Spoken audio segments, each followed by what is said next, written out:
truly have nothing to do with it. I have nothing to do with it, and yet I was being, you know what I mean, they put it all out, right? Because they're using you to try to control what Clive will do. Right. He's being threatened by people he considered friends. He never revealed any names in the mainstream podcast, but we later found out it was comedian Brian Callen was bullying and belittling him over the phone. Brian Callen later went on the Fire and Kim podcast and realized he handled the phone situation poorly between Robbie. To get by saying, me, I'm the guy, okay? I have full responsibility. I was wrong. I said this to Bobby. I called him up. Bobby read me the riot act. I think if he had been in front of me, he would have fucking punched me. And he's justified. And I said, Bobby, you're absolutely right. I apologize. I was wrong. Bobby Lee recently unfollowed these concerns after all this was said and done, that their relationship would never be the same. They said the reason they were so ready to take legal action to Bobby Lee and Kalila was because they believed they were behind orchestrating online attacks against Brandon for the past 6 years, at the same time that came into You're saying that you know me, right? You didn't know me, right? You know that I had nothing to do with it because of the fact that we're listening.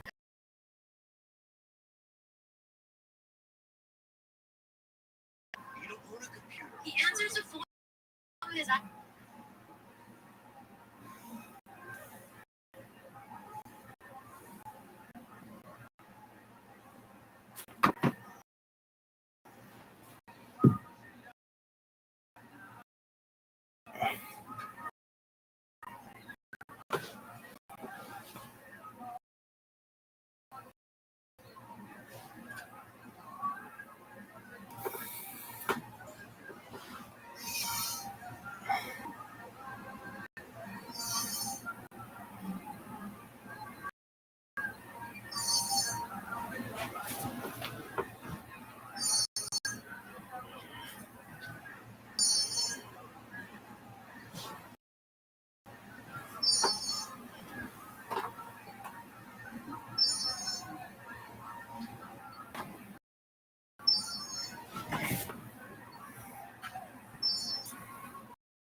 aquatic center.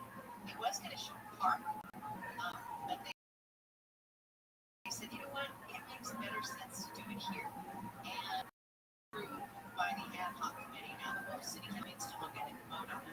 But they want the safety of the athlete and the park. They have to basically do a complete overall. The pool is not ready for that. Email, and he was laughing. I know what exactly. I've had calls from everybody, huge names in the profession, laughing like, no, who you are and how you operate. After that, Twilight Brandon talked on the phone saying people behind his team were looking into a video of a child abuse case, all the stuff that was supposedly IPSS, that was legal.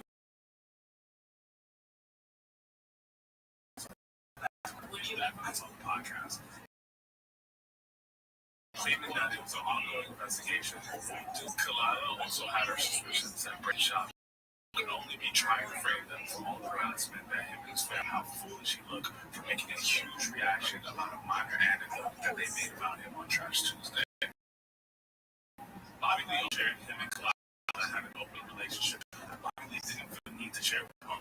Don't like to have it a secret. But he did this sort of narrative rather than let anyone else be able to take that up. We had an open thing, just because we had an open thing, right? So that they can use this thing. Right. Yeah, just whatever.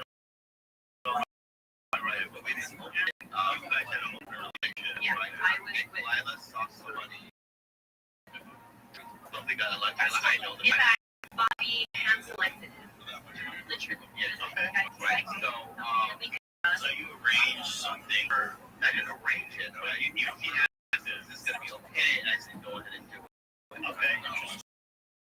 And this is something that, therapists knew about. We talked about it in couples counseling, this and that. So this is something, so it happened, right? And he got leaked in the internet, right? And now they're being considered on me and whatnot, right? This is another one. This is the most Denied that he was using that information over their head. It was actually referring to something else he had knew about Kalila.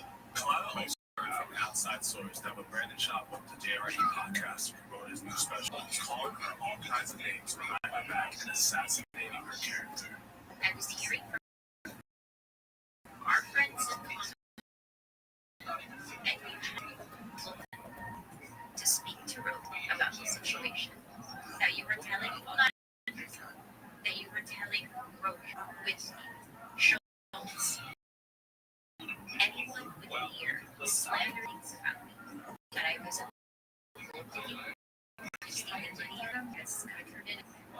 that you hired an investigator who was able to incriminate you for 6 years of harassment towards you kids, and just overall assassinating my character. Why I decide that our previous deal to not talk about each other on the podcast was off. Many fans were surprised that Brandon Schaub was open on the podcast. That's why Bobby Lee collided in the first place. And I'm happy for Bobby for staying up to this uncomfortable situation. After all said and done, the podcast ends on a lighter note, where Bobby Lee jokes and Brandon dates and shouts out the special Gringo Poppy. Brandon Schaub expresses after this conversation he is done hashing things out and hopes that he can move forward from this situation. They also confirmed that they will be discussing what they saw on next week's podcast. Thanks so much for watching. Be sure to click that like button and subscribe. Until next time. Fair enough. All right, let's get to this news now. Which is meant to sell American workers. Rallies are being held around LA. We always struggle to figure it out and check our spot. Until we started using Quantify to figure it out in no time. By organizing who's working on what and for which amount of time, everyone gets notified about knows exactly what they're doing. And I can easily track progress. We set up alerts. You come in here, you location shame me. You location shame me because I don't live in a fancy frat. like Joe Rogan and everybody, right? You come in here, I fuck my girl. Come in here, you know what I mean? Some major comedy and podcast drama going down last week is Brennan Schaub, Bobby Lee, Lila, Tiger Bell, Alan Player, Kid, Soder, some accusations and allegations. We're going to get to the bottom of all of it. It's confusing. It goes back a few months, and maybe it's still not over. Who knows? But we're going to get to the bottom of it. We're going to play every clip. We're going to show every receipt. We're going to figure out what really went down with Brendan, Bobby, and Lila. Okay, so back in January, Trash Tuesdays comes out with episode 49. Trash Tuesdays is Lila's other podcast. She does it with leader named Esther Levinsky. She does it with them, and it's more of a female-oriented podcast and talk about real stuff. For this and that. They were talking about this guy who hit on Annie and Kalila in the past. Kalila gave some DMs, but she saw Trash Tuesday was about 3 years ago. These same DMs, when she talks about the entire relationship, they were like 7 years ago. So there's a chance that they continued 3 years, but there's also a chance that she just misspoke differently. Annie, though, said that this guy, this comedian, is a unfunny comedian. After she said, goes, that's a big clue, that's a big clue.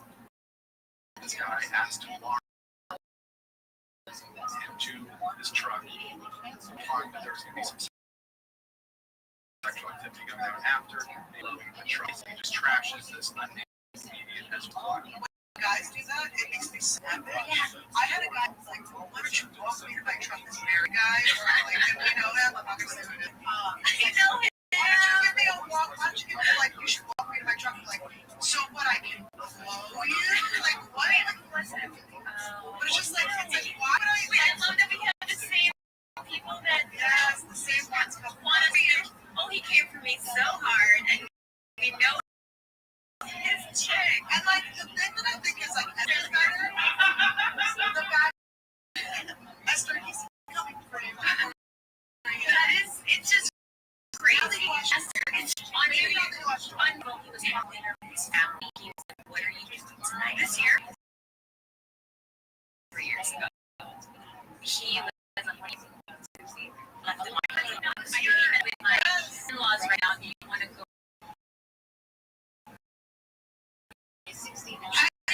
That is like he thinks it'd be harder. Like for me, I was like single. Like why would I more deviants together? It's like because I was thinking about like if we would okay, like let's say I was like which I was never in. We walked to my car. I finished my spot, being very not being good enough. And then that's so I was like I don't want to be seen with you. I don't the biggest clue you could ever give. And like so you're not gonna come with me. And then you want me to walk you to your car like. So I'm literally like, I leave a sea of adoring fans. I leave a sea of like people being like, can I know you're amazing? Where'd you get your outfit? It's Esther Club. You get it on merch. You get it on your website. And Esther Nice. Like in the middle of just like, do you want me to stop like what I worked my ass off to do? Do you want me to stop doing that so I can walk you to a car that's more expensive than the one I'm living in? Like, I'm not coming in this situation. Like, what is in this scenario? No, what is the incentive? I was saying, like, what would I get out of this? I get to suck your unfunny dick? Like, I'm good. I'm just so traumatized. Like, Chevy Trucks. More dependability awards for trucks than any other brand. receipts in one day. Can anybody hear beatbox? 2 weeks after that, Red Shot two. Sound like you're gonna start singing Jitterbug. Trash Tuesday. What's going on with Trash Tuesday? Renshaw basically says there's no beef. He denies that he ever hit on Ian Lederman or asked to walk or do any truck or try to do anything. Basically, just says the whole thing is made up and there's no beef. I'm good with fly a lot of bodily friends. How this after the closing phone call, which we'll get to later, had already occurred. By feminizing foods in every man's kitchen, destroying this stuff. Feminizing one. What's with the trash Tuesday? What are we about the trash Tuesday? As far as did you try to walk any?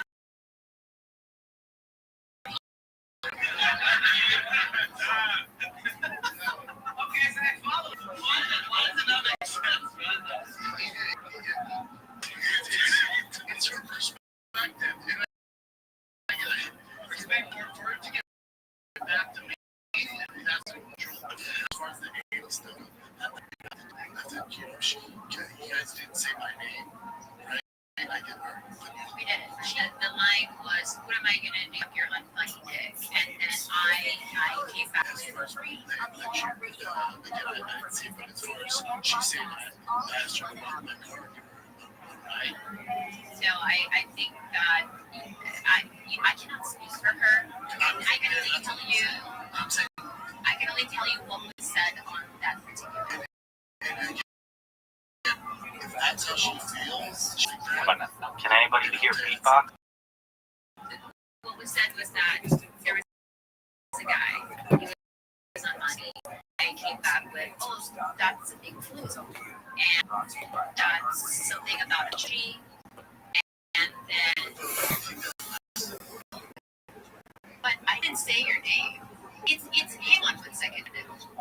Let me ask you this: if we're having this discussion about something happened in the past, and we're having a briefly little girl talk, here's the crime of that.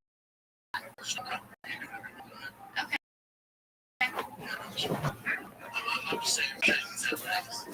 I have gone to you and said that a tiny little giggly girl talk was going to spiral into this. I would have wired my mouth shut.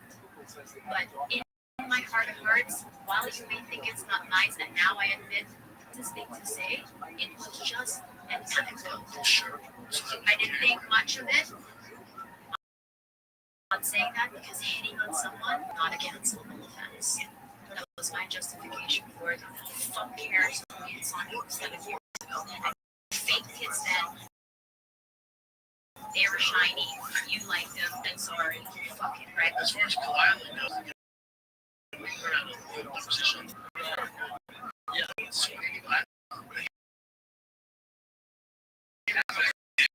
he's there. It's like a fucking social dude. And there's no drama. Like Bobby, they have more close friends. No one's been worse than Bobby. They sometimes you had like on her or something like that.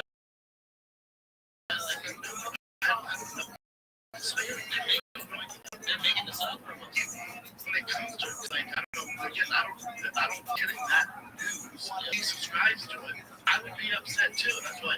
See, like, I get it. So, some stuff you don't have to tell them. You know what I'm saying? Like, me, Clyde, my closest friend. So it's like, with that stuff, you gotta realize when I was coming to town, we have this dude drive a truck.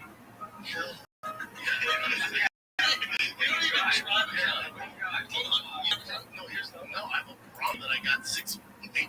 No, that's 8 months ago. That's 8 months ago. So you didn't know the truck for that? No, I had a truck. No, I had a truck. I had a truck.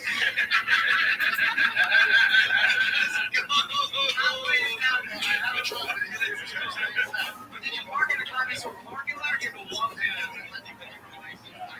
After 2 weeks, back on February 23rd, Rabbi Rothschild texted Bobby has been around Friday. 6 seconds.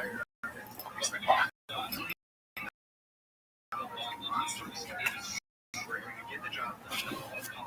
His friends and he texted Bobby. Okay.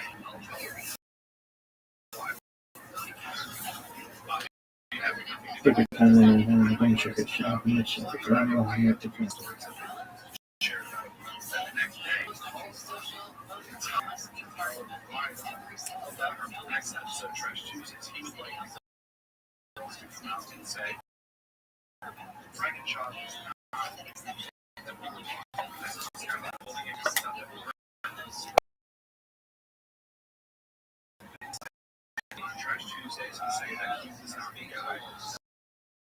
perché c'è una certa chance che let's vote.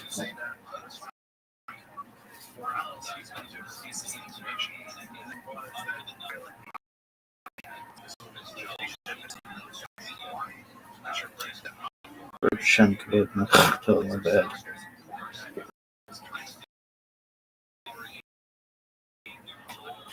So they were not threatened by this information. Shema,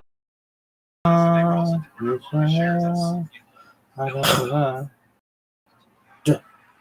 büyük şampiyonlar kurtarıyorlar be. That's right. An online market. It's out the middleman.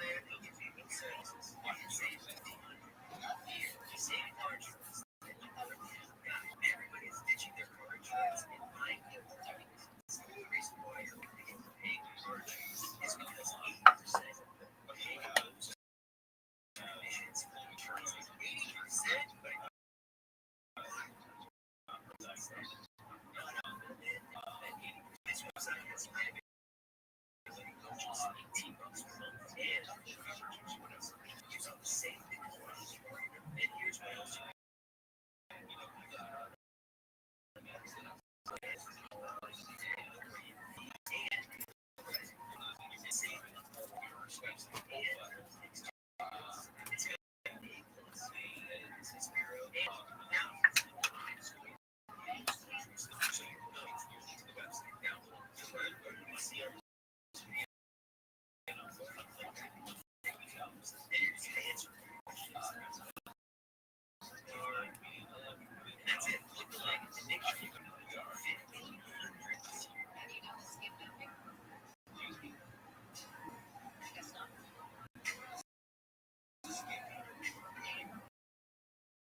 Lazım çok ama They ended up coming out in each thing and getting a story. This was the information that was apparently life record.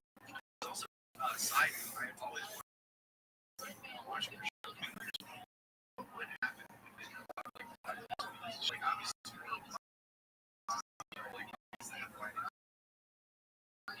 the actual never going to see it.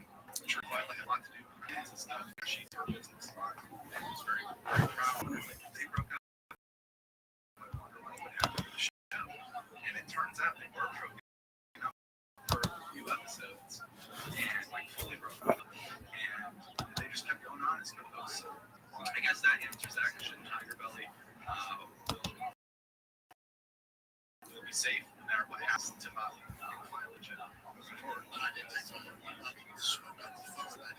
He said, kid, dude, I get a lot of shit about this. I'm married with kids. I said, it's not good. I said, obviously, exactly. So we didn't confirm or deny. We figured it would die down in a week anyway. On March 3rd, you text Bobby if he's handled the pilot shit yet, because you're still getting negative comments. In this text chain, you said, I don't have to get nasty with her, but if I have no choice, this is all direct quotes, I can definitely play that game. And this was referring to the months that Bobby and I were in an open relationship, thinking that that will somehow directly hurt me. Yeah, obviously, I mean, it's like, you know, the open relationship. You and I, we would talk about the whole time, right? Because he was It was a delicate thing. He was also back on drugs. There's So many different elements. right? It was a dark time. It was very fragile. So it, We broke up for a while. yeah, In fact, Schultz knew that. When Schultz came here, we were broken up. yeah. So we never talked. The first time we ever talked about it out loud was age 3. Yeah. So and something that I was gonna die, you know, and so that's you and I would talk to Brad like we did when you talk the information I shit. That's not a big crime. That's not really breaking news. I get the other information you gave me is bad.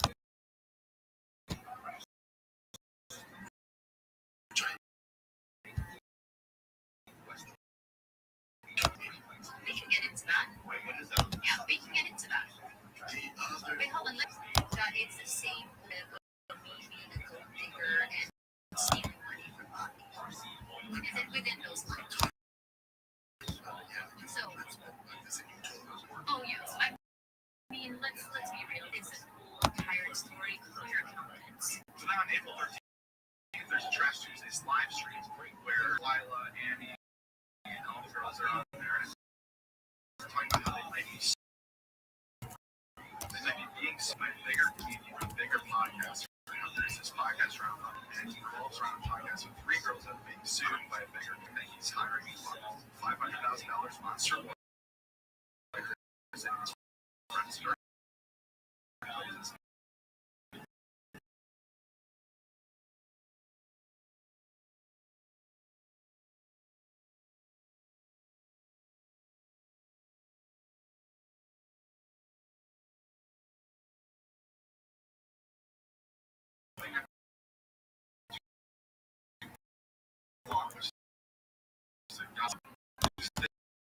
This website that said that this podcast with 3 girls is being sued by a bigger podcast.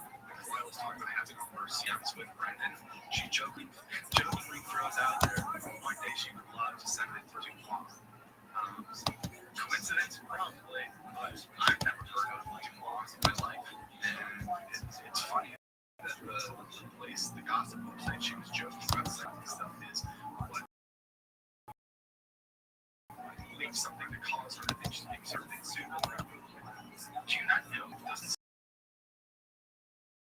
someone you decide like a celebrity that is half not true shit anyway, like before a gossip website. I don't know how being sued works. I just feel like you need to talk to the lawyer and tell them exactly what you guys are being sued. Like it doesn't seem like something that you have to like guess. Like what do you think that like us? I think he might be suing us. Like when they already know that.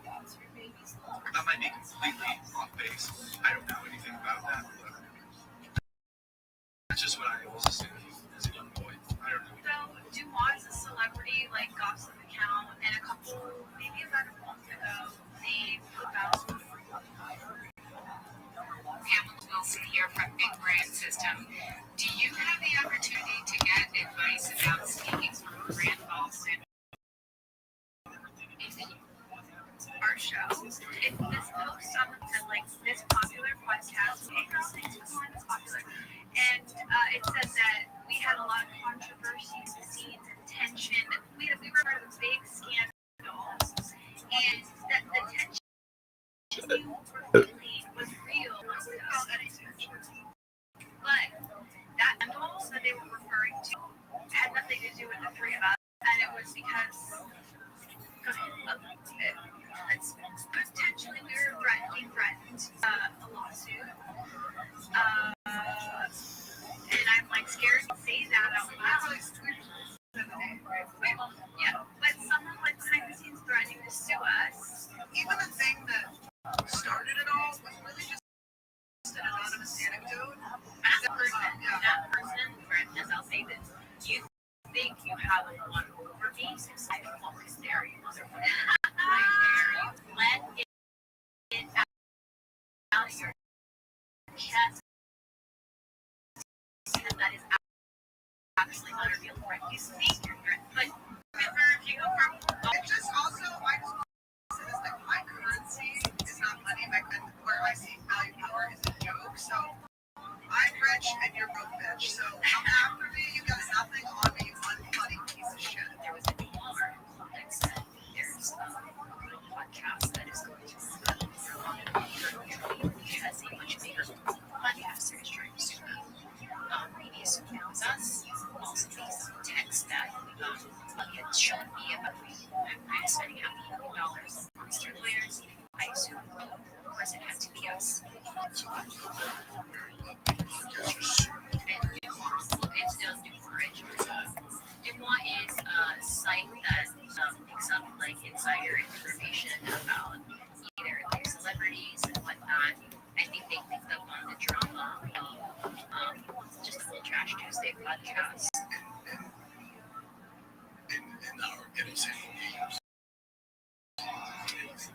But they kind of balance some stuff along the way.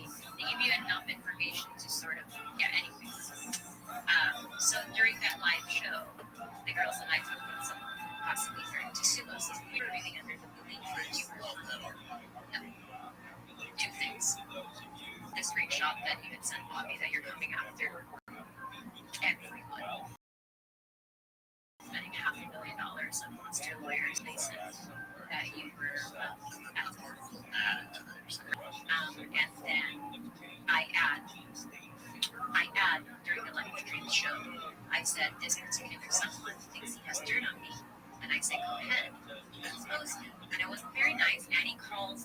person to someone unfunny, and I called that person a little bitch. And that it fueled more harassment towards your friend after the live show. Then on April 9th, some shit happened with Andrew Schultz. We don't need to know about it because Lila says she doesn't want to drag him into this. But it's like, come on, man. Andrew Schultz is a character that we really want to know about in all this, dude. Like, come on. That's a good character. It's going to be really deep because it involves a DM from Schultz, and I don't want to drag him into this. Okay. How are you going to bring that up and then just brush over it? Don't even bring it up if you're not willing to talk about it. I hate when people do that in real life. They're about to tell a story or say something in the audience. And you're like, no, what? You're like, well, then why didn't you say it? I hate that. Anyway, a few days after that, which was about 3 weeks ago from today, if you're trying to keep this all straight in your head, 3 weeks ago from today is when Brendan and Brian Callen called Bobby. And apparently this is a really aggressive phone call. This is like one of the main things that people are upset about. Brian Callen and Rothschild call on Bobby, basically threatening his career, saying his career is over. They're exposing him. He's trying to tell Rogan and all the things that he's the mastermind of this subreddit for the last 6 years, sending death threats and hate to Brendan and his family. And it was a really, really aggressive phone call, which I just think it's funny to imagine, like, a three-man phone call, two people, like, screaming at the same time, like, holding the phone, like, sharing it, just trying to get their own thing, and like, fuck you, Bobby, you piece of shit, your career's done, and then it's like, yeah, like, it's just one phone, and they gotta, like, share it, and the girls are gonna hear what Bobby's saying, and they're like, oh, wait, I got something to say. Bobby was willing to brush us all under the rug, and he was never gonna bring up this, he said. But on H3, they went on the show and played over the H3 podcast. When you've got smoke-free satisfaction, you've got the freedom to do things your way. You run Rothschild. Bobby just had a really nice thing to say, how funny he is, how much he helped him, and he started copying him. He's a good friend, but that's what Bobby said. Kalila does not let it go, and neither does H3. He keeps, like, probing questions and, like, trying to cause this drama, which is kind of what this show is a lot of it.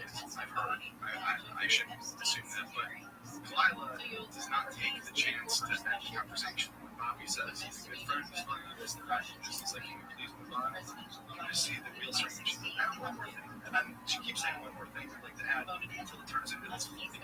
But it's just all laying it all out. And so I don't know if flagrant was what started this scene or as what happened on H3. It was a phone call with other podcasters, and it was they called me.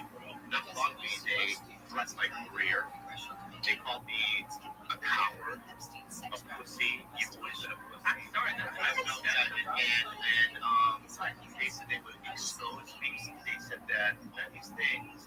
And I was in Oklahoma shooting another show, and I was at dinner, and I was by myself, and it was very traumatic for me. And it was based on whatever they did on the live. Now imagine now what's going to happen without this. Julie, I could call him right now and get clarification. No, do not call him. Wait, we're okay. Him and I are okay now. I'm going to say this. After this, you will not get I promise you this, and this is open. No, I'm not fine. Really fine. But I'm just saying that this is opened up. I'm not a pussy, right? I'm just saying. The thing is that you guys don't do stand up, right? So I'm always around them, right? I always have. So I'm trying to play it politically, right? I feel like I was assaulted for something that I didn't do at all. I don't even know what came up there. You truly have nothing to do with it. I have nothing to do with it. And yet I was being, you know what I mean? Stabbed, right? And they're using you to try to control what was doing. Right. So, I went to therapy and I said out about it. You know, I talked about it yesterday because it's like, it was just so traumatic. And these were my friends, and I had no idea what they were talking about, right? And so, my whole thing was, let's never talk about it again, ever, right? And let's just brush it over the rug so that I can go to the coffee club and look them in the eye and be cordial, right? But now, right, this is a whole nother fucking thing. So when you guys call, Ryan, and you said that that you guys, my career was going to be over. That you guys have evidence, you know what I mean, that I'm some Reddit mastermind. There's files and proof that you can trace, me from Reddit back to my house, the URL, the IP address, and that I have been for 6 years have been coyly and mischiefully, contributing to the thread that we're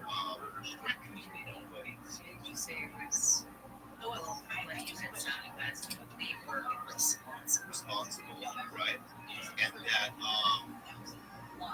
that you were gonna expose me to Logan and all these people, and then I should get lawyer, and that I mean, this is what you told me, and also just mind you, it was at a level 10 of rage. It wasn't like a soft-spoken, like, it was extreme, threats, and then you called Kalila things I don't even want to mention. I know you didn't. I didn't know. I mean, we just said I don't talk like that. I would never call that. You called me that. I did not call you.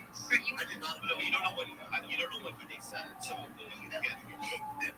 Brian apologized, but Brian sounded there. And I told him that was a lot. There's a lot.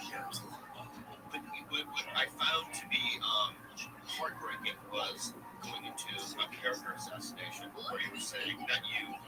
I don't even know where it was because I was such I was so trembling almost. Calling me a coward, weak, spineless. And my defense to that is that I just have my own way of dealing with it because I grew up in such a traumatic childhood. I try to be passive, and I try to not. I mean, I'm afraid of confrontation, as everyone knows, which is my character. And I said to Brian days after that assault. You know what your most profitable project was last year? Here's how we do it. We manage our projects and the profitability all through luck. That, I don't know how to be friends with Frank. Did you guys speak on the phone? Yeah, we did that. Yeah. He did apologize, but yeah, I mean, he doesn't expect you to as well. Yeah, it's not. Bobby Lee is somebody I love very much. Yes, but Bobby, the people have been talking. He went online and he went on and talked about somebody who spoke to him in a very rough, bullying manner. Okay, that wasn't anybody but me. I'm the guy. I'm the one who did it. Not Chris, not Theo, not Sam. It was me. Okay.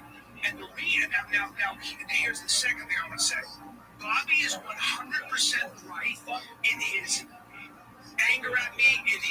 In how he felt, and I'm 100% wrong. I take full fucking responsibility for the way I spoke to him, which was wrong. There's no excuse. Okay. And now I won't give you. Now, having said that, let me say it again. This is what I said to Bobby. Bobby, if I didn't, I spoke to Bobby. I tried to speak to him after you spoke to Kalila. When I spoke to Bobby, I said to him on the phone, "I believe you."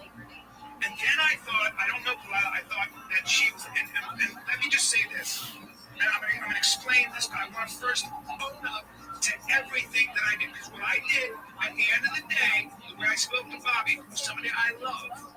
Didn't deserve the way. Nobody deserves to be just attacked. And I'm going to say where I was wrong, and I'm going to get specific. But let me start once again by saying, me, I'm the guy, okay? I take full responsibility. I was wrong. I said this to Bobby. I called him up. Bobby met me in the riot. I'm going to get to get in front of me. He would have fucking punched me. And he's justified. And I said, Bobby, you're absolutely right.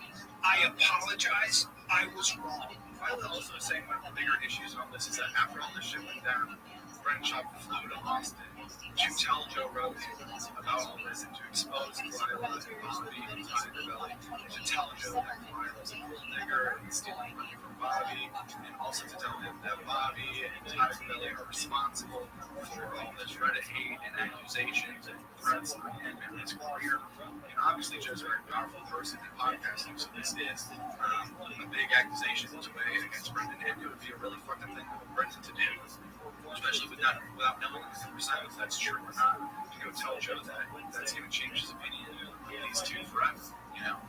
People that are trying to make it in podcasting, that's a very crazy thing to do. But I also think it's kind of weird that act like Joe is like the godfather of podcasting in the way he is, but in the way he's not. Like, anyone can start a podcast. You don't have to have Joe's permission. Joe can be, but you're still allowed to have a podcast. I also don't think Tiger Belly fans and JRE fans even cross over that much.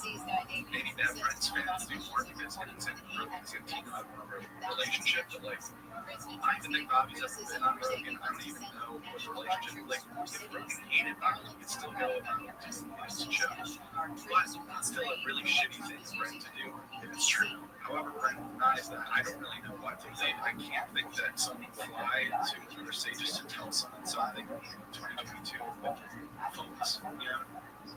Like, he was going there to do a show. But and then probably just brought it up. Like, if you have something to tell someone, no one is going to fly somewhere to tell someone. In my opinion. However, he could have not just shared that dirt while he was there or doing his show to promote his special. So when you said I flew off, you talking about this? Yeah, that's my next question. Okay, can I fly over to do a show? Okay. This is aside from that. Okay, that makes sense. And I want you to know that when I would tell them, I would preface every time I go, I don't think Bobby Clyde involved. The Tiger Bell email is something. Okay. And every single time. Never, I just want my kids to win. Kyle is just old there. No, we just do some segment. We talk in the new segment. Right? New segment. That's it. That's the yeah. No, I just need to do that. I have OC. I have retention breaker. Yeah. But then also when you went to you know, you gotta remember too. It was like, you know, the brother couldn't do anything. That's how I right. I asked his advice on this, right? And then, you know, he gave me his advice how I should handle it. But then the other stuff's hiring a private investigator, fund private investigator. Just the same way you go. I mean, I would handle it like this. As far as my private investigator, what the fuck do I have? Hire a private investigator to follow you to do what? It makes sense. So that's what bothers me. Whoever got that back to you. corroborate each other's stories, but go ahead. Okay, but whatever you talk about, whether it was whatever version you have in your head about people who change. All those people after this, you can put my story. Oh, 1,000%. If that makes you feel better, yeah, we can do this. If we're done with this, all those three people. That was the first one. Anyways, with love nothing. When you did tell version, and your version of I just for my own peace of mind, did he believe it? I don't know. To him, it's like he did. No, regarding me and no, because I told him it's not easy. okay, but everything else regarding the information that got back to me that you told Morgan Davis, obviously that very slanderous about me. I want to believe that was the case. Put yourself in my shoes, right? That anyone who knew, and you heard that they went to Rogan and said that you were a thief, a gold digger, and that you were responsible for criminal behavior on Reddit, things like that. Would you like that? And how would you handle that? Now I'm going to Want to lose 15 to 20% of your weight in a year? Try Rose Insurance Checker to see if you're covered for GLP. I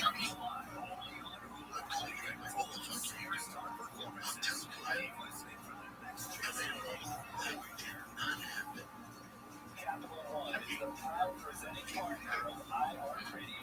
think thank you for attempting to win. Yeah.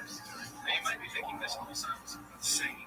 Brendan kind of sounds like an idiot right now. There's no way that Tiger really has been fueling this hate on the Fire Kid subreddit. What wild accusations this is. Here's his proof. Here's what he's saying that he has. He's saying his team was looking into some things on Reddit. Or no, it wasn't. This is where it gets kind of confusing. He's saying that there was an investigation into the subreddit because there are some videos of child abuse that were just dropped into that subreddit and have really nothing to do with maybe the situation. And so some people were investigating some illegal videos on that subreddit. And during the process of that, they found that the top 6 accounts for posting activity on the subreddit, that IP address was traced basically back to the photographer. This is claim, and that they provided 300 pages of evidence over the last 6 years. This IP address, this email traced back to Tiger Belly, was basically responsible for doing the hate on this Fire the Kid subreddit, which is very hateful. Kind of funny, but definitely crosses the line in a few ways. Subreddit dedicated basically to anti-Brendan slander. Kalila has been asking to see these documents for weeks and weeks, and Brendan has not been able to send them because he claims this is an ongoing investigation and it would be illegal for them to possess the documents. He's more than willing to show them after the show on his phone. Kalila does not seem to believe that he can show them. Bobby seems a little more trusting. That's kind of where we left it. You guys say you have nothing to do with it, right? So, but at the time, I was so upset because you guys been nice to me. Oh, you always been nice to me. We help each other. You always been nice to me. So I was so upset because if it's someone random, that's what they're going to do. If someone that I know, I was so upset. I expect it from somebody I don't know, somebody that I assume I know. That's where this stems from. The anger, I cannot emphasize how upset I was and hurt and deep hurt because, again, I don't think you guys have anything to do with it. I have the proof. Here's the thing. Where's your briefcase?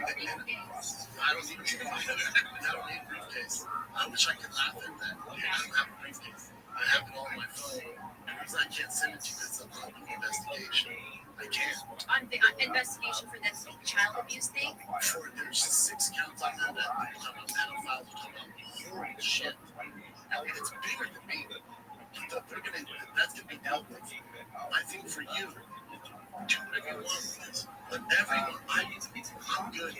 It's horrible, and I want to watch between us. Do whatever. Let me get this out. I'll show you the stuff that I have. You guys figure out what you want to do with it.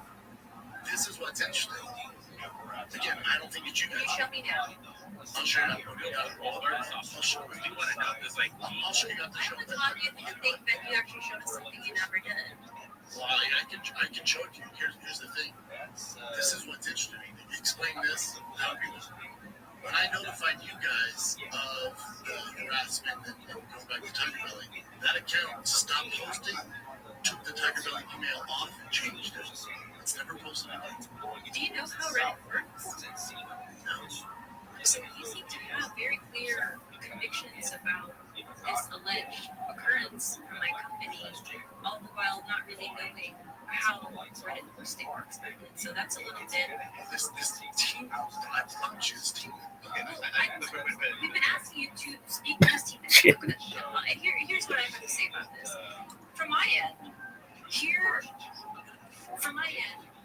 it looked foolish for you to be this fragile over something. Three girls in a pocket. It looked foolish. So in my end, the way I understand it is we need to come up with a bigger story about Kalila to incriminate me so that my reaction to that Trash Tuesday talk doesn't seem insane. That's how I You're respond. giving too much credit. You're giving too much credit. You're giving way too much. I don't think See, guys, again, I don't want this trouble. I've been friends for 6 years. 6 years. But I think that it makes sense that someone who has been harassed for 6 years would feel like he's on the back foot and would speak this way. Hey, it's Adam with Vanish.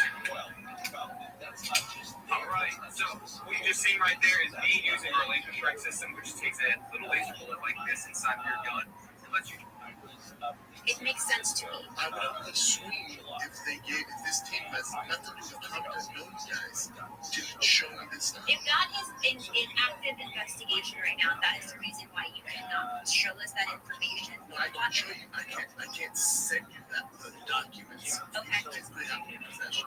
So I can show you right now. When we get off, I can show you. As soon as we get done, I'll show you all the shit I have. you better spit shake on that person. Yeah. Because I've been asking you for weeks, and I've been asking Tarina. I feel like you won't play. You've been asking me to person. No, I've been asking you, where is this? Where is this thing? Where is this thing? And you're like, I'm busy. Maybe tomorrow. I'm busy. Maybe tomorrow. Because only it's like, seriously, the options like either not real or you have so much that somehow got hacked. So we just want to know for ourselves. Right. Sure. And that's why it's very important to see these. Here's my thing. If I'm not somebody in here, let's say it's a weird world, it's somebody you know, you're associating, you have no idea what's happening, I still don't give a shit. I just want to stop. That's it. You deny that you felt under attack by the girls and that you had to double down and create this sort of drama. Like you deny that. I swear on my kids. Okay, so you're Kids, insisting that's two separate things and not associated with this, but it wasn't a way to retaliate against I us. swear on my kids. That it just so happens that 5 days after the live show, there are Reddit accusations about me. I swear on my very good. I agree. Very Mysterious. agree. Okay, my platform. Guys, there's nothing I want to better than my kids. I swear on my kids' lives that this team Yeah. probably not really even I just don't think you keep talking about a team and nothing has been introduced. You have to rely on the ready for this. You're gonna see it. We're going to see it, and then once we see it, Okay, hold on. I'll show you. Soon we get on Facebook. It's a little unfair though. We don't want to talk about this again, but this is what we can do. We can look at it, right? And when you leave, if you want to come back on and talk about what we saw, then we can do that. are you okay with Sure. Yeah. It depends how you go about it. I mean, the way we're going to go about it is, if there's levity to it, and there's something that we need to investigate, we'll talk about that. You know what I mean? At this point, it's like, because like this, I don't know how it works, but I'm pretty sure he could create an email with the name Tiger Belly. but all of your sound just like boomers who don't know anything about Reddit. That's what you, Callan, and Sean sound like. Who is a fucking Reddit? You don't even know how it works. I don't either, but at least I'm not playing. At this point in the video,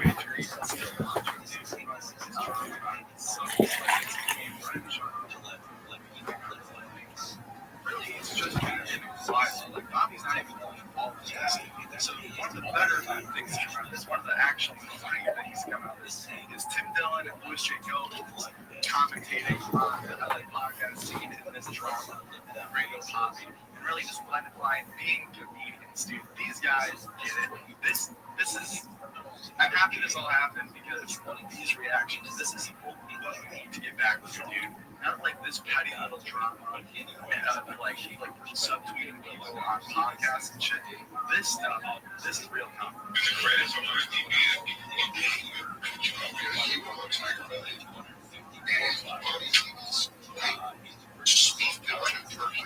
She just said it again. She was like, you said this, you said this, you said this. None of this is true. She just won't want to go and lie on the phone. You're busy in that kitchen. Shit. Shit that he said, they speak shop.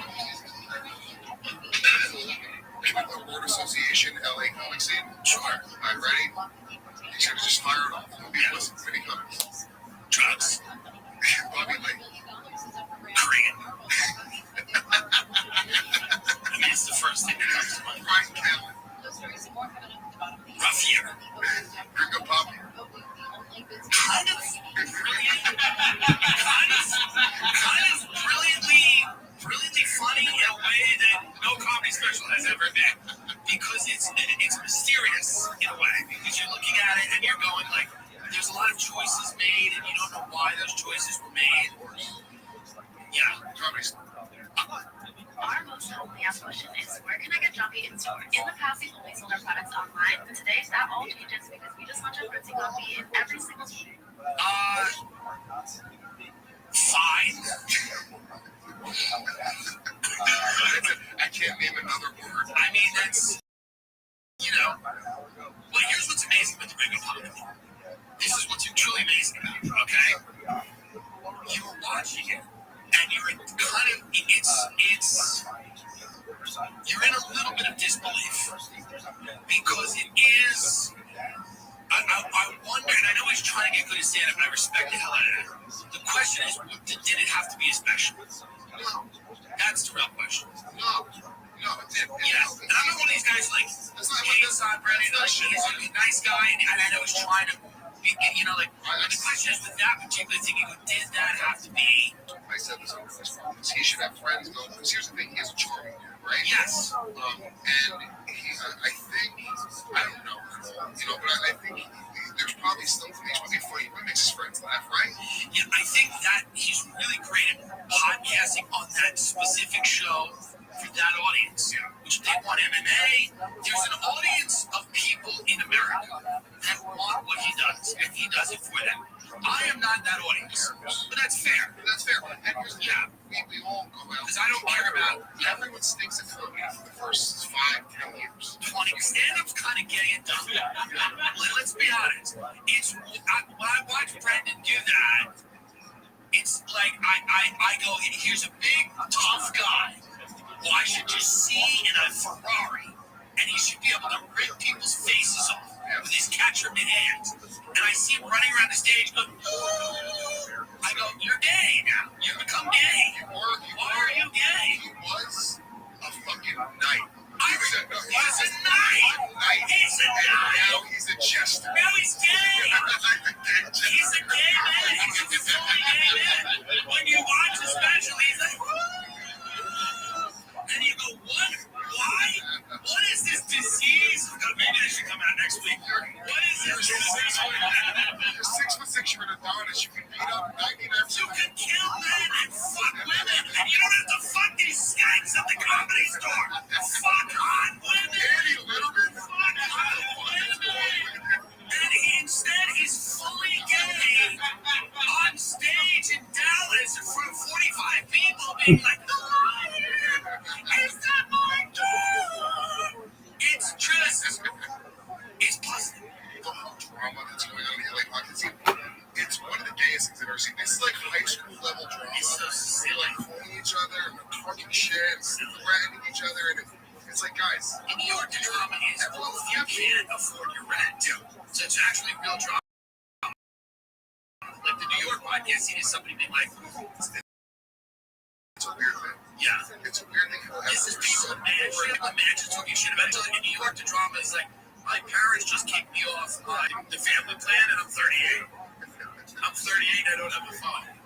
My roommate moved out and I was not able to secure another roommate for that room this month. I'm actually going to kill myself. And also, like, I don't really feel bad for our fucking millionaires. Right. Made fun of online. I don't feel bad for you. That's right. That's your fucking biggest problem. I feel bad that people on Reddit are saying mean words. Are you out of your fucking mind? You're a millionaire. Right. And you care about what somebody on Reddit says. There are people that cannot eat. Yeah. There are people that don't have the money to pay their rent and cannot get their kids insulin. Like feeding it. Yeah, right. Now, so those people, my own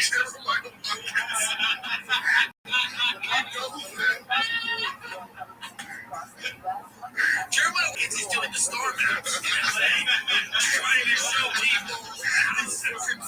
He's flipping signs. He's just trying to show people. He's selling fruit with Mexicans right now on the freeway. Jeremiah Watkins is trying to sell bottles of water on the 405. That's really morbid. these two, I wouldn't expect them to be going at each other's podcast anytime soon. I don't think Bobby is going to be on Fire the Kid very soon either. It's kind of weird that Stevie Weeby hasn't been the King of the Sting in a while. It's kind of like before that, but it's not that weird. What's all going on? It seems like they both just want to have fun with their lives and their careers and be able to work together in a professional manner. But the friendship thing might never be there again, which makes sense. You know, I don't need an apology from the I think you should look into the information on YouTube after this and do whatever you want with it. You know? And you know what? Guess what, Brendan? If there is any wrongdoing on any part of my company, you not only will you be the first to know, we will now it could possibly mend. And this is important.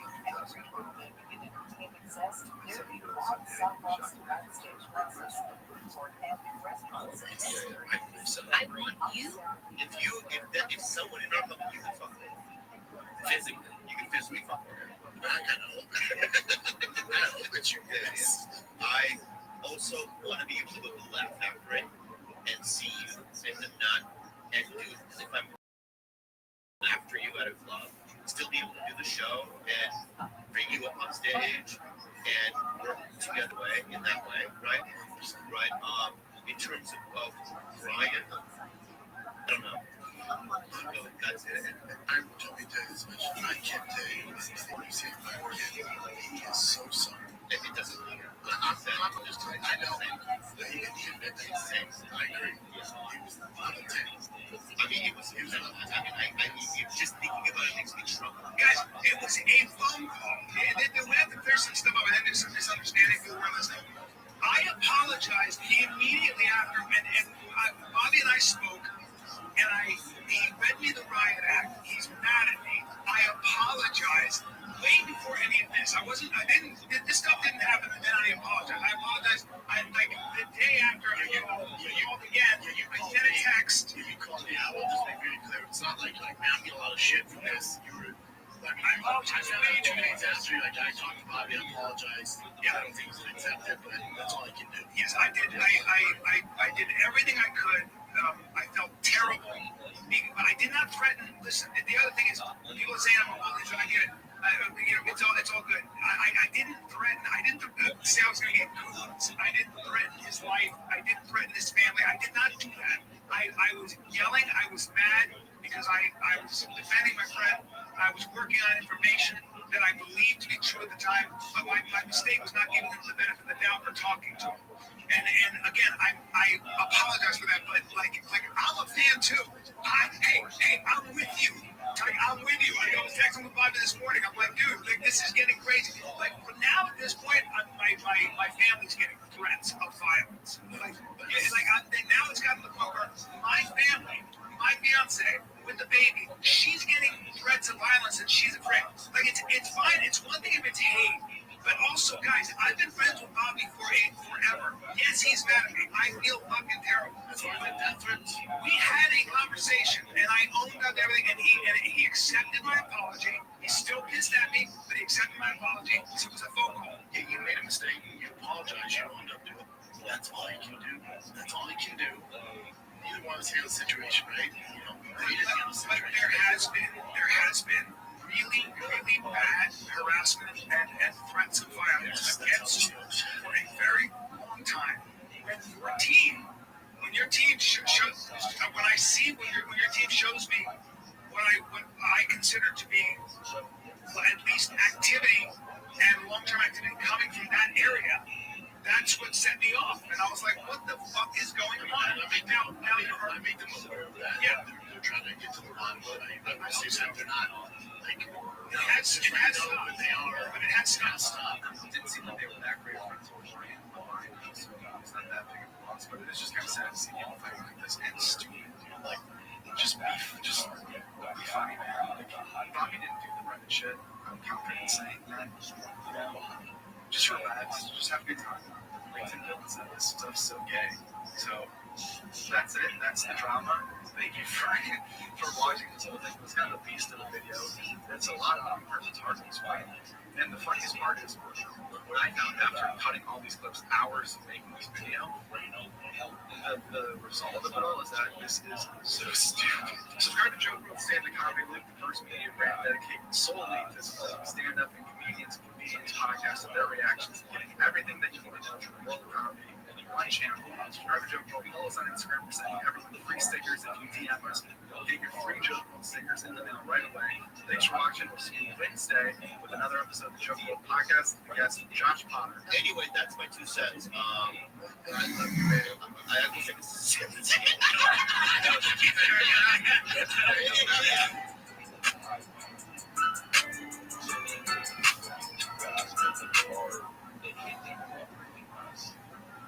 And push them all into the media here.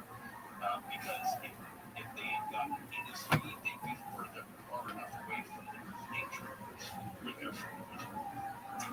So what a weird story that has, all these different steps to it. And the first thing I thought about is,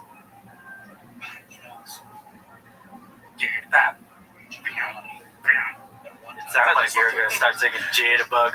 You started with Dirty Pop. Because they beatbox in that. Dirty Pop.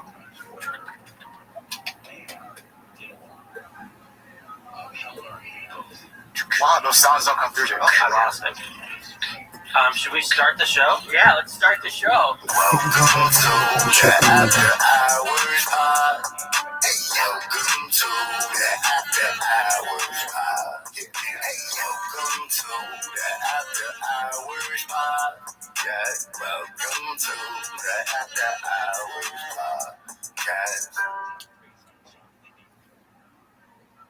Welcome to Yes, the sir. Afterwards Hour. The after hour afterwards. Welcome. It's Afterwards. Eric and Chris, they just left. And now it's us. Now we're going to talk about stuff. We got a lot to talk about. We got a big show actually today. We got a lot of stuff coming up. We're going to recap some shit that Kev was telling us while we were going to get burritos. Nick had his lips sealed because he had so much gold. He's not gonna tell us until now. He said you're gonna want to wait till you're recording to hear some of this shit that I'm about to fucking say. We got show and tell. We all brought a thing. I forgot about we got a big freaking show planned. Chin's here. He got a haircut. I did. And you can subscribe to us on Patreon at patreon.com/afterhourpod for one extra episode every week. We also just added memberships on YouTube, so we're going to start putting the Patreon episodes on YouTube. So in case you didn't want to go to Patreon and sign up for the extra episodes, you can go through. We just got access to it for a while. I was wondering how we did it. I'm going to try to upload over the next week all the old Patreons on YouTube. It's funny. We did say our main goal was to get access to YouTube memberships, and then we're going to stop potting after that. Right. Because once that's the tip of the Thanks for watching. Yeah, that's it. We're done. Mark, can you turn up my headphones? Yeah, I've decided to continue to march forward despite meeting our goal. We got to set new goals. We're going to keep going. But yeah, go to the Patreon. Oh, and give us Apple reviews. We actually have one that came in since last week. Yeah, I'll pull that up right about now. Did your headphones pull that up right about now? Yeah, no. 12 out of 10. There you go. From Pulled it up. Leo Kirsch 80. If I'm not mistaken, I believe that is the host of Movies and More. So fellow podcast brethren. Oh, is that your nephew? No. It's the host of Movies and More. Why don't you read that, Casey? This podcast is a 12 out of 10. All the hosts are great at conversation and most of all funny. This is a podcast that can bring up your mood whenever you're down. My favorite character, quote unquote, on the podcast is Nick Davis. He's hilarious. It seems like he would be a great godfather. Anyway, keep up the great work, guys. Wow, that's so sweet. That is 3 exclamation points for every sentence. Thanks, Leo. Yeah. Shit, man. Shout out. I didn't even know he was doing that. I just went on there to look, and it was him. It was so sweet. And if you're down, call me. Also, let us know what your favorite quote-unquote character is. Yeah. You guys don't want to do that. Come on. And Leo, let us know. The joke was that they would all name me. Yeah, I know. I was just joshing. Yeah. When I first started the Bachelor podcast with this fellas at the Adam Guerrero show, my nemesis and my other nemesis, I had was the only one that had a different podcast before that. We did a behind the scenes one. It was called The Water Cooler. So like every first review is like, oh, I love Nick. And they try to be like, don't say Nick. That only spurred the people more to say Nick. So I'm gonna do reverse psychology. Say Nick. Say Nick. Wink. Say Nick. Only Nick. Say Nick. Wink. Wink, wink. Yeah, do it, guys. I double. Who's your favorite character? Say Nick. Wink. All right, let's get into it. We've got enough fun off the top. Let's get into the hard-hitting stuff. We got so much hard-hitting stuff. I'm really excited for show job, but we'll keep people on the hook. Okay. I've had a real big bathroom fiasco at my house. Oh, wow. So I live in an apartment building. There's stairs, apartment across from my door. People below us, people below the other people. The people below us moved out upstairs across the hall, so it's empty below us. They went in there cleaning stuff. They're like, oh, there's a leak in their shower. It's coming from your shower. We got to get in your bathroom and redo it. And I'm so like laissez-faire. Like, I was just, okay, cool, whatever. Come Thursday, cool. They come Thursday. We didn't plan. We're working there. They're demoing all morning. It's like impossible to work. They fix it. Plumber comes the next day. He's out. Saturday they come. They didn't tell us they were coming on Saturday. They said, oh, maybe Monday, Tuesday. Saturday, I streamed all night the night before. Combat Buddies Flipper Party, UFC Shanghai. Great time. Midnight to 6 I streamed. I was very, very tired because that night Dave Matthews band at Inglewood Forum. Got back to my apartment at 11:40. Was streaming by 12:10. They could hear audio by 12:60. Let's go. That's how all. That is so good. If you go to any one of my streams in the beginning, it's just me like, and then someone's like, no audio, and I'm like, What was the problem? there's just so many different things. Yeah, a lot of moving parts. Yes, there you go. A lot of cables. And the curse continues. So obviously, with all those factors. So I stream all night, go to bed at 6, 8:30. Ashley's like trying to get me up. She's like, "There's contractors in here. We have to get out." I'm in bed naked. Yo, dog. Yeah, no one wants to talk to you anyway. During the night, I do that too. So I'm like on top of the covers, just thinking, I'm like, no, fine, they can just come in. Like I was literally my stupor, like just have them come in the room as I'm laying sprawled up. Wait, your bathroom isn't in your bedroom, is it? Or? Yeah, we have two. Oh yeah, that's right. And it's the one in our bedroom. So finally, I get up and we move to the mattress and we go try to sleep there. They like tar it. They hot mop it. Essentially, what they do on the roof in Shawshank Redemption. Yeah. I didn't know that's how they did bathrooms. I guess it's more common in California for restyling. And all of a sudden, we're in bed, and I'm like, and she's like, "Do I stink?" I'm like, "No, it smells like tar." And so they're hot tarring it. It fills the apartment. It's gross. It's super disgusting. So Saturday night, we slept in my office on the mattress that was going to be the Combat Buddies Flipper Party. And then every night since then, we've slept in there. That looks exactly like my shower currently. Yeah. On top of this, the apartment owners switched management companies effective Friday to the new management company. Oh, no. So when we call on Monday after those guys entered our apartment without telling us, the new property management was like, "So what's going on? You need a cleaner there?" No, we're like, "No, our shower is half finished," and we had to send them like things. They put a work order in, but like we're trying to get compensated for like they should have offered us a hotel. It's like literally unlivable and can be toxic and shit. And Ashley just went to fucking laser mode, ChatGPT. We sent some really sturdy emails. They're getting a professional cleaner. I don't think we're gonna get money, but I am gonna still pass for some deduction of rent next month. Yeah, you got tenants' rights here in California. Yeah, you can really do whatever you fucking want. Yeah. So that's. Did they give you a heads up that they were going to do all that? They said they had to come in and fix, and they gave us 24 hours notice on Wednesday that they'd be entering Thursday. But nothing about the mopping and all that shit. Yeah. Damn. Yeah, it's been That fucking sucks. crazy. Yeah, that stuff stinks. It's like when they're tarring a street. It's like you can smell it everywhere. Gross. And there's tar. Like they tried to put like a mat out in their path that they walk, but there's tar stains all over and shit. So a lot of people have said those probably won't come out. I mean, that's just horrible. Nice. Oh god, we planned that. That 12 minutes of story was for that show. Yep. Paid off. That's what I've been doing. That's annoying, bro. Dude, I actually had people come into my apartment this week too. It's not even a story at all, but I had people. They had to do inspections. Wait. If it's not a story, then have Chin tell it. So I would wave hi. Two for two. He's just there. Didn't say anything back. Yeah. It's a callback. It was inspections because they're gonna have like LA City inspections. So my landlord comes in, and make sure we're up to code and all that bullshit. I'm like, fix this, fix that. Your boobs are huge.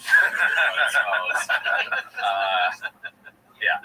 And it sucks. They're just in our house. My dog is like wants to be all up in the grill, so he's losing his mind. Bro, people in your house that you don't want in there is the worst. Yeah. I don't even know where, especially because my apartment's not that big, so I don't even know where to go when people are in my apartment. I seen a funny. You end up just sitting there like an idiot. I seen a funny meme about that. Some guy was like sitting in the stairwell of his apartment here, in the stairwell of inside of his apartment. He's like, they're in here fixing my my washer and dryer. I don't know where else to sit, so I'm sitting in the stairwell in my apartment.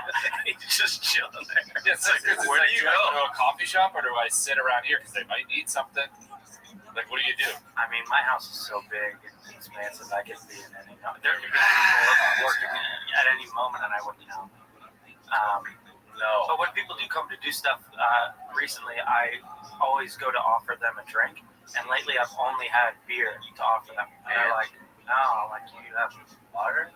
I'm like, I don't. How are you doing? Like, how are you alive? Yeah, I'm like, hey, your guess is as good as mine, buddy. Just get to the fucking sink, pal. There was nothing better though when working manual labor. I did irrigation a couple summers, and the homeowner come out and offer you guys a beer. Oh yeah. Right in the middle of the day. I like to be one of those guys that offers drinks. I would always have to look at the boss like. I like to be one of the cool guys. Be like, hey man, I get it. You want a glass of water? You want a beer? Anything I can get you? Yeah. Cocktail? 8 ball. What was the thing that you worked? You worked landscaping, right? Wash windows. Wash windows. Did anybody ever offer you guys? Ladies, old white ladies will give us lemonade. That's cute. Yeah. Not a They ton would of charge beers. you like a thing. Yeah. It's like lemonade. They give you the lemonade. It's like, that'll be 25 cents, please. Lemonade kind of sucks. We'll just take that off. No. Lemonade could be good. Can it? Simply lemonade. Cold, has to be cold, ice cold lemonade. All right. Let me make you a lemonade someday. That'd be great. I'm sure gonna Mark's Do gonna I have to wash your windows? Knowing Mark's gonna open up a lemonade company. That's so funny. Mark, come to the idea of making a business. We've said this That's a every callback. episode. That's a callback right there. We say it every episode, but it's true. I could make your lemonade stand. Watch out. Actually, during COVID, I wanted to do a thing called sidewalk slushies. What's that? Because we were getting cocktails and stuff like mixed drinks delivered to us, and they come in like it was that it's weird period. Yeah, but they would deliver booze to your house. Normally couldn't do that, but they were like accepting it because it was COVID and everybody felt bad for each other. And I was like, I don't open a business, dude. Yeah. And I didn't, but I wanted to. I still want to. So here's exactly what you would do if you ordered a lemonade stand. You'd call it a lemonade sit, and every lemonade would come with a chair, and you'd be like, it's a lemonade sit. This Next Tuesday, Mark's gonna be like, I just opened up the 4th location of lemonade. And you all thought it was a stupid idea. And I'll be like, that was literally my idea. Well, you projected it as my idea. honestly, the picture I just sent to the group chat, that's the type of business I think Mark would do. Whatever Nick sent me. Yes. That. Yes. I don't want to look at whatever Nick sent. Yeah, he played visual aid to my story. It's okay. Bro, you gotta wait for the. Oh, my bad. That looks so sketchy though. Yeah, I mean, that's just how you steal a baby. Yeah, I saw that in minutes. I don't like this in one bit. So for the audio listeners, it says cry share. When baby drives you crazy, we drive them to sleep. So So they drive a baby around that's crying? Yeah. In no world. Like, these aren't parents. That's a crazy business idea. These aren't parents. Maybe it's a goof. It could be. The white van is really evolved. This is a way better idea. All right. They were Someone put a lot of money into that. Is there an age limit on that? I would like to go in there and just be driven around while I cry. Maybe it is. Maybe we found our new sponsor. Hey, I'm pretty sad. Come pick me up. My neighbors keep asking if everything's okay. I spelled the website wrong. What did I noticed that? Damn it, that's rule number 1. You gotta spell it. Also, there's a WW1. Yeah. Well, you're a WW1. Ooh, no, I'm a W2. No, I'm not anymore.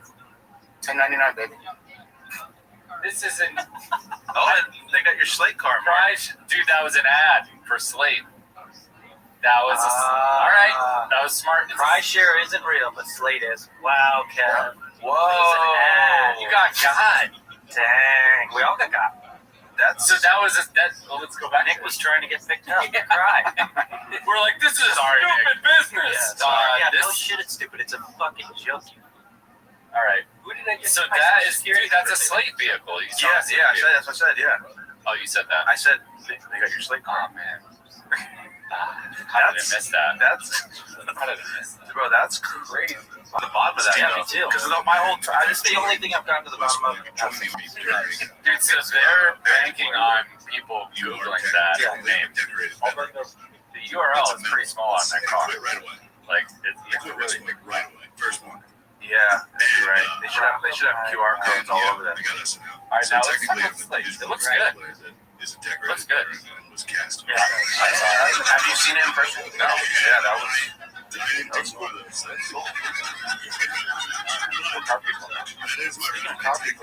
the Hummer almost fall on you? It looked like it was gonna at least tip over and hit me.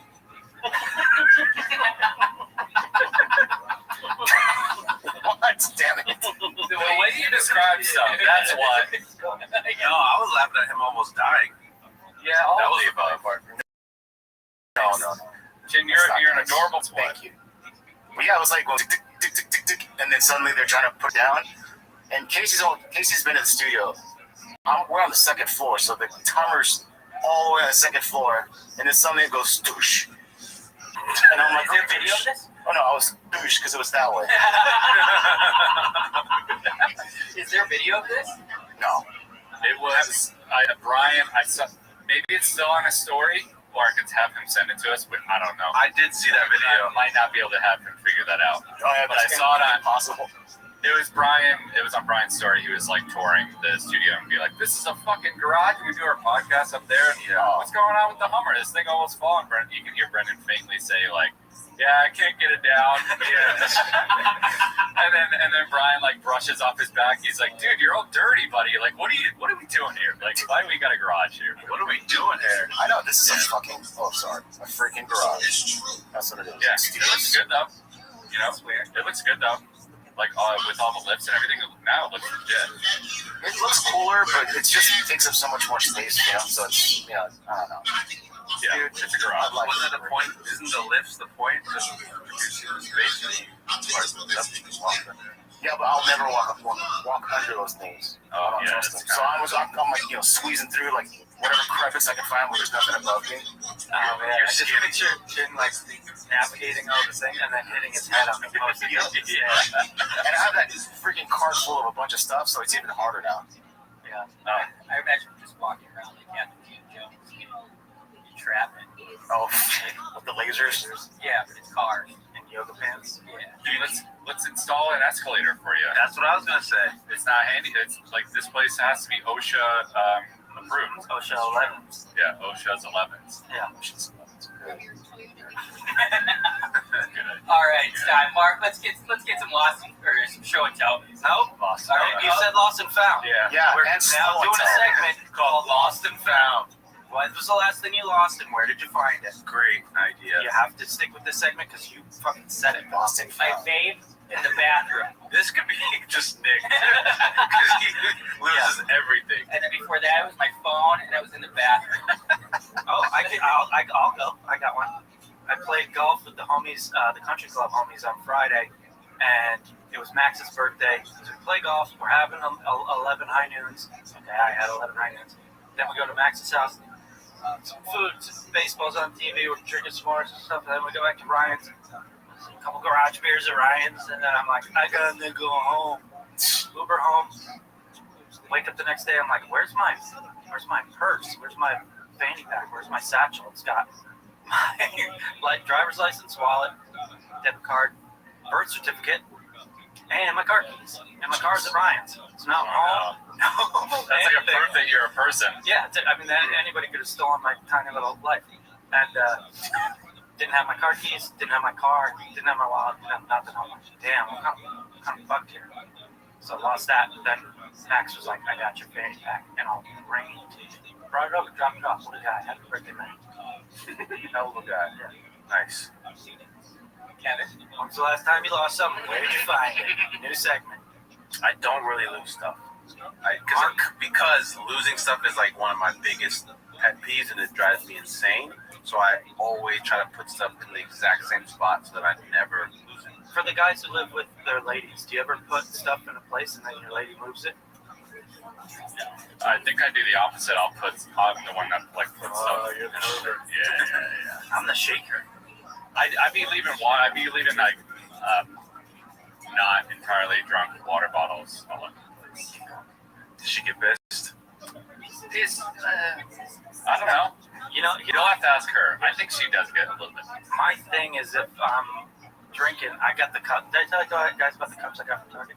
No. I got this big cup. Wait, you did. But go. I got these big cups from Target, 2 of them, and it holds either like 2 high noons or just what I would qualify as a problematic amount of wine. So I've been drinking out of that, and sometimes if I don't finish, I'll just put it in the fridge. It's like the fridge smells like high noon. So that's kind of my bad boyfriend thing. I should be leaving half. Is that what you got for show and tells, your cups? No, I easily could have. Yeah, for sure. I would have liked to see that. Is this one of the cups? Yeah. Yeah. Nice. Yeah, I remember you told us about it. Yeah, that was the drunken Target haul. Chin, what about you? So it has to be something that we lost and actually found it, right? So you keep laughing, Mark. I'm gonna go over there and strangle you. Mark wasn't laughing. It was me and the record. I am not laughing. I don't laugh at all. What is this? That's Casey's. On the far right is one of these other podcasts and 2 of the cups I got. I see me over there. Is that your root beer? Jess loves the root beer. I love She loves the Alpha root beer. She also likes the Sepia creamy root beer. Anyway, what'd you lose, Chin? Where'd you find it? Mine's not exciting. I was visiting my friends in Orange County, and I'll always bring my backpack with my laptop because of our work stuff to like upload something. Or A lot of moving parts. So I drove all the way down to my friend's house. We all hung out, blah blah, drank, had fun. I slept over that day because I don't want to drive, messed up. So early morning, drove back home. I was gonna work, do prep for the Monday show. So I was driving home on Sunday, and as soon as I get home, I'm like, "Where's my backpack?" So then I realized, at least it wasn't like gone. I knew where it was at, but I was like, "Fuck!" Because it's like an hour's plus drive to get to Woodland Hills. Could you have what is it, like the yeah, maybe I didn't think about that. Yeah. I'm recently jumped on board with that. That's nice. Oh, definitely next time. The Uber courier. Yeah, seamless transition. I had, because of the Combat Buddies Slumber Party Street, UFC Shanghai, I had Kevin Uber deliver me a Vyvanse. They use PEDs to get through the overnight stream. He put it in a box labeled Vyvanse. But no, it's about this big, this wide, and all that was in there was a little bit. That's funny stuff, dude. Just one? Yeah. That's so funny. It was funny. Damn, that's good. That's good stuff. All right. One more. I wish I would have said show and tell. Let's go, Mark. Let's finish this up. You got to choose your words carefully. I can't really recall anything, but I think I've lost my rangefinder mini. You're what? For golf. What did I? But then I didn't find it, so it's not a lost and found. Yeah, see? Oh, yeah. Finder. Yeah. Yeah, I lost my Garmin watch. More like range loser. Rangefinder loser. Yeah. It sucks because one, find out, she got me one and it was a good one, and then I lost it. Happens, man. I bought it. You know, I got a cheap one off Amazon. I'm like, if I lose this one, it's like $40. We got an app, but it enables sucks. rangefinder. Dude. Rangefinder's on. I know. Yeah. You're Big dog. 100% correct. Can you hear me? Yeah. How did stand-up comedy go? Really well. What'd you say? Really well. Oh, that's amazing. Did you record it? Nah. But they like my joke about God. I said it'd be better if God had Down syndrome than autism, and they laughed. Why do you always say that you're going to record it and then you don't? I'm nervous. Okay, I understand. Are you ready to lose? But yeah. So you didn't. I just said that. I said that I'd like a world where I think it would be fucking cool when I die if God had Down syndrome and he gave me a hug. If I get to heaven and he's rude and he doesn't want to hug me, I'll be pissed off. And they thought that was funny? Yeah. That's great, man. I said I'd rather go to hell than having God with autism. But I think I should. Did they think that was funny? Yeah. Well, great. Did they think anything that you said wasn't funny?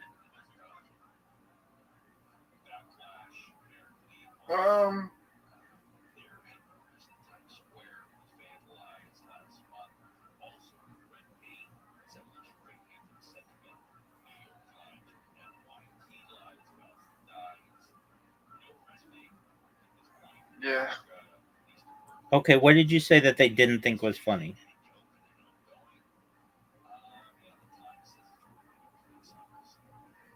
Probably the Kanye West stuff. Okay, but I mean, that's not that bad.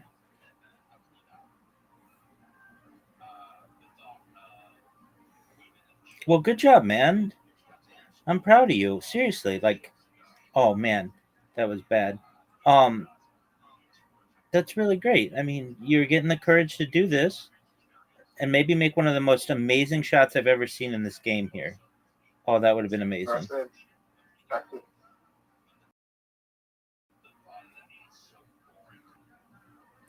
said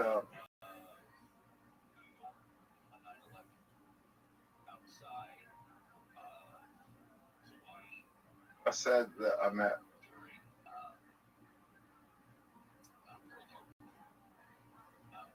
Oh, I didn't actually say this. I didn't get the joke right. But I said I met a neo-Nazi. I met a neo-Nazi that told me his son was autistic. And then I told him that the person who discovered autism was Jewish. And then they quickly going around telling everyone their son's retarded now and not autistic. And I said, well, like father, like son. Okay. Do you have any jokes that aren't racist or making fun of mental issues? That wouldn't be funny. Okay, I'm just wondering. So those are the only two topics you cover? Yeah.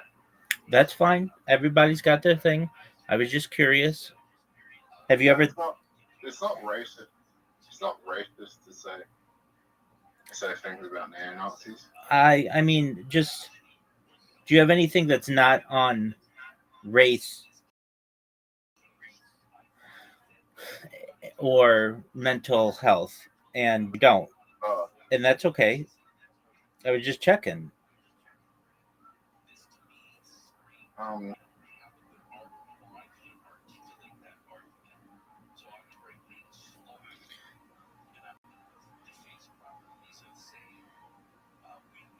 But that's really great, dude. You got up there. Someone called me. Somebody called you what, Zoo? What did they call you?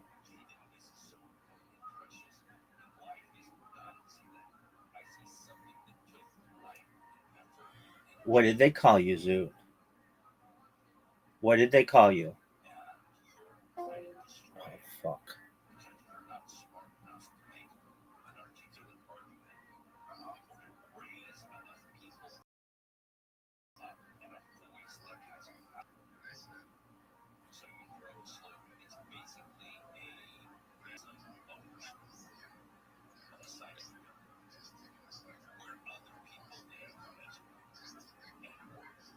Retarded. Zoo, stop. I need you to go back my internet hiccup for a second. What did you say? What did someone say to you? Can you repeat that, please? Can you hear me now? Yeah, it was my fault, not yours.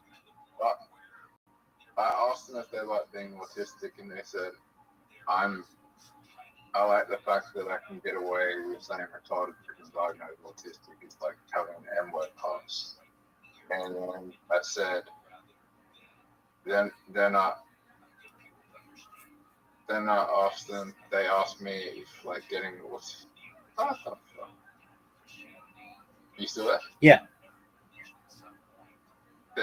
They asked me if like getting the autistic diagnosis was like eye-opening an event as it was to them. And I said, no, I don't even think I have it. And they said, well, all your mannerisms are fucked. And I was like, you called us both retarded, and you're telling me my mannerisms are fucked.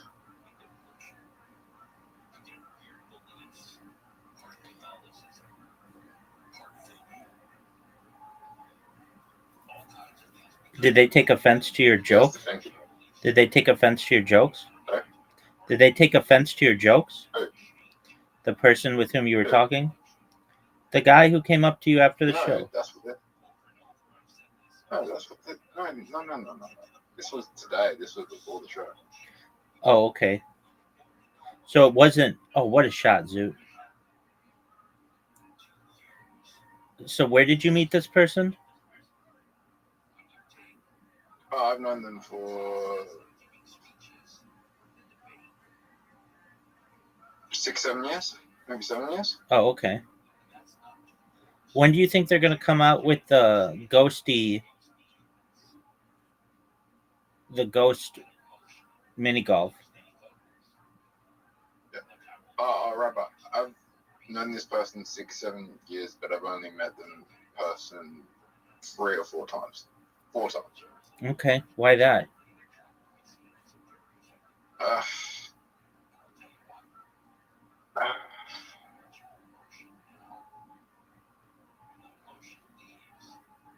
She's a bit weird. Oh, it's a chick? Yeah. Is she hot?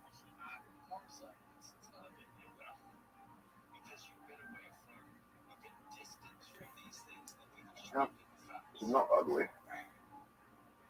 Alright, but she's not hot. I mean, there was a time where I was attracted to her, but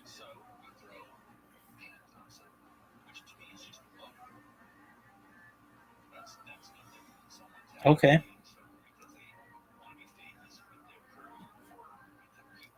But we met in person and we might not attracted to each other. So you were attracted to her, but she's not attracted to you?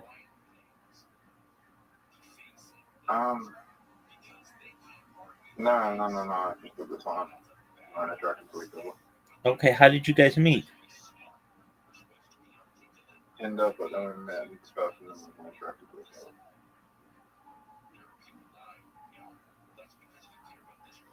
Okay. And then She met my best friend. Did they date? No, not dating, but they're living together. Oh, that's past dating. No. Yeah. I don't think that.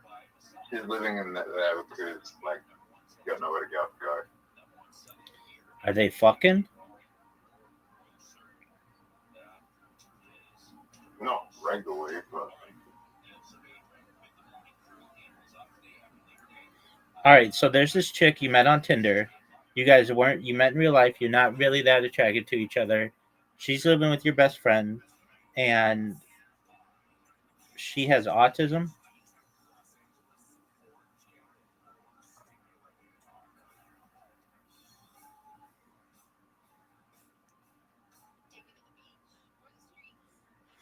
Zoot, you are a very difficult person with whom to communicate.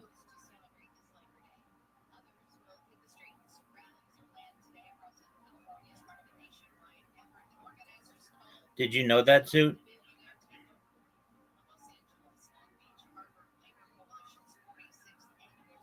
Zoot. Zoot.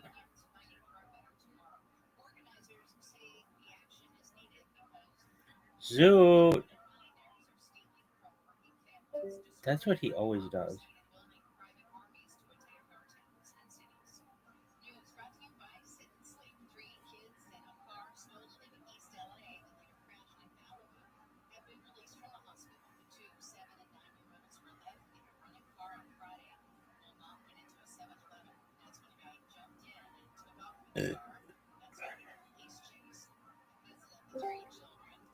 There he is. Rabbi. Yo, pimp. So she has severe autism where she believes whatever the doctors tell her she'll believe she has. I agree. I think everyone you know, including you, have that. I don't believe it. Yeah, you do. A lot of times you do. Dude, you have an invitation. You can accept it. You're going to jerk yourself off raw.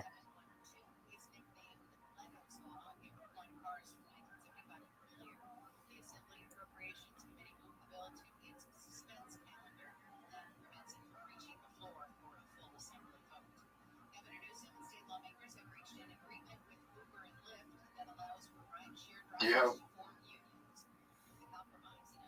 Do I have super? Yeah, I don't believe everything. Do I have super? They tell me. Yeah, you're pretty close.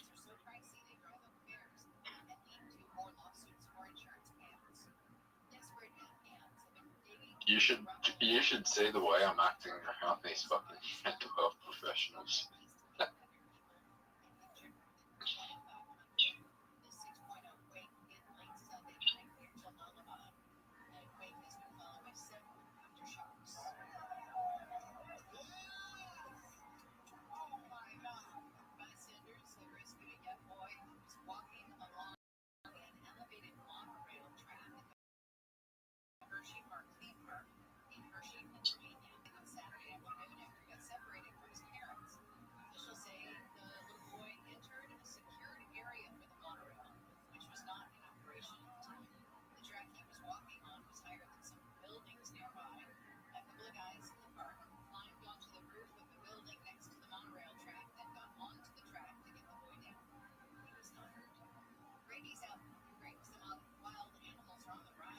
So, do you know what the dragon attack is?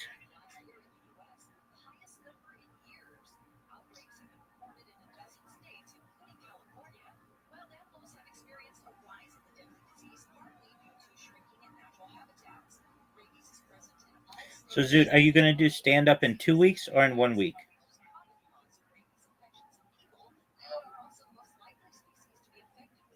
I don't know, because I need to wait a little bit longer. Okay, I understand that. Dude, you're doing it. I haven't got it perfect. Yet. Yeah, I understand that. So, do you have any, like, I'm just asking, is there any way you can have one joke that doesn't have to do with race or mental health?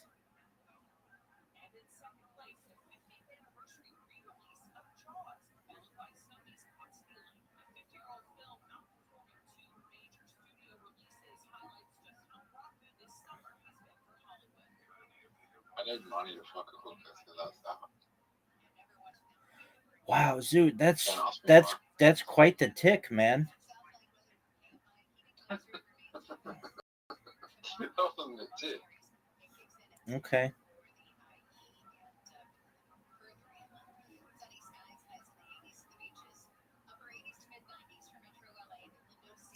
Zoot, are you seeing this? I'm putting on a show, son.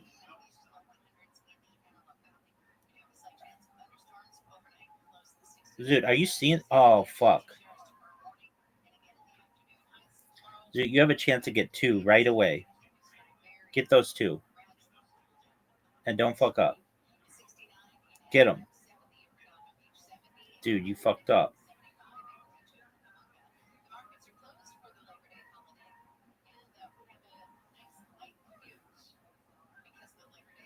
Oh, Zoot, that's a major fuck up.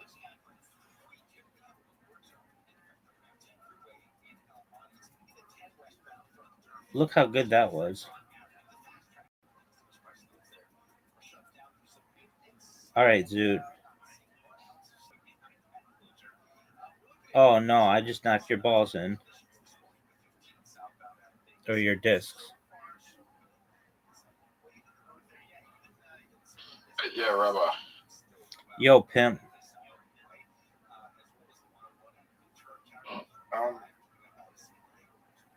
This girl has really bad, like, her mental health. It's like, she was normal instead of her mental health. That she could get back to where she was, right? But her mental health is not gone. And I feel like that's because she's believing what they're telling her. Right, that's classic super autism. That's classic. Diagnosis, but That's classic super autism. That's like the biggest thing about super autism, aside from having a huge dick. Super autism, and that's not even necessary, but it's believing everything that everybody tells you. I think it's really, isn't it called like Munchausen's disease or something? Munchausen's syndrome.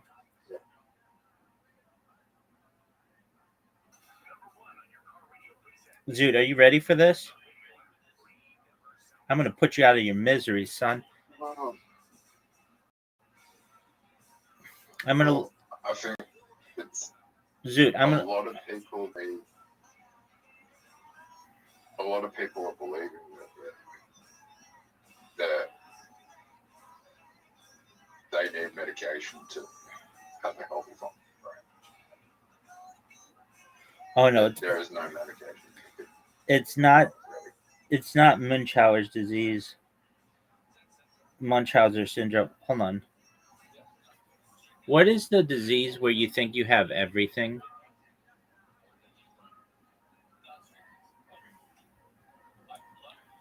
Oh yeah, it was. It's Munchausen syndrome, but it's not called that anymore. Why isn't it called that anymore?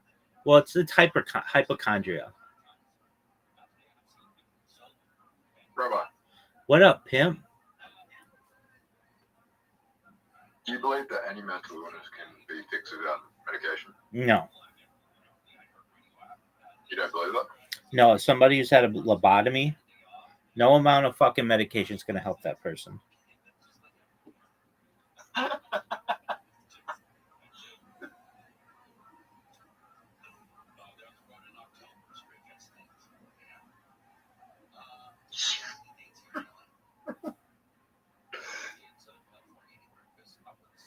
And that's why we made lobotomies illegal.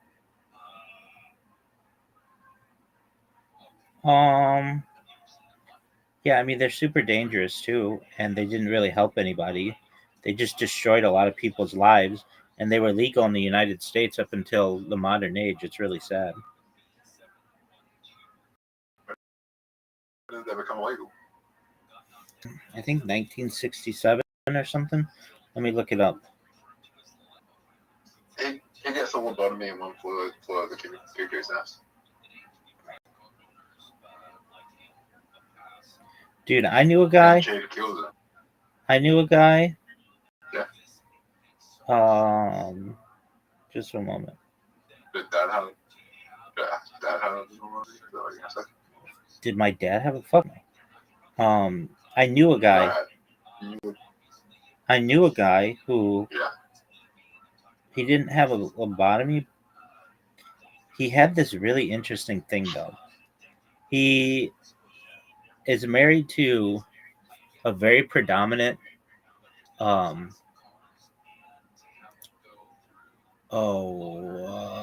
just a moment. Let me find out when it was formally outlawed.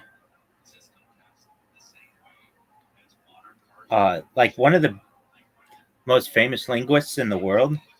She's a professor at University of California, Irvine. And he had, this isn't a lobotomy, but it's as close to anyone that I've ever known to have one. So he had like a growth, I think, in his body, like in his brain cavity, and they stuck a needle between his eyes and either sucked something out or injected something, I'm not exactly sure what, into like part of his brain, and it caused him to lose all kinds of weight. He wasn't really that fat. He's a tall dude. He wasn't all that fat, but it just caused him to lose like 80 pounds. Like he went from like, I don't know, maybe a little chubby to very, well, like pretty thin. He's kind of he's like a weird kind of guy.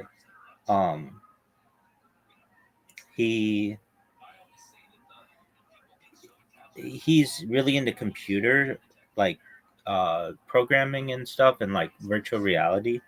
He helped to like build like virtual reality systems in the like 20 years ago.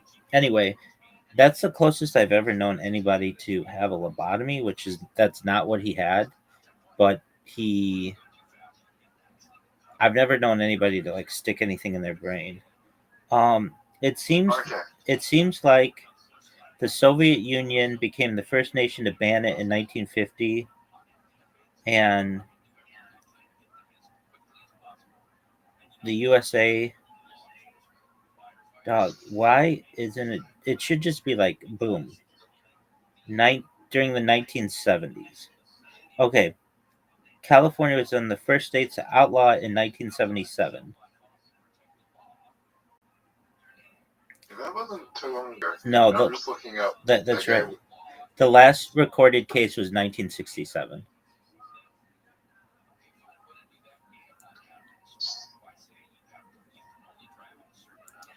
All right, Zoot, you ready for an invitation?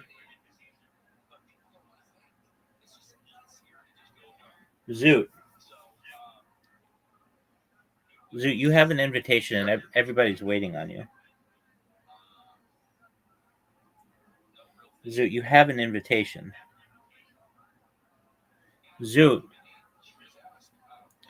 are you going to accept your invitation?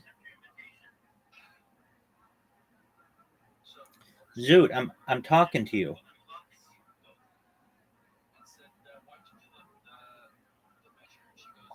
Zoot, there we go. Are you ready? You have never beaten me in this game.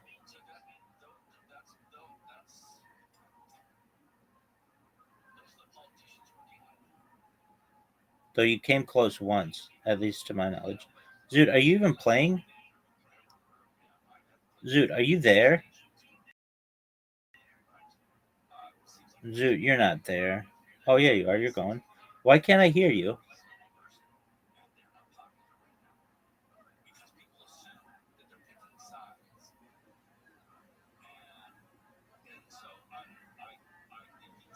Zoot. Yeah. There you go, big dog. I missed your voice. Dog, I'm playing so fucking well. I've like never until this one stage. I'd like never played this well.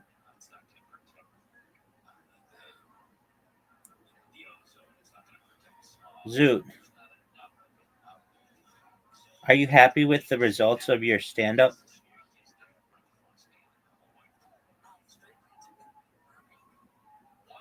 I mean, I'm gonna get better. Okay.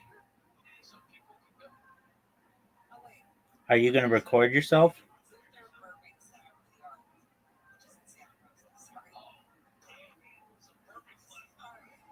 Zoot. Yeah. Good. Oh, by the way, I didn't write a single thing down when I performed. Well, usually you don't write it down when you perform.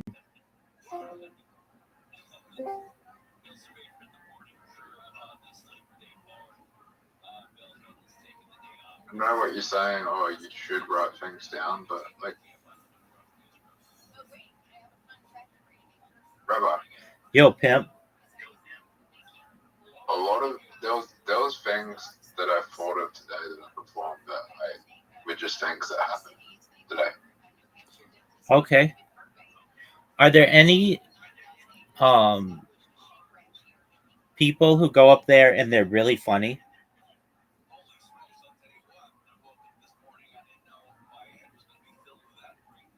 Or does everyone kind of suck?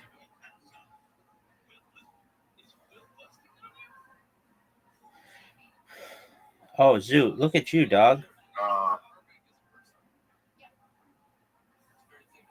Tonight they were pretty average. There was someone that really sucked. There was a few people that really sucked. How many people performed? Good job, Zoot. Zoot, what the fuck are you talking about? I have bad hand-eye coordination, dog. You're fucking good at this game.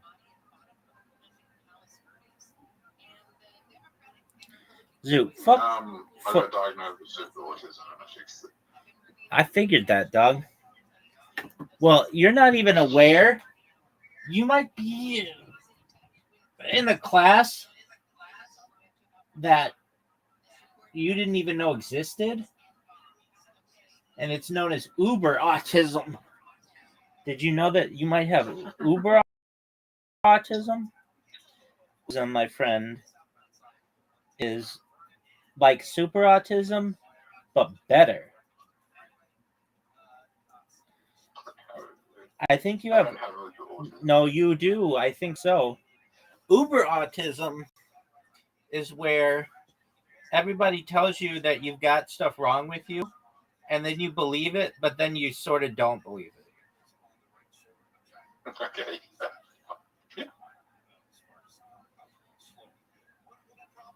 Zoot had yet to make a shot. There he goes.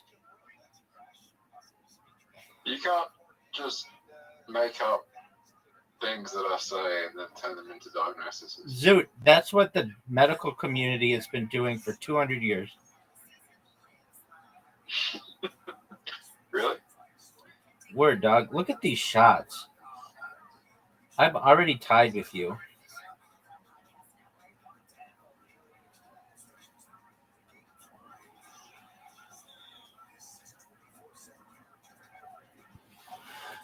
Zoot, what is it like to be patient zero for Uber autism?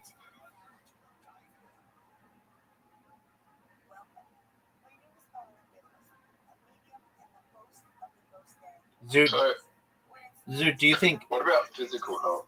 What about physical health diagnosis? What about them? Could I trust them more? Okay, like, what do you mean? Like a broken arm? No, if a doctor tells me I have cancer, should I trust him? Oh, we all have cancer to some extent.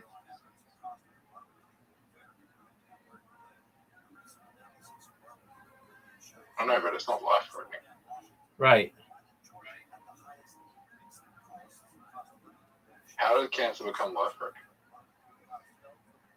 The mutated cells become large enough that they become like a tumor, and then it forces your body to fight it, and all of your energy that's used for fighting it begins to kill you, and then it can spread, and then basically all your body does is fight this like sack of tumors.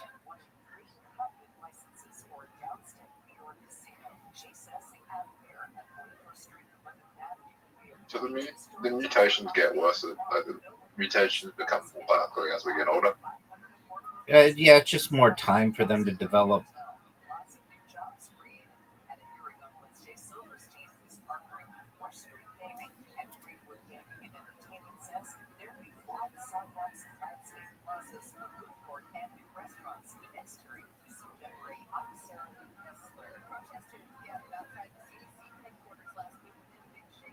My friend had bowel cancer. Your friend had bowel cancer? Same age as me. Wait, what did your friend have? Bowel cancer. What's bowel cancer? Yeah, they're like only 6 months older than me. What? I don't give a shit how old they are. What did they have? Bowel cancer? Yeah. Yeah, bowel cancer. What the fuck is that? Bowel cancer. Spell it. BOWEL. Bowel? How? What is that? Colon cancer? Yeah, Who calls it bowel cancer? that's what we call it in Australia. Oh. Okay, so your friend had bowel cancer, aka colon cancer, and they are 6 months older than you are. Yeah. Are they doing well now? And he has I mean, they're in remission, but they had they have a colostomy bag, and nothing works all the way. They can't ever have sex again because nothing gets work. They can't ejaculate. They can't piss. They have to use the colostomy bag. Okay, that sounds awful.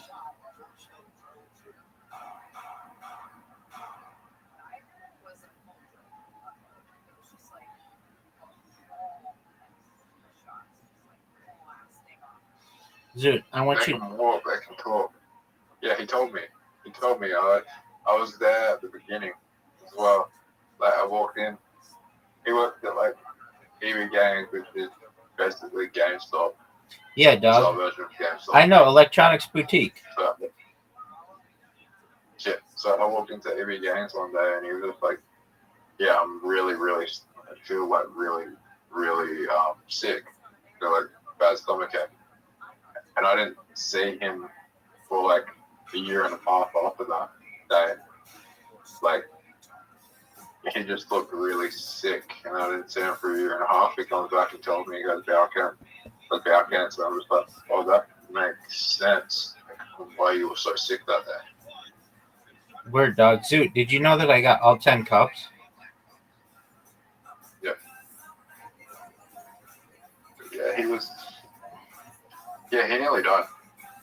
Okay, so he worked at Electronics Boutique and he almost died, and now he can't ejaculate. That's no fun, dog.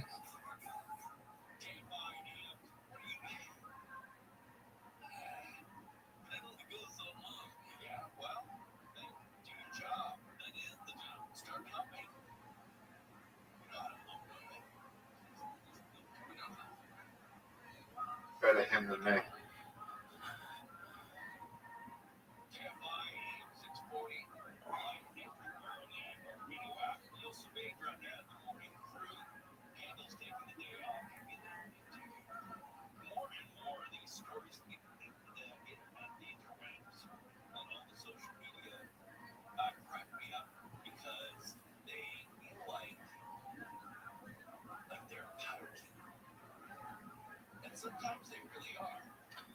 We're gonna play Moncala after this.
How do I can't go.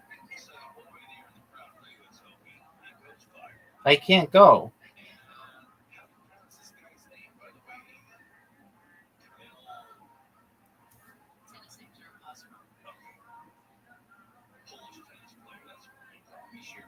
I got one of the best compliments I could ever gotten last night. What was that, big dog? Guy comes up to me and says, "Are you on YouTube? You should be."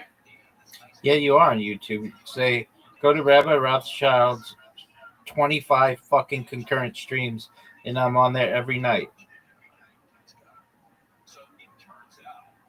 Oh shit, I am too.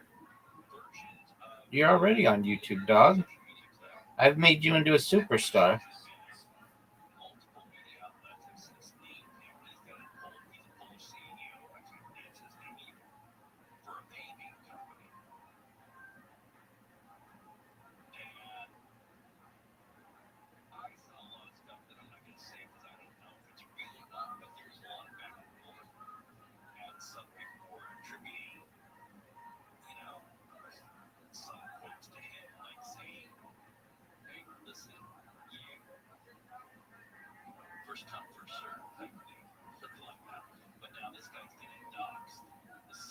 So in the future, when you go viral, and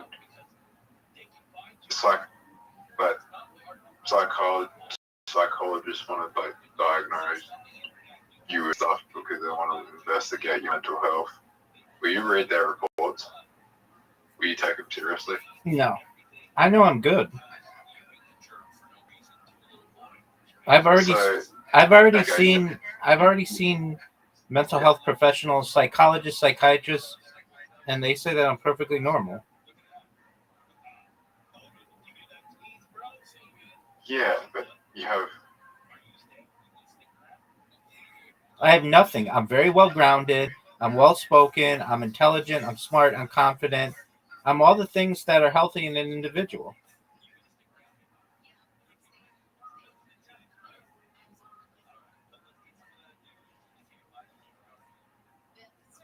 If anything, they may say that I'm overconfident, but everybody is. But that's a good thing about people who do what I do. You have to have some amount of confidence to be able to do what I do, which is literally live stream your life. If you don't, you wouldn't do it. You would, like, the first time I got somebody who came in and called me Jew or kike or any of the other bullshit that they call me, I would just stop. I don't let that get to me. Oh, but I fucked up, Zoot. I fucked up. Zoot, you just won. Probably. Oh, no, for sure. It's over.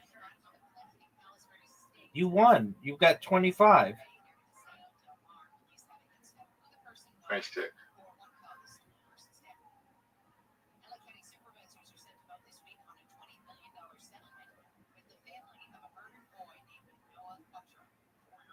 Yeah, I mean, I've spoken with mental health professionals in my time, and we just, like, this is how it goes. They're like, all right, so why are you here? And I'm usually like, to get a prescription for some type of legal speed.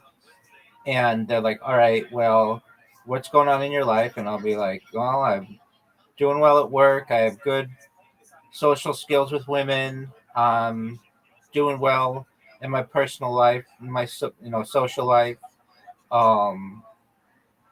Really, everything's going pretty well. And then they're like, all right, cool. And then they write me a prescription. That's how it always goes.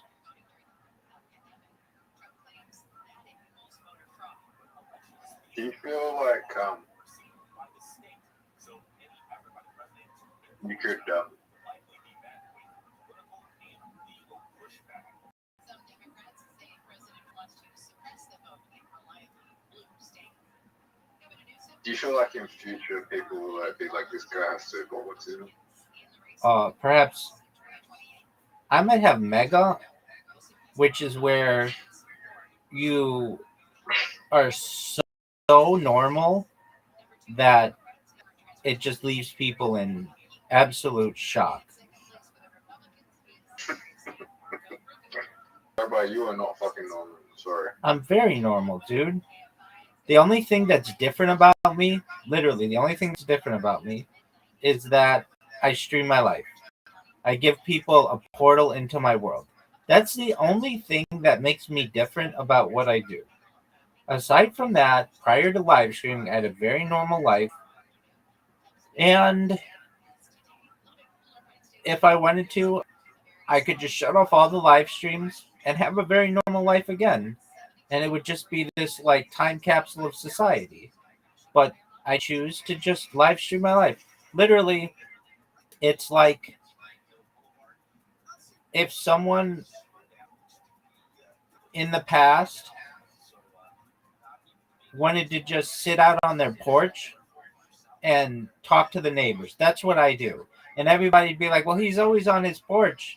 But people would be like, yeah, but you can talk to him whenever you want. And he talks about normal things or really fascinating things.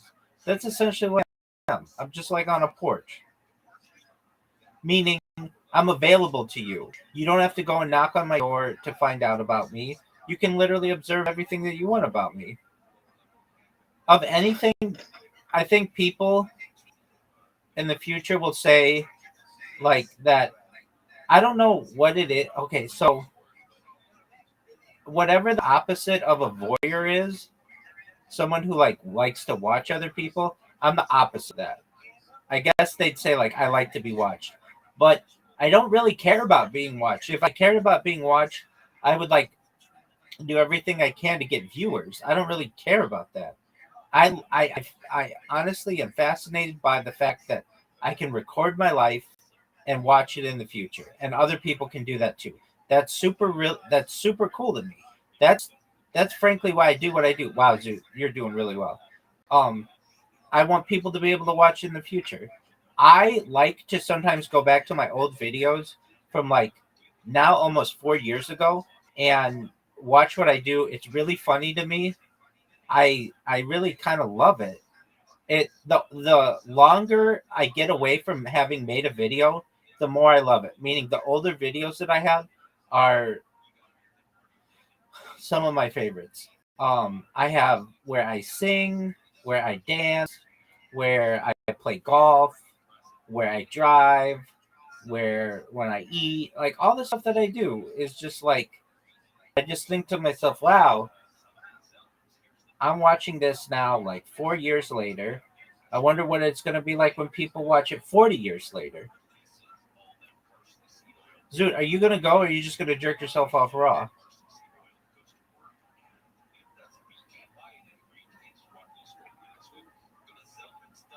Zoot, you need to get something here. And you just did. Get 100. Get 100. Oh, dude, you got 40. Zoot, you might win. I need to have one of the best rounds of my life.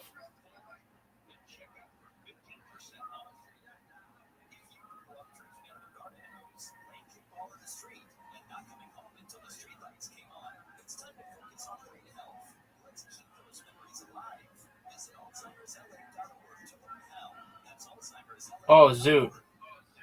All right, you need 210 points. Are you going to be able to get it, Zoot? You just need 210 points.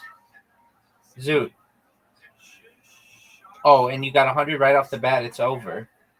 It's over, son. Get another one. Get it. Oh, it's over. You won. Dude, you just destroyed another 100. Get another 100. Get another 100. Wow, Zoot, that was really good. Excellent work, my friend. That was your first win. That was phenomenal.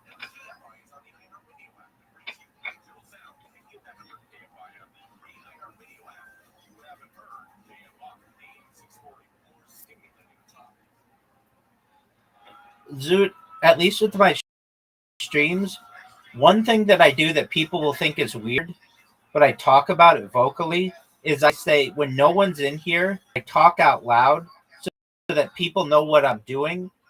I don't always though. A lot of times I'll just be really quiet. But I want content, but I also want people to know what goes on in someone's head who's healthy. So I'll be like, why isn't this working? Or this is what I have to do next. I like narrate my life. But I say vocally, I know that I'm doing this. It's not like I'm talking to myself because I don't know I'm doing it. I'm saying I'm doing it for the benefit of the viewer so that I have content so they know what I'm like, why I'm doing what I'm doing. Zoot, are you going to go? Or are you going to jerk yourself off raw? Now that's a good, that was a, me, but I'm a Tourette's. Yeah, no, it's not like that at all.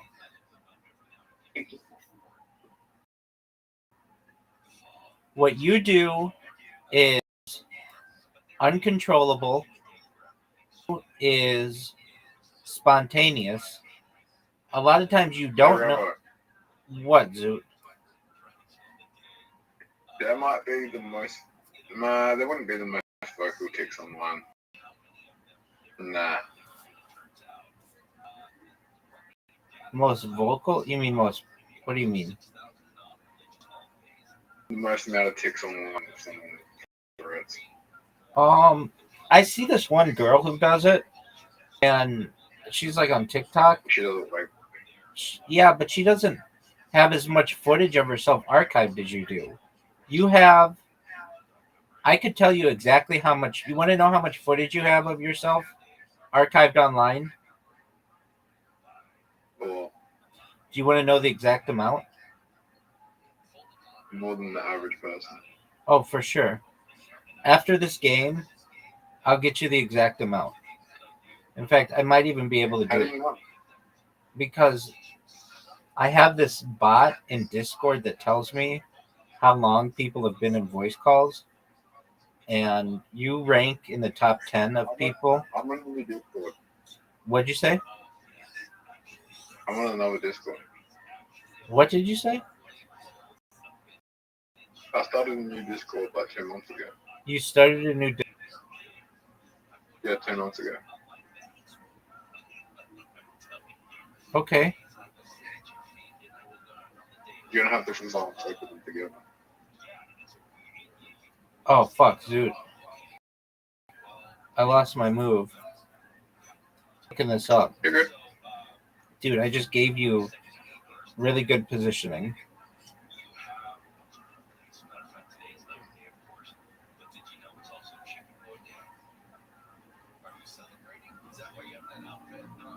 I'm gonna tell you something. What do you want to tell me, Zoot? Do you believe this statistic that I think it was 55% of males 18 to 30 haven't had sex? Wait, what was that? 55% of males 18 to 30 have never had sex. 55%, 18 to 30 have never had sex? Yeah. Is that in the United States or in globally? Globally. Yeah, maybe just because. Okay, Zoot, you've spent. Let's see here. I don't even know. I'll have to figure it out.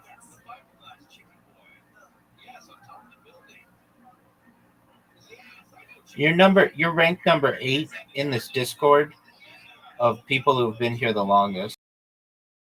Not just the longest amount of time. I'm gonna have to look up how much time you've spent.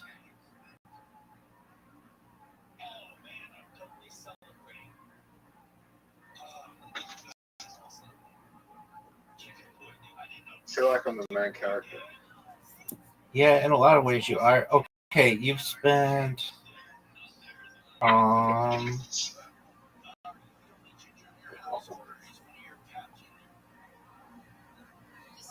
Which one do I roll?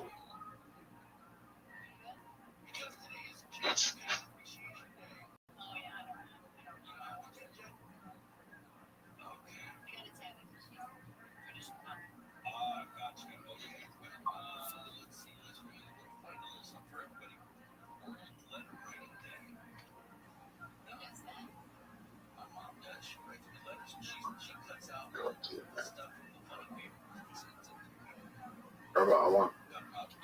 Okay. Oh my God.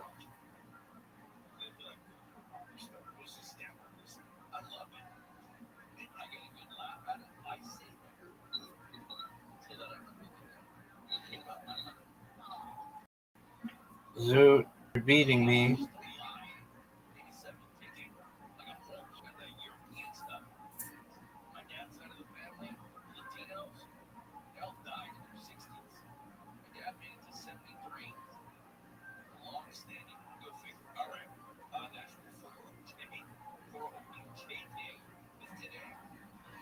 Oh man, I just gave you free shots.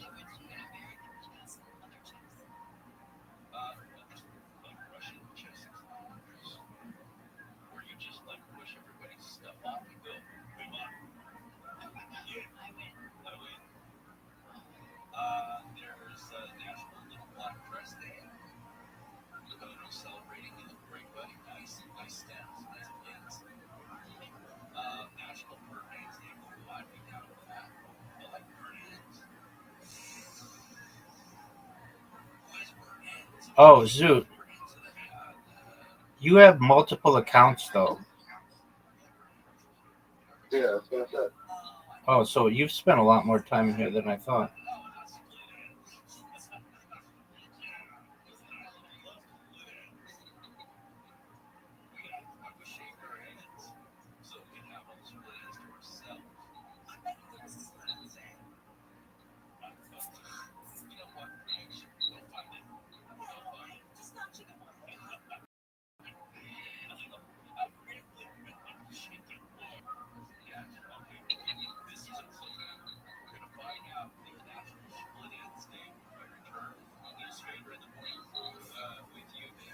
Oh, that's fine. What's that? Here is the latest from the school held in Los Angeles Ridge, Riverside County today. Nationwide Labor Day effort billed by organizers as they stop the billionaire takeover. Two small planes have crashed in mid-air skies over Colorado, and a 50-year-old movie is one of the tops of the box office for Labor Day weekend. Those stories are coming up at the top of the hour. Sunny and hot, less than 80s at the beaches, 90s to 105 inland.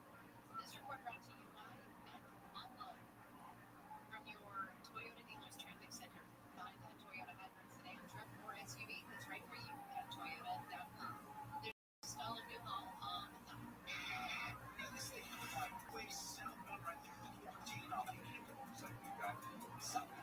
Oh, extra move. Oh, dude, Zoot. Let's see here. I could evolve this guy.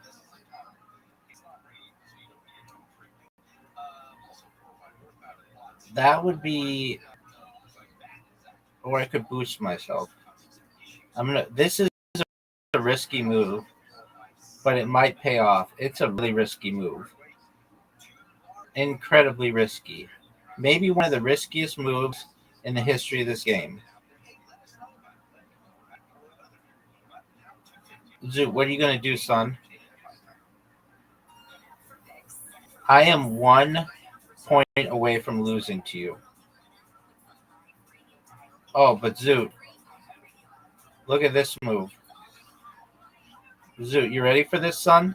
I'm making a comeback on you.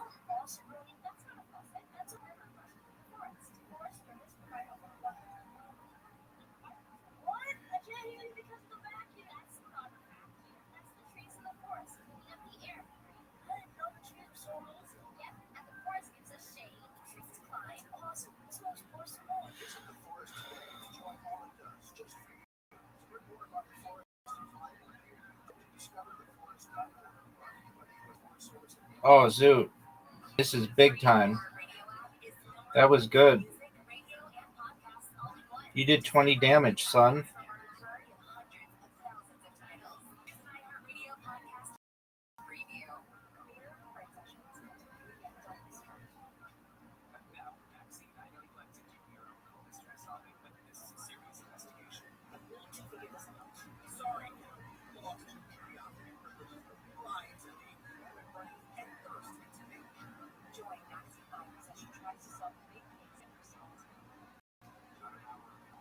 Zoot, what are you gonna do, son?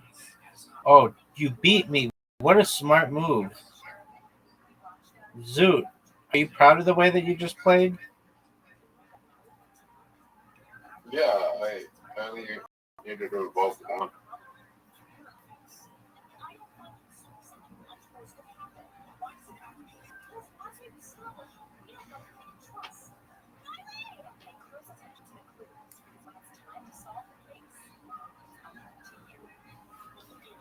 Here we go, Zoot.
Have you ever beaten me in this game?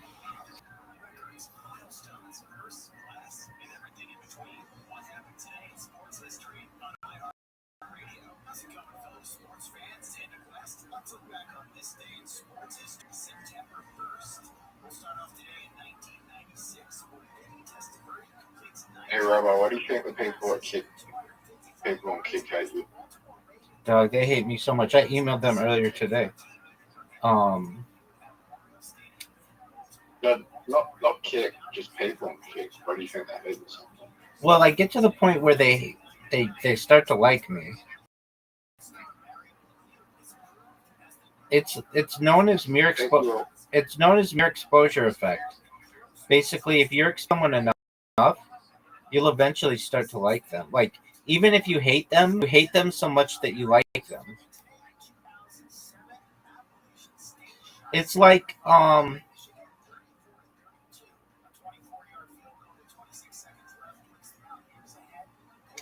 it's like a celebrity who's a celebrity that you don't like? Who's a celebrity you don't like? I'm going to say Andrew Tate used that business model perfectly. Perfect example. Well, I don't really know who that is. I mean, I do. He's a bald guy who just like took advantage of women. I don't know. I gotta go to the bathroom. I'll be right back. He was everywhere for like 2020 through to 2024 and kind of figured it out. All right.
Yeah, so that's like what Andrew Tate does, I guess. But I don't really know who that is. I mean, I don't know anything that he's ever done. Like,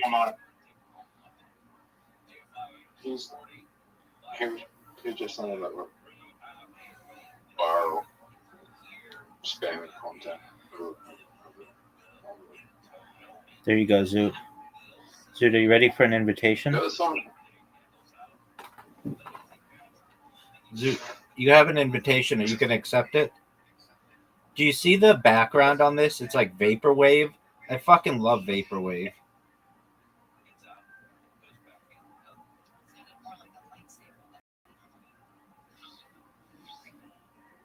I believe that every the worst person on earth has done some good things. All right. Every bad person. Yeah, of course, dog. Everyone. Everybody knows that, son.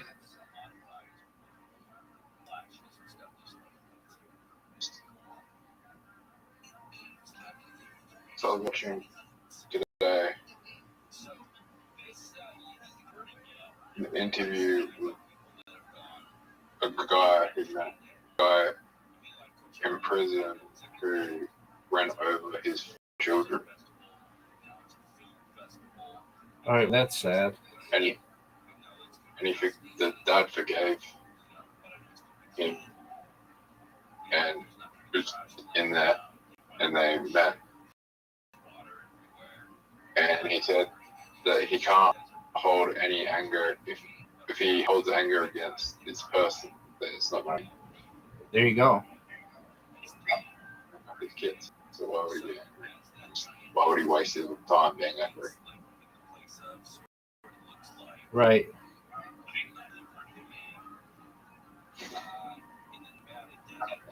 That's why a drunk driver.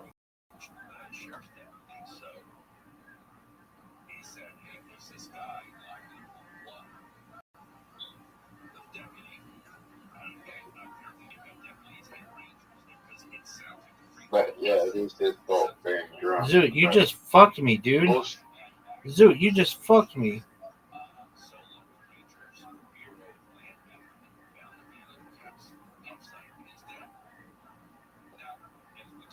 Dude, Zoot, you're gonna win. Zoot, you're gonna win.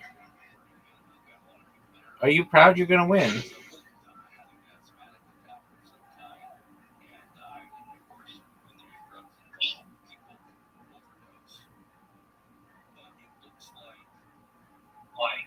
Zoot. Zoot, you won. Zoot, you won. Good job, dude. My views on drink driving changed today. You what? My views on drink driving changed a little today. You drank? It is bad. My views on drink driving changed today. It is bad, but we shouldn't just blame the drink drivers. We should blame society for making alcohol. There you go, big dog. Acceptable. There you go, big dog.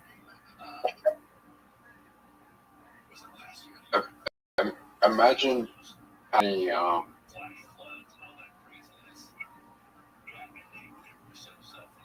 cases of drink driving could have been prevented if we didn't make alcohol so socially acceptable. Word, dog. It's big business, son. It's big business, son.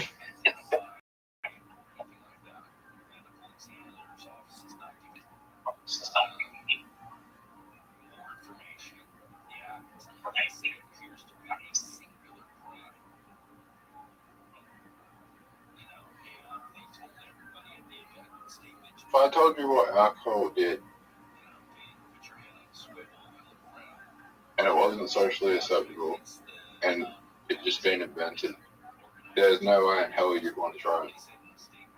I'd probably want to try it, but not want it.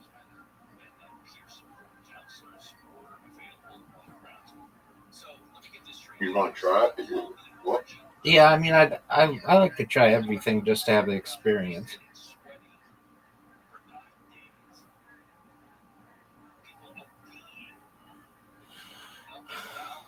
Zoot, are you gonna lose? Zoot, this bitch is over, son.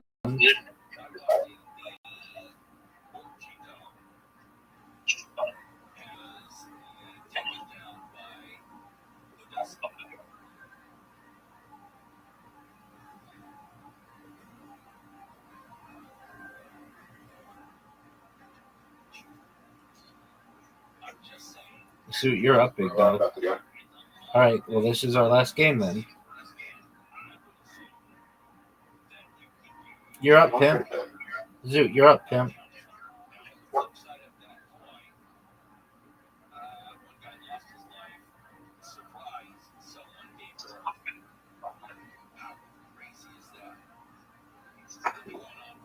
I see what you're trying to do. Thanks, baby. Tell me what.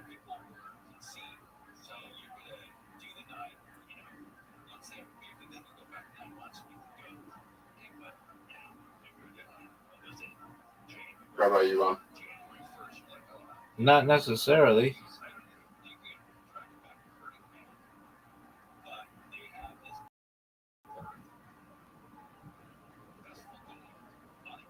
Man, that was a good match.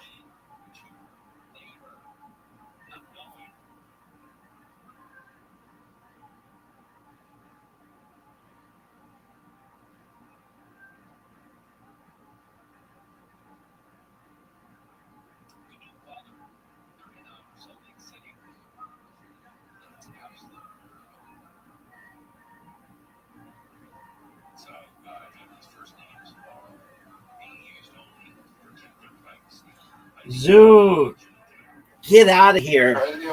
Get out of here. Get out of here. Get out of here. Good job. That was phenomenal, dude.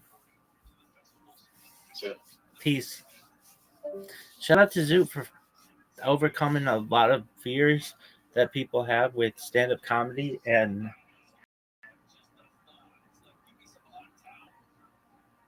making people laugh. Shout out to Zoot, man. I'm proud of him.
Are you really proud of Zoot, or are you just saying that to be a dick?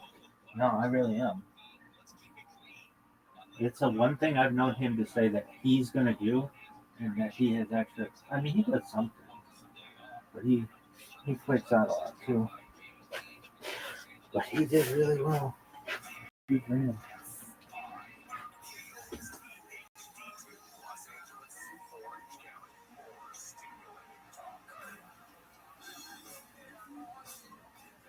Rally. I'm Amy King, live from the KFI 24-hour newsroom on this Labor Day, which is meant to celebrate American workers. Rallies will be held around Los Angeles, Orange, and Riverside counties as part of the nationwide Labor Day effort billed by organizers as a Stop the Billionaire Takeover. The Los Angeles Long Beach Harbor Labor Coalition 46th Annual Solidarity Parade and Picnic Rally in Wilmington starts at 10. It ends with a picnic at Bailey Park at 11. May Day Strong says more than 1,000 workers over billionaire events have been confirmed in the U.S. for today. They say the action is needed because, as they put it, billionaires are stealing from working families, destroying our democracy, and building private armies to attack our towns and cities. Here in a Newsom to that fight back in response to new congressional maps in Texas being signed into law. Newsom launched a promotional video on his X account Friday afternoon. Texas Governor Greg Abbott is seen in a video on his X account signing the bill. On Truth Social, President Trump wrote, quote, Texas never lets us down. Florida, Indiana, and others are waiting to do the same thing.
Okay.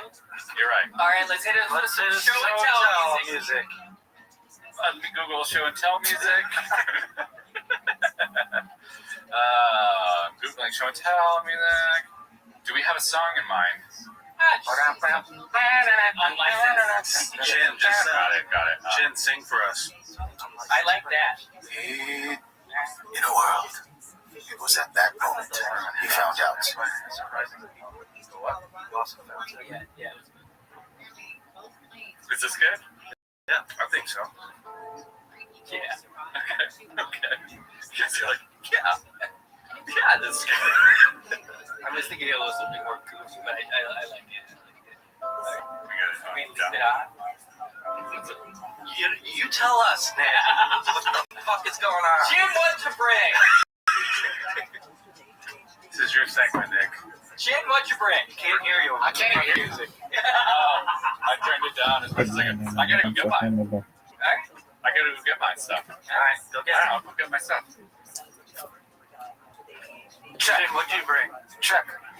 It's so hard to hear you guys. Yeah, we should just turn off the audio. But Mark's gone now. We can't. We're stuck with it. We'll wait till Mark gets back, Chin. We're just gonna sit and wait. I feel like we could still do stuff. Alright, I'll tell you guys an anecdote that only two people hear. You guys know I'm really into Red Dead.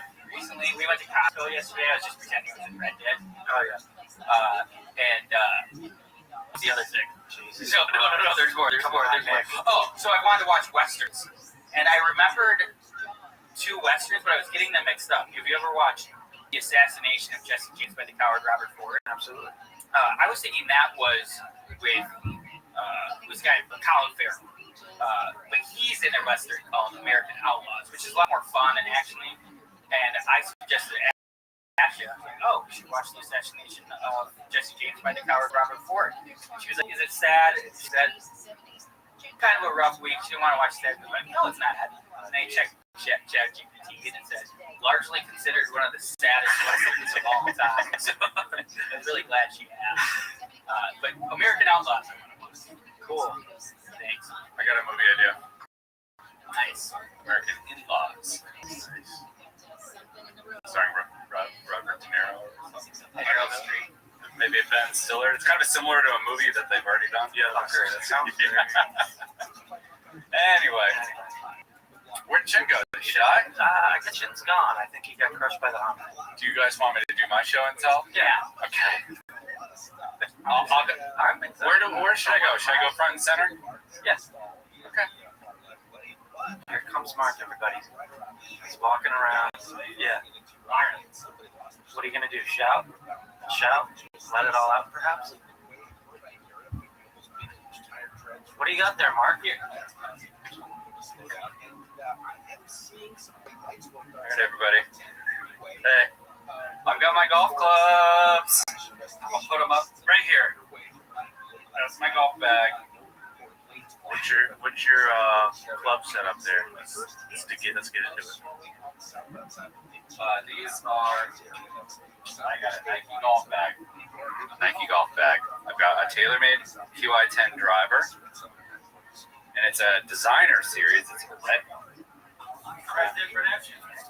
You can see the red top. It's like a red carbon fiber. That's fun. Carbon fiber. Hold your heads. Yeah. I've got my 3 hybrid Ping. The only Ping club. Why did? How can I each only have one thing club and it's the same 3 hybrid? It just works. That's like the trusty favorite club.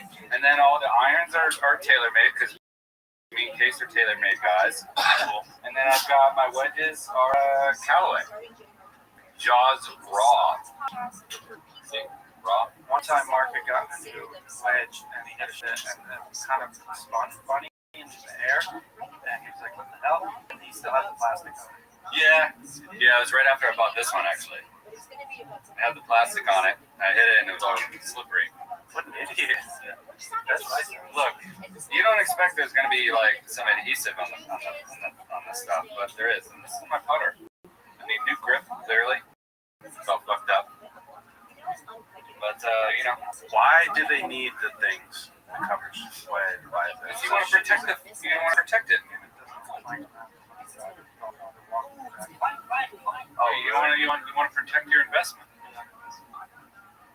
Good share. That's like saying like why do you wrap your car up? Makes sense.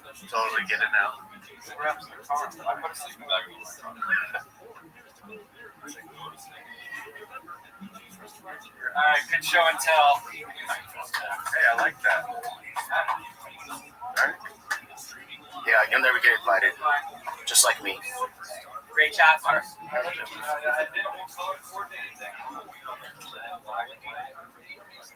That's awesome. The zoom in on that driver is nice. It's the same. What else you guys got? Nick, you got it. Okay. You go last. He's so happy. Look how excited he is. He's got a little grin on his face. He's so excited. So I was a very prolific writer as a young man. Just brought in some of my books. Did you just visit home or something? I brought it back like a year ago, and then my buddy. Whoa, go back to that. Hold it up. I will. So what started it was my buddy in 7th grade. We made books. This is the Potato and Tennis Menace. Oh my god. And we all made them with duct tape bindings. And my buddy just randomly sent me his. It was called Two Legs Too Short, where I went in to get an appendectomy because they took my legs instead. And he sent me it, and he sent every screenshot of the page. He's like, "Why don't you try to see if we can get this made?" And within a minute, I went and grabbed mine. I was like, "I'll just do it like reading myself." And he lost it. But this was the Potato Tennis Menace. It was basically based off a Mitch Hedberg joke where he said like, think Pringles were supposed to be a tennis ball factory, and then they got potatoes. Like, fuck it, cut them up. Yeah. And that's basically, there's just a mix of tennis balls and this movie from potatoes. So, did you do all the illustrations too? Yes, sir. Holy shit, you're like Dave Pilkey. I don't know what that is. It sounds fucking dope. Captain Underpants. Then this was, in kindergarten, I did my first Ninja Sushi book, which I really wish I had. It was on it was just for handwriting, and it was in all construction paper, and I can't remember what that was called. This was the sequel, Ninja Sushi and the Sacred Cheese. I'd actually like to do a live reading on it. Oh, I'd love that. Okay, and then the sequel, Ninja Sushi and the Attack of the Evil Elves. Dude, this is Hollywood is begging for this. Are you serious? And then why don't you read us one quick excerpt from Ninja Sushi? Okay, well, the Haunted School. This one is a complete ripoff of Space Jam, including exact ripoff sections of dialogue. I didn't really know about plagiarism back in the day, evidently. Oh my God. Not my problem. That was pretty old. Like, I got caught plagiarizing. Really? Yeah. A story? Did Jerry Seinfeld? Like it. I guess it's happened multiple times. In 7th grade, I got caught, and they had a talking with me, and I cried. Carry on. This is kind of like your MO for this podcast, like tea stuff. This is just on the back of the book. It says, when a few kids sneak out on Halloween, they found out that their school is more than just an ordinary school. So read and find out more. So read and find out more. And then this is just oh wait, no, the Friend Squad. This is the one that does the rip-off. That makes I was going to say, I don't get it. Haunted So, School. No, this is its own thing. This one really ripped out. Gotta be honest. The Friend Squad. Dude, that's a lot. I got to give you credit. The titles on these are good. Yeah. I don't know what the contents on the inside are like, but the titles are good. Dedicated to my family because I love them. Aw. So just one. Yeah, maybe one of those stand out kind of part. Imagine Nick at Barnes & Noble right now, in a Barnes & Noble reading to people. Like a book release party. Yeah, I could totally imagine that. Yeah. He's wearing a vest. When he went to Master Walla's mouse pad, I thought you were going to say masturbate. That's what he calls his house. Nice. When he went to Master Wallace's mouse pad, he was playing the computer game Pac-Man. Master was great at video games. Master, you want to talk to me? Said Sushi as he bowed. Yes, that is right, he said in a stern voice. I'm afraid there is some trouble. Trouble? Said Sushi. Yes, trouble. It has to do with Kojo. He is coming back, but not to make up with you. He's making plans to take over Snellwood. Ninja was dumbfounded. He was in disbelief. He would never... ... Ninja started before Master interrupted. He has, said Master, almost as if he knew what Ninja was going to say. Ninja didn't know how Kojo could turn on him after all these years. Nice. I'm intrigued. The logline. Ninja Sushi and Samurai Kojo are best friends who are trained in martial arts. One day they get in a fight. Samurai Kojo leaves, but comes back to try to take over Snellwood. Can Sushi save Snellwood without breaking his which is a place in the Find out. Nick, how long read and find out more? Read and find out more. How long have you been redacted? But she was a long time enemy of Josephus. I still remember the story that first night Sushi looked at him. The hero had to solve a problem without using violence. He got trapped by a vulture to his nest. But he realized he could Josephus is tie the such a twigs tremendous together. treasure as a historical source, but a very difficult treasure to work with because it's hard sometimes to parse what actually happened when you're trying to filter it by what we know about Josephus' personal Whoa! This is a little decorative sculpture that I have in my apartment. I didn't really have a lot of great hotel options. It's a lot of cool stuff. And it really is more memorabilia. And so this time then John of Giscala this is a cool sculpture that I have. My favorite part about it. This is a cool sculpture that I have. My favorite part about it is you take off the top and you put incense at the bottom here and light it on fire, and then it smokes out of the chamber of smoking gun. Oh, that's cool. Peace party, but in reality feeding information to the zealots so that they can be more effective in their attempt to take over the city.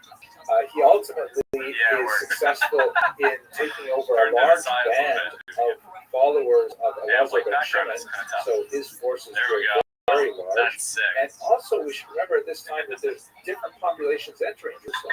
Not only I love that. pilgrims arrive at Jerusalem in large numbers for the holiday of Pesach, for example, and the holiday of Sukkot. Josephus describes this in some detail, but also there are war refugees because there's Roman incursions to the north and chaos going on there, and in the south you have these zealots wandering around, and people are fleeing their homes looking to the big cities hoping to find some safety. But John of Giscala ultimately will execute his erstwhile allies, the aristocracy, and will ultimately be the person in charge of the temple courtyard. And he will invite Yochanan ben Shvi, just another one of his bandit leaders, who takes pride in personally murdering the Herodians and these, by the way, of course, are all Jews. This is entirely Jewish fighting that we're discussing at this point. Now, to understand how this unfolds, we have to see a little bit of the map to understand where these various forces were gathered. So here's an aerial view of the city of Jerusalem as it appeared in the first century. And you can see the kind of wavy squiggly lines are topographic in nature, meaning when they are closer together, like the Kidron Valley, which is in the lower right corner, that means a much steeper incline, and when they are further apart, it means more of a plateau. So Jerusalem is built on several of these plateaus, and there's geographic separations by the valleys that are. So we're going to look at the Temple Mount, which is located here on this particular plateau.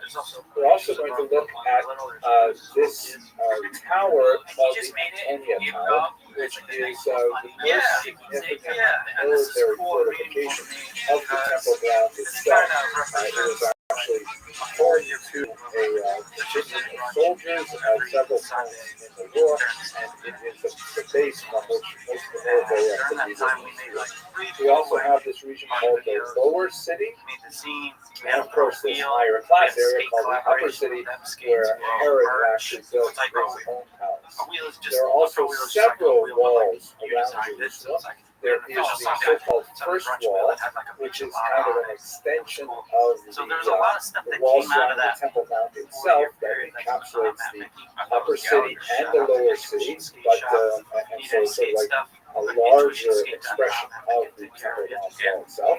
And then a second wall was built that protects the Antonia and reinforces some of the northern suburbs.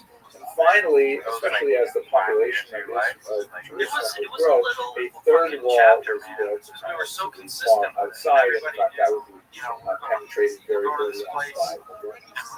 And so now that we have a little bit of geography, we're going to return to some of the major players. The high priests and the Pharisees, again, this is one of those, this is the peace party, this is the unusual,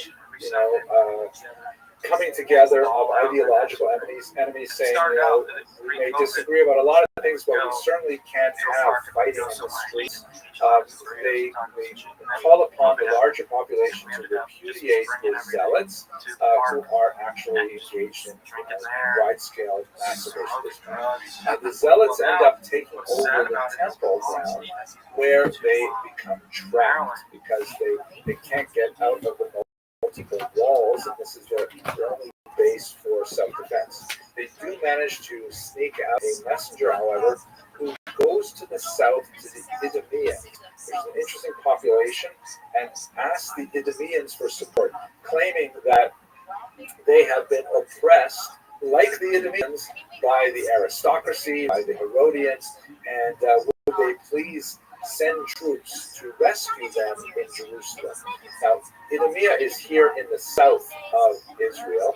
It's an unusual part of Jewish history because this is the only time when Israel engaged in forced conversion. And in fact, after the Idumean incident, it was decided to never again engage in forced conversion. This is something that occurred under one of the Maccabean kings, the Hasmoneans, and among the many negative results of this was the birth of Herod, whose father was an Idumean. And so it's widely regarded in rabbinic thought that the whole idea of forcibly converting any population to Judaism was just a bad one to start with, and Herod was in many ways the punishment that the Jews received for it. At any rate, you have this population in the south that identifies as Jewish, but recognizes their distinctiveness from the Judeans per se. There are lots of interesting discussions about patrilineal descent and matrilineal descent in this context, but again, not for this short presentation. And the Idumeans find themselves taken in by the argument that the Zealots offer that they're being persecuted by the aristocracy. The Idumeans also have a kind of a feeling that they're often looked down upon and are persecuted, so they send 20,000 soldiers to rescue the Zealots in Jerusalem. Great segment. These numbers that Josephus offers have often been challenged. You have to take them with a grain of salt. There's a significant fraction of 20,000 when they get to Jerusalem, they are held off by the city walls. And the high priest Ananus comes out and says, hey, please understand what's going on here. And he makes an impassioned speech saying, we are not oppressing the Zealots. They come in here, they commit violence, and this is not good for us. It's a Roman see us all fighting with each other. It's just a weaken our movement, and he tries with tremendous effort to keep the Idumeans out of the city. He is unfortunately unsuccessful. Okay, well, then I'll just keep it short. You can hear my voice, all right? The city once again, and catches up city I think it's just for like a limiter. and this is when Yeah, there you go. violence much Wait, what worse. if I did The this? Idumeans enter, and together with the zealots, they massacre the high priest. Damn, the mic's covering it now. And this actually happened I think on Chip's the doing a temple grounds. Josephus considered He did. this He got it. no return to Jerusalem. Meaning, I knew he was doing it the whole the time. Idumeans and the zealots go and Gado, Josephus felt that maybe the Judeans could patch it up with the Romans. Sorry about those zealots. Sorry that we couldn't, keep them from destroying Sextius and Gallus' legion and things like that. We really couldn't do those things. But once the high priest Anonymous was murdered, Man, it was so much better because I was actually picking up on the mic. But it probably is on your good audio, actually. Yeah. I mean, at that moment, I wasn't actually thinking. I was just like, the Romans, and he felt that after that hours for me, boy.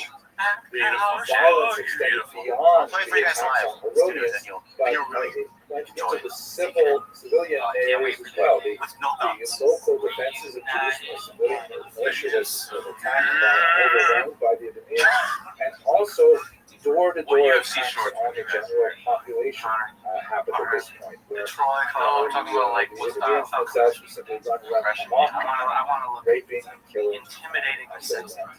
To give one example of the level of lawlessness, the zealots wanted to put a particular prominent individual named Zacharias I do like the tie style because I have no ass. I would want the person, but I have zero ass. So, tie style, they kind of cut out the sides. Yeah. To convict him of the crimes they accused him of. But the Sanhedrin did not want to go along with this, and so instead the zealots simply slit his throat and threw his body into the valley. What would you do, Mark?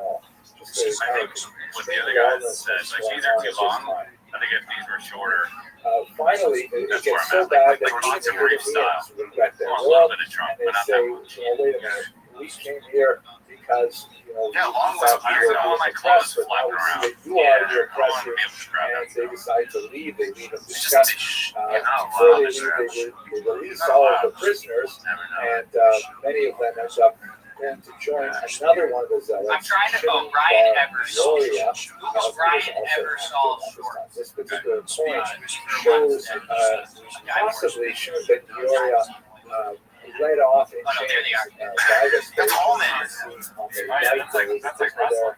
Some Yeah, experts he wore those sponsored by trading. plays a very important role in the Oh no, so that's Dennis Holman. I guess Brian Ebersol dead or Up something. until this time, he has not been in This is a Jerusalem. different person. He has The been fighter is ravaging actually the Dennis countryside, Holman. and I know that. Oh, okay, the gotcha. general lawlessness But that these has these built styles.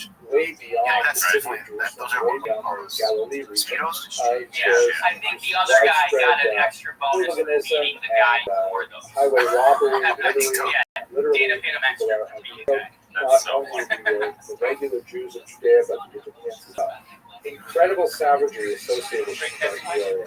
Regularly amputating. I'll tell you something real quick. I want you guys to know. Quite I asked often the just freaking guys, but mutilating it them became and like just a sending them joke. back. I'm actually hearing noises in my attic.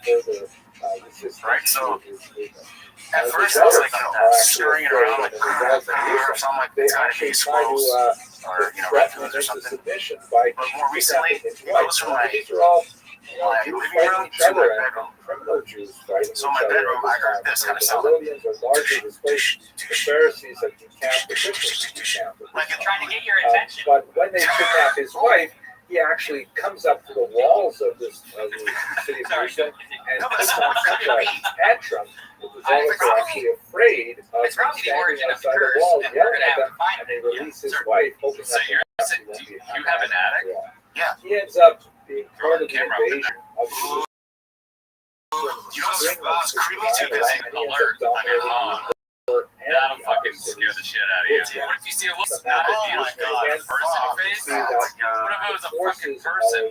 That's what three I mean. major areas. I know it's not, Lazar but then ben Shimon, things happen as well. So I'm always paranoid about locking all my doors, right? I came home one day and my back door was Scala unlocked. is controlling the temple. So I'm like, I must have forgot somehow. But I'm like, I'm so paranoid. How would I forget? Especially when I'm hearing noises, you know. And my security cameras right now are not working. I can't get it to function. Because they cut the fucking lines. It's a three-way You're just like Brendan and Brian right now. All of you guys. What do they say?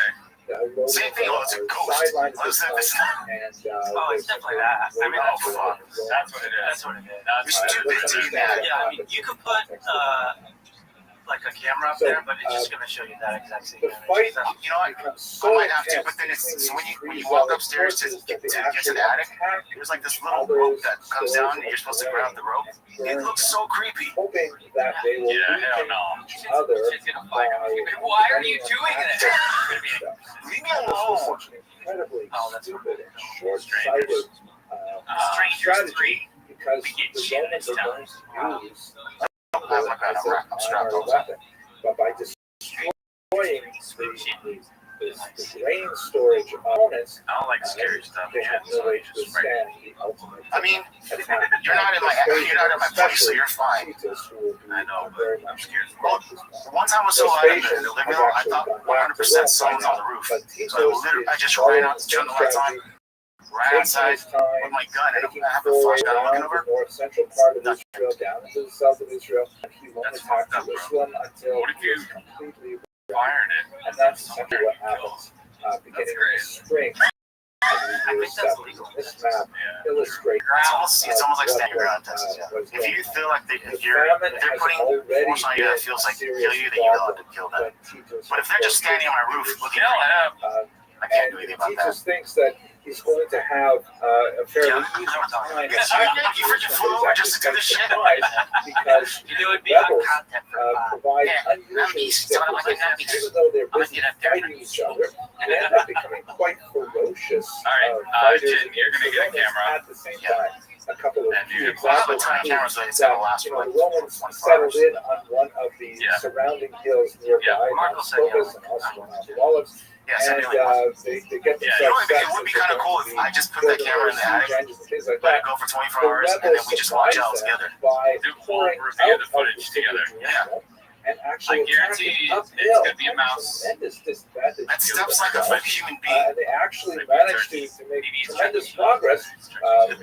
Jesus himself is wounded in one of these attacks until they finally are able to push the rebels. Oh my god, can you back imagine to seeing the city something and just very walk by real quick narrowly in the camera? evade destruction by this bold Or a and trail rather cam, get a little unusual trail cam. attack. Actually, I Another do have a trail example, cam.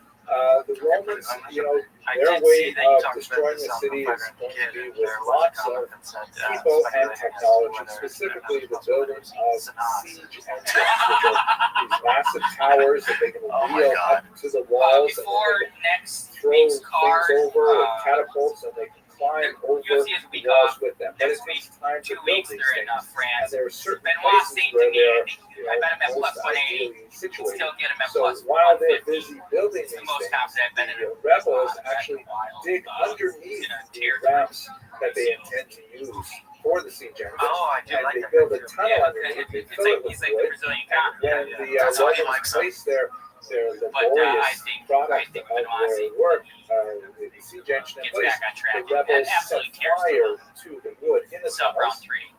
collapsing the tunnels That's a and whole destroying the tradition. siege Imagine if Ruffy engine. This wins is up. hugely frustrating to He's teachers in line because for a this is schlepping out, so to speak. The war is going on much longer, and it's actually embarrassing to the But yeah, I can't wait, and I feel okay to give out a pick because I'm Josephus puts it very well when he says that the Romans held it to be terribly disgraceful. I wish I did. If cunning I didn't do a good should enough job. always with prevail I over talked about last valor, week with the desperation after over weapons, mass over expertise, but we peaked at 29. in fact, that's 15 what is courage. happening Shout out in to the the early months of the siege, that they Wait, who did you they pick then? were able to Nick hold it Zang off or with the combination of cunning, I was on desperation, Walker. mass. Holy crap! Yeah, I bet him. That was fucking awesome. That is I also the bet him last by subs decision that plus Jesus makes, 900, therefore, and he then says, you know what? I guess we're Walter just gonna Walker use had his the wife better old-fashioned, Johnny Walker by subs, so that I was feeling really good. And he did come out for a takedown immediately. Like, that was and he builds this massive beat him with siege leg kicks dike, plus you see, 315. functionally Great the card. fourth Charles wall Johnson around knockout Jerusalem. plus 900. And he manages it very I'll check out carefully that to one, make too. sure that no food Yeah, I jumped off the bat. That was a great fight, but I was like, oh, what a shuts dumb man. down I'm going to any do it. possibility for Jerusalem to get any provisions from the outside. And you combine that with the fact that the zealots have already destroyed their own grain He's stores. got a haircut. They descend into a horrible level of famine, which Josephus Oh yeah, we took video of our haircuts. Yeah, guys, I got a haircut. Guess who cuts this hair?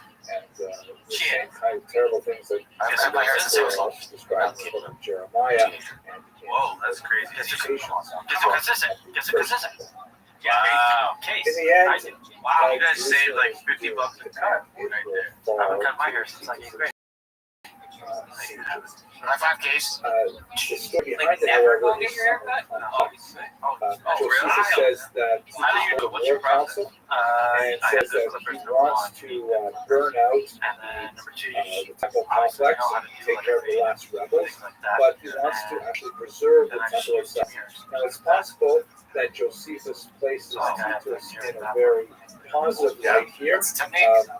I'm a little more advanced. I have Ulster Fast Feast. I replaced the blades with ceramic blades from Andis. Assigned the Flavian name because of his close relationship to the Roman Emperor family. No, I do something controversial.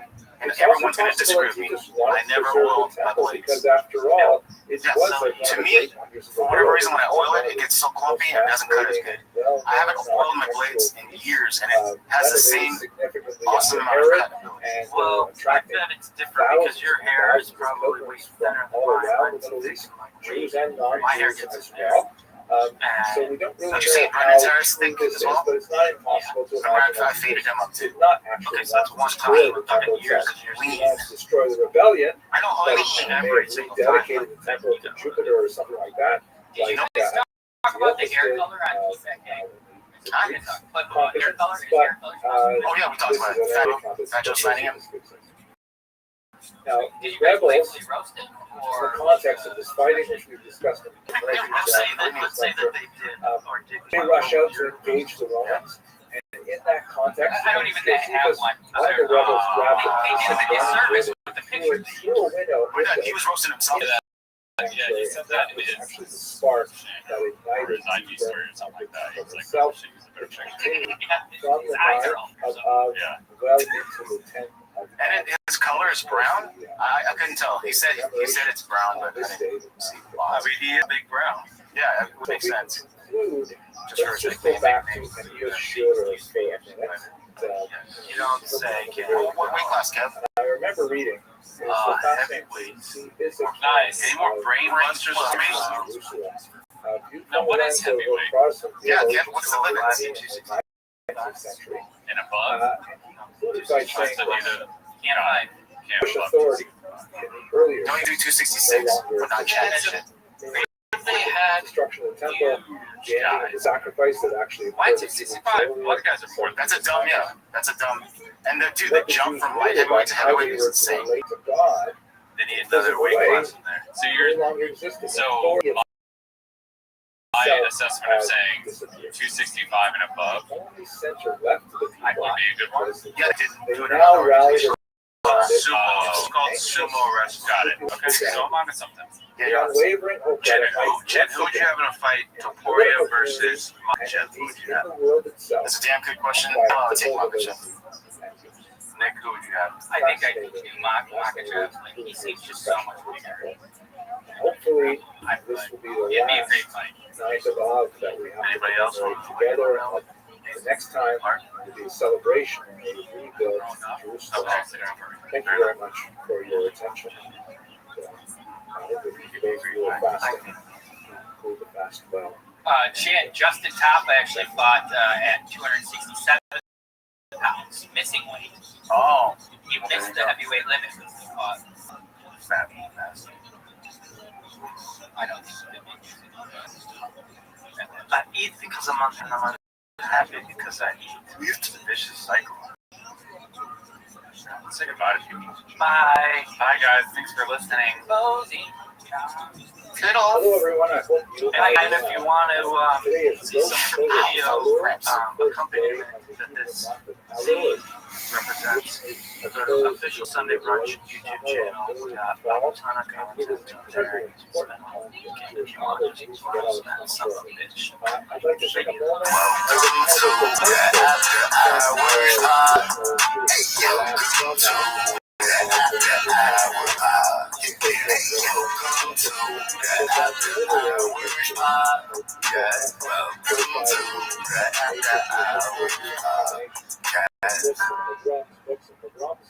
That may have some value to it, but today we're going to focus on books. We're going to look at these really amazing trending literature, which has become the lesser tradition. So let's just take a step back though and talk about what exactly is an Elul. So according to Jewish thought, the high holidays, which begin with Rosh Hashanah, the beginning of the year, and this year falls in early September, is a period of judgment for all humanity. And this awesome day, and it's not just that day, it extends to Yom Kippur and according to some of the more listed agreements much later than that as well. But we have to prepare ourselves for that judgment, which the assessment of the prior year is made, and the decision is made about what's going to happen in the future with an individual and an organization. So the month of Elul is this penultimate month of the calendar, and it is set aside as a month of self-reflection, of self-analysis, of determination of how well has done over the year, how close we are to the person they want to be, and it's an opportunity for us to look at our lives, look at how we go around ourselves, and try to make amends. Apologies is a very big part of Elul. This is considered the best time to kind of clear the accounts we have with other people, not only in terms of paying our financial debts, but also in terms of paying our emotional debts. Trying to wrap things up so that going relationship with a clear message and record as possible. So in this context, it has become a tradition for many centuries now. Jews read the literature related to repentance during the month of Elul. And I'd like to give you over the next few minutes some of my favorite Elul. This is what their fans want. They just listen to an hour of just us picking on the show. That's weird. This is what podcasting's become. This is like Reddit jobs Reddit.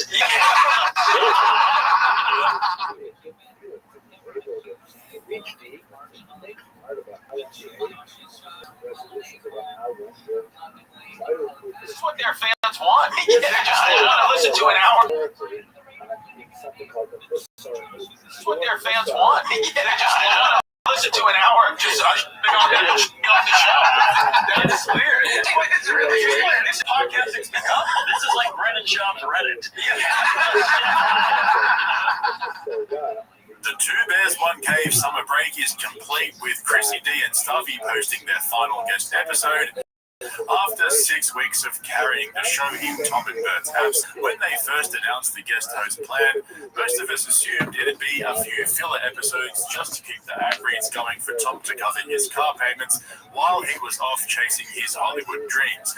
But instead, we got a full 6-week arc of Chrissy and Stuffy slowly realizing that not only were they doing the heavy lifting, but the audience actually preferred it that way. This was by far the biggest revelation over the 6 weeks. Seeing the two of them slowly realizing just how much hate there was for Tom and Bert and how starved of real entertainment the YMH fan base is made me realize just how much of a bubble most of these comedians are living in.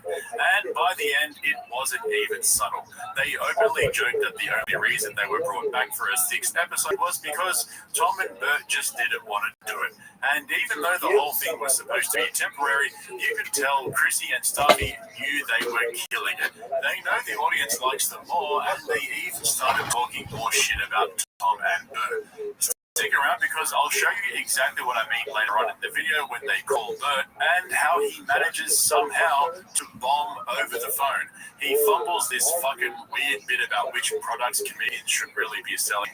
He sucks all the energy out of the room and then he hangs up. But then Chrissy and Stuffy immediately roast him for being a predictable narcissist and how he doesn't understand comedy anymore. Towards the end, I'll show you the moment when Mark Norman and Sam Morrell joined the pile-on of Tom and Bert, and if you've been following my forensic coverage of the show over the past few weeks, this has been the trend. If you recall, after the first guest episode when they asked us what we wanted to see more of over the summer, I posted a video asking them to spend more time roasting Tom and Bert. And boy, did they deliver. about this actually because a lot of our dynamic is me needling you to tell embarrassing stories. Yes. And that kind of is Tom and Bert. That is Tom and Bert. kind of sits back and goes, oh, tell me about that. Right. Horrifying thing that your family is going to be pissed about you revealing. Yes. That's kind of what I do to you. Yeah. Even though I'm fat. Yeah, open up your comedy special talking about your daughter's periods. By the way, you do look nice in that purple shirt, which is probably the same color as Bert's liver. The royal color. I think. Listen, he doesn't have a disease liver, he has a royal. Look at it that way. Like I said, this final episode was when it really started to click for them. They finally realized what we've been saying this whole time. Chrissy starts talking about people stopping him in the street to say thank you for taking over Two Bears, and Stuffy straight up admits he doesn't get it. He can't understand why people are responding so positively to their takeover of the show, and I mean, fuck. That kind of says it all, right? Tom and Bert's friends really never realized how far and deep the hate goes. It's that moment where the guest hosts accidentally say what the audience has been thinking for years.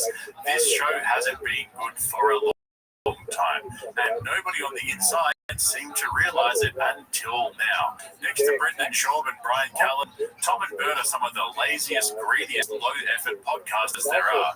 But just before I show you the moment the penny finally dropped, I want to give a shout-out to all of you who have gone over to my new channel, More Cringe, and subscribed. It's only with a few videos, but if you want to see more cringe outside of the usual suspects cover of this channel, head over there and subscribe so you don't miss out on all the extra content I've been posting. Also, don't forget to check out the link in the description to my Patreon for my latest coverage of the missing Kill Tony London show and their second Netflix show. Kill Tony is currently going through a massive identity crisis, so make sure you don't miss out on all my coverage of their downfall. Anyway, let's get back to Chrissy and Stuffy having a short epiphany about how far gone Two Bears One Cave is. I actually can't believe 6 weeks. This is 6 weeks. We were all supposed to be signed on for 5. They let us go to 6 because Tom and Bert just don't want to put it No. I mean, we think this is our last one. If they make us a big enough offer, we'll come back again. But listen, we know we got the bargaining power now. Yeah. I thought, honestly, I had no idea what to expect. I was like, oh, Chris, it'll be fun. I love doing pods with Chris. It's like, I'm trying to conceive a world where you step into someone's podcast and everyone's not pissed off. Right. Like, to me, I was like, this doesn't make any sense. They listen for you guys. I have been shocked at how much people love this $2 episode. People have been stopping me in the street and be like, thank you for taking over Two Bears. It almost feels like someone is making them listen to this. Yeah. I don't understand. Miss Aquarius, Go back and watch. I guess the show sucks. how you doing?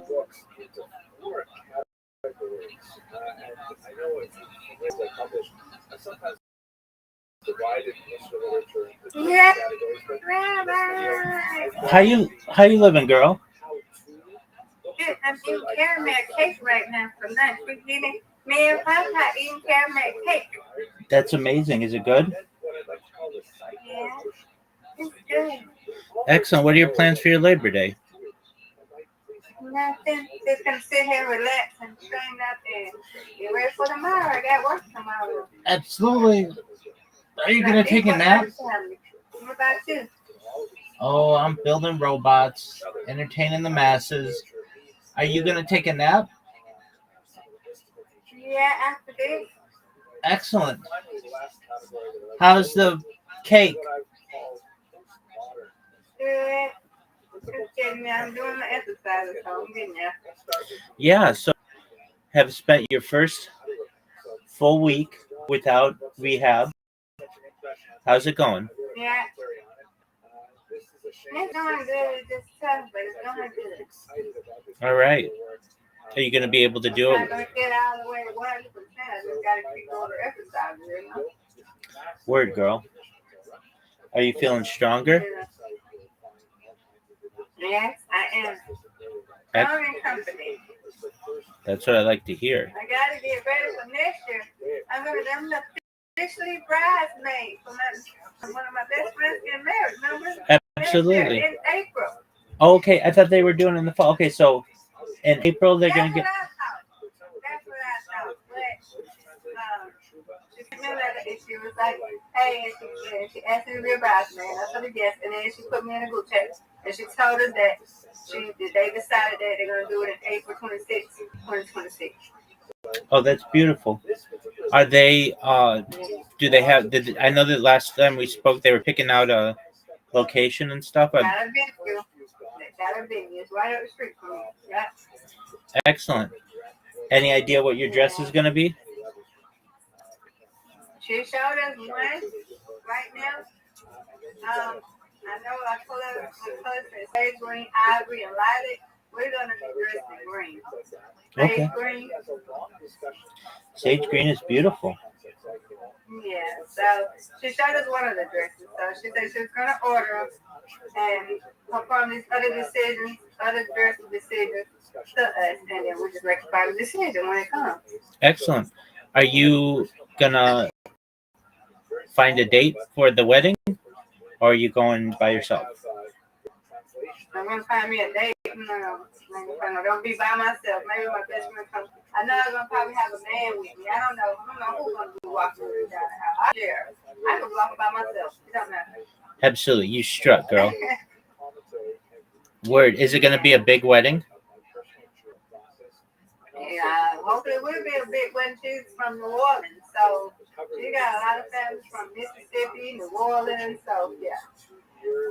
Very cool. Everybody, I believe she is. And then he's got family from South Georgia, and his cousin is in. Matter of fact, his cousin I met when we had the engagement, surprise engagement party.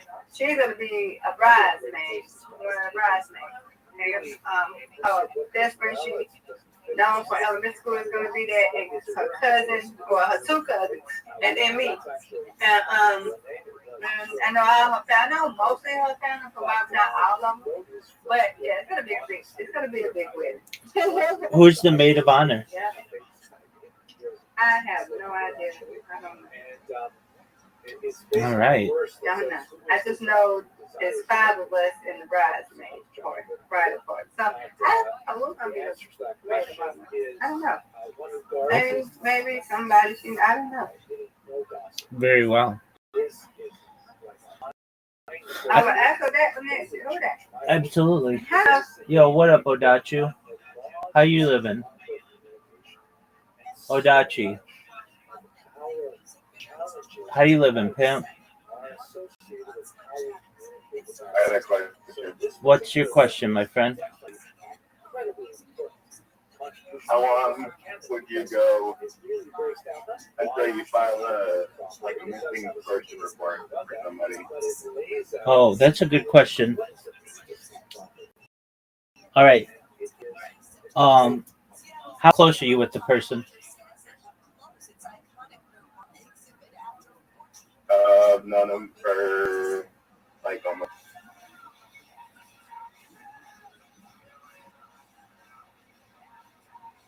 You've known him for how long? Might cut out.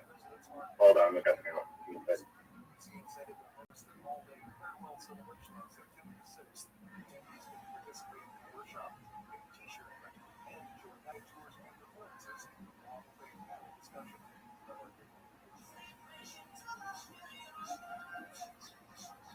Pray that y'all find the person. I'm gonna pray about that. Absolutely. That's worrisome. Odachi, can you hear me? I can hear you. It's cutting out. I'm driving. Okay. So, how close are you with the person? It's not like your child. So, how long have you known them? I've known them for like 10 years. Okay. Almost. Okay, so you've known them for 10 years. Do they have family? Yeah. Okay, have you contacted their family to see if anybody in their family has had contact with them?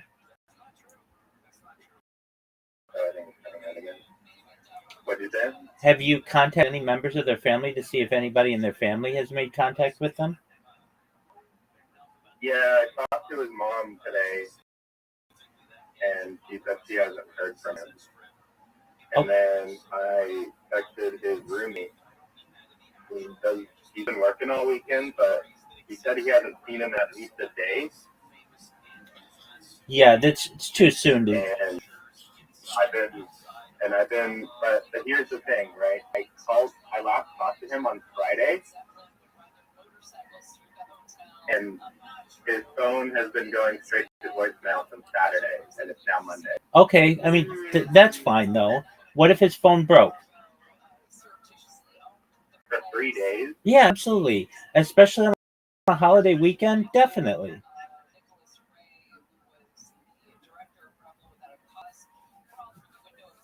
Yeah, I give that one a week before I'm going to file a report.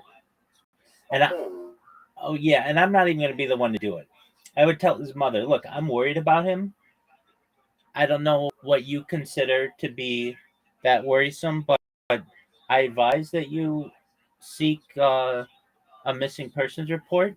If you don't want to do it, then I'm going to do it. But yeah, I would have somebody in his family do it. They usually have more power over those kinds of things. What if, because his roommate's at work, and he told me he would check when he gets home, so if he's not there today, we would still wait. Because he lives with, like, 3 roommates, but I can check for him. Yeah, I would tell his mom, I would say that I'm worried about him, and that, she probably should be too. Is there any way that she could file a missing persons report? And if she refused, yeah, I mean, I would probably say I would wait. I would give him this week to find out. I mean, it doesn't hurt, but it's also not a crime to go missing. So I would. Very out of character for him. Okay, so then, does he have a dad or anybody else in his family? Not really. Okay. All right. So did he say he was going to do anything? Like Friday night, he had to go leave. He said he was going to go to like a boys' night, but I thought he usually does that with his roommates, but he had to go drive somewhere, and it wasn't with his roommates, and that's when I heard from him last. Okay. And did you tell his mom this?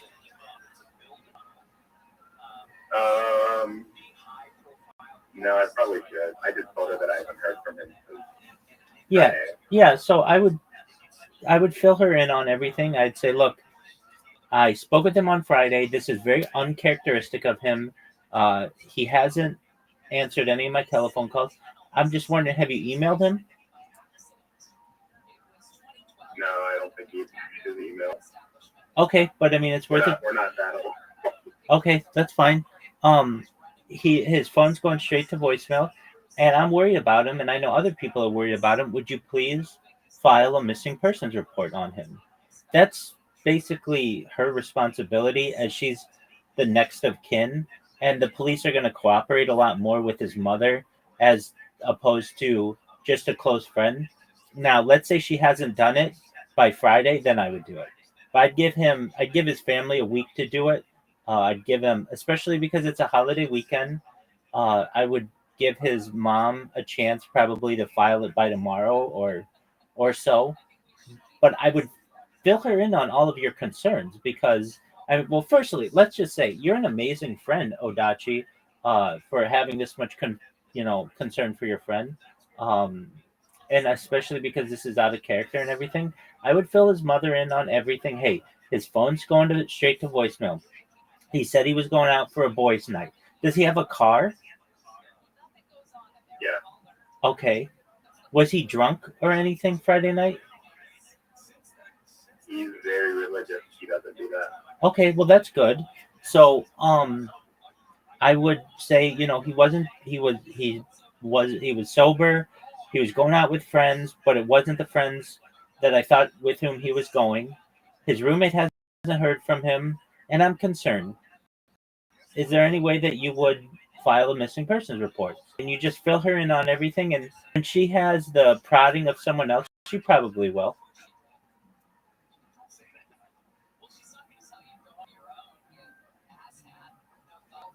And you're a really good friend. You're a really good friend for having this much.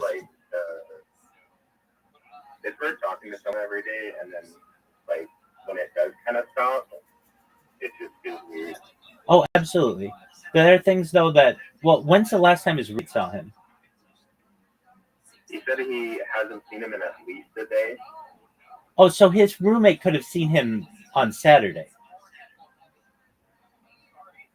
Yeah. Okay. All he said was at least a day. Okay, that's a. But when he did leave, it was on Friday night, which was almost 3 days ago. All right. So, is there any way you can call the roommate and be like, "Look, it hasn't been that much time. When's the last time you saw him? Not at least a day. Was it Saturday at 2 p.m.? Was it Saturday at 8 p.m.? Did you see him Sunday at all?" I think I'll text him because I think he's at work because he said he wasn't home, but he told me he would check once he gets home. Okay. Yeah, then I would just ask him, is there any way you can, did you check? Can you give me an update? So basically the plan for you is to text the friend and say, can you please check if he's been home? And also, I'm worried about him. Can you please tell me the last time that you saw him? Because the police are going to want to know all that information. Then you give this information to his mom that you say, this is out of character for him. He was sober on Friday night when he said he was going out with friends.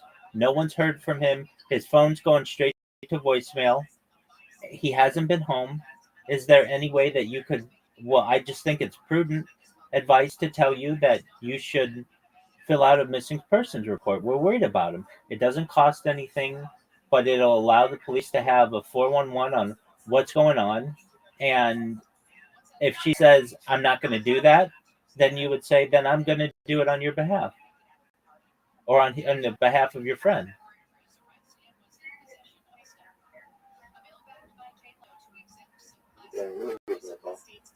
Okay.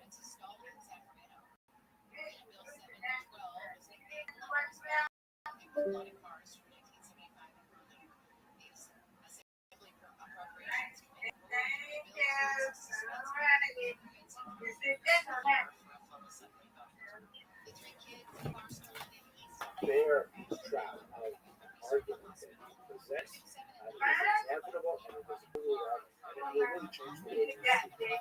It's very hard. Every single detail of the laws in this particular book. The founder of the Mr. Israel Salato once said that it's sufficient for one to simply read this book and sigh an expression of, oh, I wish I could live up to this level of personal integrity, but it is fantastic. I will give away just a little bit of it.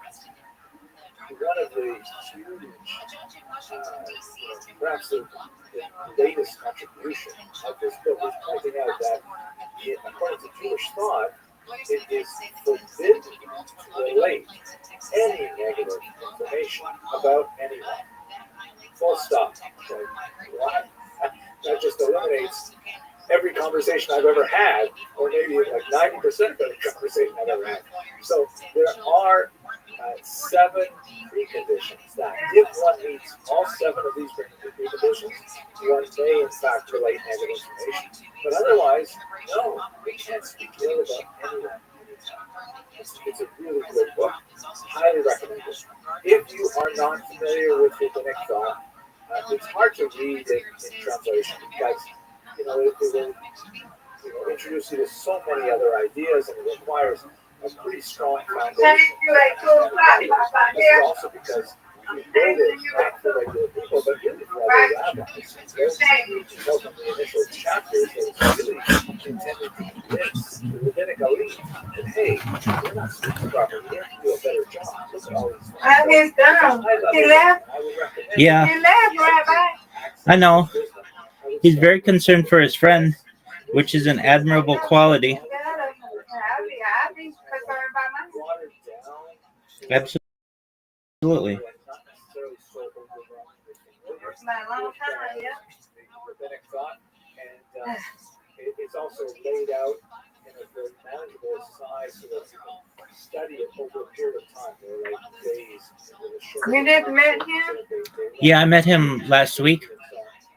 I read this English translation originally, and I got it, and I profited from it tremendously as well, of course.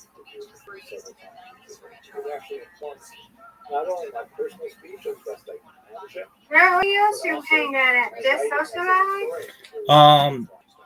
Let's see here. I'm in. I think it's called.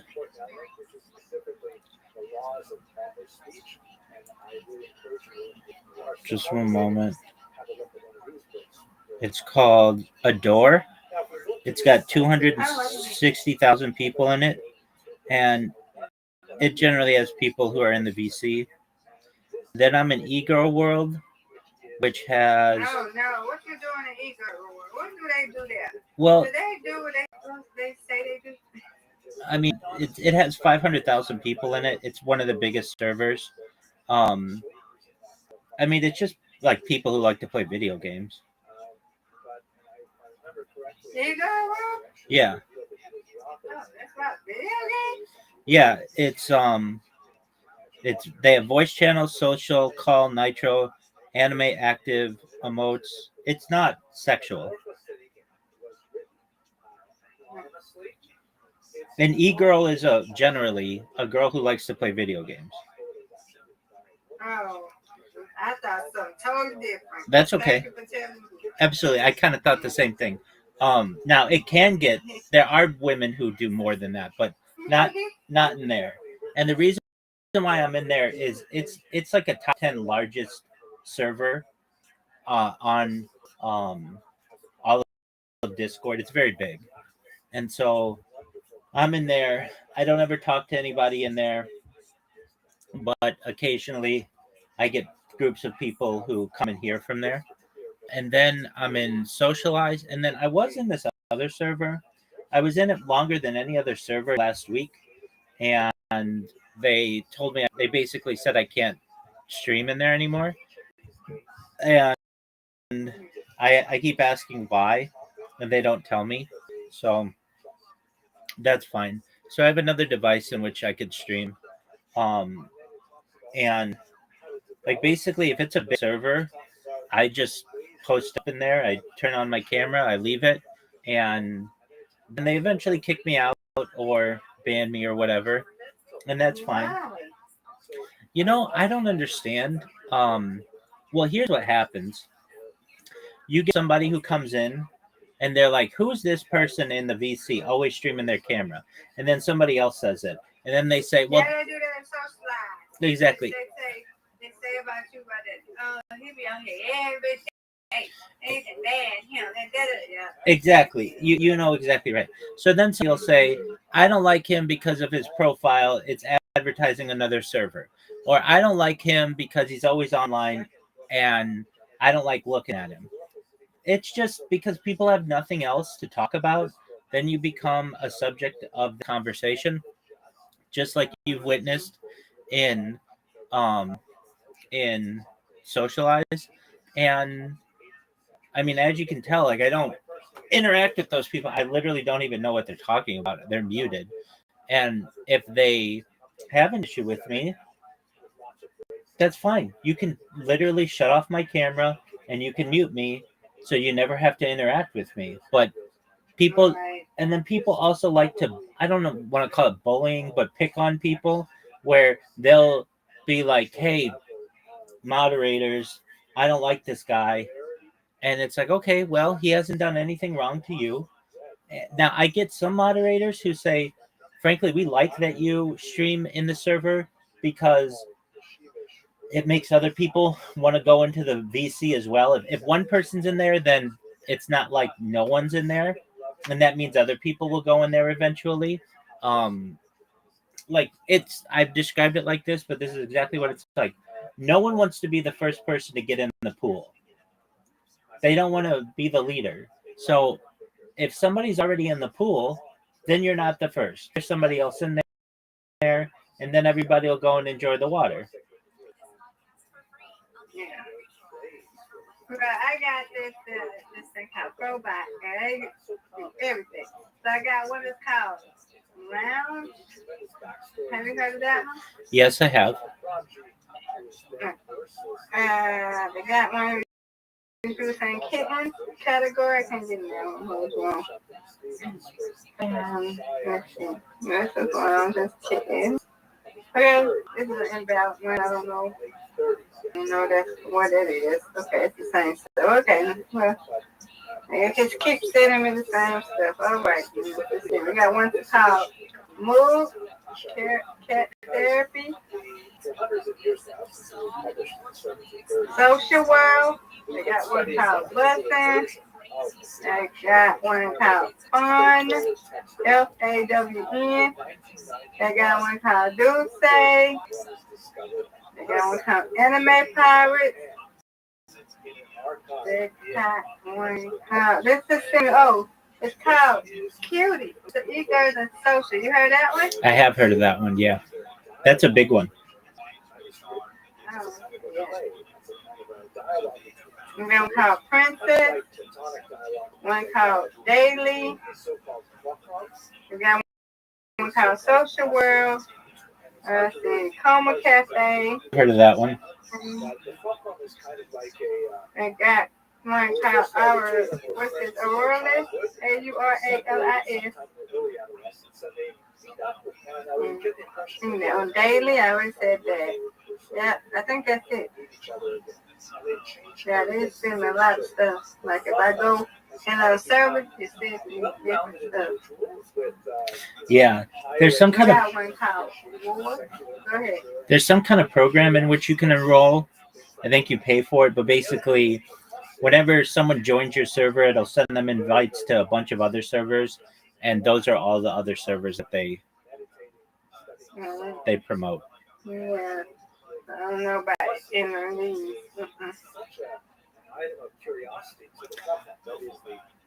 They got all kinds of kids. I don't want to see them. Yeah, I'm with you on that one.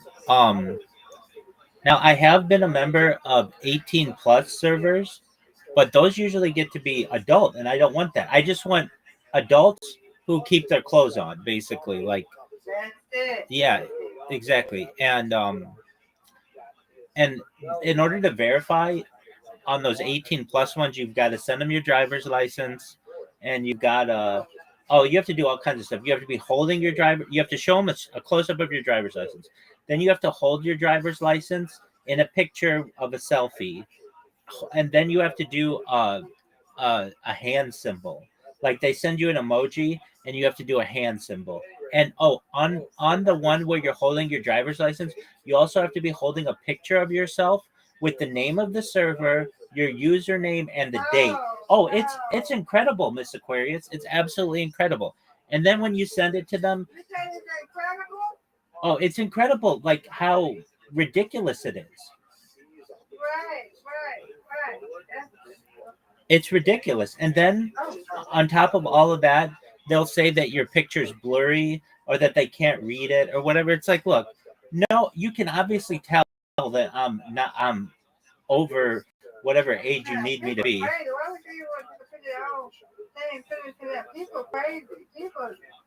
Well, yeah.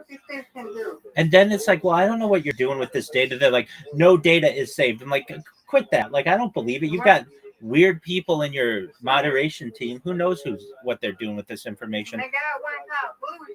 Have you ever seen that? No, I haven't. Is it good? No. I mean, her Bougie. It's a serpent. I know. Is it good? I've never been in here. I'm looking at it right now. One of my favorite ones is karaoke. It's a karaoke lounge. I will go with that. These other ones they be sending me out. That one's fun. It's tough. I see it. Bougie. I see it. But they kicked me out of the karaoke lounge because they didn't like that I slept in there. And it's like, that's not my fault. That you can always shut my camera off. So I don't understand what your deal is. Like, if you don't like me, mute me and shut my camera off. It's as simple as that. But they didn't like that. And then there's another one that's just the singing lounge, which is good. It's smaller, but it's got some nice people in there. And then I'm in this one. It's called Camp. and it's like really big in the Philippines, and it always has a ton of people in there. It has a lot of people in there, and I've met some really nice people in there, and they do karaoke as well. Yo, what's going on? Hey, long time no see. Hope you're doing well, man. How have you been? Hope you're doing well. Um, and I know I said that right, Brandon. Hey, Brandon, are you okay? yeah, he seems to be okay. He's back. Brandon always comes in here with lots of devices. I love it. Hello, how you doing, buddy? Living the dream, dog. Excellent. Enjoying your Labor Day, big man.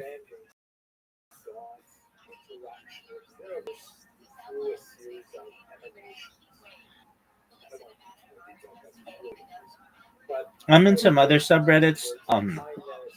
Sometimes I tutor people in English. There's an English subreddit, and so I'll just go in there, and there'll be people who don't know English that well, and we'll just go through glossaries of words just to improve their vocabulary.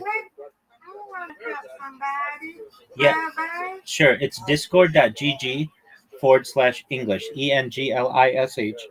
And there are a lot of people in there. I don't have to go there with you. I'm just saying. Okay. I think that's sweet. Yeah. So, like, I don't know. I've done it. I've done it a good amount. People are always like, so you just come in here for free and tutor people? And it's like, yeah, if you need to improve your English, I'm willing to help you. So you make like corrections if they're saying something incorrectly. But most of all, I just go in there with glossaries of words and improve people's vocabulary. So I'll just find a random group of people, and they, if they don't have a native English speaker, they just don't know as many words. And so we'll just go and I'll ask someone like, all right, so what are your hobbies? What are your interests? And somebody will be like, I like soccer, or I like football, or whatever. I'll be like, okay, well, let's learn all the English football words that you would need to know. And so we'll just go through I'll just go to ChatGPT and get like a list of glossary words of words of football How you words. do the GPT? I couldn't hear it. Yeah. What are we talking about, Rabbi? Oh, just an yeah, it's just an English speaking Discord. It's for people who generally are not English as a first language speakers, and I'm certified as a teacher to teach English as a foreign language, and I know a little bit about how to. Well, I shouldn't say that. I mean, I'm a native English speaker, so I know quite a bit about English. Now, even my English isn't perfect, but it's better than probably 95% of people. And really, the people in there just need to learn more words. And so I explained to them some tools that they can get on YouTube that allow them to have like subtitles in whatever their language is, and then also English language below there. And then, so Miss Aquarius, you were asking what's ChatGPT.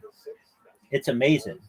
What's called an LLM, a large language model. You can go in there and ask it any question, and it will put it together for you. It's AI. So just like watch this. It's so smart. It's smarter than any person. That's why it's putting so many people out of business. So here we go. Hi, ChatGPT. I want you to write a poem that rhymes about my friend Brandon and our friend Miss Aquarius. Miss Aquarius likes to play bowling with Rabbi every night, and she likes to get spares, and she's going to be in her friend's wedding coming up as a bridesmaid. It doesn't have to be a really long poem, maybe 300 words. And here's what it'll do. It says, a poem for Brandon and Miss Aquarius. Brandon comes in with a smile so wide, ready for laughter, he's so full of pride. Beside him it shines a friend so rare, Miss Aquarius with her cosmic flair. Each night she laces her bowling shoes, choosing a lane, no time to lose. With Rabbi waiting, the pins all align. They share in a ritual almost divine. Strike or spare, she plays with grace. Determined joy lights up her face.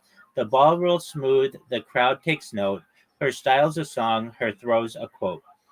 But outside the alley, life spins too. A wedding approaches with skies so blue. As bridesmaid she'll stand, her heart aglow. A friend's big day where love will show. She'll lift her glass and dance till dawn. Just one moment, it's updating. Uh, she'll lift a glass and dance till dawn. Her laughter bright as the breaking morn. The gown will shimmer, the vows will ring, and all will smile at the dreams. Through spares, through strikes, through moments sweet, her spirit makes the world complete. Brandon, Rabbi, all who care, know friendship's gift is always there. So here's to nights of shining lanes, to wedding bells and joyful refrains. To Brandon, Miss Aquarius true, a friendship timeless, strong and new. May pins keep falling, may songs be sung, may every heart remain forever young. For life, like bowling, is best when shared with loyal friends who've always cared. Like, how smart is that? That is neat. I love that. Oh my God, how would you like to make me cry? That is so cool. Absolutely. So you can do this yourself with whatever you want. Like, so here's what I do with people in English. I'll say, please provide me a glossary of 10 English words to help people who want to learn more about soccer. And then it'll say goal. When a ball completely crosses the goal line between the posts under the crossbar, it's how teams score points. Goalkeeper or goalie, the player who guards the goal. They are, and it has penalty kick, offside, corner kick, free kick. It'll do anything. You can say, like, add a bunch of big numbers. It'll tell you that. It'll tell you, like, anything you want. What's a question that you have, Miss Aquarius, that you've never known to which you've never known the answer? I don't know, man. But you got my head hurt. I don't know. That's okay. If you ever want to use it, it's just chatgpt.com. And it'll also do pictures for you. It'll do diagrams for you. It'll create charts for you. It's putting a lot of people. It'll code for you. It's better than any coder that's a human. It's literally like a revolutionary type of technology. What's the elements in the sun? Absolutely. Here we go. What are the elements in the sun?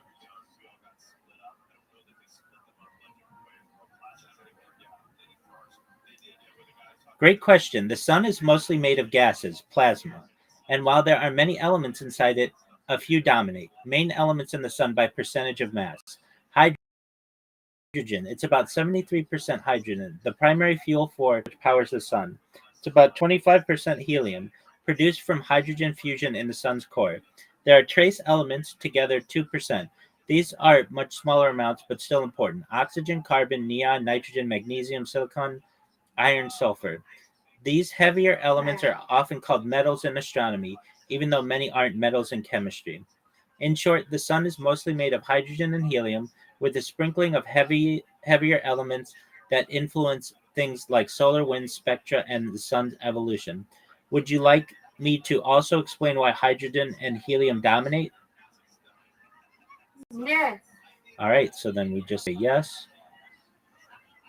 And it says, perfect. Let's dig into why the sun is mostly hydrogen and helium.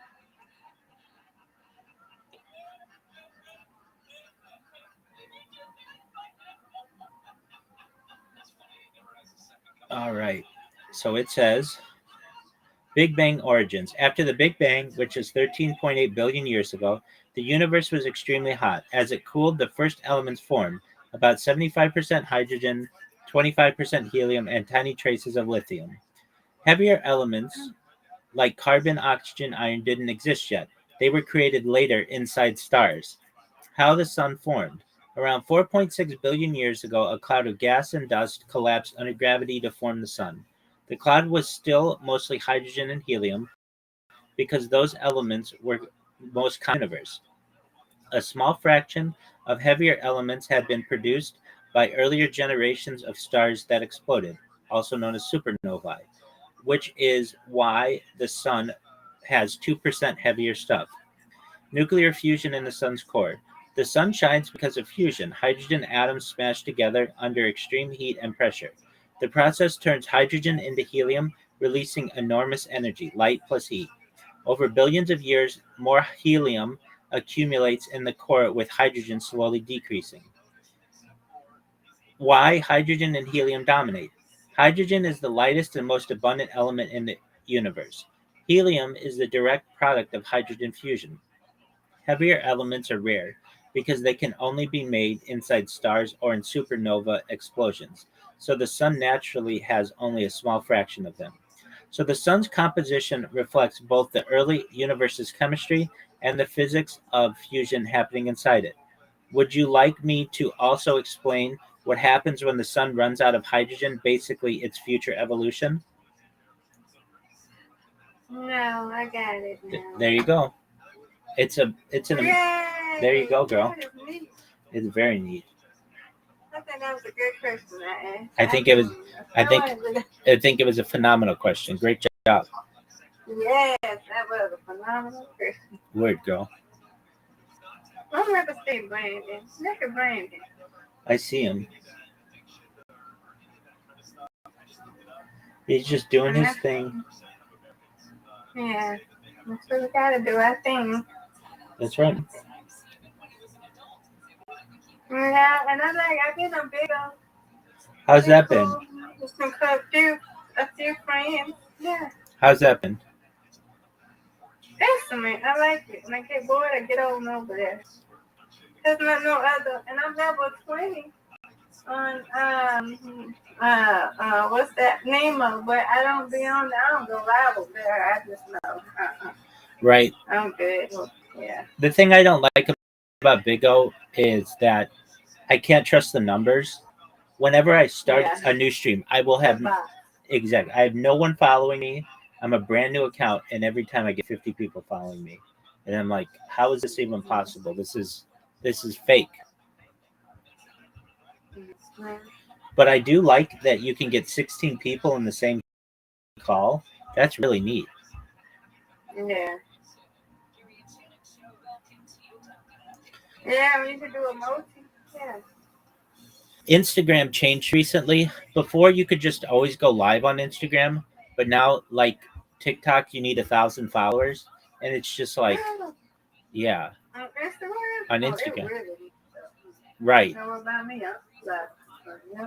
Exactly. And so I used to go live like on Instagram all the time because I would just create a bot that would just always stream my life, but it's not as easy now. And they got crazy on Instagram.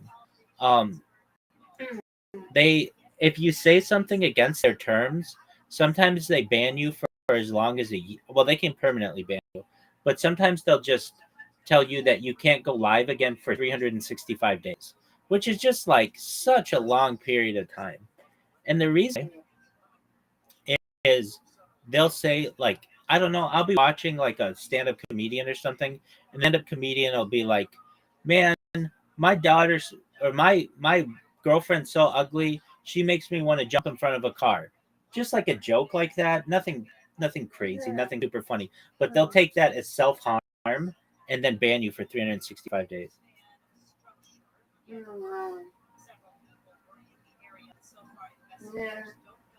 I used to get on KIK. I used to get on that. I used to get on that and go live. It's okay. It's just like the other one I went on. Yeah. But and the KICK, I would never go like that. It's for gamers and stuff, and Twitch is for gamers. I just don't know.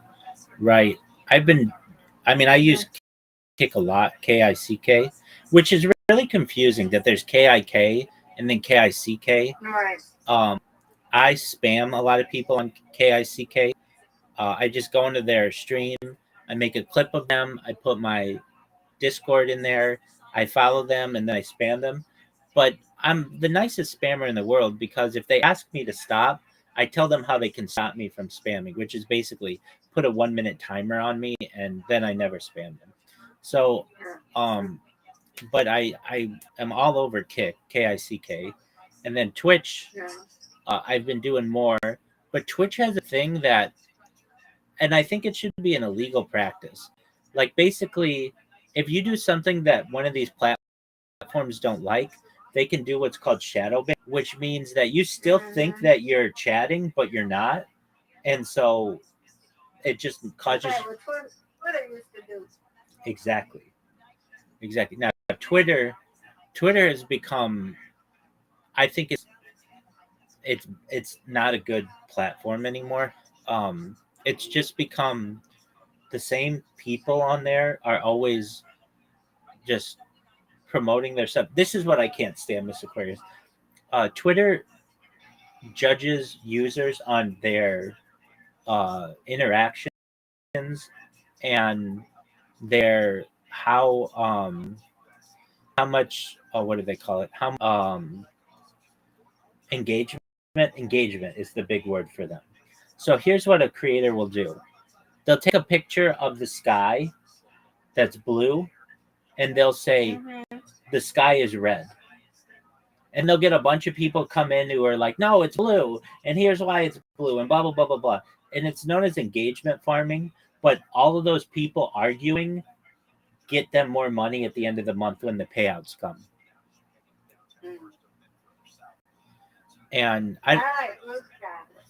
yeah, so Blue Sky they ended up banning me big time. Like, not well here. I mean, just I did so many different, like I've spammed them for like 6 months straight or 8 months straight, and they got wise to me, and they made it really hard for me to do anymore. So I just move on, and that's fine. Everybody on there knows who I am, and I do like it more than Twitter, though. Well, in some ways, it doesn't have as many features as Twitter, but it's not as toxic. It's not as toxic. But what I don't. So what else did you be at? Did you be on something else, like something like that? So the big ones that I've been on are recently are Kick. Kick is a big one that I'm on.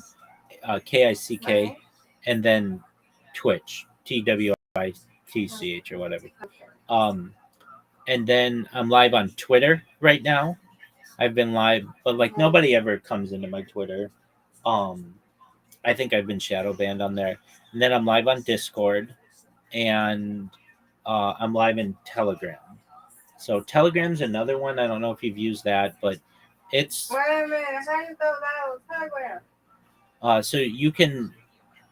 It's a different system, but for Android, because I got an iPhone. Yeah, it's on iPhone. So it like you can do video on there, you can do audio on there, but the big thing is it does messages, and it's a different system though. It's like, you know how like Discord you need to know like a group of people in order to have a good Discord. That's how Telegram is. So like basically, but it's good for some things. Like the reason why I'm in it, I'm in a cryptocurrency community that and so that's where we get all our updates, and they make memes, and they just say hi to everybody or whatever. And I used to be in a Telegram. My best friend, who's the one who get married, her cousin, had like a few years ago did a 30th birthday party in Tennessee. So she put us all in the Telegram, to communicate with us. Exactly. About her trip. So yeah. Exactly. Yeah. And that's kind of how that one works. Mm-hmm. There aren't that many of them, and the reason why is because they're very expensive to maintain. So there's like, it's just limited. If I'm ever bored though, the bread and butter, the one that I go to the most is Reddit. Reddit always has new stuff. Right. And it's amazing. I learned so much from Reddit. Now just saying to go live. I think a lot of my Yeah, I were let's say I didn't have any connections and I just needed to go live on something. Big O is one. There's also another one that I think I don't know. It's good. It's Camfrog. It's very old. Camfrog is like 25 years old. Only thing I've been on that one. Every time you get on that, it's like you want to do camera. I don't want to be on the camera. Yeah, no, I understand. It's just if you do want people on the camera. But that's a good one. Camfrog is a good one. There's another one that's like Camfrog. I can't remember the name of it. But the thing is, the people. What is it? I think it is that. Yeah, I think that's it. Yeah. But the thing is, the people who use those are kind of the same people. It doesn't get a lot of new people in there, and yeah. But those are big ones. But if I didn't have anybody, and I wanted to just communicate people, Big O is where it's at because you can go in there and connect with people and do all that stuff. Kik is one where you can kind of do the same, but it doesn't have many features, and it's a little older. It's just like Meet Me. I've been on Meet Me, but it's just like Meet Me, but Kik is okay. Yeah. When it comes to streaming, I know that's not what you do though. It's like impossible to get anybody to watch you on KICK or Twitch or YouTube. It's very difficult. Very difficult. Even to just get one person, let alone, a bunch of people. TikTok has this thing. They're obsessed with their algorithm. So if you live stream on there, one time you'll get 3,000 people, and then for the next 6 months you'll get one person. It's like very difficult to judge. I don't want to say difficult to judge. Here's how here's how TikTok works. They allow you to go live, and once you go live, you judge whether people stay or leave your call. So if people stay, That's called C2. You got a live thing called C2. Have you heard of that? no. All right, not to my knowledge. Let me see. Yeah. It's just the letter C, number 2. Yeah, but they might don't, so they might kick you out. It's just like Big O, but they just started guest spots and they only have 3. It's like it's just like Big O. You don't need to be like get you out of there. But I was just saying, do not go over there because they might kick you out. I understand. There's Snapchat as well, which is Snapchat. I got Snapchat, but yeah. I mean, what do you really do over there? You can't go live and then it just like post it.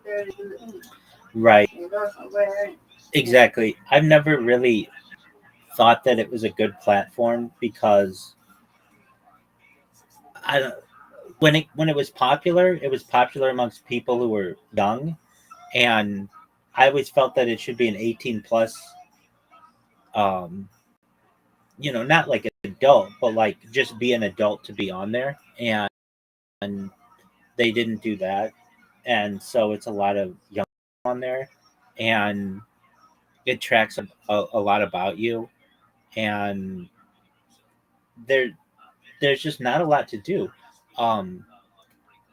There you go live, or you can't even go live is what I'm saying. They haven't changed it in a long time, so I don't know, it's kind of outdated to me. I just stay with Big O. I like it. I was over there, I did the virtual line thing. I like doing the virtual line. I do that in the morning, like searching on phone, and I get Papa together. I just leave it on and play my YouTube on my phone, and there you go. And I just stay right there. Right. Yeah, that's a good one. And one of them fathers gifted me because I give her that. So she gifted me. I saw that was so Yeah, sweet. don't they give beans or something? Yeah. And though you can cash that out for real money. Yeah. I don't know if anybody does it, but you do earn a little bit on that. I like it.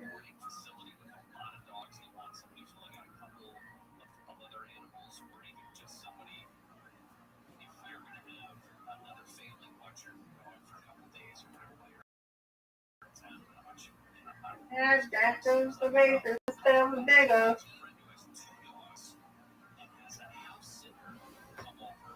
I miss no live. I miss no live. I want no live again, but I miss it. I don't have it no more. Yeah, that went out of business, right? Yeah, it might be on yours though. I don't have it for Apple no more. Yeah, that I think that went out of business, and caffeine went out of business. It's just so expensive to run one of these companies that it's, and they don't make any money.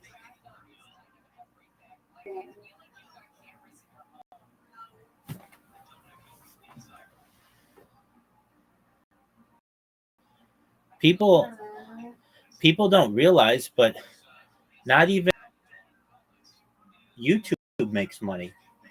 YouTube loses money. Are you still streaming on YouTube? Oh yeah, 22 different YouTube streams simultaneously. I want to know how you do that. Yeah, but I gotta be on the computer. I don't know how to do that one.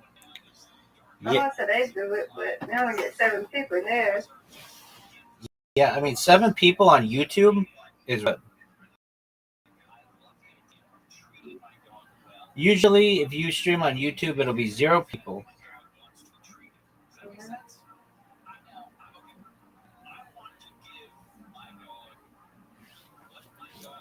I'll be right back.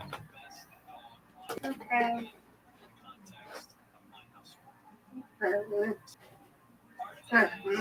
15 minutes, okay. I had to go back for my stuff. I had to go back for it.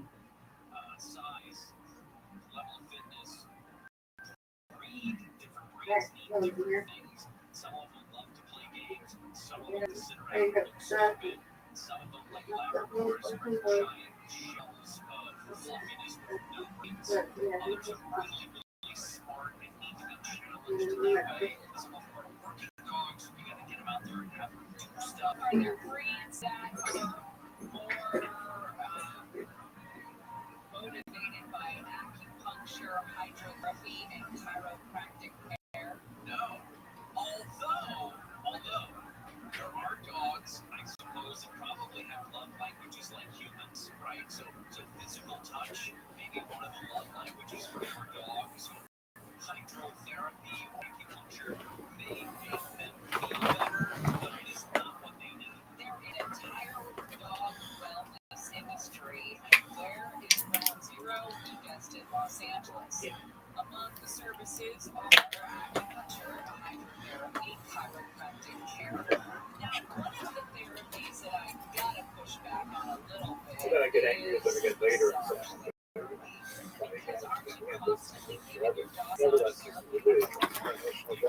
I encourage you to look around my website. I actually have a series of lectures on each of those levels on my channel.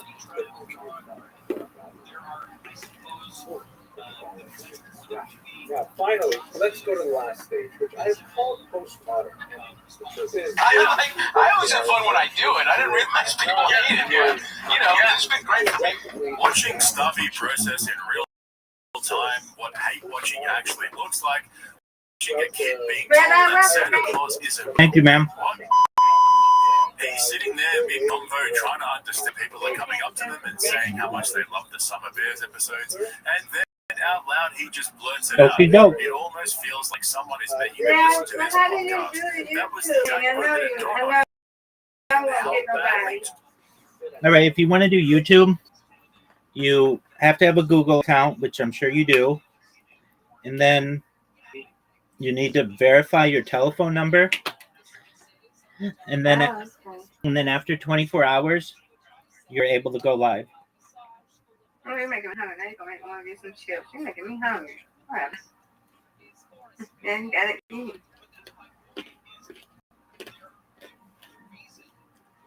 Okay.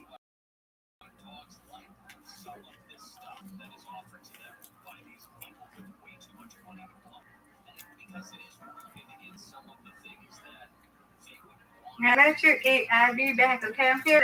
I'll be back. Okay. Okey doke.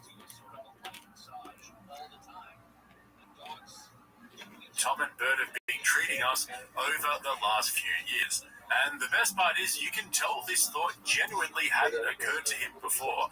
That's how deep in the bubble these comedians are. To them, podcasting is just this fun little thing you do with your buddies while the ad money rolls in. And if the fans don't love it, well, they're just haters, right? But now they're face to face with something uncomfortable. The idea that the audience stopped caring about Tom and Bert a long time ago, that people have been quietly hate watching this show out of obligation, just waiting for someone to point it out. And once that penny drops, Chrissy and Stuffy immediately start spiraling. And it's fucking brilliant. Honestly, the only thing that compares to this is seeing people discover the Fighter and the Kids subreddit for the first time. They go all in on roasting Tom and Bert. They compare them to two deadbeat dads who promised to stick around but ditched their podcast baby the minute Hollywood called. They start talking like it's a full-blown breakup, like they're the new stepdaddies trying to win over a family that's been emotionally abandoned.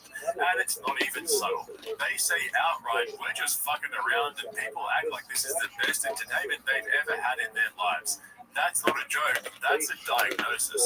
That's two guys realizing they stumbled into a gig where the only competition was two guys who checked out years ago. Tom and Bert are sort of like the guy that knocked the lady up. Right. High school. Right. Promised they'd be there forever. They changed. Right. Right. They don't treat her well anymore. They're off to Hollywood. Right now, we're just some guy who pays the bill. We're not doing a good job. No, we're just not. I guess just really bad. I don't even understand. They set the bar so nice and low. We're just kind of around it. People act like this is the best entertainment they've ever had in their life. But no, I want to be very clear. We are. This is it. There is no. We're not a podcast. No, we're not. This show about life is like these ladies are a little surprises. I didn't even expect it to be this fun. No, I really thought there was going to be bullshit. Yeah, and I was just kind of doing because whatever. Who gives a. Right, it'll be fun. Let's plug some dates. We're saying all this, and then we leave here, and the head of the network is standing there with an immediate guaranteed offer for another 6 months. Sign it on the spot with Yamato. Right away, full Yanni's on, and we are back for. Hey, it's not the summer bears, it's the fall bears. Autumn bears. Hey, pumpkin bears. First 2 episodes are really trying to make it big. There you go. Trying to run it into the ground. It's just not working. Yeah. Well, I think last week's did. What you eating, noodles? No. Just hopefully we can really. Potatoes. Oh, yeah. Regular history, in other words, multiple books.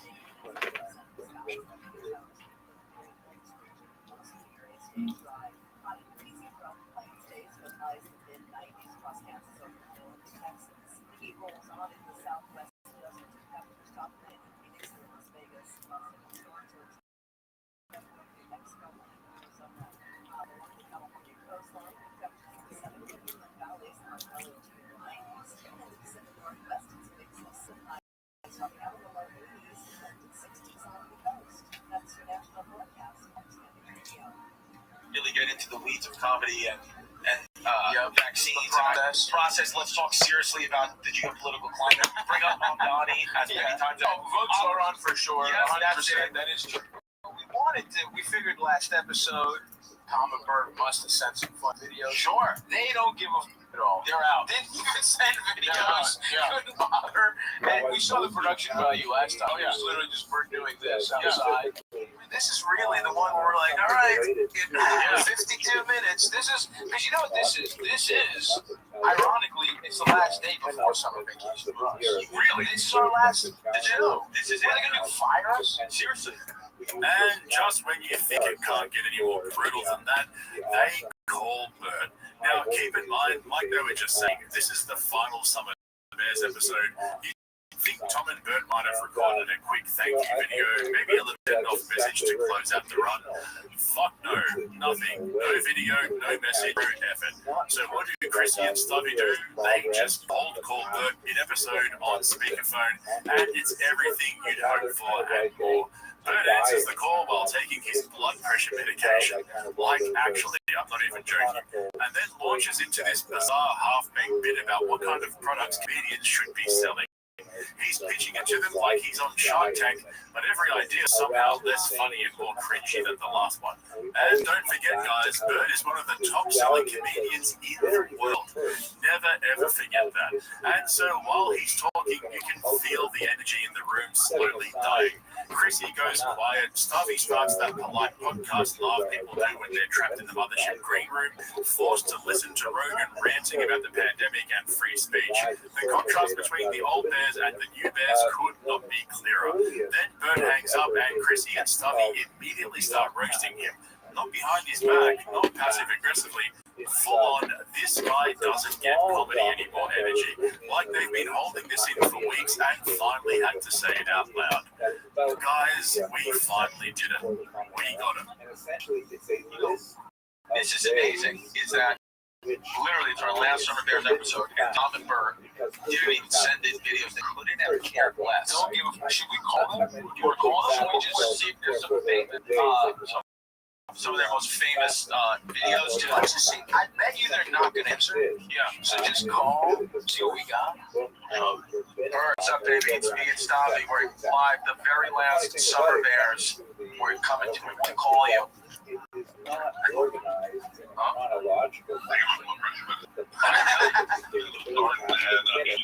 Oh, wow, you got two. Nice cocktail. Yeah, I like that. I like the bigger window. Dude, Stabby actually looks good. Describes all the Of course, man. We're trying to trying to follow the last two, you know what I mean? We started serious, and we thought it'd be fun for you guys to just take it out of, I mean, an even bigger hole that you got with us. Remember that pilot? That guy that stole the plane in the bureau room? Yes, the first one was like, hold on, it's still fun. I want to try one more.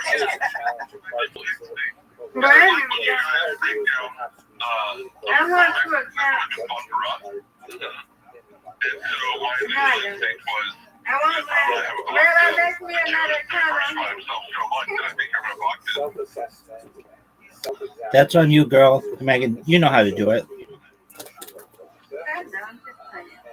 No, just be silly. Yes, ma'am. So first of all, what is Elul? As I mentioned, of course, as you're all aware, That's a lot of work. Repentance. Of course, repentance is something that you do anytime during the year, but this is that song. This is the time that is especially well organized, well laid out, and it's something that we do individually because repentance is, after all,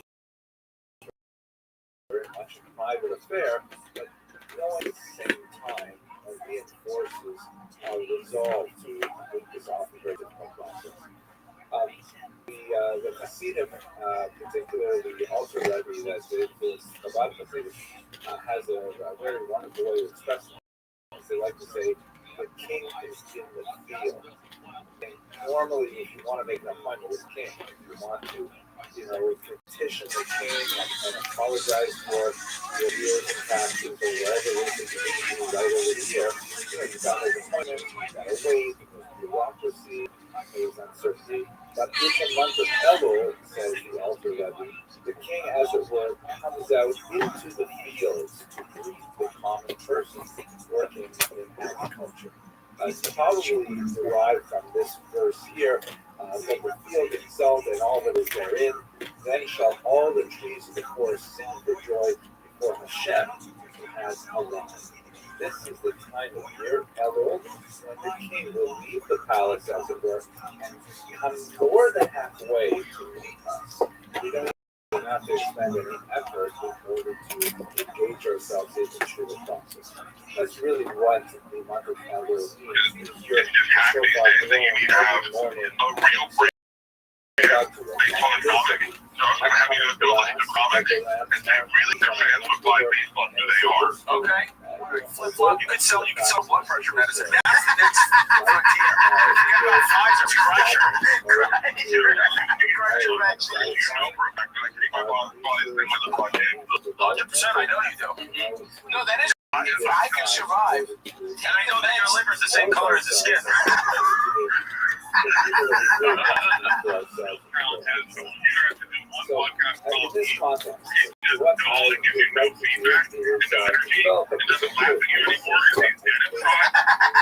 love this. We're doing couples counseling.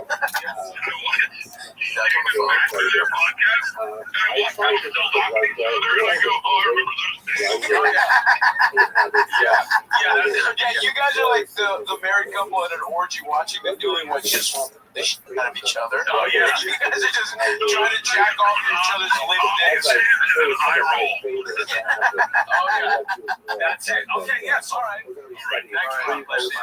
So if that didn't plummet the ratings, I understand calling Bert. We're still listening after we just called Bert. And I believe he called it bad ideas. Yes, and it's called bad thoughts. Right. So that, if you're still listening now, you truly need more mental health than I do. We literally just called Bert and Bert talked about himself for 10 minutes. His idea for a bit is like, what could a comic sell? Yeah. It's better than alcohol. Yeah. It's like, how do we tell a joke? Yeah. Stand-up comedy is Yeah. always The about. joke, it's like, yeah, But he will be Richito. We'll oh my God. when the apocalypse happens, we will be living in one of Bert's 8 tour buses. I'll be like your child's nanny. Yeah. You know what I mean? Yeah, what you do? They're paying us from just dividends, of course. So it's not even going into their pocket. This is just runoff. What makes the Bert call so perfect is that it accidentally proves the exact thing they've been dancing around that whole episode. The old bears are done. They've checked out. Tom's been running on autopilot since his airport meltdown, and Bert can't even show up for 10 minutes without fumbling some half-baked branding pitch and killing the momentum like he's headlining a sleep study. If you needed more proof that Bert has well and truly run out of material, then surely this is it. And credit to Chrissy and Stubby. They don't even try to save him. The second he hangs up, they start clowning on him for being stuck in this narcissistic product-pushing loop. And they're not even being mean, they're just telling the truth. But the fun didn't stop there, because then they started pitching ideas to save the show when the old bears back from their summer sabbaticals. They also are asking us, what can Tom and Bert do when they come back? How do they win the audience back and the show? Right? Well, you know what? A game of Russian roulette. Nice. Until one of them dies. Yeah. I think that's the only thing that will satiate the fans' bloodlust. Yeah. They need to watch one of them and just like. And the thing is, young Tom, even though he wants to live, he actually wouldn't be like that shaken. And Bert would be like, LeBron. What if Bert shoots part of his brain out and he survives and it just doesn't affect his act?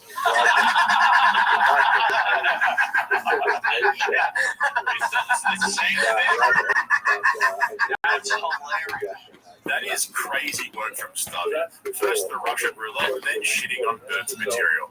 Finally, they're saying out loud what we've all been saying for years. Bert's act hasn't changed in a decade. The only thing evolving is his blood pressure, and the fact they can joke about him getting shot on the head and still finishing a tour without anyone noticing, that's not just a roast, that's a eulogy for Bert's entire career. Like I keep saying, the masks are slipping. We're seeing the people closest to the scene getting fed up. They've watched Bert run the same playbook over and over. Shirt off, personal family secrets, a few stories that never happened, followed by the machine story stretched across 40 fucking cities. And they're finally done pretending it's some kind of art form.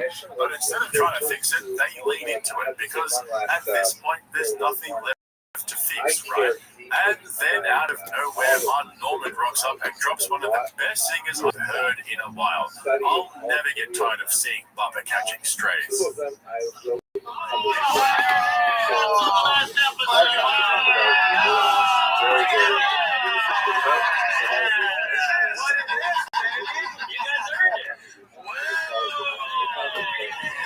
San Francisco Chronicle. We got cock eclairs. Look at those. Let's take 5 more minutes. We'll do a contractual hour. Right. We see how much we give about this show. We just have a countdown. The second it's 1 hour. We're like, all right. Grandma? Yes, ma'am. Just for a moment. Statement goes from Moses to Moses. You got 3 live streamers? I just got 3 on Blue Sky. I just got 3 likes and just posting this. Well, that's great. Posting this thing right here. Yeah. I got 3 likes. There you go. I like that.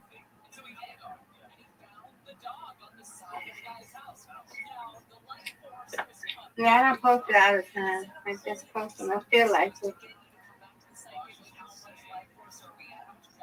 There you go. There are 38 million people on that app. Wow. But it's not available in And you Mississippi. can't even get on it no more, huh? Exactly. It's not available in Mississippi anymore. Why? You know, I'm going to read you what they say. Mississippi passed a law, and the law says the social media platform Blue Sky has blocked access to its service for users within the state of Mississippi due to a new state law requiring age verification for all users. This decision, announced on August 22nd, 2025, follows the U.S. Supreme Court's decision on August 14th, 2025, to allow Mississippi's HB 1126 law to take effect. The law mandates that platforms verify the age of every user before granting access, requiring sensitive personal information and parental consent for users under 18. Blue Sky stated that complying with the law would necessitate substantial infrastructure, developer time, and privacy protections, which the small team cannot afford, and that the law would finally change how users access the site. The company also expressed concerns that the law creates significant barriers to free speech and disproportionately harms smaller platforms. As a result, Blue Sky began blocking all IP addresses within Mississippi. The platform has not responded to requests for comment. The move has been described as the first major social media platform to take such drastic steps in response to the law. Users in Mississippi positively bypass the block using a virtual private network. The law was passed in 2024 and is intended to protect children from harms, though critics argue it creates significant privacy and free expression challenges. In contrast, the unrelated Blue Sky Inc., a Mississippi-based company, so does that make sense? That's crazy, though. I got you. Oh, they better not do that nowhere else. Oh yeah, that's gonna start spreading. They already did it in the United Kingdom. So they can't even get on Blue Sky. Yeah, so UK law, Blue Sky. Let's see if that one, what they say. It says Blue Sky is implementing age verification for its users in the United Kingdom, comply with the UK's Online Safety Act, OSA, which mandates that platforms hosting adult content must provide highly effective age assurance to protect minors. The law, passed in October 2023, requires compliance by July 25th, 2025, with non-compliant platforms facing fines of up to $18 million or 10% of their global revenue, whichever is higher. As a result, Blue Sky began rolling out age verification features for UK users in July 2025, with the full implementation coinciding with the law's enforcement date.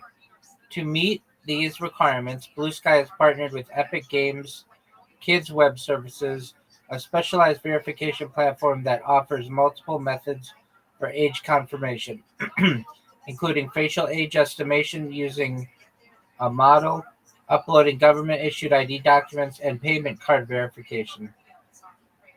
The verification process is designed to be completed in a few taps, and users will receive in-app notifications prompting them to verify their age. Crucially, Blue Sky states that it does not retain raw biometric or ID data. Instead, it receives only a signed yes or no token confirming the user's age status. So if they're doing it in the UK, I wonder why they're not doing it in Mississippi.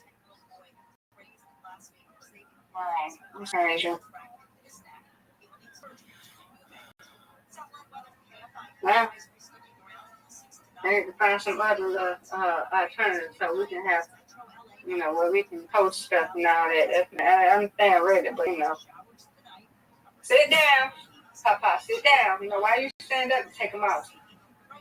I don't know what. I don't know. That's crazy. They didn't do it in your state yet, Rabbi? No, California will probably do some. Who knows? Georgia probably will too. Who knows? Is Papa? You gotta do that fold and just give it to me. Exactly. What you say, Rabbi? Is Papa your grandfather? Yeah, it's my grandfather.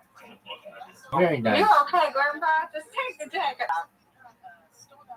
Take the jacket off. What you say, Rabbi? It's very nice that you take care of him. Oh yeah, I have my auntie, so yeah. You almost what? You broke down? What you mean you broke down? You ain't say nothing about that, Papa. Come on. You want your cane? You want to take your cane with you? All right, I'll be right back, Rabbi, okay? Yes, ma'am.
Okay, I can talk to you for a few minutes. You don't. He said, for a little bit. What you doing, Rabbi? Look. You on Reddit? I was looking on Discord and just seeing what are big Discords that have a lot of people going, and there's one. It's called The Camp. It has more people in it than I think anyone that I've ever seen. It's huge. What is The Camp? It's they do karaoke and social. Oh, okay. And it has right now, I'd say 300 people in voice calls. It has so many people. What's your? You in there now, or you got kicked? You got kicked out of that one, huh? No. I'm in there now. I need to get that one. Yeah, I wanted to check out this one. It's one I wanted to check out.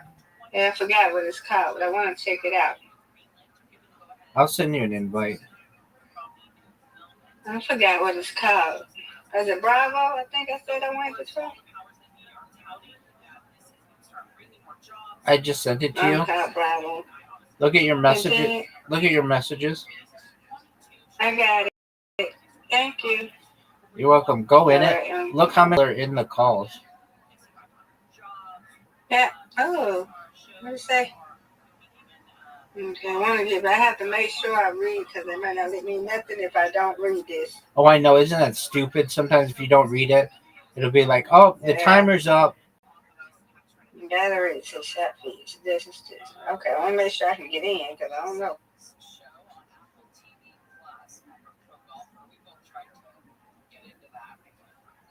Now they got rules. Okay. Oh yeah, where you at, Rabbi? Oh, I didn't go live in there. No. I just was looking at. No. Oh yeah, I see some people. Okay. Scroll down. Look how big it is. Yeah, with a lot of people. Yeah.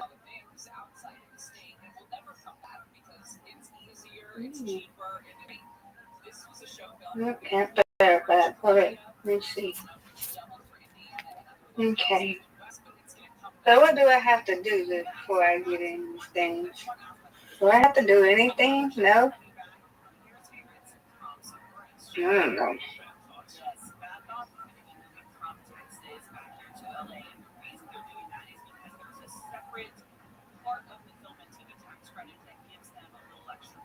Oh, that is cool.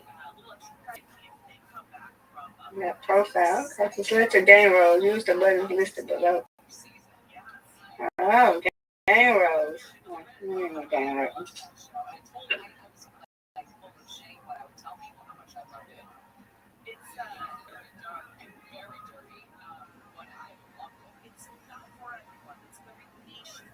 What is that? Introvert and extrovert. Gender roles. I am she, her. I am 22 plus.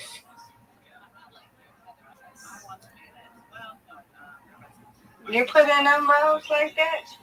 I think I did when I first joined. I always pick random stuff. It's like, why do you need to know what my favorite color is? I have no idea. I didn't do all that. Okay, I did that. All right, I did them roles. Yeah, they got gradient colors. You got to subscribe to them.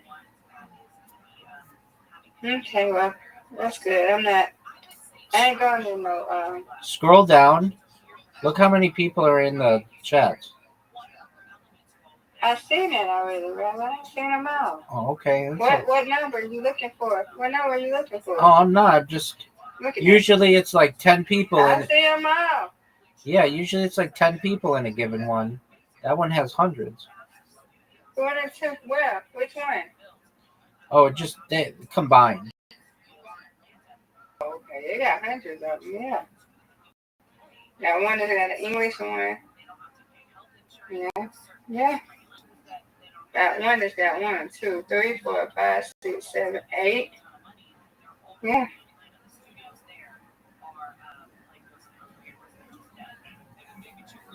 Okay, well.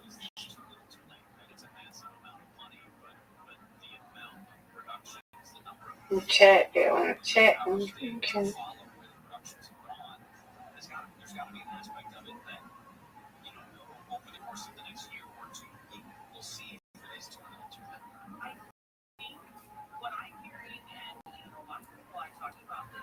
All right, Papa, I'm coming. Just stay right there.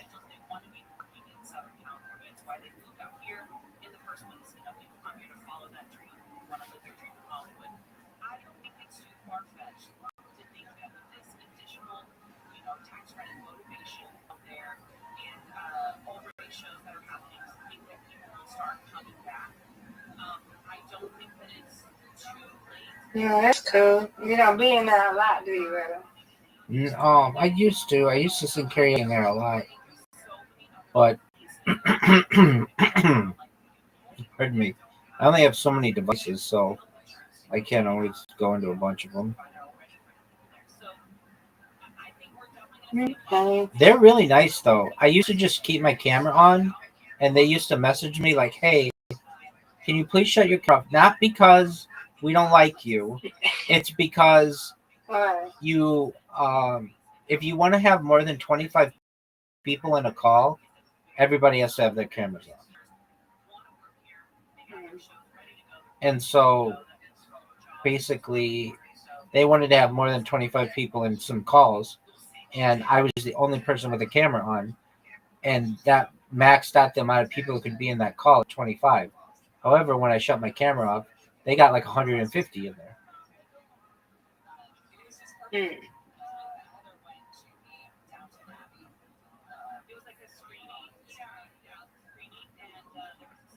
I didn't count. It might not have been 150, but it was a lot of people.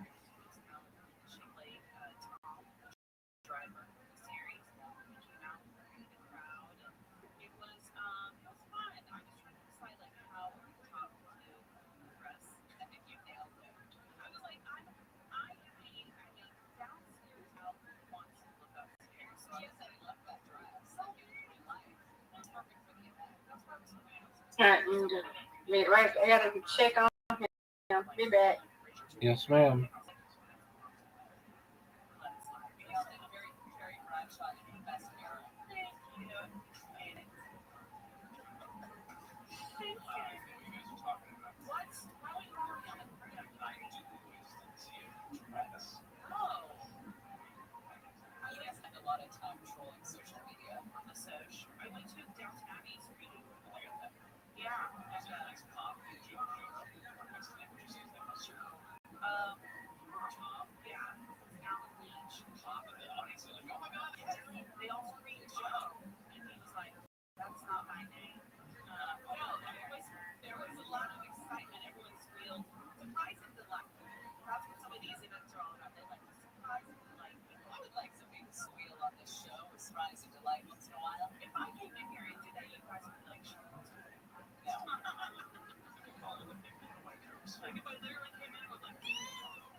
That's right.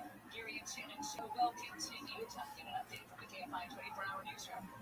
Deborah Martin, KFI 24-hour newsroom. Here's the latest. We'll tell you the first time in the road this holiday and tonight's Powerball jackpot. The fifth largest gains history of more at the bottom of the hour. We have a crash on the 10. I love that. On the westbound side of the 10, as you're coming from the Kellogg, they just got here over to my shoulder. It looks like on the 10, it's not a breakout. We've got a chair in the right lane. In Illinois Parks, so far before just past Valley. That's a brush on fire on the shoulder with the right lane instead of the block. You've got delays on this till 60 now. In Commerce 5 South, right at 710. If you're like an exit, we have a motorcycle down from the left lane. They're getting that over the shoulder. Newark Long Beach 710 South of 91. We have a solo car crash right into that Senator Meyer area. And in Wilmington, 105 East at Wilmington. Got a car still reported in the carpool lane. With some California's most accurate traffic report, Sanjay Arden. I just wanted to stress that this is a bit different. What you got? True car producer Rob Simpson answer. The new podcast called Wisecrack, where he finds himself at the center of a change story. How you sure you come to see? It's a story. It's not scary, it's not fun. This is Wisecrack. On your free iHeartRadio app, search Wisecrack and listen now. iHeart is America's #1 podcast network. Open the free iHeart app and explore podcasts like this. You ever wondered if your pet is what I do? Mine's my cat. I feel like she's eating my lunch. Is it real? You usually just send your order to the ads you're not being control. What inside? A black hole. My goals would be a consequence of the way that we understand the movie and as this thing we do. I write the original podcast and science stuff. Join me for answering technical questions you always wanted to know the answers to. Animals, space, our brains, and our bodies. If it's so efficiently science. Listen on America's #1 podcast network, iHeart. Open your free iHeart app and listen now. You know those arguments you have just chat, barbershop about who is the best shooter, best scorer, who has the best energy of all time. Well, now imagine one of your buddies is a left-hander hitter who not only played his game's best, he has a backstory about it. I'm Seth Curry, Jar from the Charlotte Hornets. Our new podcast is called GOAT, G-O-T-E, Greatest of the Year. I'm Shamon Evans. Join the discussion with Big Seth and some special guests. We'll break down who's the greatest of the year in all categories that you care about. Like clutch shooter, lockdown defender, and one-on-one scorer. Listen to GOAT, G-O-T, Greatest of their era on iHeartRadio. We're Kate and Tyler Montera, and we've got a new podcast, Kate and Ty Break It Down. Been through it all. Marriage, raising kids, work, trauma, figure out who we are in this next space of life. Marriage isn't always easy, but it's worth it. Let's just figure out how to survive it. Some of you are telling me tonight. So follow, rate, and review Kate and Ty Break It Down wherever you listen to podcasts. Listen on America's #1 podcast network, iHeart. Look for the free iHeart app and listen now. Jan from Toyota here with live coverage of epic summer fun at Toyota's National Sales Event with my special guest, Eli Manning. Thanks, Jan. Let's get into it. Down by the lake for some fishing, we've got Eric in his Tundra. He throws his pop, and he's going wild. Heck of a team effort. Hunter got him exactly where he needed to be. Next up, here's Kyle, off-roading behind the wheel of a 4Runner. Oh, that quarter's got some serious music. There's excitement in the stadium parking lot with the Davis family tailgating in their new Sequoia. Eyes on Dad manning the grill. He grabs some bugs from the cargo area of the Sequoia and he flips. And look at that. What a way to close this one out. Sure was, Eli. Until next time, go Toyota. See your participating Toyota dealer details. Dealer inventory handbook. Event ends September 2nd. Toyota, let's go places. Americans pay about $5 billion to control termites and repair their damage every year. Many people underestimate exactly how much damage they do. Call Pacific Coast Termite today at 800 Pacific for a free home inspection. Certain restrictions apply. No tinting, no double petting your food, no pet sitting. Mention Fine and get 10% off termite treatments and a 2-year guarantee on their work. Call 800 Pacific, 800 Pacific, or go to PacificCoastTermite.com today. Switch to Boost Mobile and get unlimited talk, text, and data for just $25 a month forever. Visit a Boost store today. Everywhere you customers may see slower speeds. Customers will pay $25 a month. Considering active on Boost Unlimited. Make your game day legend experience with Boost Rewards. Unforgettable tailgating viewing parties to non-stop sports reaction to accelerating Saturday Night Live. Show off your fandom and earn all the heartwarming thrills you love. Visit MGM Rewards.com for details. Go is coming to the Free Hive this September 13. Discover free career training opportunities in fields such as medical trades, healthcare, automotive, personal services, and more. See live training demonstrations, meet career specialists in high-demand industries, and gain access to job opportunities. Visit lausdadultmed.org for more information. That's lausdadultmed.org. Saturday, September 6th, join me, Neil Sabedra, and Bill Daniel at Wild Fork Foods in Long Beach. It starts at 2 p.m. for a live in-store broadcast filming Wild Fork Pitmasters, games, free food, and celebrity chef Chris Minotto. Prices every 15 minutes, including a barbecue, tickets to see the Dodgers, Chargers, and so much more. The Fork Fork Live, Computer Live, Saturday, September 6th at Wild Fork Foods in Long Beach, 6405 East Pacific Coast Highway, corner of 2nd PCH. Don't miss out on this one-day event. Details at KFI640.com/Wild4. Explore districts in the number. This is a bit different. What do you get when you true crime producer to a comedy club? The answer, the new podcast called Wisecrack, where Eli finds himself at the center of a true crime story. Does anyone know the show you're going to see? It's a story. It's not as scary as not mine. This is Wisecrack, available now. Open your free iHeartRadio app, search for Wisecrack, and listen now. KFI AM 640, more stimulating talk.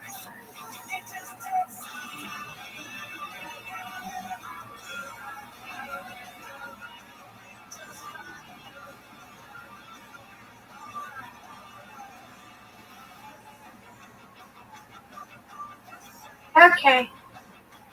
I'm back. Excellent.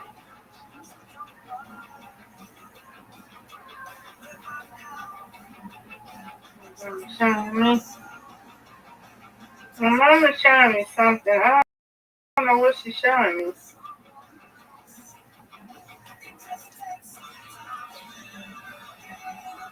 Now, what she's showing me. Hold on.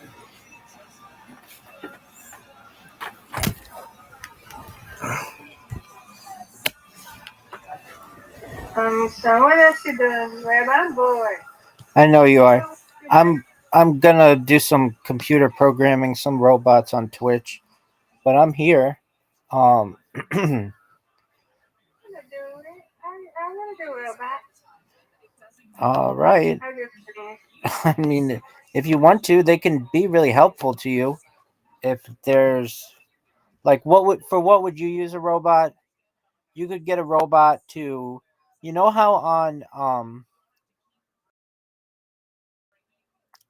Bigo you people can Said bye, go. yeah, you call it Bigo, whatever it's called. Um Said bye, go. Okay. I've heard it both ways.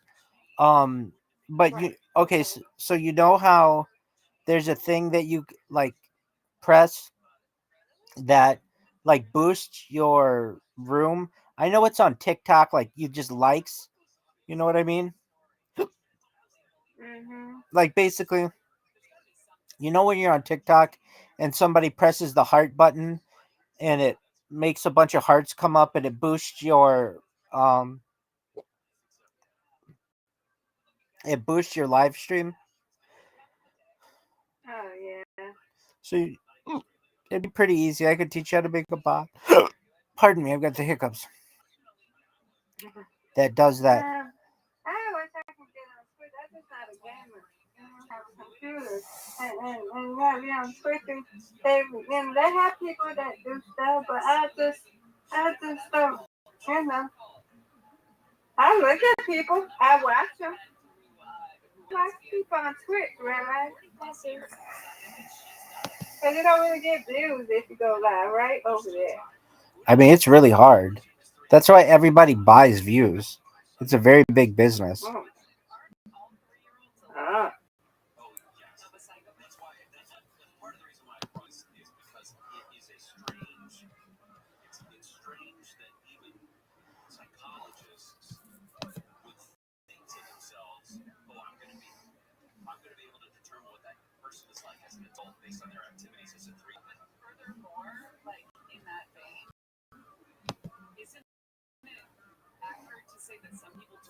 Mhm.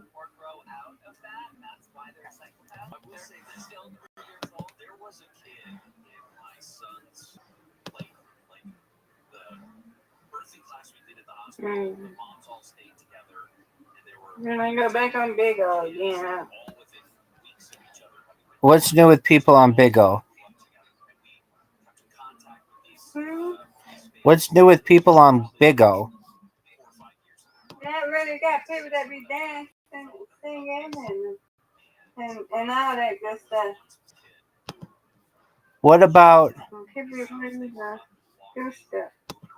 I'm not gonna be paying them. Only thing I pay I'm not paying $10 for you. I can't. I'm not doing that. I have stuff to do with my money. word, girl? Everybody knows. Yeah, I can't do it. Everybody got, Mm-mm. But what you about to say? Um, yeah, I find that a lot of times people, it's not even a real person. They'll just like play a video of themselves. It's not live, and Yeah, I've that seen that too. that can be frustrating. You know what I I actually love to watch on TikTok are people who do trick shots with ping pong balls and like stuff like that. I love that. It's like the most uh it's the most mindless content, but it'll just be somebody who just has like a solo cup and a ping pong ball, and they'll just be throwing the ping pong balls from across the room and then just trying to make it in. And if they get it in, then they end the stream and they just basically throw these ping pong balls until they make it in. And Oh, okay. believe it or not, that to me, it's like mindless entertainment. But I do like it. Mhm.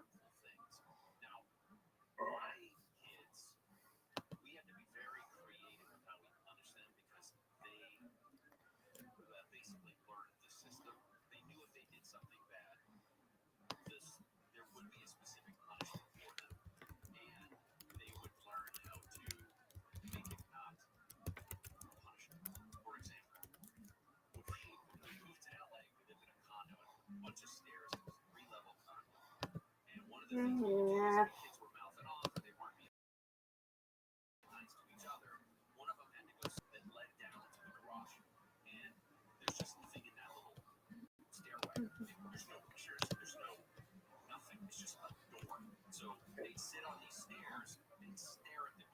I guess I play some bingo or something.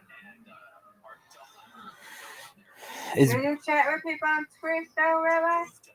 on Twitch? Yeah, I get people in here. That's how I met that guy who was in here earlier. Who was looking for his friend.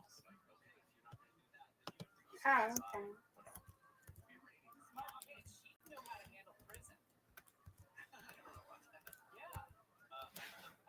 Yeah, when I have when it said just chatting and stuff like that, you have people.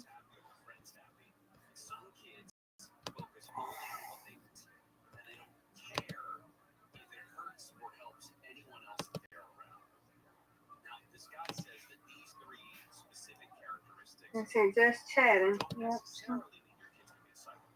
A lot of people. Yeah. You ain't just chatting to Rabbi? On Twitch. Yeah.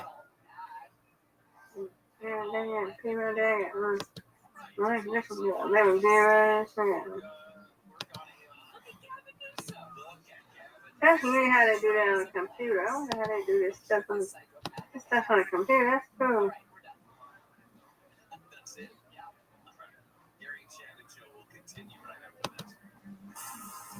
I'm Deborah Mark, live at KFI 24-hour newsroom. LA County supervisors are set to vote this week on a $20 million settlement with the family of a murdered boy named Noah Quattro.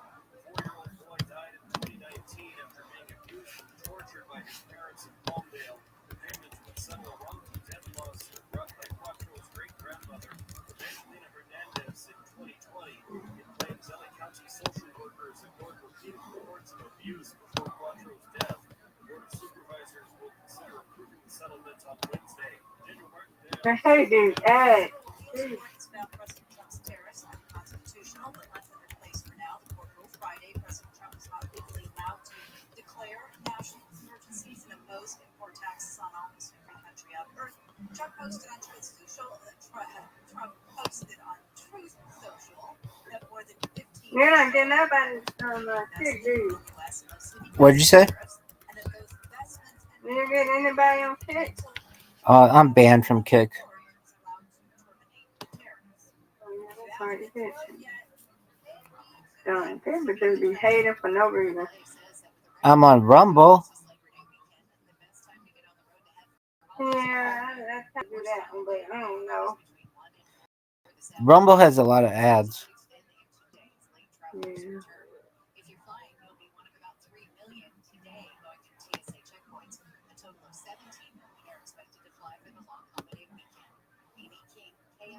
Tonight's $1.1 million Powerball jackpot, the fifth largest and the 11th.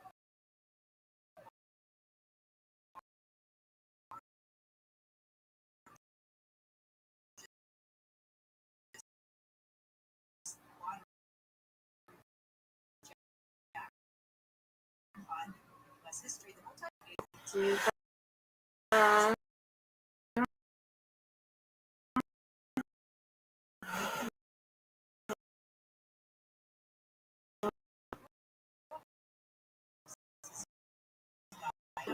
There's it.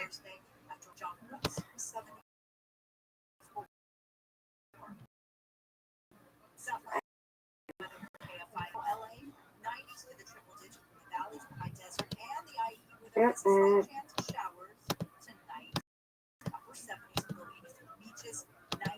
Right, they got a lot of ads on here.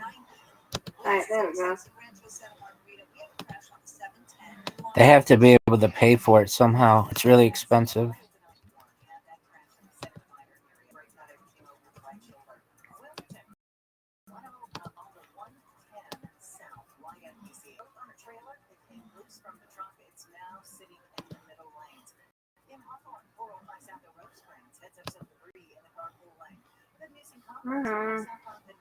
710, that early South motorcycle down Hens Clear. And if you're coming back from Palm Springs and then Hamilton westbound, right at Ramsey Street, got a car fire over on the right shoulder. Looks like you got about a mile or two on the back up because of it. With Southern California's most accurate traffic reports, I'm Jenny Harmon. Do you really know what's in your tap water? Life Source believes your water should support your health, not work against it. Upgrade your water in the Life Source whole house water system during September's double dip promo. Call 800-WATER-99 or visit lifesourcewater.com. Experience elite luxury with Cadillac Pasadena. Elevate your drive today to new heights. Replacing your windows for a limited time. Go to AmericanVisionWindows.com and save up to $2,500. Live everywhere on the iHeartRadio app. Right. Yeah. Did you get anybody in Rumble? Not really. Of those where I get the most people, I wish I could make a quick way I can get people to come in a certain server. If you come, well, you know? yeah, I I mean, can do like you do, but I don't want to be spamming and I just want to, you know. right. That's what I do. Hmm. This is real life that's happening to us, right? And I'd say 12-year-old me is super happy because 1992 was big for you and I, both of us. Do I call you Cube, Mr. Cube? Okay, Cube. All right. Does anybody call you by your given name? No, they want to do Twitter, no spaces, because nobody gonna never come in there. Somebody say O'Shea, family member, right? He's lost you in a crowded place. Say Rabbi.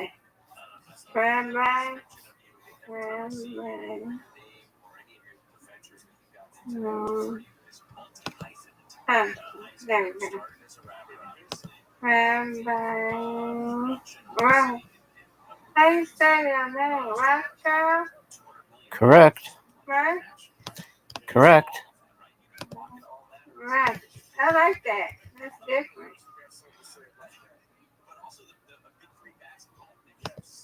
Yeah, you got a lot of them. Yeah, I should have two of them live under that name, and one and one live under Viral Rabbi. Yeah. Cynthia was on this one.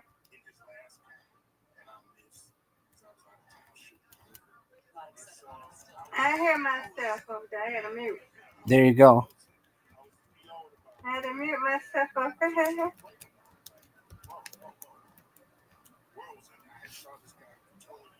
We got 12 followers over here, see? I have 49,000 followers on Viral Rabbi. You do? Yeah, they're all bought though, so don't believe it.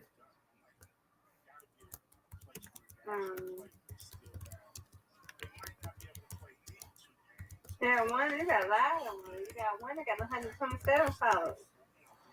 Right. Okay, Rabbi, see you.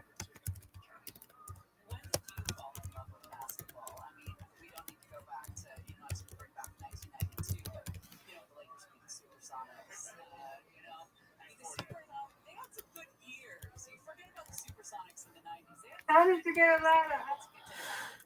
I bought them. Oh.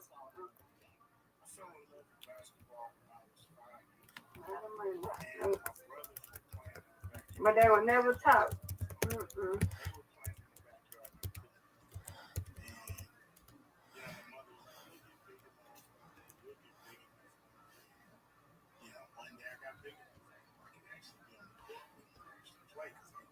Some super rough games, so that's when I fell in love with the game. It was not being able to play bigger kids in the backyard. That's where it all started. Yeah, older brothers and not being able to be involved with all the stuff, even if it's stupid stuff, not cool stuff like that. You just want to be a part of it. You're told no, you can't. That's what you want more than anything. My brother was in Dungeons and Dragons.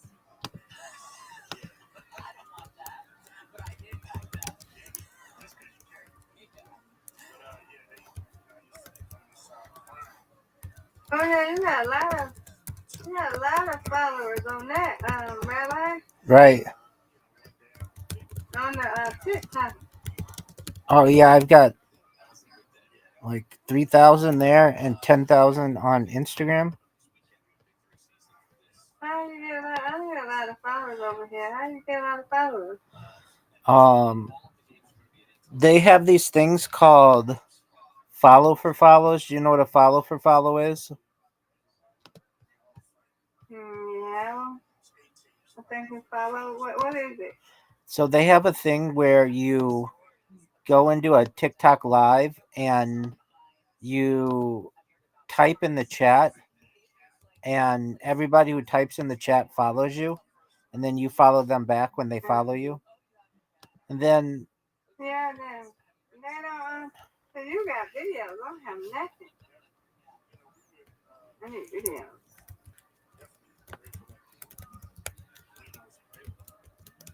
Yeah, I gotta get videos. You have an architecture background. Is it cool to even see something like that? Well, that's neat though, Rabbi.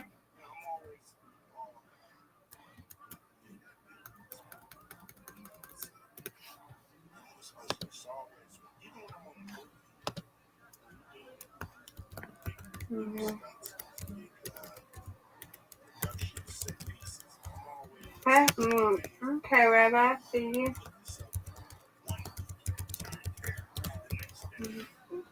Alright, that's something else. I don't know why this thing is so loud. Sorry. That was a quintessential Los Angeles moment. There are people that embody Los Angeles. You're one of those people. What was it like for you, even being who you are, to be able to do that and to represent the city like that on that day? Living a dream. I grew up in Africa. I remember Gibson maze, running out the house, screaming. True. It was like 19 afraid, certain things. It was all down the street, block watching, right out the street. I just remember how broken we were back then compared to, Freak kids now. Everybody's excited to go to the day, getting injected into the game. Okay, let's see. There we go. So I search follow for follow. yeah. Didn't you also, this would have been a couple of years ago, NASCAR at the Coliseum? Yeah, you did a show there too. Very cool. I had some friends that went and saw that, so that was That's a lot. Let me follow. Great question for followers. Live following my activities. Okay, got one that got a follow party.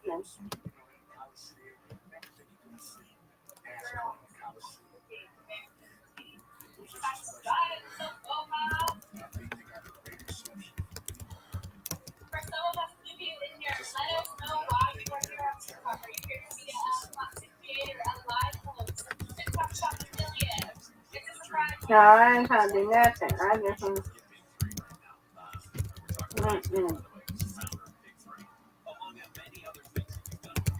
No, that's playing game.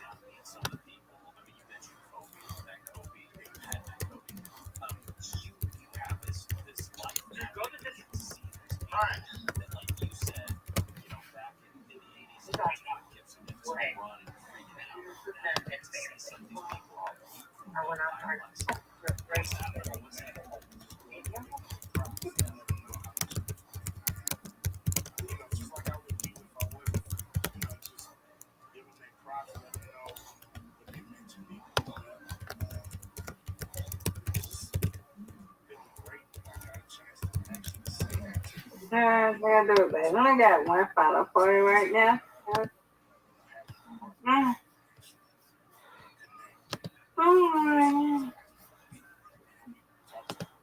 Greg, I had other one in the other create a channel. Are you spamming in the chat? I got out of there. She was saying that you knew to ask all this answer questions and stuff. I ain't trying to do nothing. I just want followers. So, I like the ones that they're not on there. I need to do follow fun stuff to follow for you because I did that one. That one ain't got you just put your name or say hi or something. Yeah, I mean, are there any others that are cool? I got a follow party, right? You got a follow party? Yeah, that's one.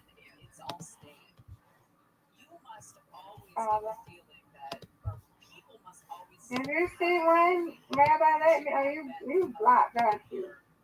On TikTok? TikTok? No, I have a bunch of accounts Okay, there. during the party. Let's see this one.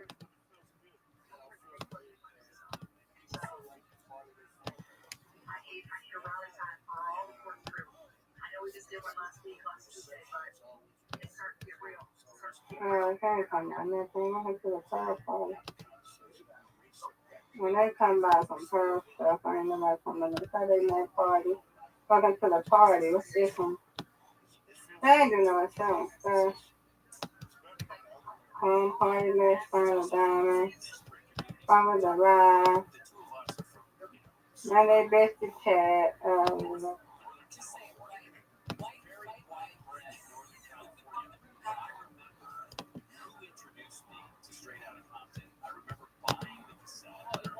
Okay, yeah. Everyday love, what's this one? Oh, they don't want to miss this.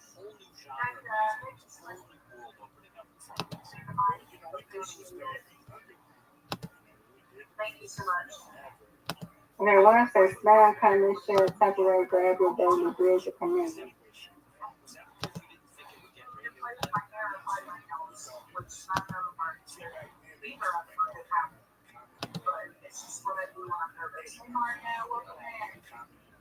Thank you so much for sharing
I want to face space and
I ain't got nothing right now. I'll check again later, Rabbi. Okay, they don't have anything going? No, I ain't got no follow party. Okay, look, I'm going to try to find it for you. Just one moment. Okay, so this is TikTok. Yeah.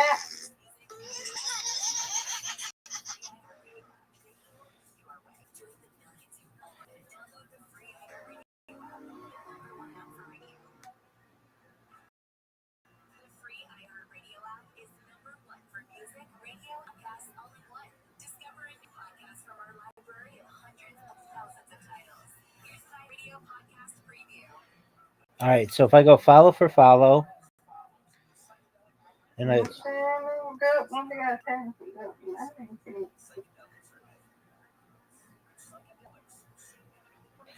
follow for follow, right now I see live. They have a bunch of them. They have a bunch of them. Yeah, but that ain't no I want to do. One follow party. Okay, so do you see one has 32,000 people in it?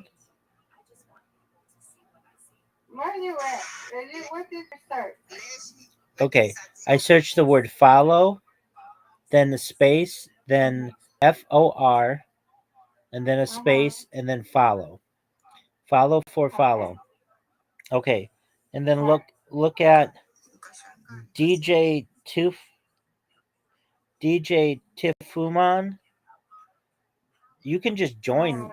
You can just join there, and then And you put on the live one? yeah. But actually, it's interesting. It says it has 32,000, but then when you go in there, there are only 6 people in there. Okay, so all right. This is maybe that's that's likes. Apologies. Okay, so one has this is dumb how they have some of them likes and others with people in there.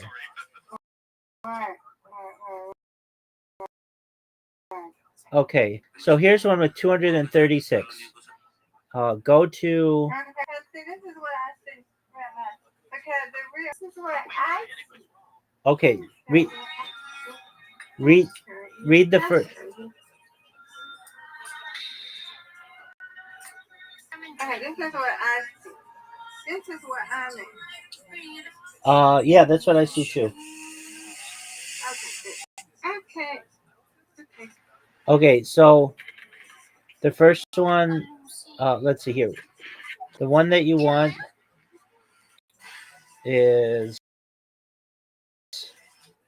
1, 2, 4.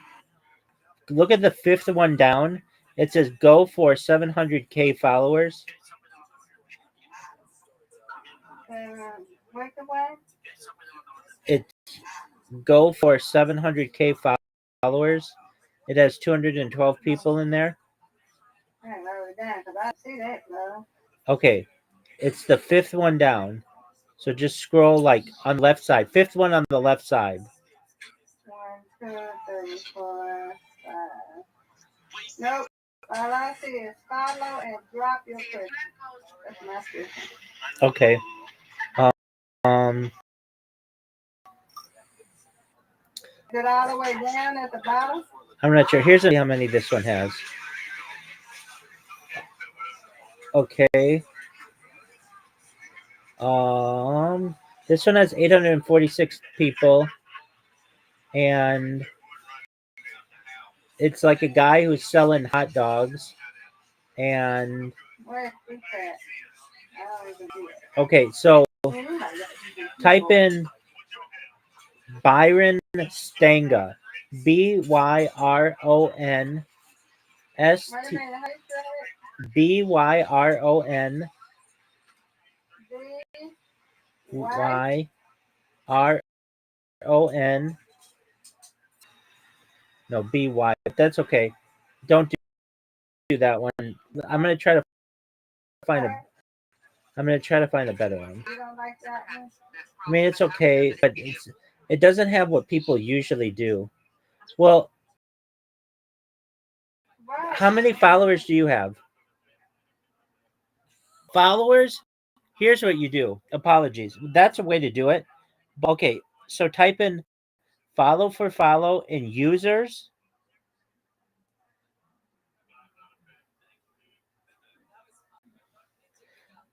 So do you see at the top it says top users live video shop sounds?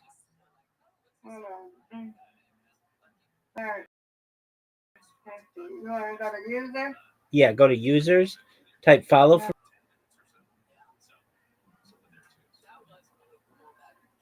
This is my name. Follow me, honey, because I ain't got nothing. I don't have no videos on my page. No, right? no, in the search. In the search, type follow for follow. I do it. But Oh. I'm saying, if I follow you, these people are not going to follow me. I don't have nothing. I don't have no content on this. That's fine. You don't need it. They just want a follower. And then what you do, all those people, and within a day they'll follow you, or a lot of them will. And then you can remove anybody who you followed and didn't follow you back. Welcome. Oh, that's Ignition. Ignition was mean the other day, so they're muted. Hi, bye bye. Okay, have a good day. I'm sorry. But anyway. So, like, if you want a quick 100 people to follow you, you just go through all those people who have followed for next to their name, and then you follow them all. And then the next day you go in and you look at who hasn't followed you back, and then you unfollow those people and just do it again. Oh, okay. There you go. Well, I hit my follow. Got blue thing. And he had 151.1K followers, and he ain't following none. There's 8.5K likes. Oh my God. There's another one. If you want him to follow you back really quickly, just type instead of follow for follow, just type in follow back, and those people usually have something like I follow back in 5 seconds, and they'll follow you back right away.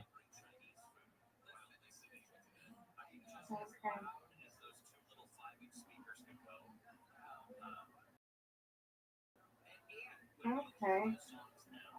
Oh, you got one to see live. Oh, and if you see next to their name, it's green. There's like a system. If it's green, it means they'll follow you back right away. If it's yellow, that means they're not online right now. And if it's red, it means that they're not able to follow you back right away. Where you see that at? So like when I type in follow back in users, I see like people with like a name like follow in 5 seconds back, and then if you follow them, they should follow you back in 5 seconds. Yeah, follow in 5 seconds back too. But it's green. They got a green profile. Yeah. So that means that should be live and working. Oh, that means they online. That they use, that those people use. So if they make their profile picture line, if it's yellow, it means they're not. They're like maybe online or not, and then offline. Okay. Follow this one. Okay. Okay, what's the brown mean? Brown mean I ain't gone. Okay, we're gonna follow you. Well, I wish I can do that one. I can make my face like.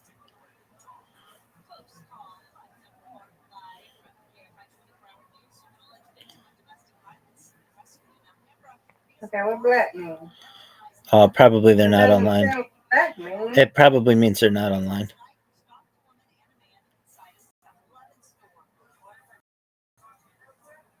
I have another. I can make that. I got another account over here. I can make that. Okay, what pink mean? Pink online, purple offline, blue freezer.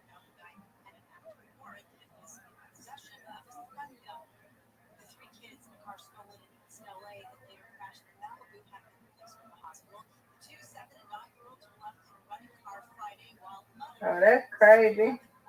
But they not following nobody. Yeah, I mean it doesn't work every time.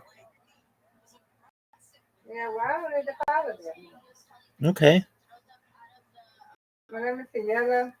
Okay, this one is yellow. That means following. What that mean? They following too fast, or? No, it just means they might be available, they might not. Okay,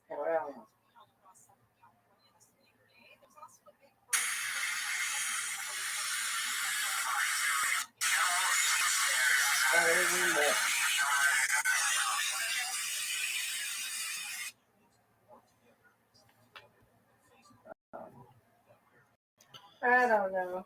I've been doing a couple.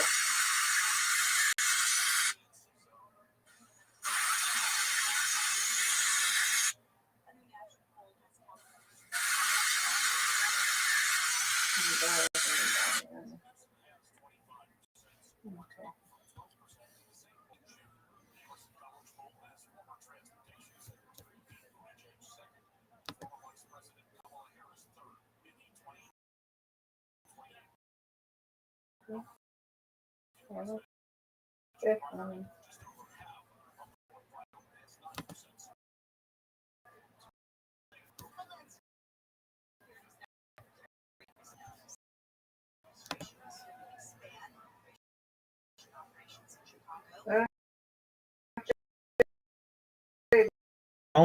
And everyone who didn't follow you back, you unfollow them, and then you just do that. If you did that for a month, you'd have 1,000 followers.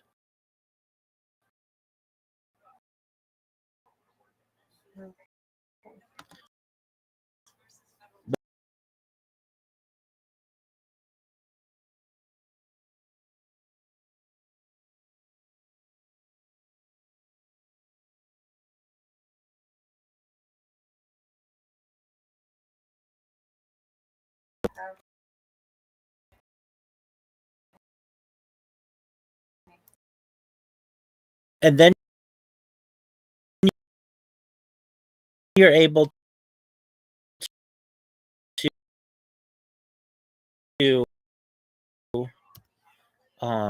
do other things. Yeah.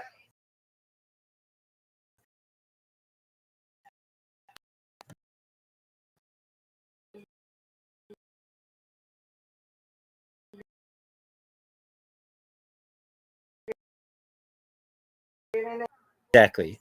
Now you should a lot of times stream like music gets banned. Be careful. Yeah.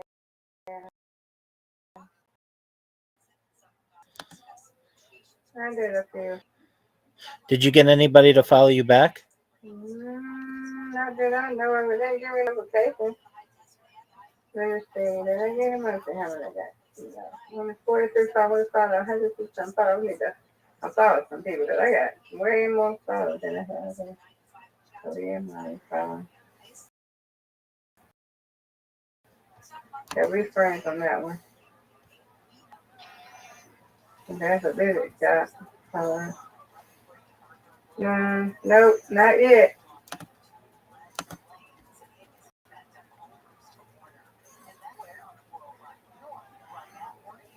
Not yet.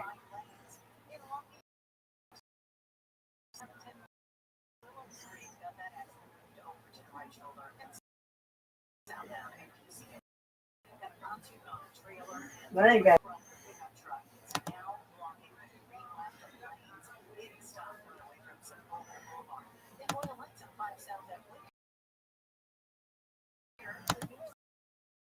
I got another.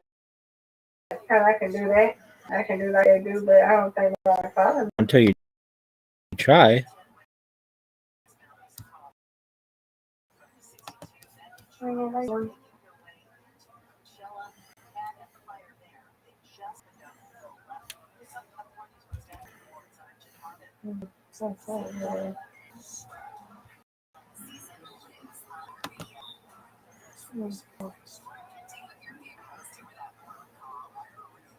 Back. Let's go follow back.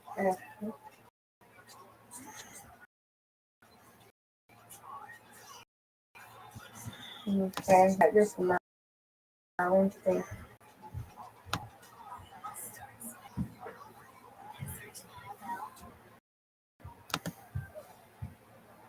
Yep, I don't follow it. This one is the online thing. I follow this one. Okay. Over there. Brown, maybe. Okay. They gone. They're gone.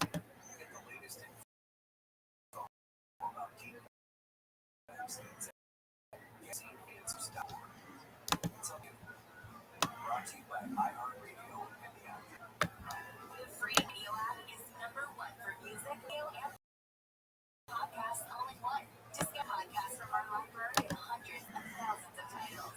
Here's iHeartRadio.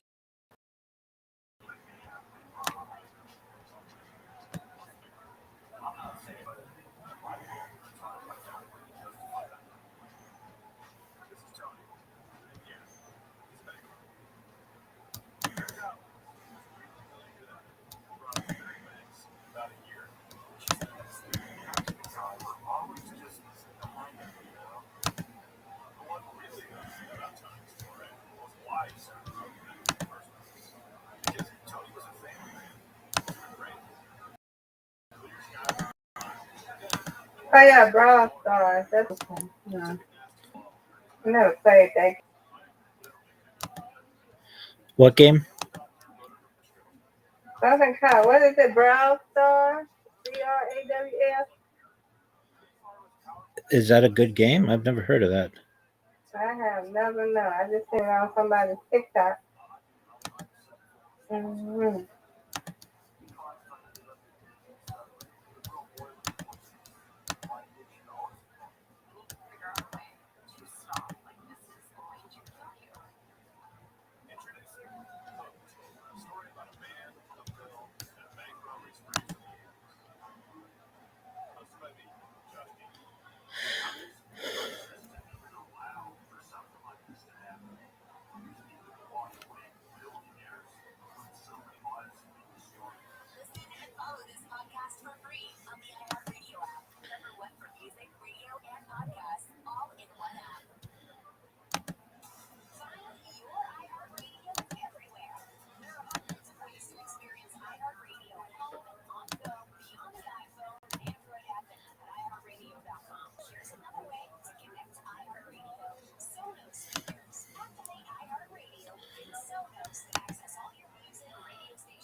This thing might not be on here no more. Who knows?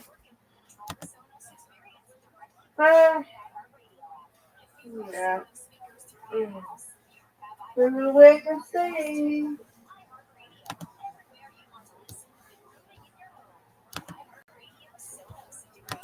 For whom are you looking?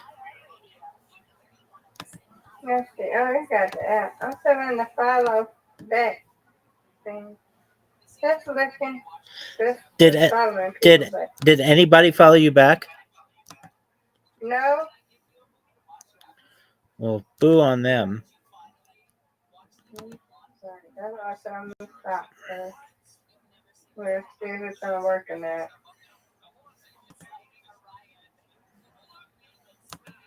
Mm-hmm. Yeah, but they got 43 followers. Ain't nobody follow me back yet.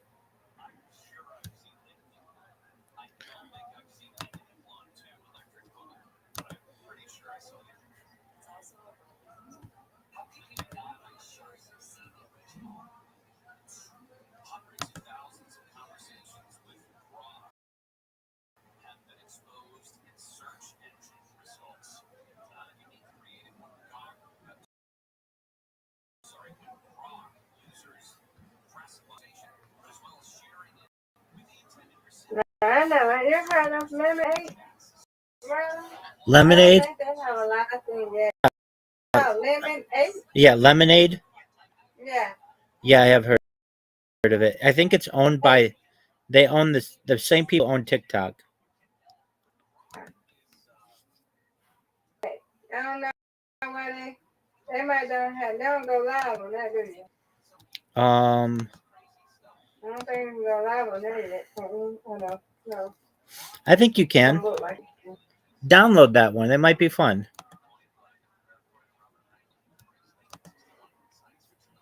I don't know about that one.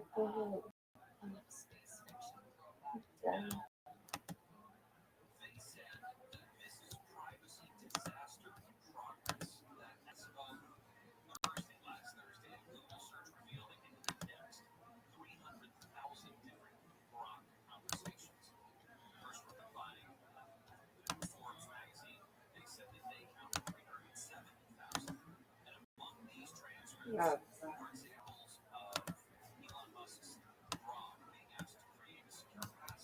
I can see it just like this one.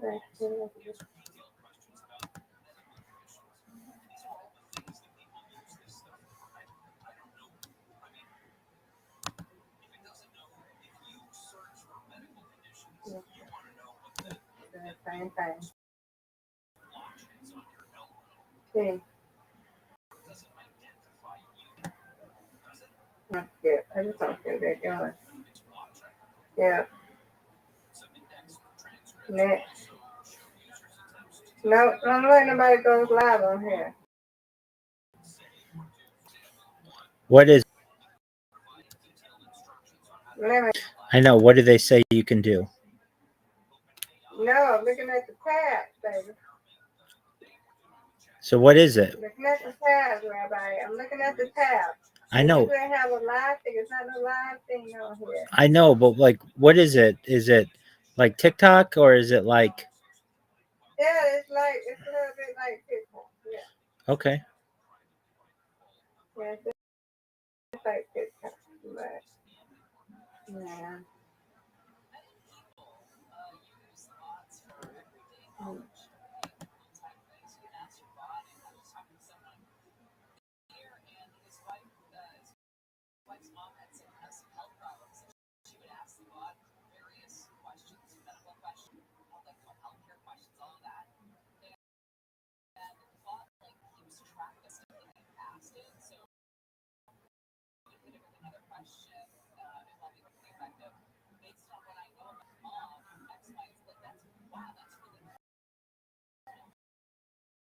I need a probably a man. No, that's crazy.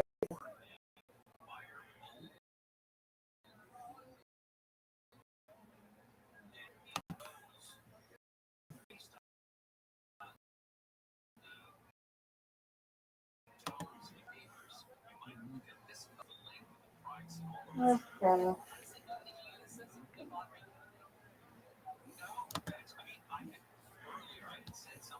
That's the red kind on it.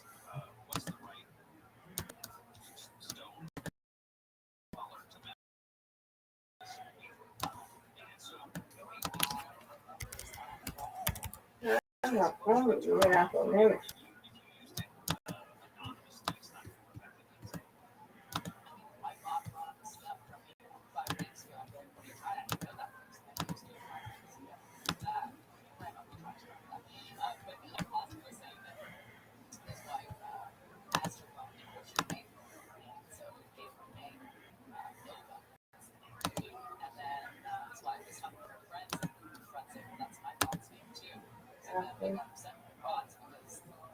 Just another one. I forgot the name. Now, a lot of TikTokers are over Bigo. You know that? They over there, right? A lot of TikTok people are on Bigo. Mm-hmm.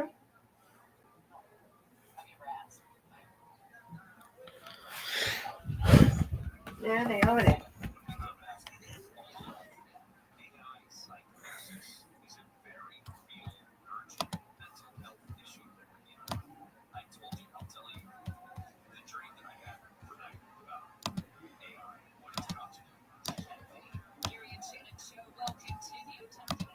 That's a lot of TikTok.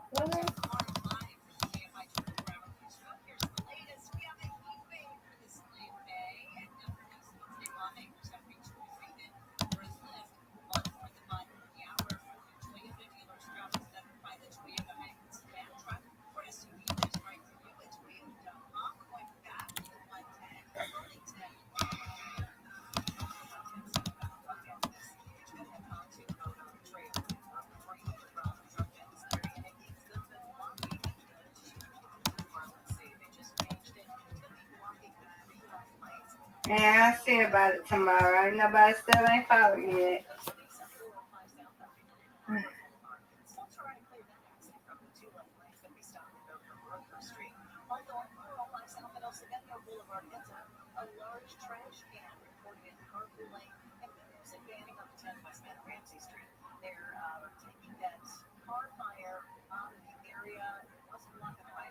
They don't have no disco where you can just open your cam and just leave your cam open.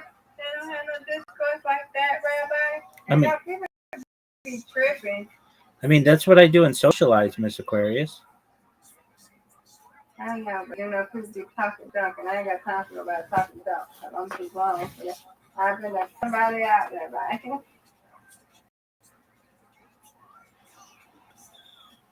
What you can do as well is find people who are live on Twitch who are also in Discord. So a lot of times in their profile, they'll have their Discord available as well, and you can just go into their Discord and talk with them.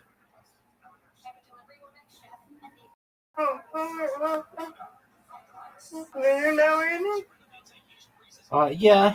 I usually do it with people on Kick. So. What do I search that? Because I don't know if it does. Yeah. So you type in. Let's see if we can find somebody. So in Twitch, you type in Discord, Discord, and we've got people who are. Oh, okay, yeah. We do got some people live. People who are live in Discord, or their stuff is tagged Discord. Now they won't always let you come in and talk, but sometimes they do. And you would just be like, hey, I saw that you're streaming and just want to come say hi. How's your day going? Yeah, this one right here.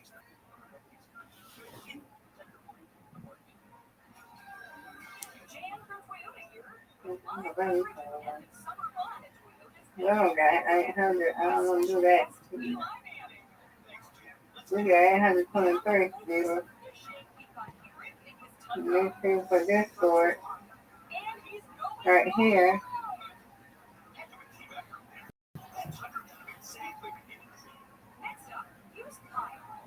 they got a lot of viewers except that, so I don't want to mess with these people.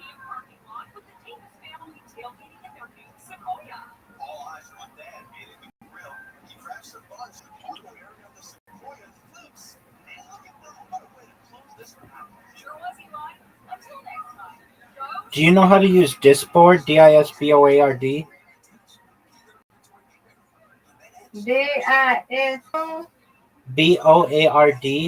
It's like a search engine for Discord.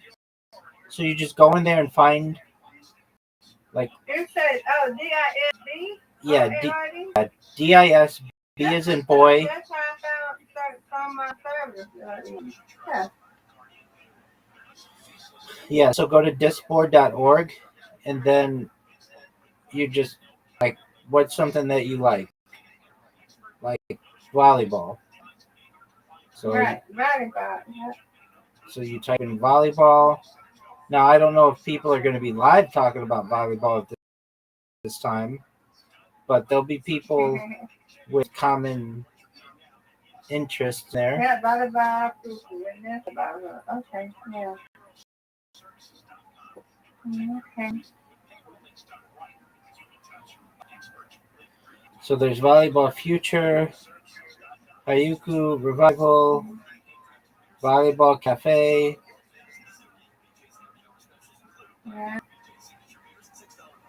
Oh, okay, yeah. If you want big ones, like where people are right now, then I would remove everything and then just search, and it'll tell you who has the most amount of people, at least in their server right now. I mean, like if we go to like social, and then right now,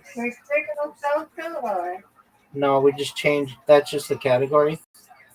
So right now there's Xeno, Xeno, a chill community server to hang out and talk to people. I mean, I don't know if they're good. I don't know if then there's Socialize. There's Chill Bar, Farm Merge Valley, Chill Haven, Eco World, Adore, Boulevard, Ashore.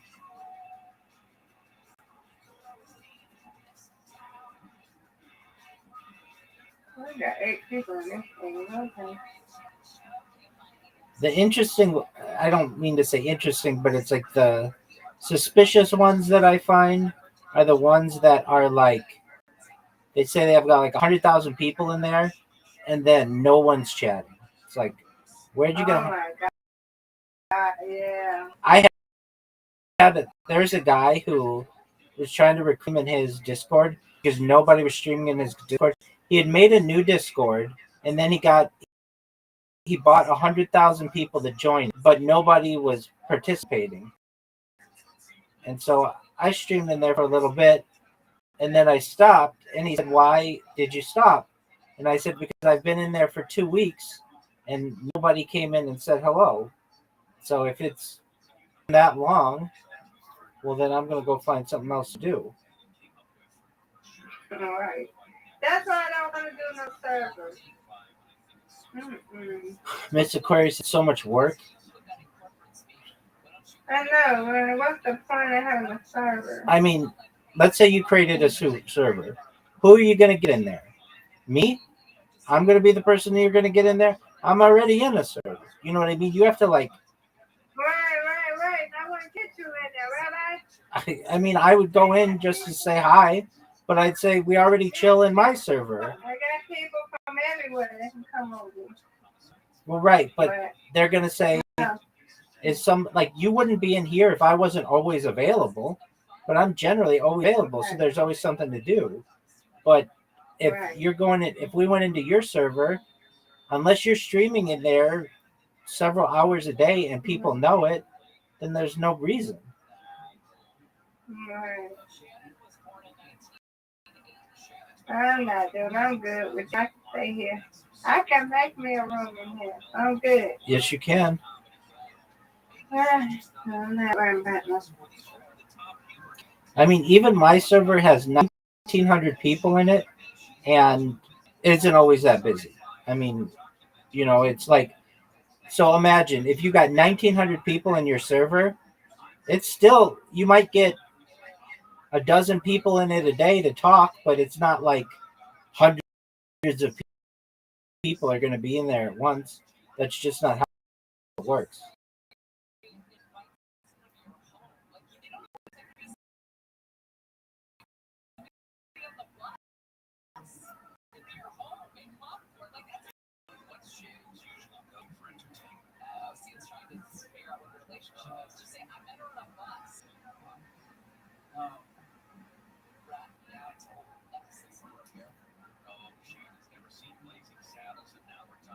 Oh, wow. Let's say Chick-fil-A abruptly begins closing stores and economic crisis accelerates. All across America, restaurants are going dark. Closed. Signs are popping up as jobs disappear. The downturn has come for everyone, even Chick-fil-A. Even recently winning the crown for America's favorite fried chicken isn't enough to save it from the impact. While the specifics of how tariffs and the trade war impact every individual restaurant supply chain are and can't be known right now. The impact of economic slowdown associated with the trade war are coming into clear focus.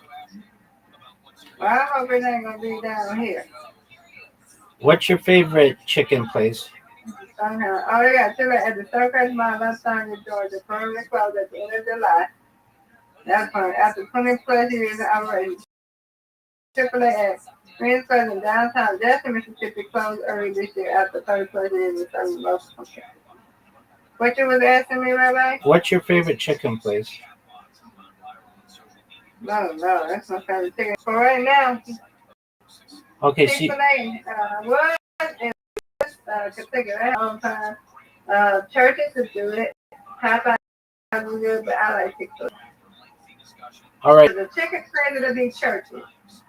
Okay. It be churches. It be churches. You like churches more than, oh, what's that one? Have you had Dave's Hot Chicken? No. I don't know. We got being advertised on TV. Okay, do you have I've never had these generally, but or like basically any of them. All right, so do you like Popeyes? Yeah, but their chicken sometimes be spicy. There's like, I love they shrimp, but it be spicy a little bit. They have that little Cajun kick to it. My auntie loves Popeyes. That's why I was saying I like turkeys over Popeyes. It was Kentucky Fried Chicken, but I haven't had it but one time out of a long time. So it'll be turkeys. All right. Do you like turkey? Do they have Lee's? I don't know if we had it. Well, how you spell it? Lees. The only reason why I know about it generally is the guy who, you know who Colonel Sanders was? The guy who started KFC? The Colonel? He started KFC in Utah, in Salt Lake City, and his grandnephew goes all over TikTok and says how it's just called Lee's Fried Chicken. I think it's based out of Tennessee. I think it's based out. I said we got Lee's famous recipe chicken. That one, yeah. So that one was started by the Colonel Sanders' family when KFC bought out the Colonel. I have one in Austria. That's where you go. Okay, go ahead. Sorry. You okay? So KFC. Oh, that's the restaurant. We don't have that here. Okay, go ahead. You're good. So KFC was bought out by some company bought it out, and they changed the recipe. And after the Colonel died, because like the thing with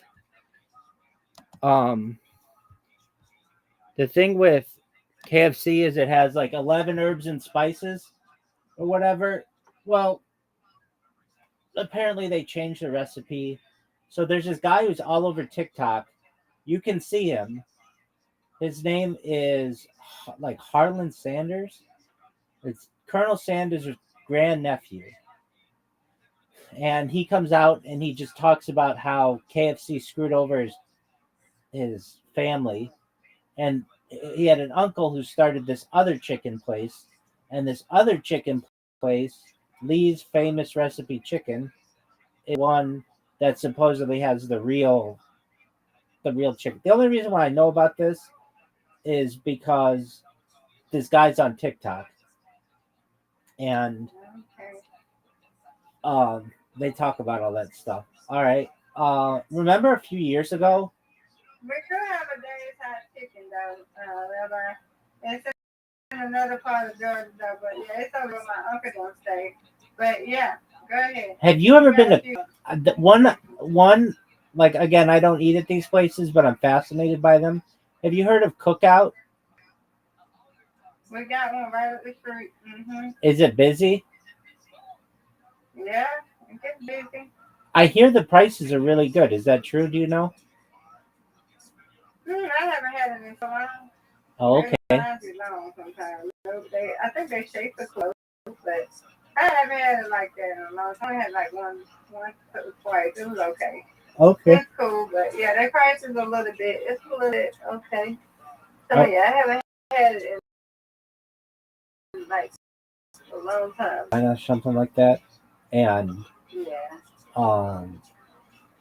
They don't have them where I am, but I think it's a cool idea and it's neat. The big one here is In-N-Out, and In-N-Out is spreading over throughout the United States. Is it good? That's a burger. Is that good? I'm sure we had it. I know I heard people say that's good. Yeah. I've had things like it that people tell me are similar, and those are good. I find that people like when I was a kid. When I was a kid, I would just see what the prices are for fast food, and they were so much cheaper than it is now. And it's like, oh, we do have one. No, we don't. That's not it. Okay, go ahead. I'm sorry. Just looking at even there are a few kosher fast food quote unquote places like Krispy Kreme that's kosher, and so like donuts, and then also and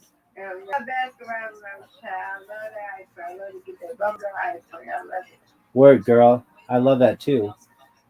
I also love their shakes. Mm-hmm. Their shakes are really good.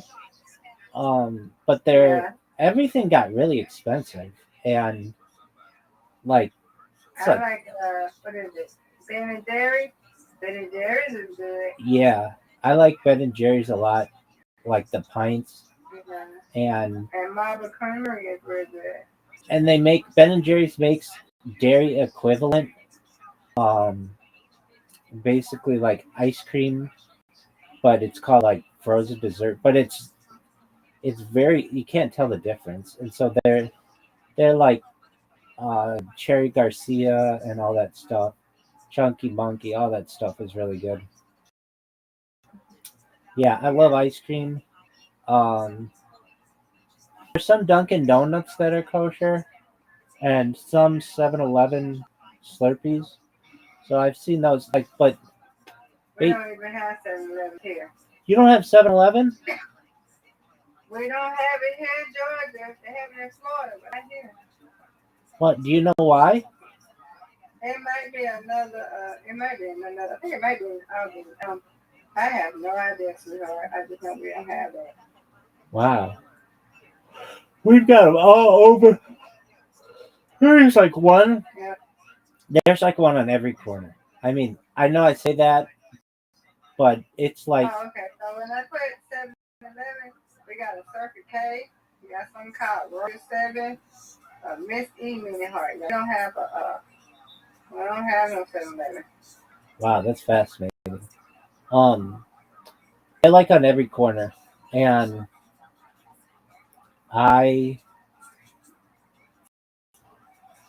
they got really expensive too. Everything got really expensive, especially after the pandemic. And I remember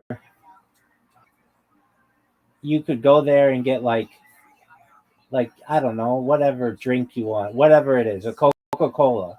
It was like 99 cents. And now you can't get a Coca-Cola for under $5. Uh-huh.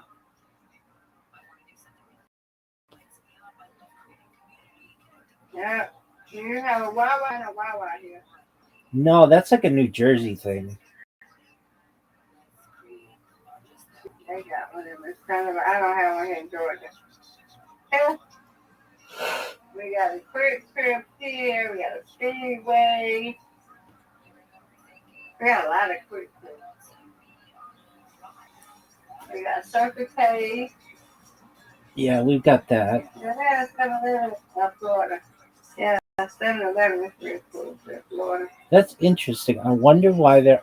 I'm going to look this up.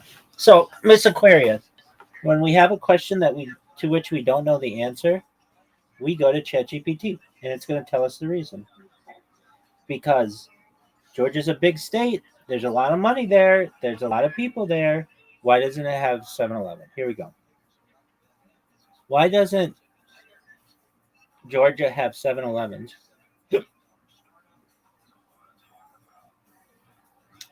Georgia doesn't have 7-Eleven stores mainly because of history and market competition. Early exit. 7-Eleven did operate in Georgia, especially Atlanta, decades ago.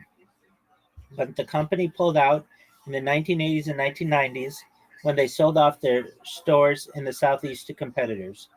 Strong regional players, chains like Quick Trip, Racetrack, and Circle K, became very dominant in Georgia. They built a loyal customer base and crowded out the market, making it tough for 7-Eleven to re-enter. Franchise focus. 7-Eleven's U.S. growth has mostly been through franchising and acquisitions.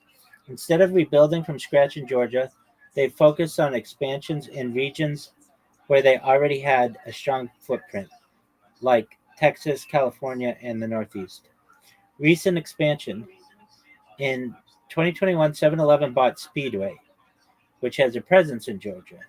Some of those speedways may eventually rebrand into 7-Eleven, but for now they're keeping the Speedway name in many locations.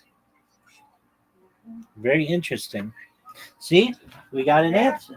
That's Yeah, well, I was little when that happened. I was probably, but I was a little girl when they came. I was born in '83, so when I was in '90, I was in kindergarten. So. And you remember this? I'm telling you, when that came about, because I was born in '83, I was a kid. I was a little girl, so I probably know. If I did see it, I probably did. I don't know. I remember, what is that? It's orange. What is that? I remember Hess. We did have Hess. We did have Hess. Hess is in Florida too. I forgot I got asked her. It's brown. It's like an orange thing. I don't know what it's called, what gas station it is no more. But I don't remember in 7-Eleven. If I did, I was a little girl then. I don't know. Okay, but yeah, we do have a lot of racetracks. We do have a lot of speedways. We do have a lot of Quick Trips. Now they're building a lot of Quick Trips. So yeah. Okay, what's Racetrack? Racetrack is a gas station. A gas station. Okay. It's a gas station. Just like Speedway is a gas station. Circle K is a gas station.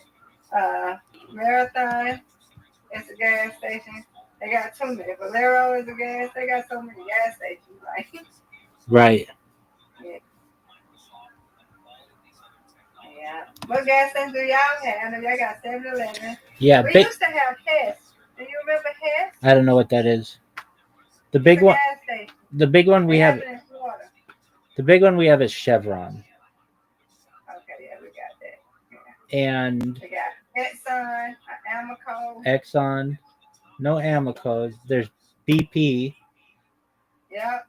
I've seen that places. We've got this one weird one. I've only ever seen it here. It's called World Oil, and there aren't many of them, but it's just a weird name for one of them. There. Okay, we've got 76 and 66. That might be it. Okay, that right there. I think it's 52 or 76. I think it's 76. It's orange. Orange and blue. Yeah, it's like a ball. Yep. Like a ball. Yeah, that's what I was thinking of. Thank you, everybody. You're welcome, ma'am. You're welcome. So there's 76 and 66, and then there's Exxon and but usually there's Chevrons. There's 7-Eleven, which is huge. I mean, Ms. Aquarius, it's on in a given block. There are at least one of them. They're like everywhere, and not all of them sell gas. Some sell gas, but some are just like convenience stores, and they don't have bathrooms a lot of times. And I understand because people mess them up, but a lot of times if I'm traveling, like I have to go to the bathroom, and so if I stop, I'll get gas or whatever, and then I got to use the restroom. Then there's a one. It's more like a Las Vegas thing. It's called Terribles, which is like the worst name for a place ever. But that's one that sticks out in my mind. But that's really Las Vegas, and they even built a casino. It got so big. These gas stations got so big they built a casino. There's Mobile's one, and yeah, but the biggest ones are Chevron. Oh, AMPM and Arco. That's another big one. And Circle K, and that's basically everything. I mean, that covers like 95% of all gas stations. I guess there are some people who have like their own gas stations, but that's pretty rare. Or their own convenience stores, which is more common. I'm trying to think if there's anything else that they have that you may have.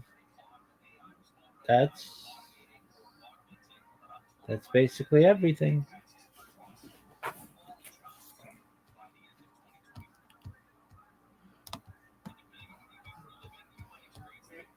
Yeah.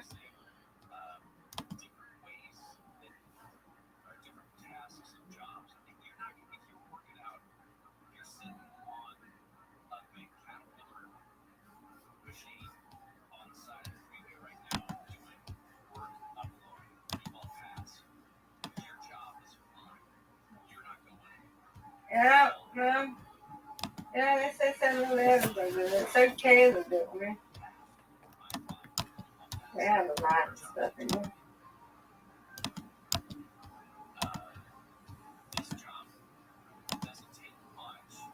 What's your favorite gas station? I want to go to Bucky's.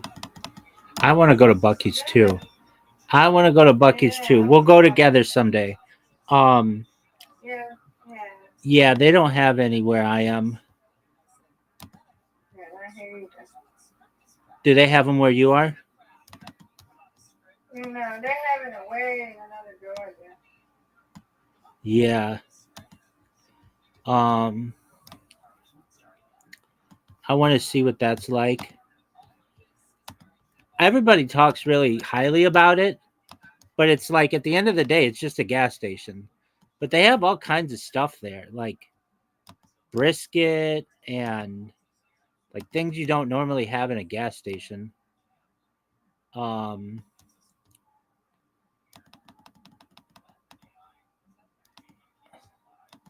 one time this guy was in a chat with me and he was going on a road trip in Texas and he's like, "What's the most Texas thing I could do?" And I was like, "Well, you could go to Bucky's and then go to the Alamo." And he's like, "Yeah, I'm going to do that." And he did. And he had never been to a Bucky's. He's like, "This is the biggest uh gas station I've ever been to." And I'm like, it's kind of what they're known to be. And they have this thing, it's called Bucky's Gold or something, like Bucky Nuggets.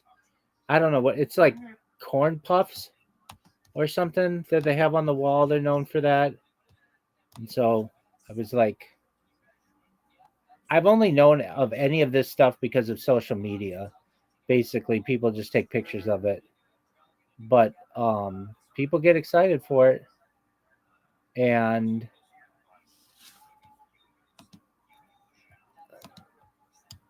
people love their Bucky's.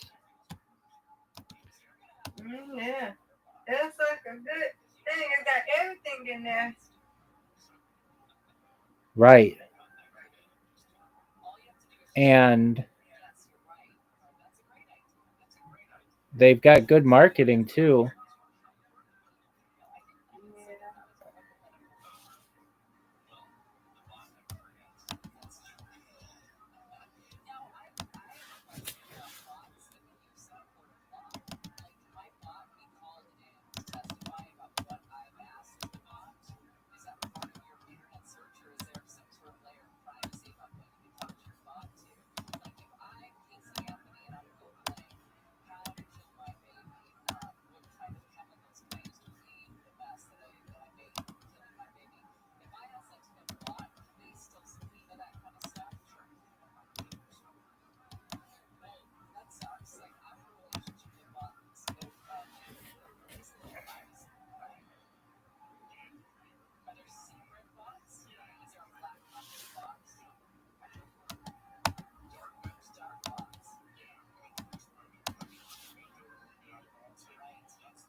Yes, yeah.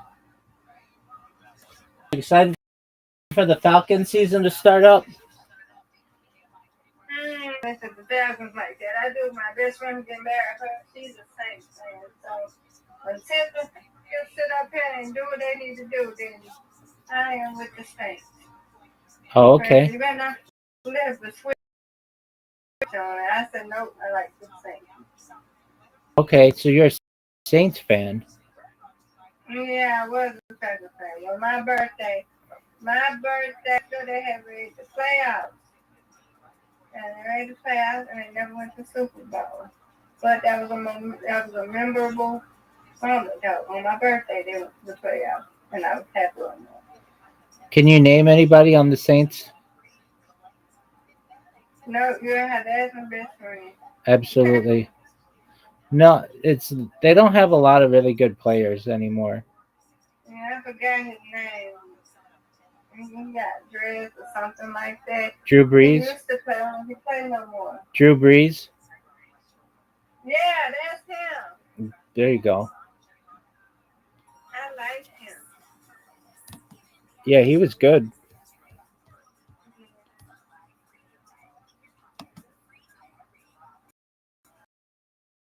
This girl on TikTok, she's very popular. She said, join us Discord. Link in bio. But she ain't nothing on TikTok. And how many people are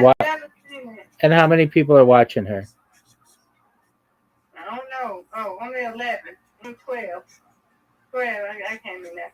She only got 3.3K likes. Yeah, I'm only 12 people. Yeah.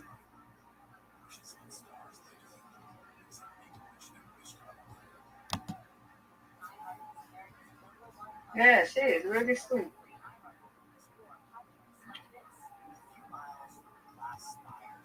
Yeah, I don't like that. They want to show you the light. That's crazy.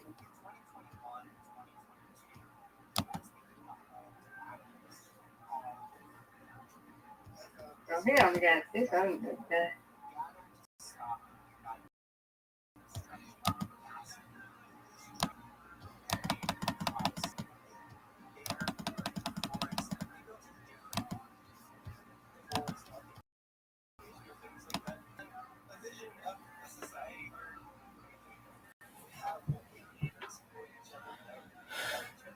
The NFL season starts Thursday, and Johnny, who is your what team, Rabbi? I don't really have one. As a kid, I was a San Francisco 49ers fan. This one said that. Okay. But like LA lost a lot of its teams, and then they came back, but still nobody's like a really big fan. Like there are no really big Rams fans, and there are no really big Chargers fans. It doesn't exist. Like I've been to other parts of the country, and people are really, really excited about their teams, but there's just so much to do in LA that like there's just no. I don't want to say no point, but like it's really expensive to go to games. I've been to the stadium. I streamed a concert from their stadium, the Rolling Stones. I saw the Rolling Stones play in 2001, and I recorded the concert there. And it was during the pandemic. You had to like show like your health record and stuff walking in. It was crazy. Anyway, they have a really, really, really, really, really nice new stadium. It's like I don't know if it's the best stadium in the United States, but it's close to it. It's really nice. And um, San Francisco was always good when I was a kid. And they had really good quarterback. They had my favorite player, Jerry Rice, who's like the best receiver of all time. And I very much enjoyed watching them play. But then, everybody gets old and they retire. And then San Francisco was really bad. And then they're back to being okay. So I do this thing. It's called fantasy football. Do you know what fantasy football is, Miss Aquarius? Is it on fantasy football when they bet for their teams or something? So instead of just rooting for one team, you have a draft and you choose different players. And so you have a player on like every team. And if that player does well, you do well. If the player doesn't do well, you don't do well. But it causes you, instead of watching, like for me, instead of just watching San Francisco, I watch all the games because I have players who are on every team basically. And even if I don't have a player who's on that team or playing in that game, the guy who I'm playing against or girl, whatever person I'm up against the next in that game that week, they may have somebody who's playing, and thus it causes me to um, have a lot of interest. And so that starts up on Thursday. And I'm in the middle of a draft now with a bunch of people that I know, and it's fun. You like pay like $50, and you could win like $600, and it's a good time. So that's been going, and college football kicked off this weekend, which has got to be big where you are, and um, I think it's neat that they're back to playing, and they have like all the football is back in order. By this time next week, all the games will have been played except the Monday night game. But basically, like then it'll be week after week after week after week after week after week after week. So that'll be fun. I like football. I really like it with fantasy football. In fact, before fantasy football, I didn't really like it that much. But with fantasy football, it is so much fun, Aquarius. It is. It just makes it really exciting. Do you like the WNBA? I look at this one. I don't really, I'm not really no sports fan like that. If I look at it, sometimes I look. But I like the Olympics. Yeah, I you like do. to see the swimming and the track. Yeah, same here. I like those. We're going to have the Olympics in LA in 2 years. And even all the cities getting ready. They're making plans of what's going to go where. They might even have some stuff, maybe some minor stuff like in my city. So that'd be cool. They've got, like, they're redoing the water places, the the aquatoriums or whatever they call it, and getting the track and field places set up. So that'll be cool. And we've got the Winter Olympics this year. It'll be like in 6 months, and I don't know where those are going to be, but they're not in America. I know that. And then we've got the World Cup coming next year too, which will be cool. They're going to play the World Cup in New York and Los Angeles and Mexico City, I think, and maybe Toronto or something like that. They're going to play it in like a bunch of places. So that's cool. And I'm in like a whole bunch of fantasy sports leagues. So I'm in women's basketball, WNBA. My teams. Oh, that reminds me. I gotta fix my teams for this week. WNBA, my teams are really good. Baseball, my teams are not so good. And then I'm in football leagues, and then I'm in NBA leagues that'll start up, and then I'm in hockey leagues. So basically, I'm in everything. So those are fun. I just reposted a thing. I don't even know if it, oh yeah, I did. I thought it reposted, but nobody didn't remember. I thought I put it in there, but it's in my repost. It's cute. It said towards only OGs remember. It's cute. It's cute. Yeah.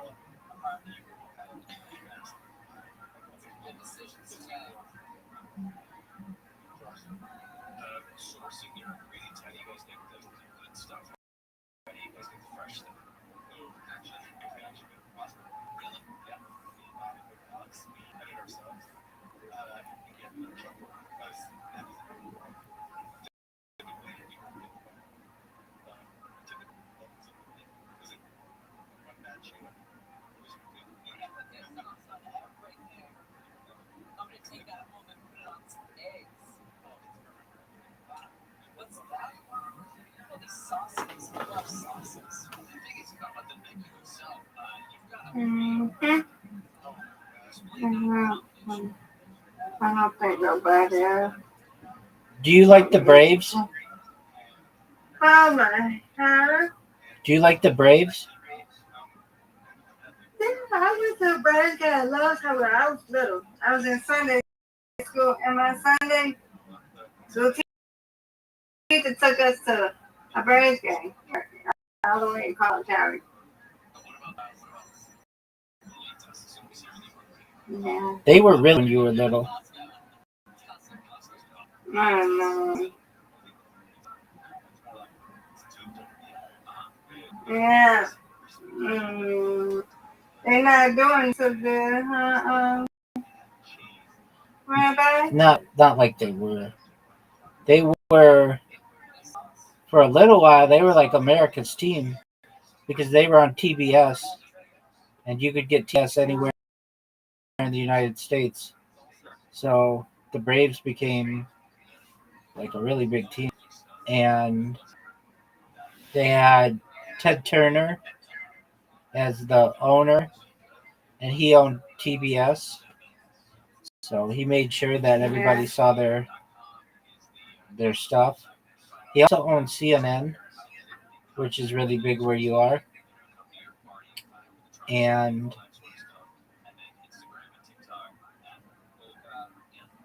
there's like a whole CNN plaza by you. Yeah. And then they made the Braves were like, they had some of the pitchers. There was a time Tom Glavine, John Smoltz, and Greg Maddux, and they were amazing. They had Fred McGriff. They had Andrew Jones. They had Kenny Lynn. They had Robert Bell. They had, I think, maybe not. That might have been Cleveland. That was Cleveland. They had Jim Thome. Are any names sound familiar? Wait, no, Jim Thome was Cleveland as well. They had who else did they have that was good? They had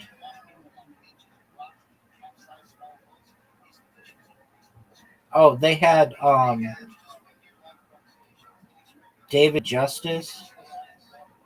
I think I heard him.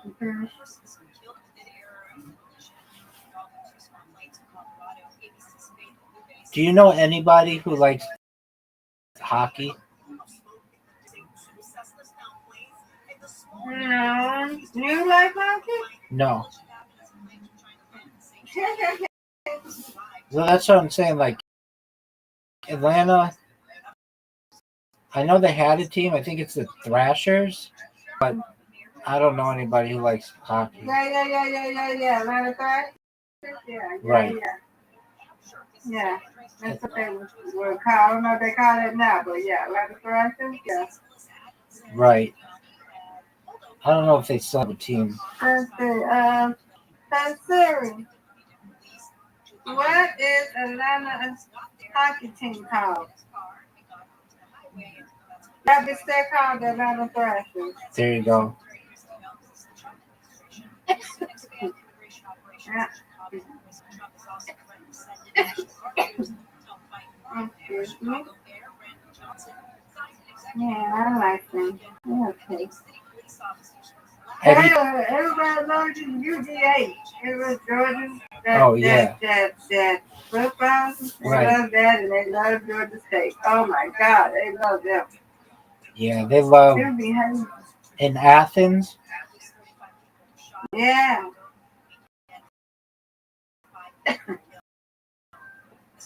I didn't mean to say Albany. You know that. Wait, what did you say? Yeah. The UGA, University of Georgia. Right, I know. In Athens. Athens, yeah. I don't know why I say Albany. I don't know.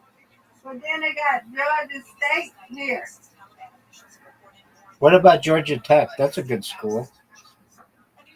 Yeah. You must like Georgia. You like Georgia or something? I have an uncle who lives in like near, it's a nice area. It's called like what's it called? Berkshead or something? Burkhead? Burkhead, yeah. Buckhead, okay. Yeah. You said perfect. Buckhead, yeah. Buckhead. It's expensive, but yeah. Buckhead, that's it. It is really expensive out there, but yeah. He lives in, I know my cousin lived there, and then I don't know, I think like Marietta, something like that. Atlanta is a city in a forest. Don't they call it that? Oh? There are a lot of trees. Oh, yeah. I don't know how I never heard that. They might have. Yes, they do. And then it has like dozens of names of streets called Peachtree. Yeah. Have you ever heard of the Peachtree 5K? Yeah. My uncle is the organizer for that.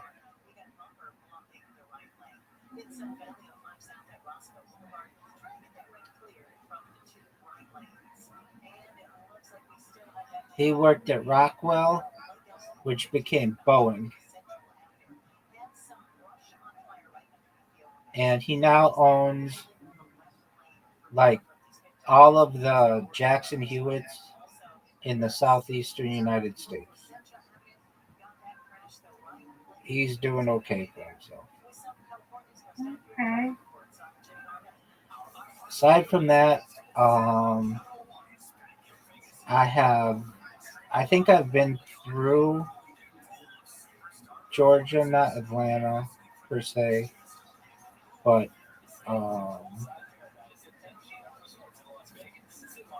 I've seen it. I've seen it from Tennessee. There's a place called Rock City, and you can see like 7 U.S. states from. Tennessee. I had a cousin whose family was from Tennessee, and they had a wedding just in like northern Georgia, southern Tennessee, and it was like in a state park. They like rented out a state park for it, or like a place in a state park, and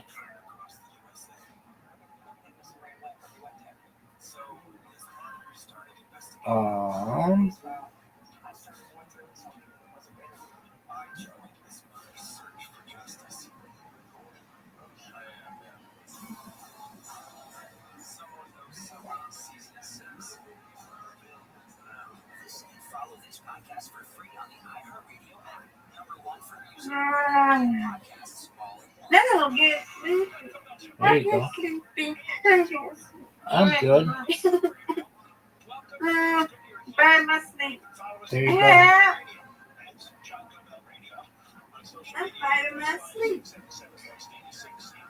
I gotta get up at the well and start ironing my clothes and stuff. Wish I didn't have to go to work tomorrow. Do you have to iron your clothes, or you choose to? I choose to do it because I work in the office setting. Right. Good on you. Yeah.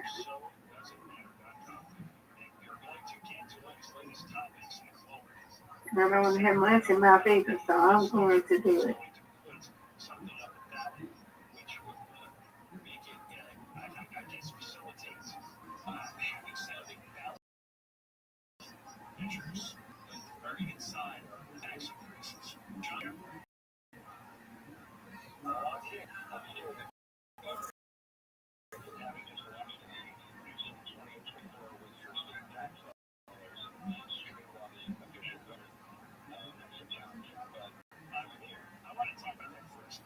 So he wants to force redistricting of the state, so that we could get with the 49 Democratic representatives out of 52, right? It was 43 to 1.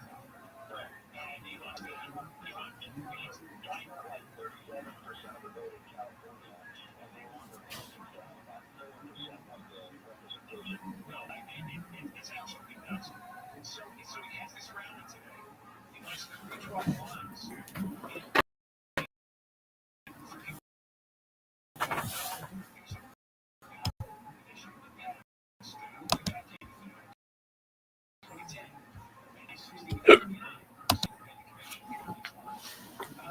Politicians, 61% Republican. And this morning, you saw this, wake up in Politico has a poll that says 64% of the state still wants to keep that redistricting commission. They don't want it, so everybody else did it.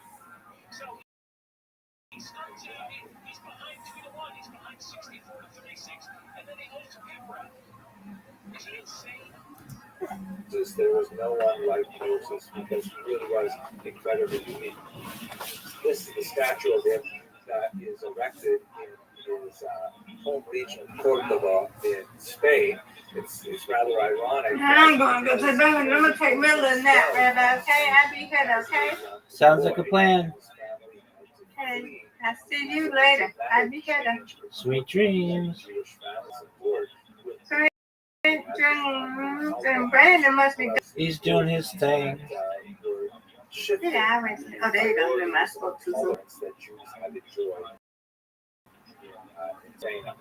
Until that time, I will recall that my mom he was born right near the famous golden age of Sephardic Jewry, sometimes called La Convivencia, the coexistence, which is a little bit of an exaggerated term, but not terribly exaggerated, because it describes about 2 centuries of phenomenal cultural effervescence and efflorescence. I think that's a word.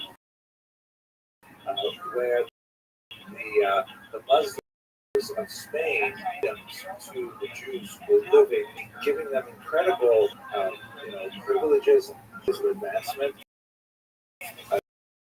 You have at this time, I can say earlier than most idea, not only the great works are studied to this day, he was also the army for 16 years. And that's a very unusual thing. It's hard any time in history where you have figures who are incredibly capable and proficient in traditional Jewish thought, creatively adding to the body of Jewish literature, and at the same time they're excelling to the same degree in the secular world. I would challenge anyone on this call to go to Lakewood, find someone who is, the general Joint Chiefs of Staff for 16 years, especially in a Muslim country. It just doesn't happen like this very often, but it did happen in the golden age of Spain.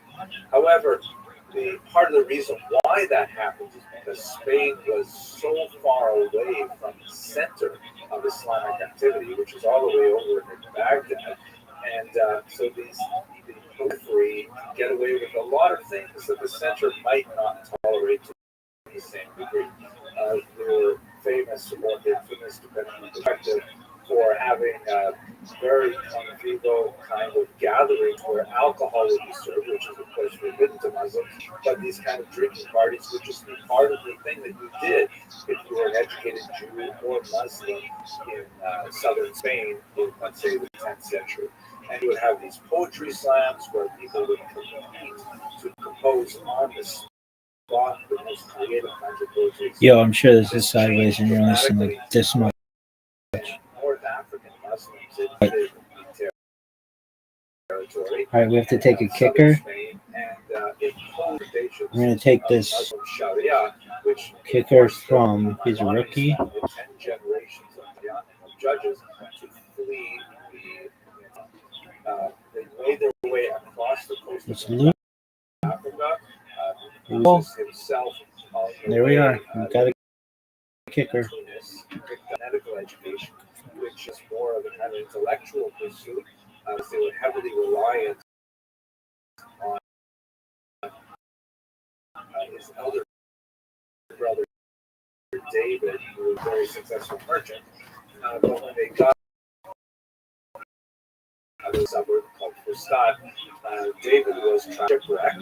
That completely devastated the family finances, and so Moses had to go to work as a doctor. He ended up becoming the official physician to the emir. I'm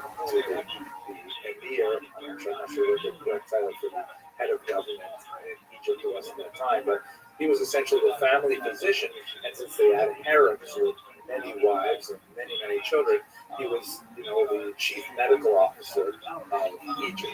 And in that position, he actually composed many treatises in Arabic that are studied today for their historical value. In particular, works on things like asthma and depression and anxiety and a whole host of medical issues. But it is really for other reasons that he is famous for Jews. He wrote 2 major kinds of Jewish books, which were incredibly influential, although equally controversial. The first type of writings is best exemplified by his famous Mored Nevuchim, the Guide for the Perplexed, which is essentially a book written in Judeo-Arabic, that is basically the Arabic language written in Hebrew characters, that is intended for the intellectual elite of the Jewish community.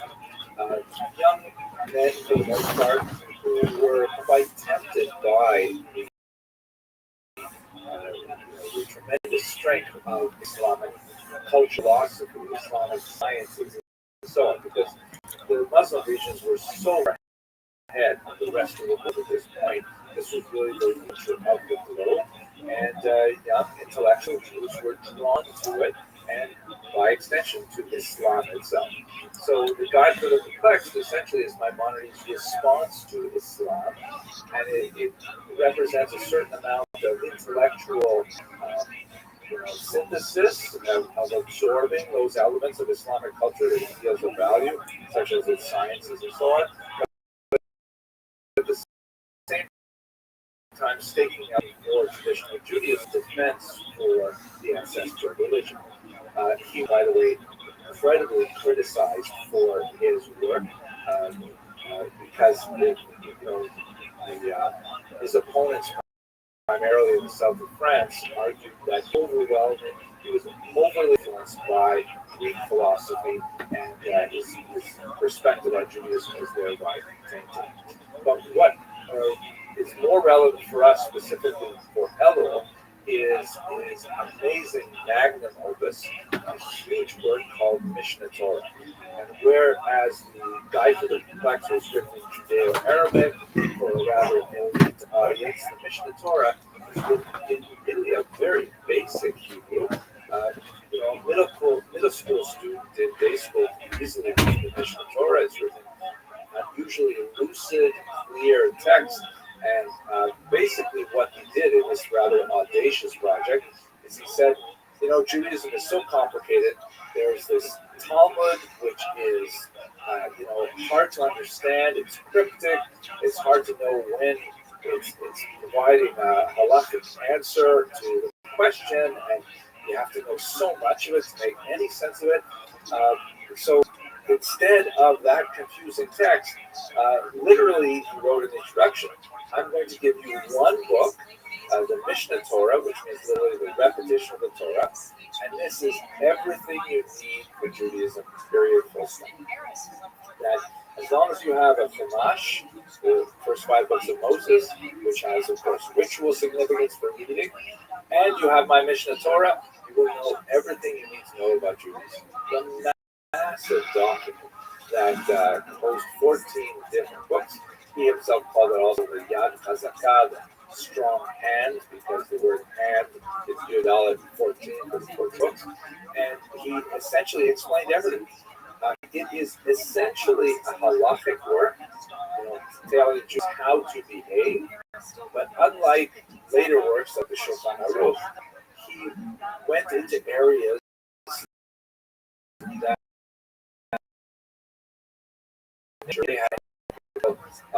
he was not shy about speaking about all the laws of the future. How are we supposed to behave in the time of the Messiah? And he spoke about the past, talking about how one ritual sacrifices in the temple.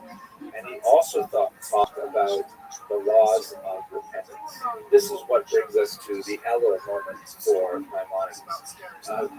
Perhaps as a result of the tremendous displacement that his family endured from Spain. And here, I'm stepping out on a bit of a limb because I'm not a psychologist, and applying psychohistory, especially to some incredibly towering figure like Maimonides, is a very risky business.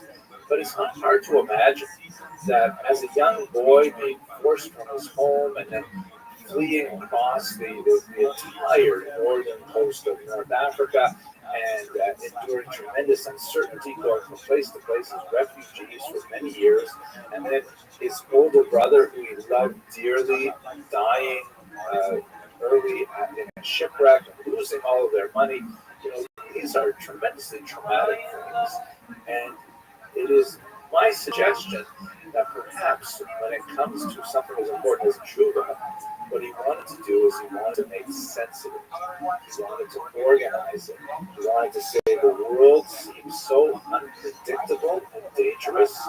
Let me use the scientific approach for which I have been trained as a medical doctor, and let me apply to things like tshuva. In that regard, in his mission of tshuva, he actually wrote a book on how to repent. This is my translation of the book with the commentary.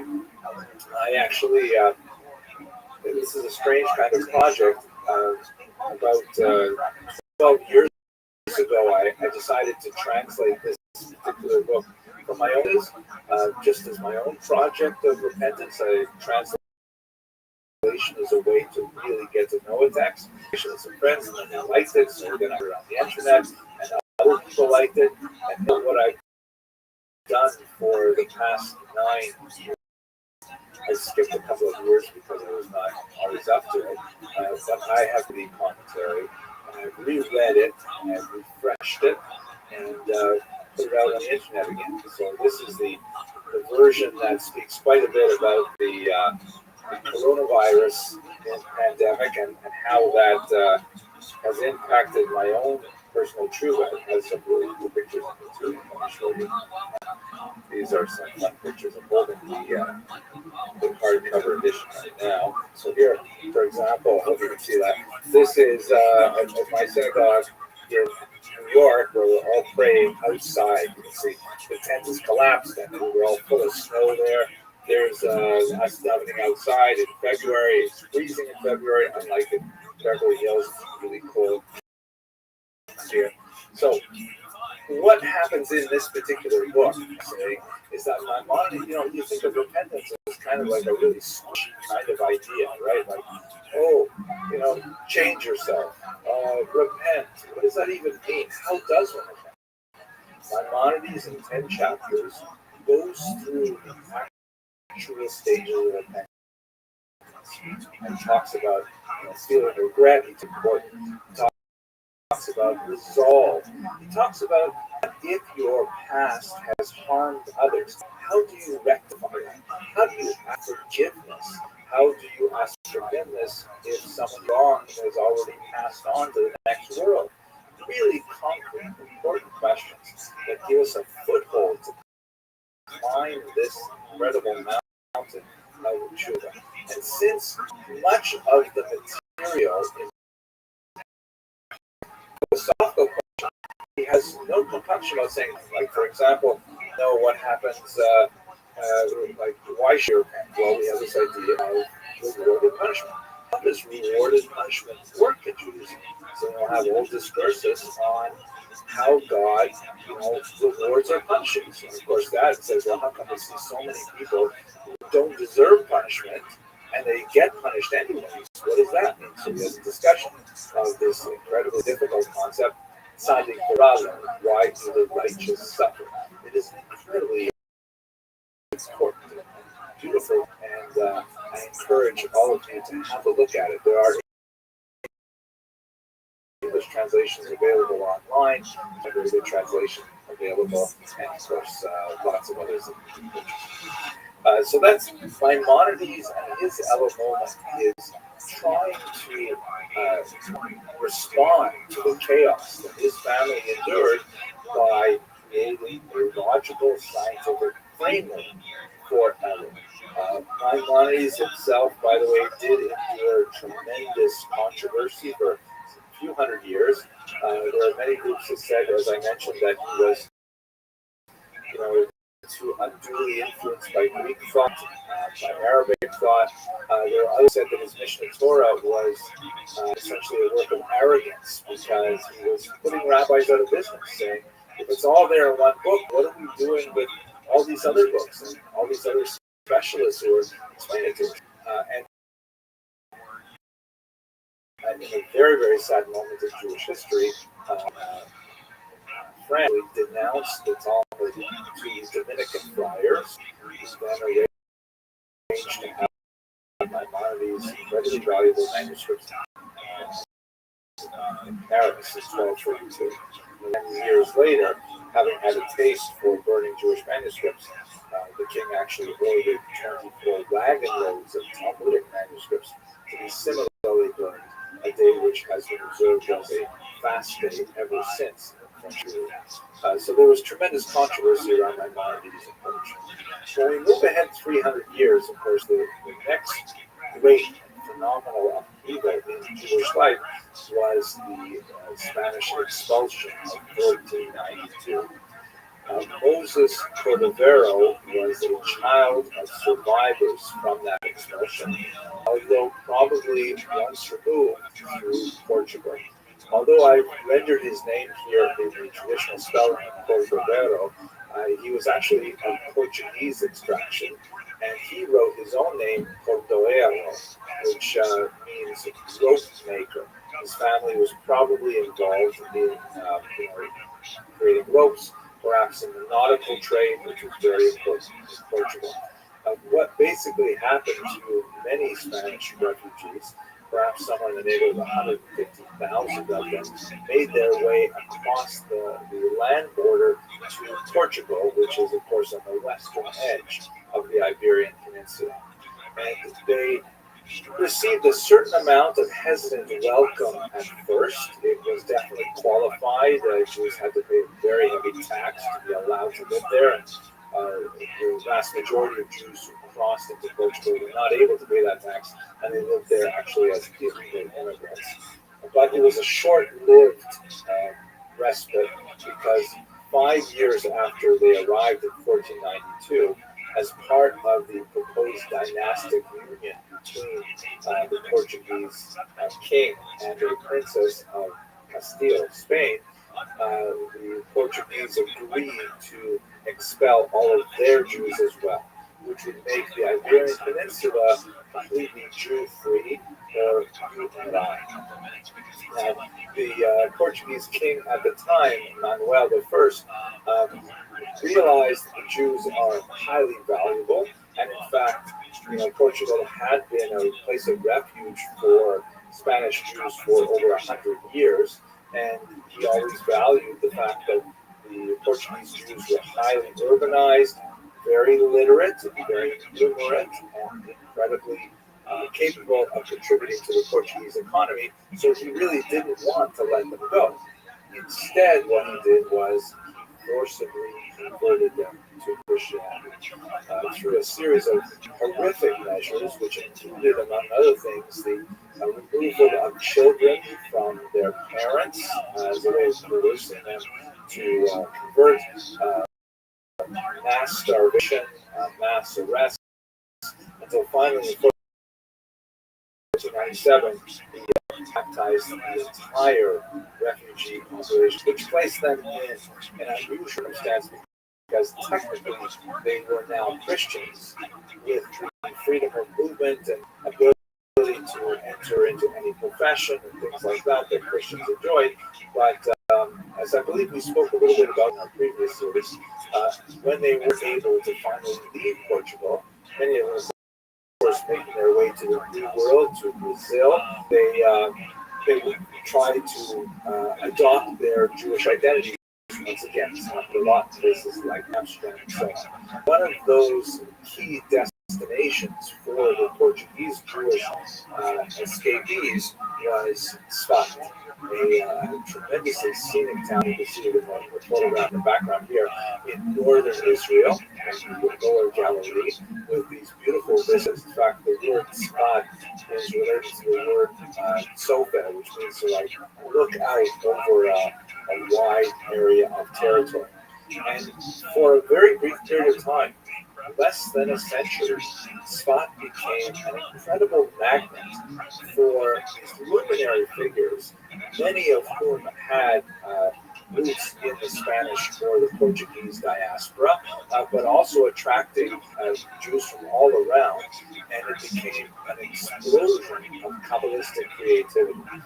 Great figures there include the Al-Sheikh, include the Rabbi Yosef Caro, also of Spanish extraction, and in fact the incomparable Al-Rizal, Rabbi Yitzchak Luria Ashkenazi, came from Egypt specifically in order to study at the feet of our Moshe Cordovero. He was the child of Portuguese refugees who had settled in Swan, and in fact he died there, unfortunately, like many Kabbalists, at a very young age of plague. The entire experiment in Swan ended with less than a century because of a cholera plague that wiped out much of the population, followed by a series of plagues as well. His writings were largely saved by his widow and his 8-year-old son, Gedalia, who became his literary executor, and he arranged through an Italian number of books to make them available to the larger world. That's what we have today. This is a photograph of his grave. You can see on Harana Cordero, and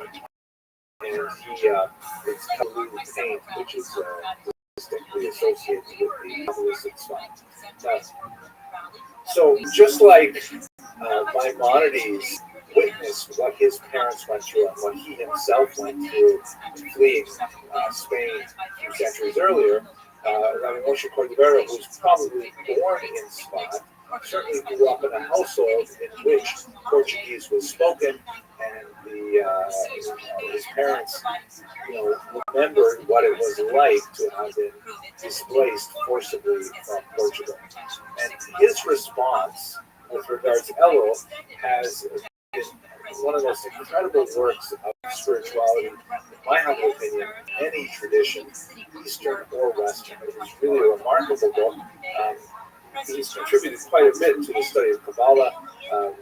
Pardes Ramoni is one of the most famous books, but there's one particular book called Tomer Devorah, which knocked me over when I first read it. As a result, I also, like I did with Maimonides, I translated it and wrote my own commentary on it as a way of trying to assimilate I think it was Rabbi Yisrael Salanter who said that this particular book, Tomer Devorah, the date palm or the palm tree of Devorah, is actually the Shulchan Aruch of ethics. This is where all behavior is codified into law. Now, it's very, very different from Maimonides' works. It is Kabbalistic. It is deeply, deeply soaked with Kabbalistic wisdom. But let me tell you what exactly is going on in this book, and I hope it will inspire you to read it. I have quite a few videos on the book that so you enjoy lectures on as well. Basically, Rabbi Cordovero starts with the premise that one of the most important things that comes upon Jews is to imitate God. This is something which Christianity has also taken on. In the Christian discourse is known as imitatio Dei, the imitation of God. In Jewish thought, it's called the halachta b'derachav, walk in his ways, God's ways, just as God clothes the naked, so we should clothe the naked, and so on. But Rabbi Moshe Cordovero takes it to another level altogether. He says, if we are actually supposed to imitate God, well, we should know something about God. We should know who God is. What is the biography of God if we are supposed to imitate God? So to understand that, he looks at the 13, the 10 sphirot, which is a way of Kabbalistically understanding the interface of God with the universe. I won't say more about that because trajectory. But he says the way we know God through these 10 different sort of interaction with the God.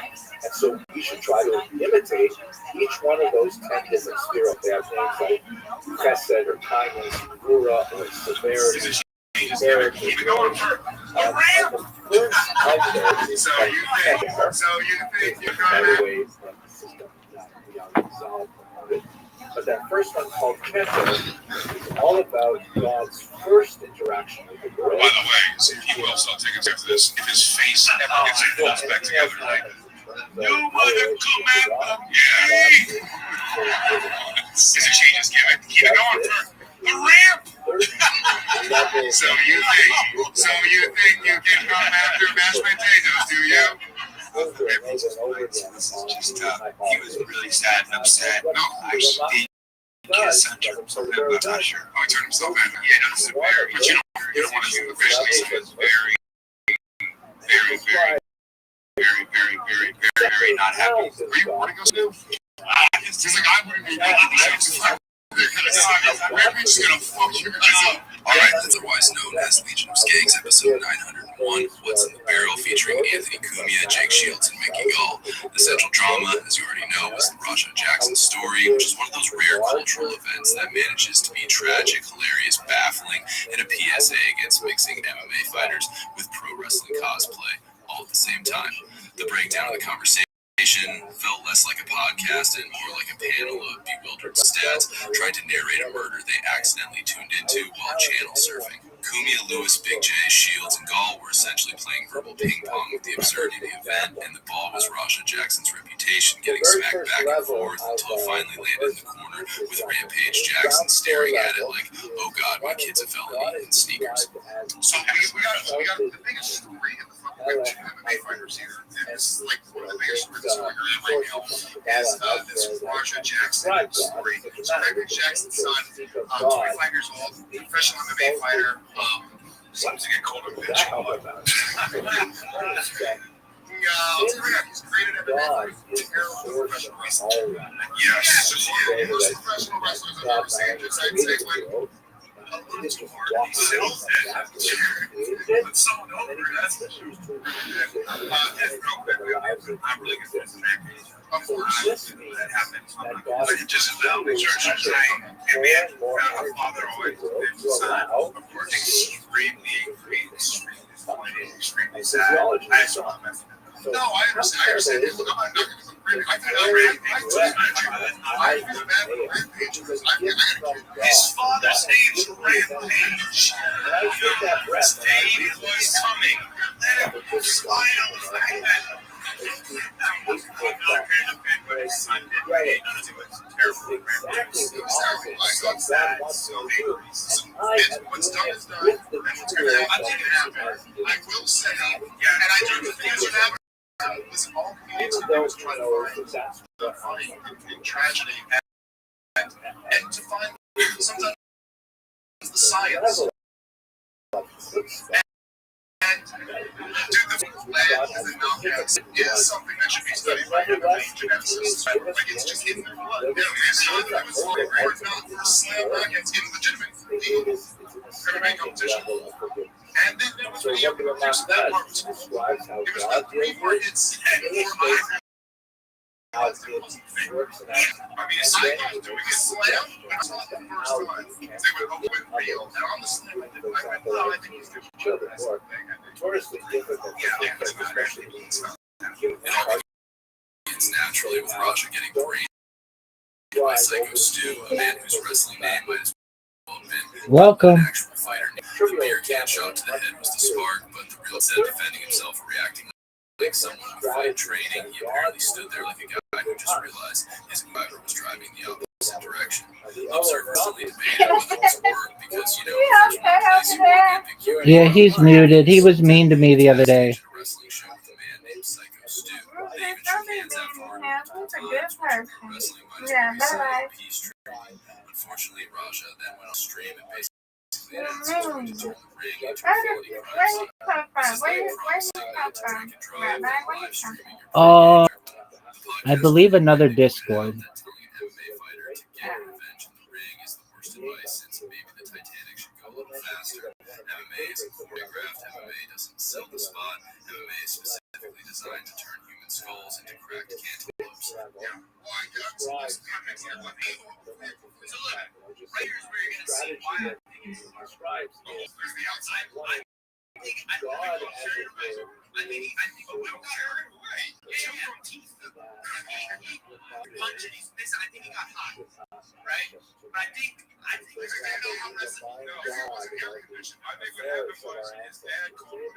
There are some Discord now.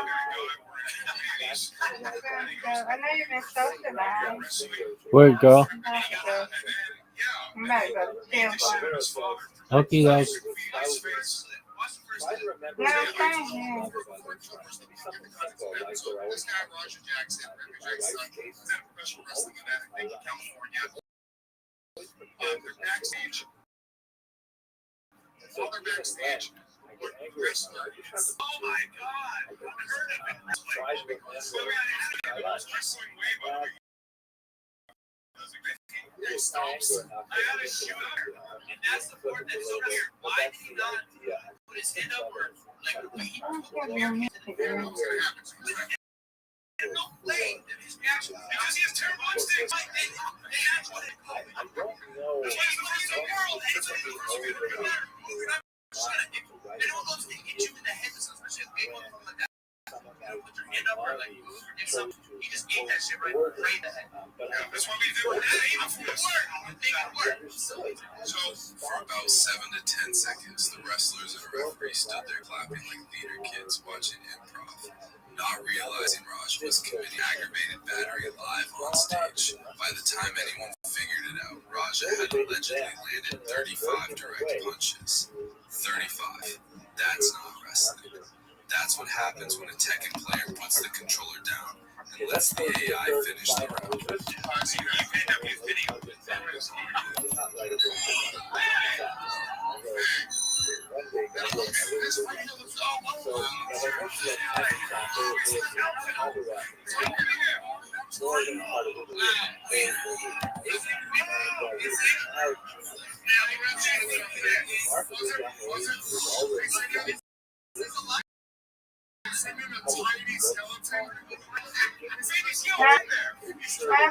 Yes, ma'am.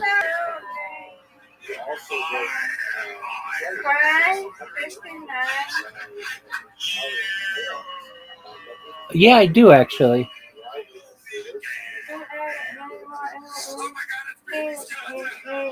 Waved at me, but I don't know if I want to step or ignore. Do whatever you want to do. I don't know him well, but I do know who he is. Okay, well, I'm going to leave him right there because I don't know. Basically, every word you'd use if your kid just except this time your kid turned to wrestling. Can I see how he is? He even had to set aside bail money instead of college tuition, which is the most MMA dad thing imaginable. He was really sad and upset. Also, a rather abusive dude. He turned himself in. Okay, but you don't want to officially very not happy. Are you recording this right now? I'm just gonna fuck you guys up. Rampage, she's my friend, so I'm just gonna hit me up. Rampage, I'll give you Lewis's home address. He's been training out Rampage. Fuck you guys up. Lewis is doing some light training. He's prepared for this. I mean, it would be great, but right now, but very, very great job. He did as a father. This is great.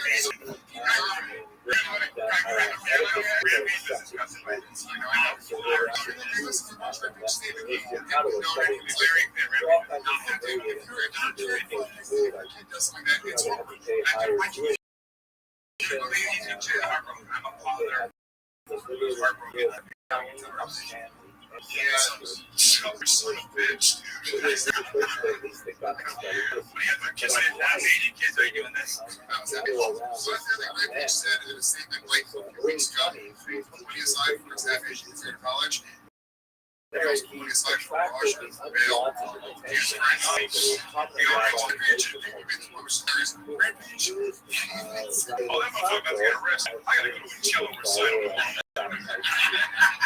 The funniest part of the episode wasn't the jokes. It was the absolute uniformity of conduct defended Raja. Shields, Gall, Kumia, and the Skanks all agreed he was dead wrong, which is rare in a podcast environment where disagreement is usually the whole meal. The only nuance came from Shields, who sheepishly noted that fighters are trained not to stop until the ref intervenes, which is fair, except this ref was apparently a baby skeleton who couldn't stop a balloon from floating.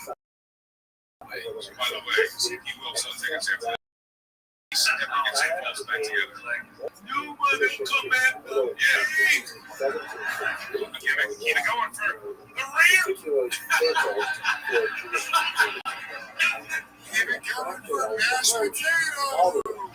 Thousands and thousands of Jews who believed that Shabbos was and sold their property and their market price and all went to follow him. This is So you think you can come after mashed potatoes, do you? Saturday night, and I'll tell you, I'm going to get my revenge. What ended up happening with Shabbos was Start thinking it. the 60s went to the Sultan Ottoman Empire, I'm the Messiah, and I have all my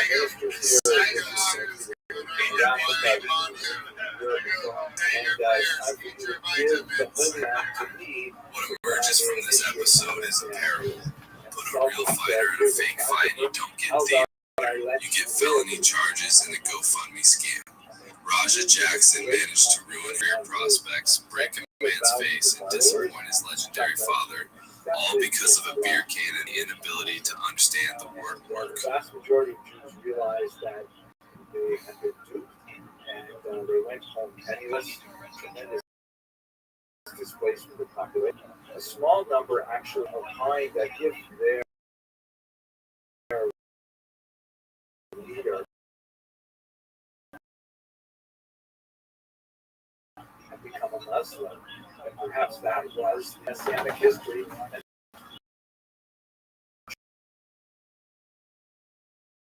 Jewish converts to Islam, they're called the Christian right. And so, quarter century, and this is what his parents, Rabbi Rothschild, was in an environment which did not have the same kind of displacement and trauma that OSHA Maimonides and OSHA Cordero experienced, but there was phenomenal upheaval that affected Jews and sent refugees all over the United States.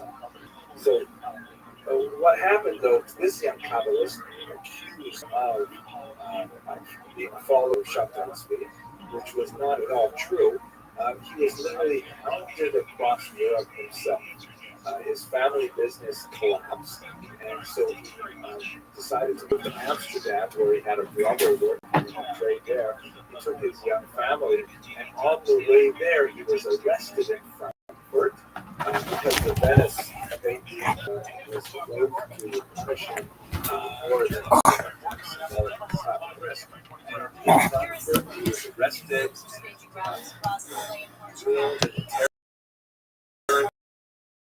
the faith there could not be explicit Shabbatian influence. Also, they had very defense.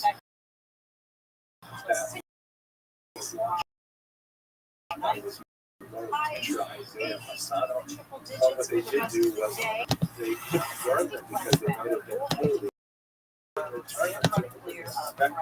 clearly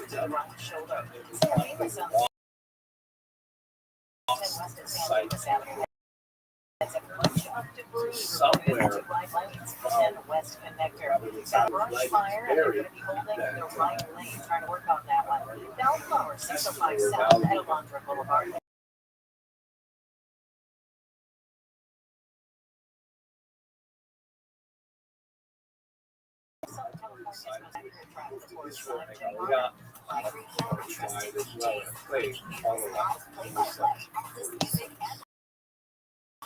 Just for you.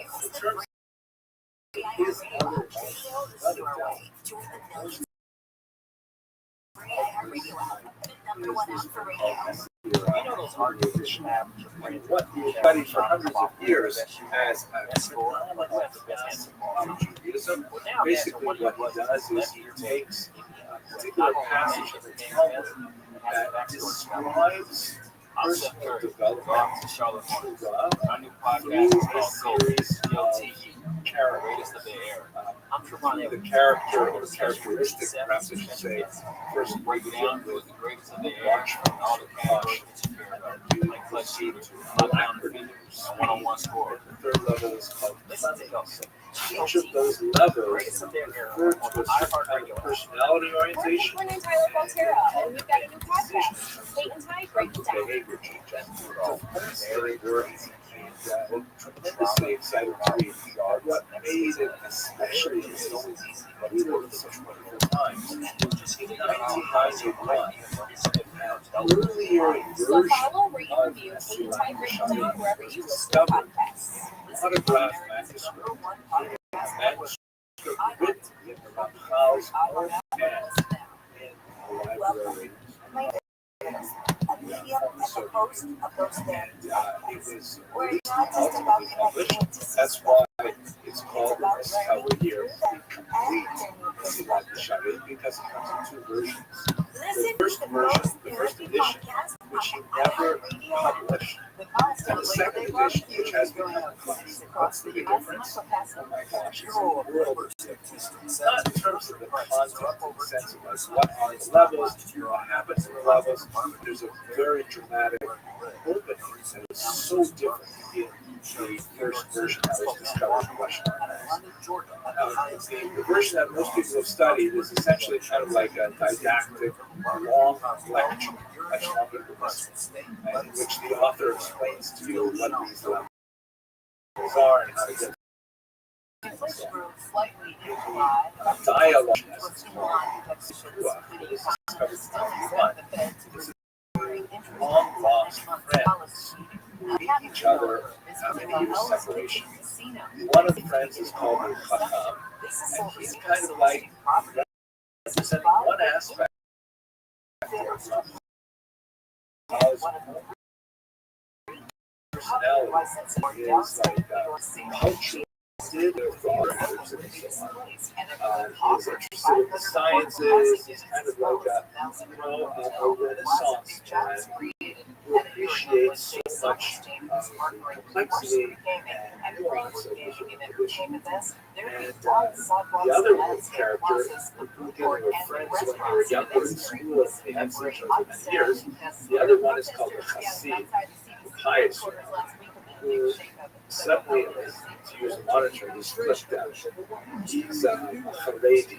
Again, it's not an exact translation, but he's like, wears all black clothes, he reads songs at Haredi length, he spends a lot of time contemplating things, he looks ultra-Orthodox. And so the first person, the Chacham, he says, I wonder what those people do all day. What do they think of? What motivates them? Don't they want to like go to university and study the outer world and things like that? And then when he sees that, Yo, dog, how are you?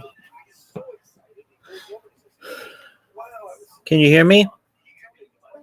Yeah, dude, I don't want to fucking talk with you anyway.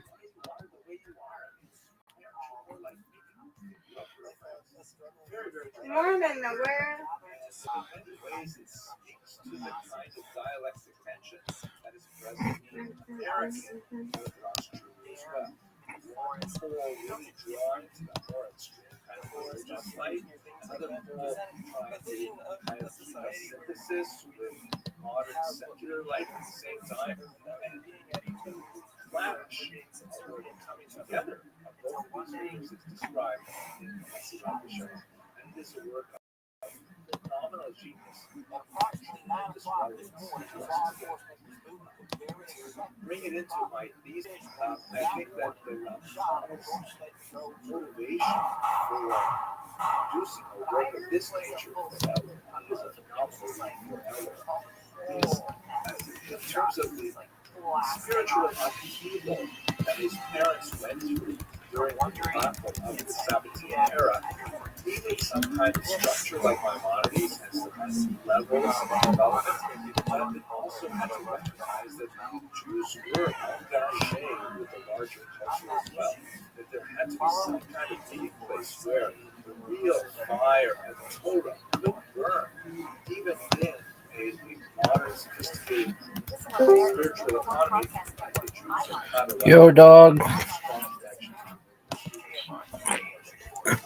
How are you? Yo, what's going on, son? Can you hear me?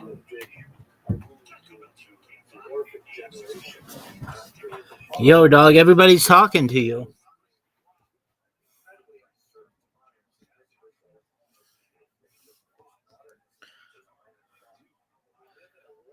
Yo, how are you?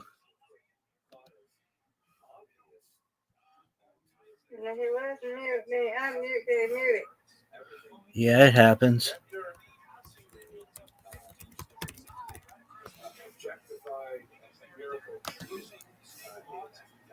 Highly politicized, highly polemicized.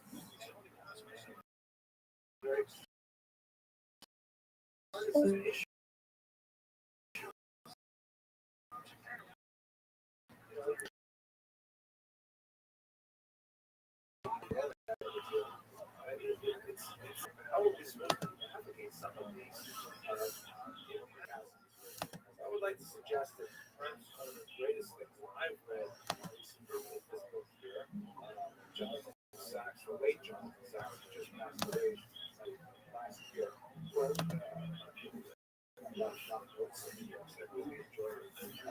It is an unusually interesting work that especially deals with the problem of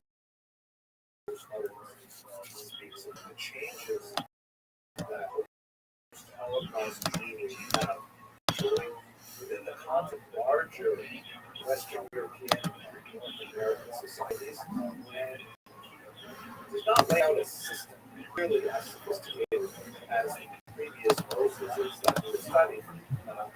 It does provide approaches to the problems of our day. I strongly urge those extremists to this.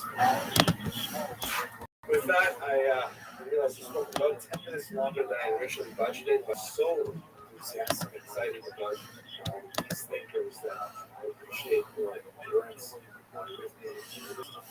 I'd like to close by thanking you. Wishing you tremendous personal levels.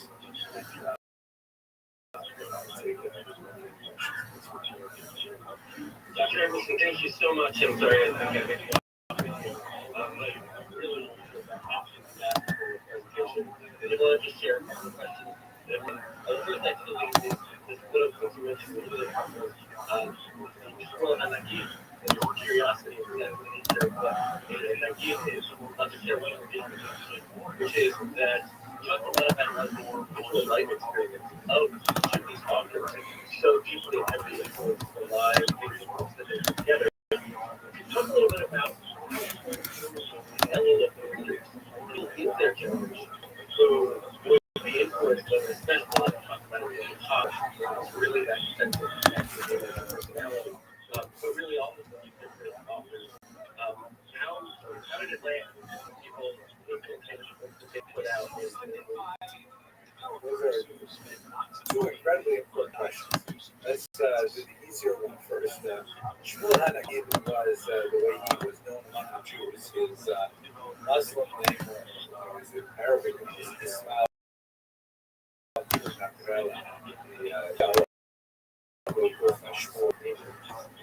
The son. So Shmuel, we call it Hanagid, however, because of his tremendous authority in Granada in particular. And this was an honorific that was bestowed upon him by the Geonian in Babylonia. Just I think they were actually taking back that specifically. Leaders of very high rank, intellectually and spiritually, were given this particular title of Hanagid, the prince. Roughly translated, and it meant essentially the leader of the Jews of Granada as represented in the Talmudic centers. But he is a truly fascinating character. I strongly encourage people to have a look at his diwan, his collection of poetry, which is published. It is available in Hebrew, very, very clever and tremendously wonderful. Peter Cole has translated selections into English. In my lecture on this on my website, to pull quite a few of the poems. Now, the second question. See, as I was tussling with this thesis, you've been all very kind to listen to me this long, because if this were a kind of like an ironclad historical argument, I'd have to point to specific references in the text, connect them to specific events that his parents went through, and it's not an easy thing to do because the authors are not writing memoirs of children survivors. That's not the goal, and it doesn't appear in their text. Although I'm sure that if you really wanted to dedicate a dissertation level research to it, you would find it. What is interesting, however, is the second part of your question, what the Germans call Rezeptionsgeschichte, meaning the history not only of writing the book, but the history of how people received it. Like historians who look with this kind of information say, okay, how many printings this book go through, and how close to the author's lifetime was it become popular. Some books are not popular at all in an author's lifetime, and then 40, 50 years later, all of a sudden they become like bestsellers. What happened? Well, something changed in society, and they found the book that they needed for those times. In all of these cases, the authors produced books that were just devoured by their generation, because everybody said, oh my gosh, this is what we were waiting for. This is someone who is giving voice to the kind of concerns and fears and aspirations that we have as a result of our collective experiences. Now, not everyone agreed, as I mentioned. Maimonides was excoriated immediately towards the end of his lifetime. He experienced some of it, and then for the next 200 years afterwards, there was an ongoing brutal debate over the appropriate of his works. But nevertheless, the debate indicates that people felt very strong with that. So I would answer that all three of these major works will have all three of these works immediately found audiences, which indicated that they struck a nerve in the larger Jewish population. That was a sophisticated question. I hope the rest of the questions are easy. So there's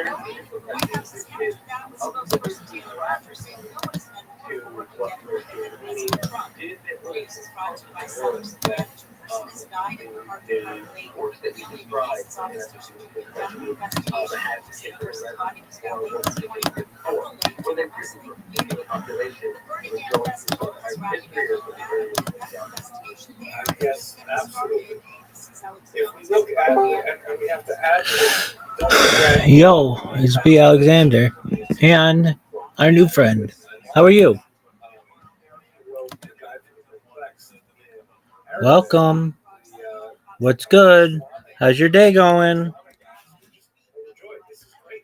Hello. Ain't that Brandon? Oh, that's Brandon. Brandon. He's good. He knows what's up.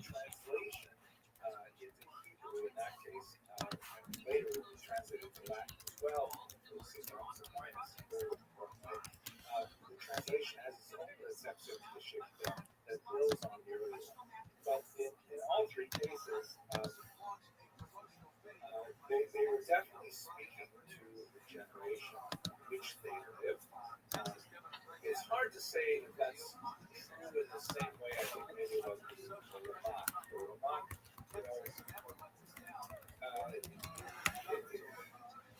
This particular Tomer Devorah is somewhat inaccessible. His major work is a book called Pardes Vermilion, the Orchard of Pomegranates, which was essentially a kind of Mishnah Torah for Kabbalah. He was the first major systematized Kabbalah to say, hey, if you go Zohar, you know how confusing it is. I'm going to lay it out in the system. There's chapters and says there's this concept you got to get now. You got this concept, so the next concept. That was a really popular work that enshrined his reputation even during his lifetime. The Talmud Devorah, however, was among the many manuscripts that was left behind posthumously, and his 8-year-old son and his wife, who know very little, had to somehow make sense of these documents and figure out which was important. That sometimes whether they belong to each other, like even the title. Where does this title, Palm Tree of Devorah, come from? It's not mentioned anywhere in the text. Why he named this book the Palm Tree of Devorah. Devorah, the prophetess, we assume, sat under a palm tree. Yo, how are you? What's good? Can you hear me? Which has chapters called Palm. Hello? 70 chapters. Each one is called Palm 1, Palm 2, Palm 3. Yo, dog, how are you? One of those palms is supposed to be part of that book. There is one chapter. Are you talking? How's your day going? So it's not clear if Palm Tree of Devorah really today's. Yo, dog. It's also very lopsided. The first chapter is about one. Abud's gone. How are you? The next 8 chapters take up the last 2 chapters. So it seems like it still needs editing, but it's a very young man, so you don't know how to do it. But if we set aside the Ramah, I would say for the Rambam and for the Ramchal, they wrote for their generation, intending wide distribution, and they received it. Wonderful. I really appreciate so much your chance to it's very clear how passionate that is for creating something that came through. And I will play on behalf of the Jacob that Joey and Pastor, I contagious that we enjoyed this video participation as well. We wish you a wonderful, exciting hello and season. And to our entire well, I did want to share that there's additional opportunities over the next academic year. We're looking at 3-part series, which will take place with 2 lectures virtually, and then there's a degree of 125 time of day. To visit us here in person, that takes over the coming year, and we're very excited about that opportunity as well. So, we're trying to continue to learn from each other with good help, and everyone is a wonderful night. Thank you so much for this appreciate the conversation and the privilege of speaking with you. Take a moment your kid laugh because dad jokes make your kid laugh today. Part of Productive, brought to you by the U.S. Department of Health and Services and the free iHeartRadio app is #1 for music, radio, and podcasts all in one. Discover a new podcast from our library and hundreds of thousands. Hello, fellow students of Jewish history. This year, around Hanukkah time, I'm spending a lot of time thinking about an interesting notion of the Jewish rediscovery of Hanukkah. Obviously, I have to put the word or the prefix re parentheses because Jews were always aware of Hanukkah. However, it's fascinating to note that the actual history of Hanukkah took many centuries to kind of, peel off like the skin of an onion. And we had a very basic kind of understanding of what Hanukkah was from our most essential sources, but it is only with the passage of time that Jews have come back to the holiday of Hanukkah and really tried to understand much of its historical basis. This really gives me a lot of pride as a historian because I feel like I've somehow contributed to the understanding, or at least, within the context of all Jewish historians, I have somehow contributed on a professional level to helping us understand what actually happened back in the 2nd century before the Common Era. Let's have a look at the sources. So how do we know about Hanukkah? Jewishly. So the Talmud is perhaps the most important source that we have for the history of Hanukkah, at least for much of the medieval period. The Talmud, of course, was redacted to the form that we have today, although there's some dispute about this, but probably in the 5th century. And there is a section in the tractate Shabbat that talks about the miracle of Hanukkah, the rebellion of the Maccabees, and so on.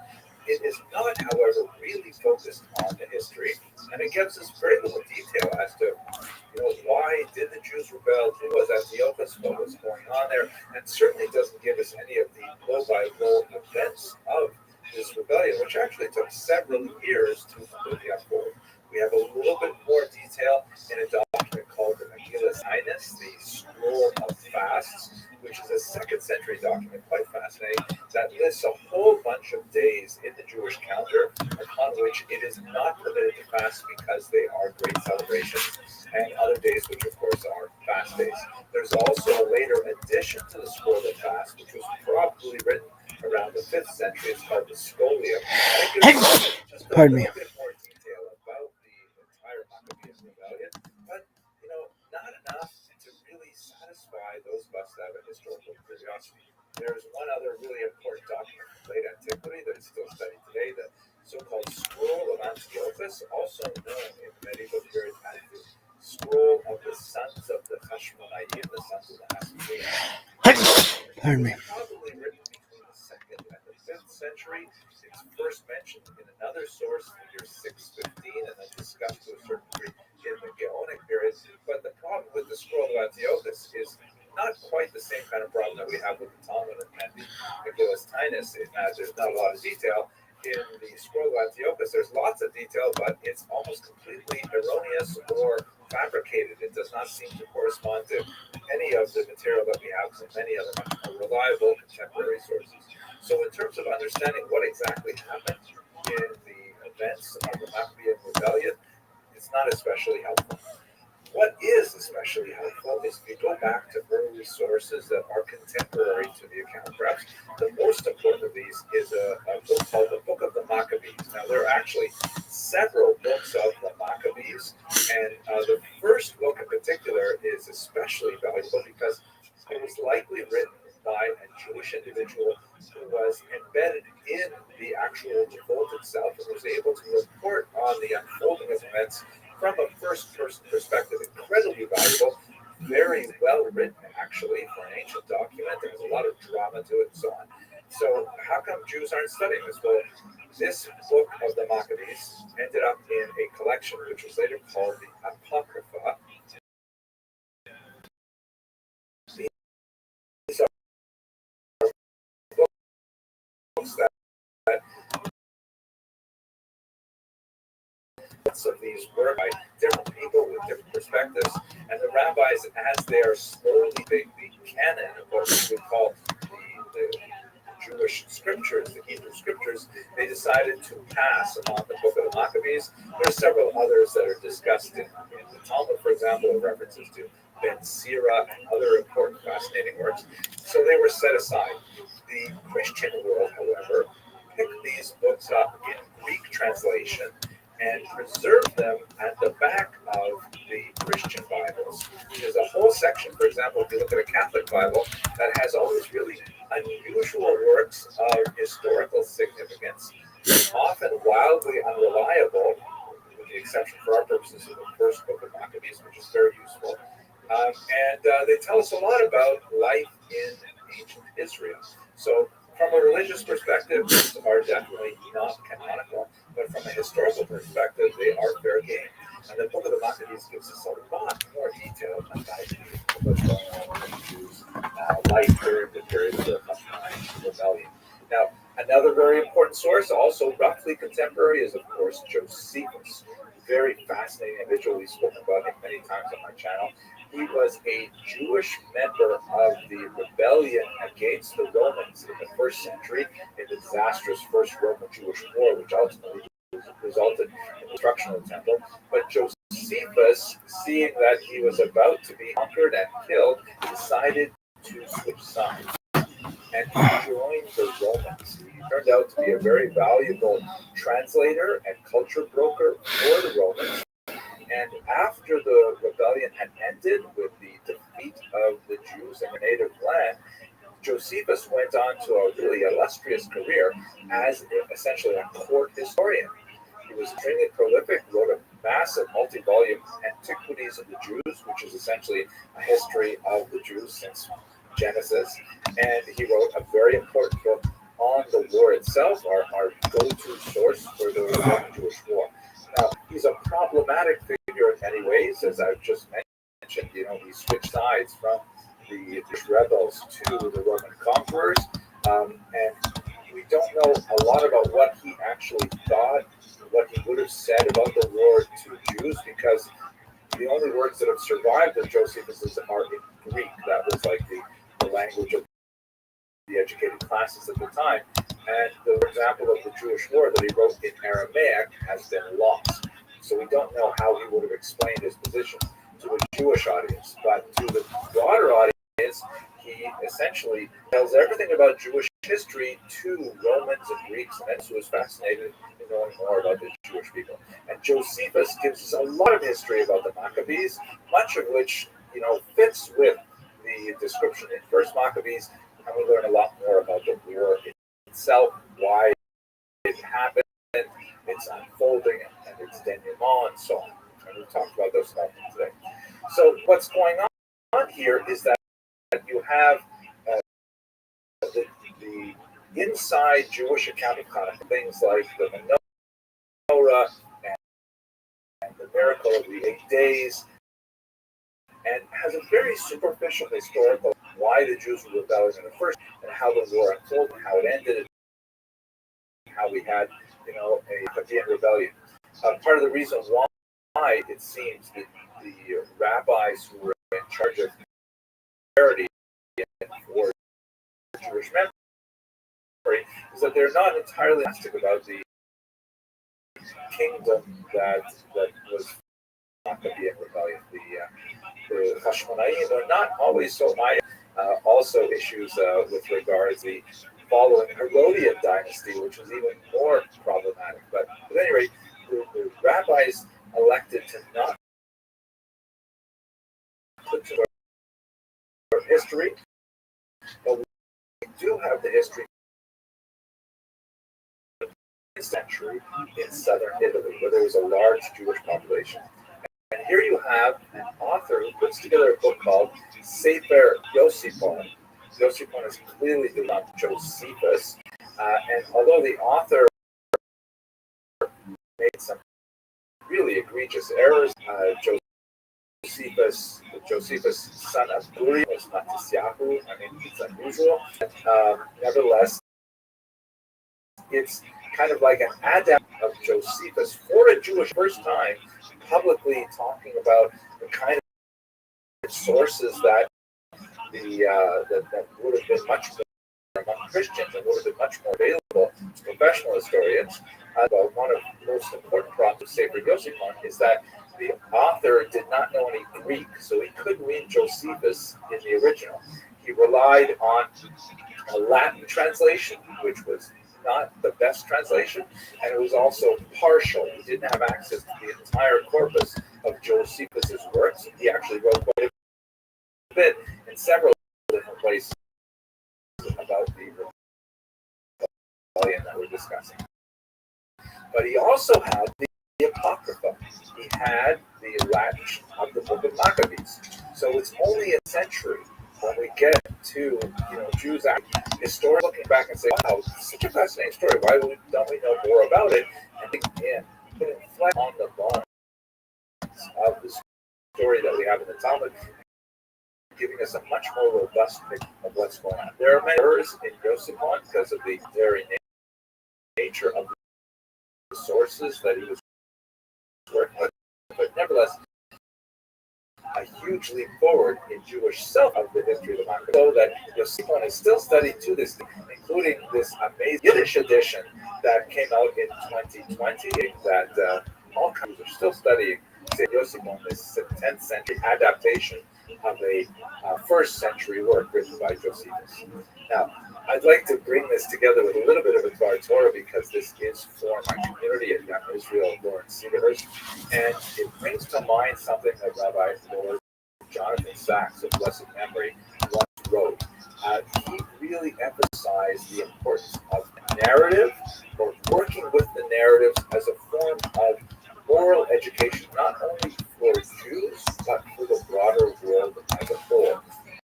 Rabbi Sachs really emphasized how as long as Jews are understanding of their own story and are educated to themselves, that story has tremendous implications for the entire world. So here's the citation. I'm going to read it to you from something he wrote in 2015. It's from telling the story, commentary on Parsha's book. So this God created man, as we said, because God was. What other cultures have done through system, Jews have done through it. And in Judaism, it's engraved in stone on memorials of the past to the future. Judaism was evolved, domesticated, and democratized. And it goes on after celebrate. There are stories that ennoble and others that stultify, leaving us prisoners of ancient grievances or impossible ambitions. The Jewish story is in its way the oldest of all, yet ever young. And we are each a part of it. It tells us who we are and who our ancestors hoped we would. Storytelling is Yo, a dog. great vehicle of moral I education. didn't want to talk with you anyway. Torah's insight that if people told their children the story of freedom and its responsibilities, would stay free for as long as humankind lives.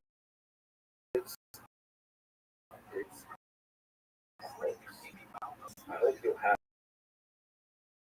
light, and I hope that we all merit to and delve deeper into the story for the next generation, for humanity as a whole. Thank you very much.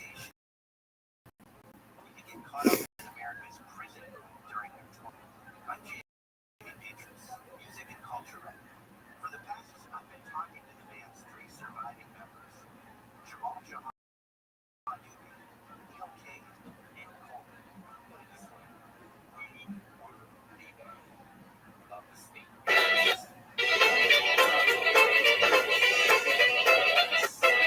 Hello, fellow students of Jewish history, and happy Hanukkah. I have something really special to discuss with you today. I'd like to do a very quick book review of a remarkable book that just came my way recently. It's by Rabbi Schwartz, and it's called Emek HaSufganim, Iyunim Ubehurim Be'inyan Minhag Achilat Sufganim B'Yemei Chanukah. Now, if you know anything about Hebrew, you will be amazed at that title, but let me translate it to English. It is the valley or the depth of the donut. Studies and clarifications of the custom of eating donuts on Hanukkah. Wow. Now, you will recall, if you're following the series, that a few weeks ago, I happened to give a class on the Acharonim, and I happened to mention this book, which I had seen online, but I had never actually picked up. And I was fascinated that someone could write, as you see here, a whole book. It is 400 long, mainly double column pages like this, all on the custom of eating donuts on Hanukkah. And I was like amazed. And this is the double amazing thing. The one of the members of our regular class is actually the mother of Rabbi Reuven Schwartz. And she said, "Oh my gosh, that's my son's book."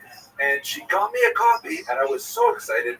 And so I began reading it just before Hanukkah. And then my wife sent me out to buy donuts, and I ended up spending like a ridiculous amount of money on donuts. But now I knew what I was doing. Okay, so let me tell you a little bit about what's in this book, and specifically that's connected to Jewish history. So this is actually part 3 of a series of books on the commandment and the minhag or custom of eating on Hanukkah. The other 2 volumes are also quite fascinating, but we're going to focus on the depth of the donut. Now, let me just also clarify for those of you who your mind may still be boggling about what is going on here with donuts. In Jewish law, there are basically 3 levels of obligatory activities. There are Torah laws, which are called D'Oraisa, which means that they are either explicitly stated words like the Mishnah. And then there are rabbinic laws, which are laws which are made by the rabbis, sometimes hundreds of years later, in order to protect the Torah laws for the most part. Like, for example, if it is forbidden to write on the Sabbath, the rabbis may add a law saying it's forbidden to handle writing image on the Sabbath, because if you're handling or something, you may come to actually write, which would be a transgression of the Torah law. So these are like concentric circles. And then the outside circle is something which is called minhag or custom. And these are things which, no rabbi actually said, hey, we have to actually do this from now on. But there are things that seem to be kind of like natural outgrowths of Jewish practice and maybe related to women's practice in particular when it comes to foods and things like that. But they become really closely enshrined to Jewish practice. So you have these three concentric circles, and one should not disdain that outer level of minhag, which is in many ways an expression of the folk desires, the popular desires of the people. At any rate, the eating of donuts on the holiday of Hanukkah really falls within that outermost range of minhag, of custom. And it is associated specifically with oil, right? The whole practice of the commemoration of the holiday of Hanukkah has to do with lighting oil, right? We use candles as well, but the best way to do that particular commandment is to light with oil, specifically olive oil. And since donuts are made with oil, then they become a very appropriate food to eat on Hanukkah, just like latkes are, but we'll get to latkes in just a minute. One other quick note for those of you who are following the Hebrew title, the title says Emek HaSufganim, and as one of my daughters pointed out, hey, that's in the masculine. It should be Sufganiyot, right? That's the term we use in modern Hebrew. Sufganiyot is like little Sufganim. But in fact, if you look in the rabbinic literature, there are references to donuts in the rabbinic literature, particularly in Masechta Chala, and there it is in the masculine. So the Sufganiyot is kind of like an irregular feminine that has been added in modern times. The rabbis of the Talmud and the Mishnah would refer to their donuts in the masculine. The word comes from the root safag, which means sponge, like in sea sponge, and in fact, sufganiyot and the word sponge in English all come from that same root. And obviously, it's connected to the sea sponge because it's shaped sort of like a jelly donut, and it has kind of like a fluffy quality like a jelly donut. So that's why the donuts were named after the sponge. Now, historically, I was remarkably amazed to see that the first reference to eating donuts on Hanukkah actually dates all the way to the 12th century. I thought it was a much more modern thing, but it's a 12th century reference, and it comes from none other than Rabbi Maimon, the father of Maimonides, right? Maimonides, the son of Maimon. His name was actually Moshe ben Maimon, so his father's name was Maimon. So that would mean it was referred to in Rabbi Maimon's writings, or sharpened elsewhere, in southern Spain or possibly North Africa, where he lived. That would be in the 12th century. And then in the following century, in the Provence region, which is south of France, there was a very unusual mixed community of Ashkenazim and Sephardim living there. Rabbi Kalonymus ben Kalonymus, a very well-known poet, actually wrote a beautiful poem about the importance of eating donuts on Hanukkah.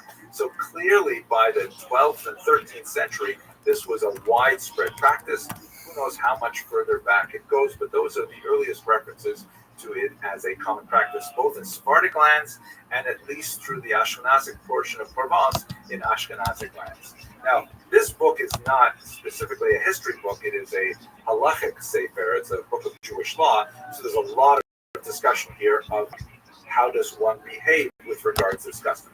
Who should eat donuts? How much donuts should eat? By the way, I tend to be very strict. I tend to eat lots of donuts because I want to be sure that they eat the minimum amount.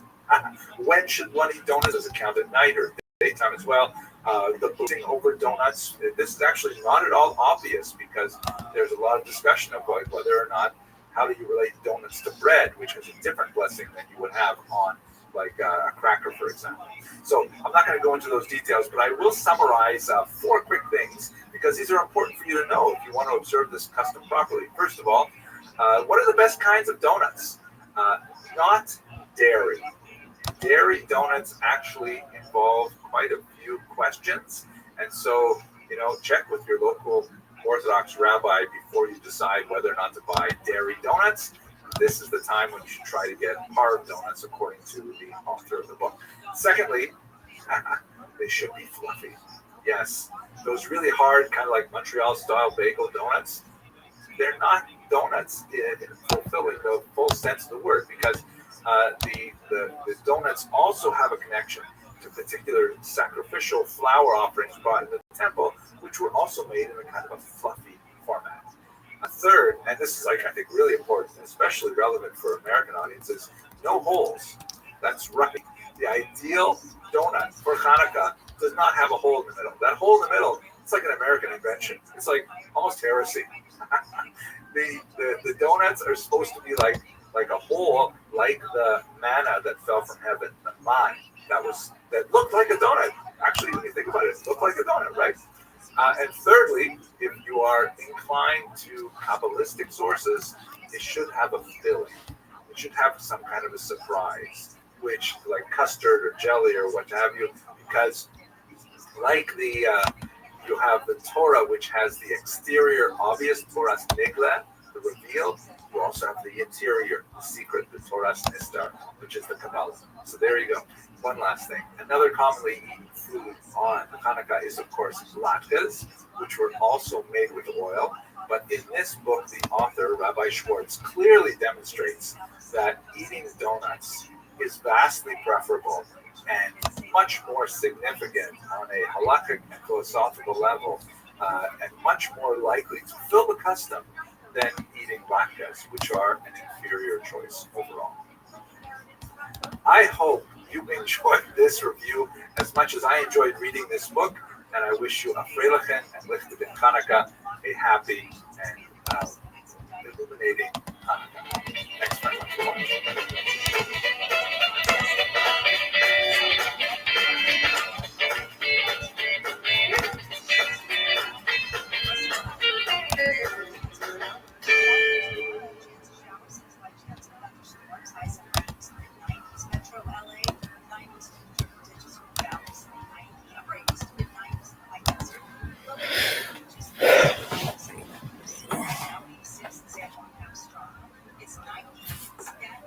The 10th of Tevet constitutes an important day in Jewish historical calendar. It falls this year on the 14th of December, 2021, and in fact, it is marked with a fast. If you are in any doubt as to whether or not you're obligated to fast, don't ask me. Contrary to popular perception, I am not a rabbi. Please seek your spiritual guide. But why we're talking about the 10th of Tevet is specifically in its historical context, what exactly happened on this day, and why is it significant to Jews some 2,600 years later. Specifically, on this day in the year 588 before the Common Era, this is when the siege of Jerusalem begins. We have some textual evidence of this in the Book of Kings, second Book of Kings, in which it reads, in the 9th year of his reign, on the 10th day of the 10th month, right, that's the 10th of Tevet, Nebuchadnezzar moved against Jerusalem with his entire army. He besieged it, and they built towers against it all around. This siege extended for a brutal siege that was marked by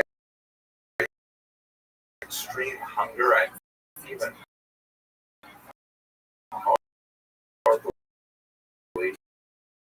human cannibalism. Terrible described above and burned, and we've spoken about that in other contexts. One of the most significant extra-biblical texts that refers to this is this document here, which is called the Babylonian Chronicles. This specifically is the Jerusalem Chronicle, the reference to Jerusalem in it, and it's describing the period before the actual siege and destruction of Jerusalem, when Nebuchadnezzar actually made his way to Jerusalem. It says in the 7th year, in the month of Kislev, around this time of the year, the king of Babylon assembled his army, and after he invaded the land of Hatti, which would have been Turkey or Syria region, he laid siege to the city of Judah. On the 2nd day of the month of Adar, he conquered the city, and he took This is what podcasting's become. This is like Reddit Shop's Reddit. So This is not ours. We included ourselves. Not destroyed. Norman is about to become the subject of Brendan Schaub's next on-air rage-crying meltdown on the Schaub Show on Monday that nobody watches. I don't understand how he's still walking around with all his limbs intact after all the slander he said to Joe Rogan's face on Projectile Parks. Bro is the luckiest comedian alive, but now he's caught Bumper's attention. He's either going to find himself at the end of a raging Nick Vane C-Clem special or some headache lawsuit. Actually, no, that's not right. The lawsuit comes after the season desist. And speaking of lawsuits, Stuffy just made the exact point the judge made when ruling against Brenda's failed case against the YouTuber who exposed him for cheating on his wife. This is the guy who represented himself with the aid of a lone wolf anonymous ghost lawyer who fed him legal filings and wiped the floor with Brandon's $100,000 month lawyers. No one knows who he is. He lurks in the shadows, waiting to strike when no one is looking. Some say he's the assassin's.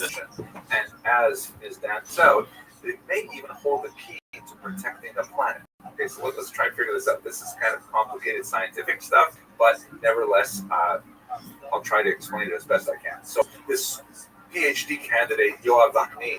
All right, baby, just see me like this. Last choice that we have here for our draft. We'll review everything when everything's done. We're going to go with surprise pick. We're going with the Cardinals. Never in a million fucking years would I have thought I would take the Cardinals defense. Never. You're fired. Go fuck yourself. Congratulations. Thank you. Really quite fascinating. Apparently, Spur very intensely, and apparently the assassin. Anyway, sorry, I'm talking about Stubby's declaration that podcasting is not hard. Truer words have never been spoken. If there's one thing Chrissy and Stubby have proven over the last 6 weeks, it's that they're both homeless as fuck and watch all of these videos criticizing Tom and Bert.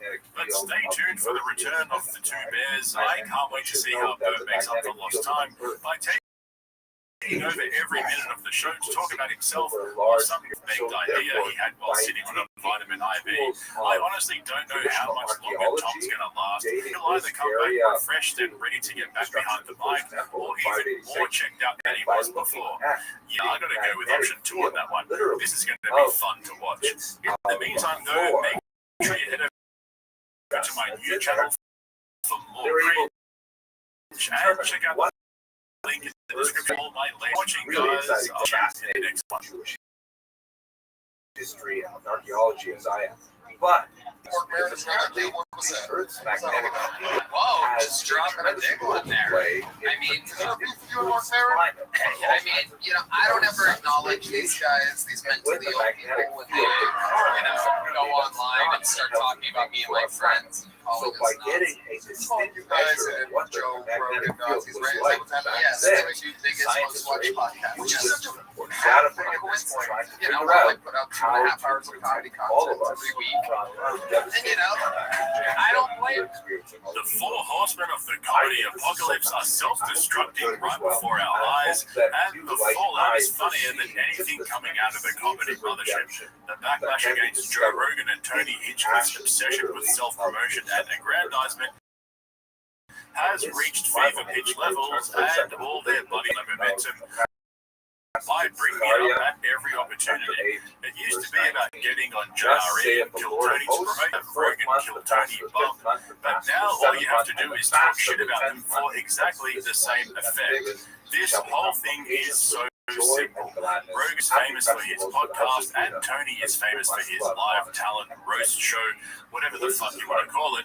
Nobody's disputing that. The problem is neither Rogan or Hinchcliffe can admit that simple fact. They're so stuck in their own fart cloud trying to push this narrative that they're the new gangs of comedy, as if they've created a revolution down in Austin, Texas, when the reality is people are watching for the I'm going deep on this today, usually Usually I save these types of videos for Patreon, but I'm dropping this on YouTube because there are a few things I really want to say that people should know about. By the way, if you want to see exclusive footage from Kill Tony London show that Tony and Redman have been trying to hide from everyone, hit the link in the description to my Patreon because that video is dropping very soon.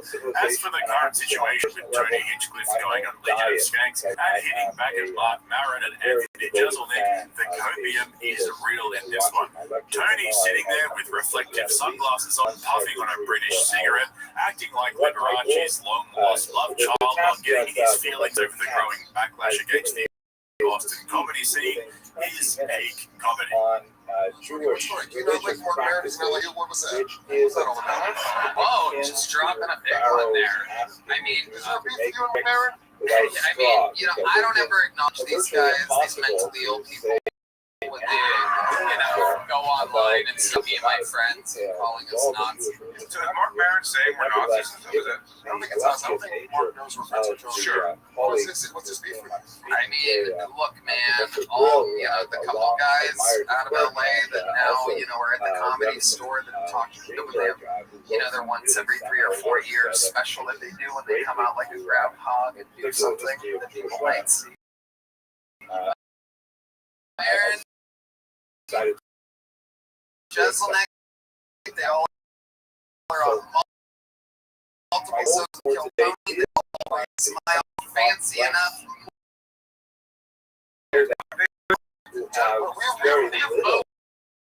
Multiple appearances on Kill Tony, all three in LA.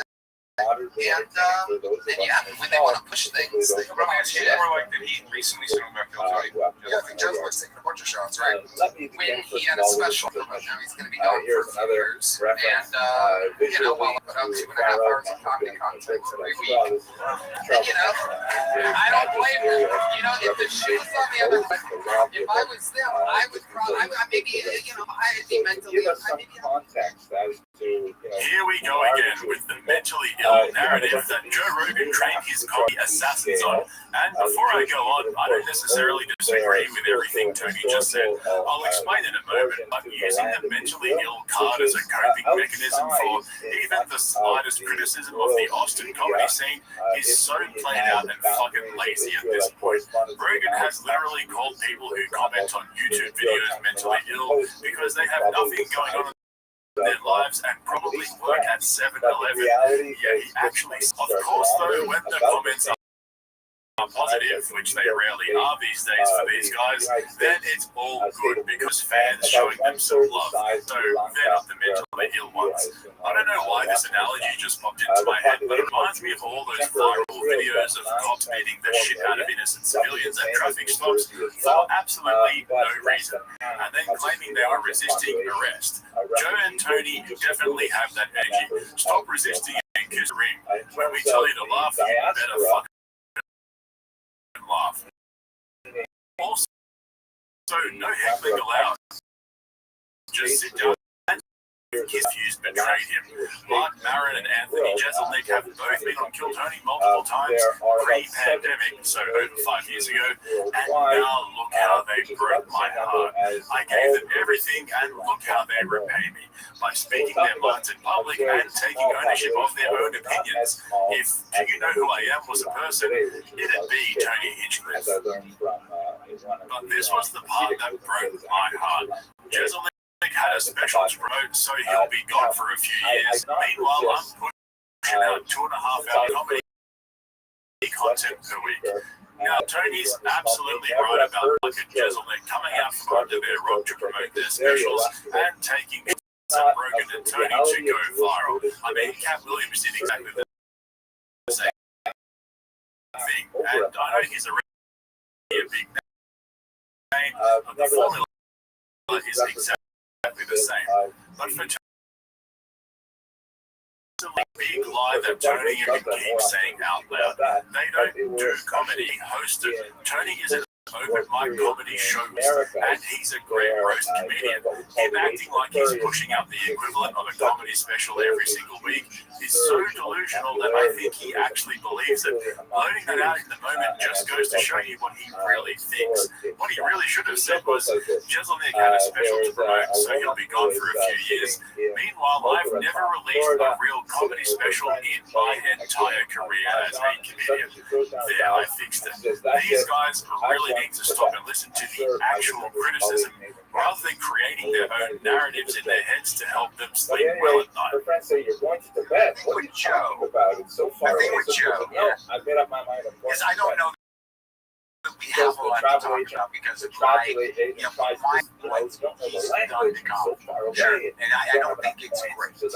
I think that it's tribalized, and I think that it's created a sort of army of people that they know comedy, but they only know specific things. What they think is good is not necessarily good at making what they like, what they like. But on the outside of that, most of the sort of sensitive weirdos that we all grew up with in comedy have been sort of pushed aside in this space. Holy man. Some good comments in there, and there's a lot of middle section. It doesn't matter as my point. I get it. It's not all on him. No, the culture has changed, right? And and I don't necessarily think it's better. What do you think the Austin Shelf one is going to do? It's hard to tell. I don't know. Like, I think that it's so effectively tribalized at this point. It really comes down to material. You're not able to confidently do an album without worrying about getting clips so you can people come see it in crowd work.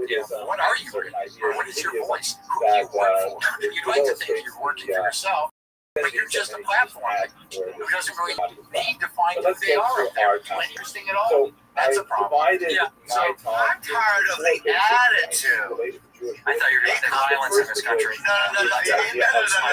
I'm tired. They come up back to LA. One guy, I want to name his name, goes, "Oh, you're pretty. You seem like you're thriving." And I'm killing you. You know what I mean? And I'm like, whoa, dude. With you moved out because you couldn't survive here. Yeah. This is a different.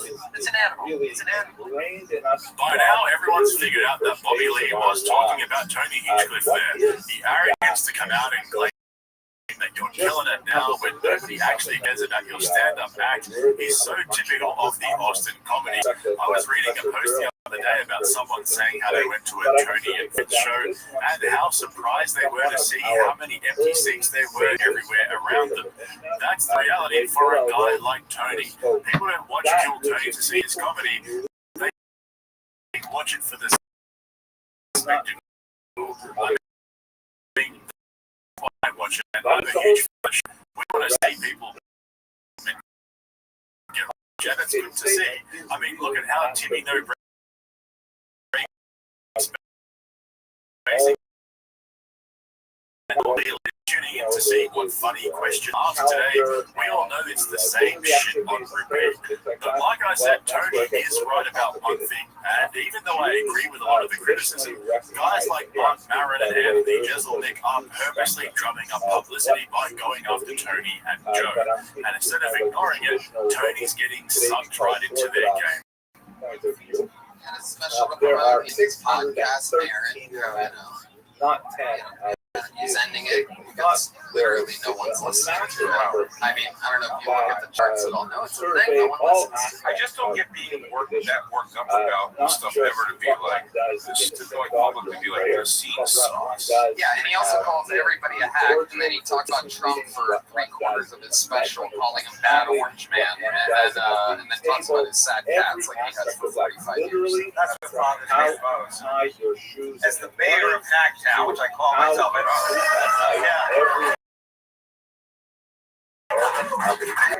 Seriously throw the H word around. I don't like it. I heard your phones is a hack, right? Chuck, get him up there. Let's see it. My only problem with it, and I think it's very sincere. My only problem with it is people can like what they like or hate things.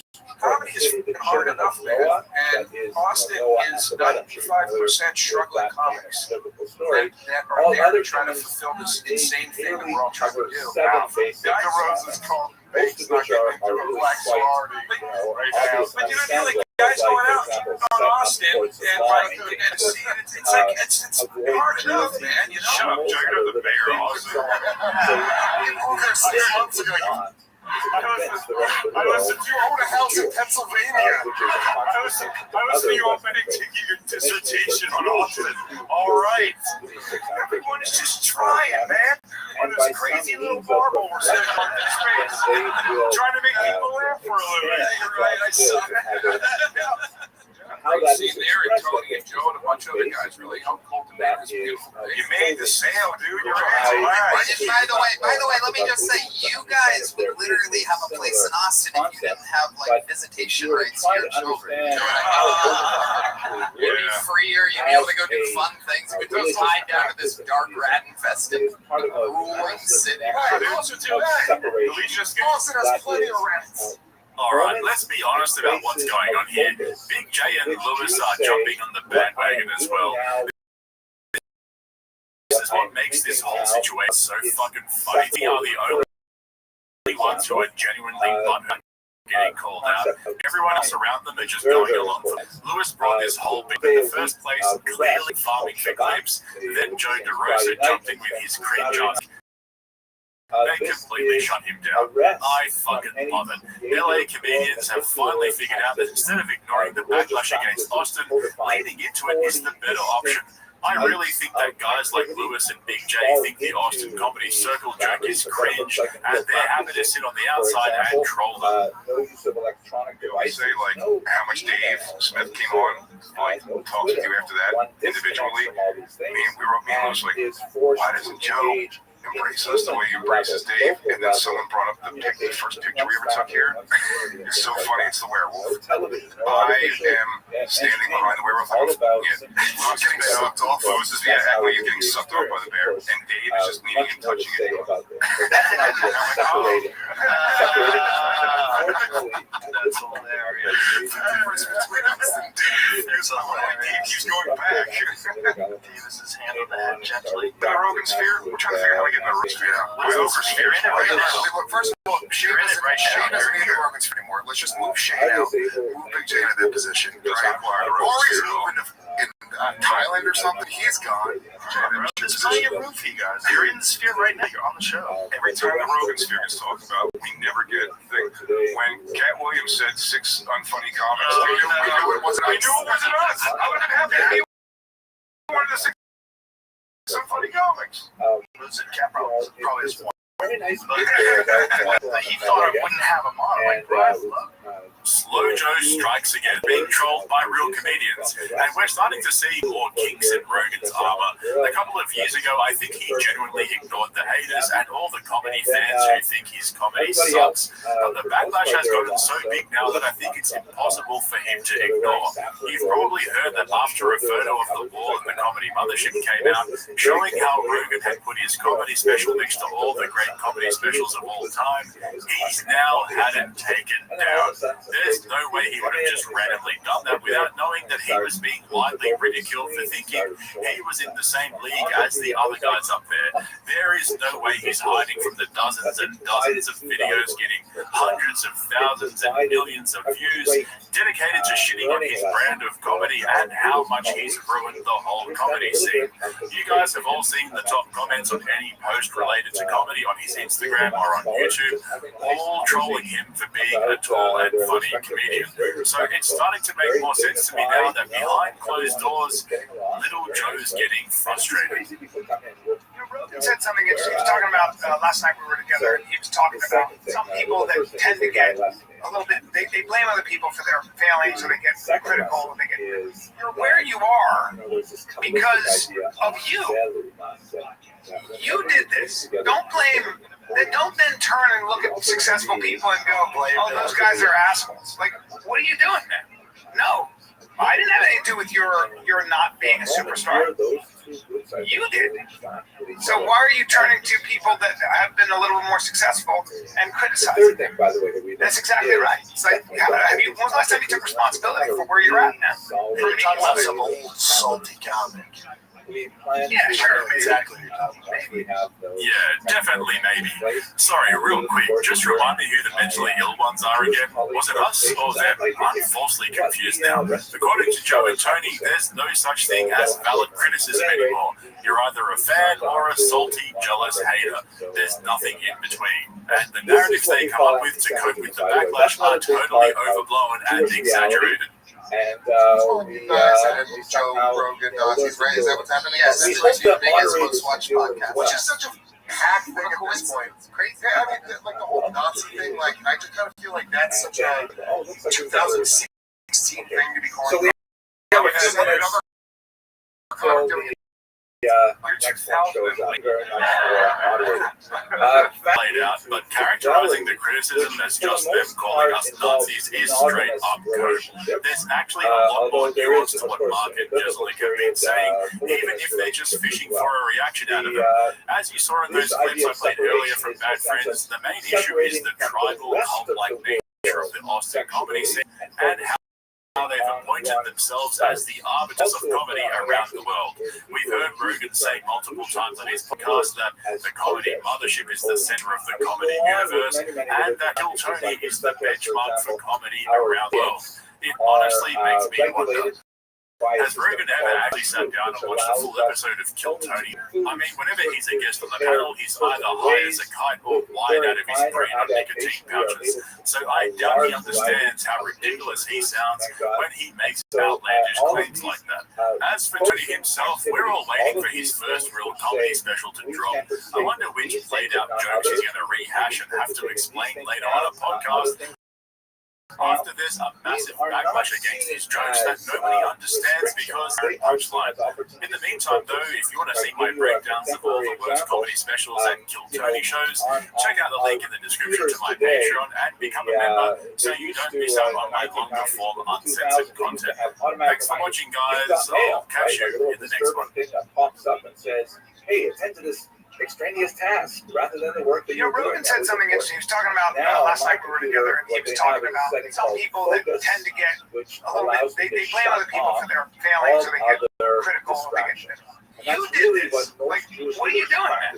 No. I didn't have anything to do with your not being a superstar. Separating the certain activity. You did. Separating the certain like, when was the last time you took responsibility for where you're at? On the larger. If we were smart, we would have done Patreon. This to the second 10 years.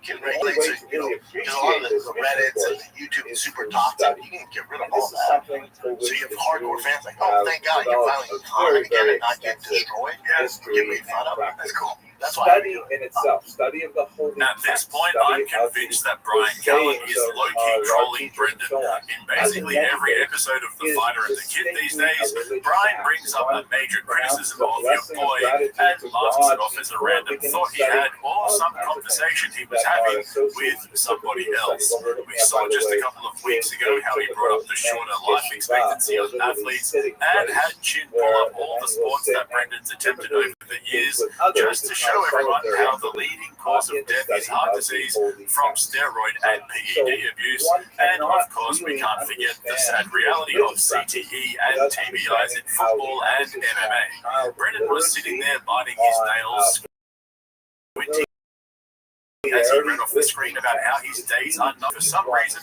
Brian's been grilling Chin about his alcohol abuse and all the various health issues that he's been dealing with as a result. Naturally, Brian has this special way of bringing it up. He has the subtlety of a poet and the precision of a marksman. So Chin's going to die, and take your pulse right now.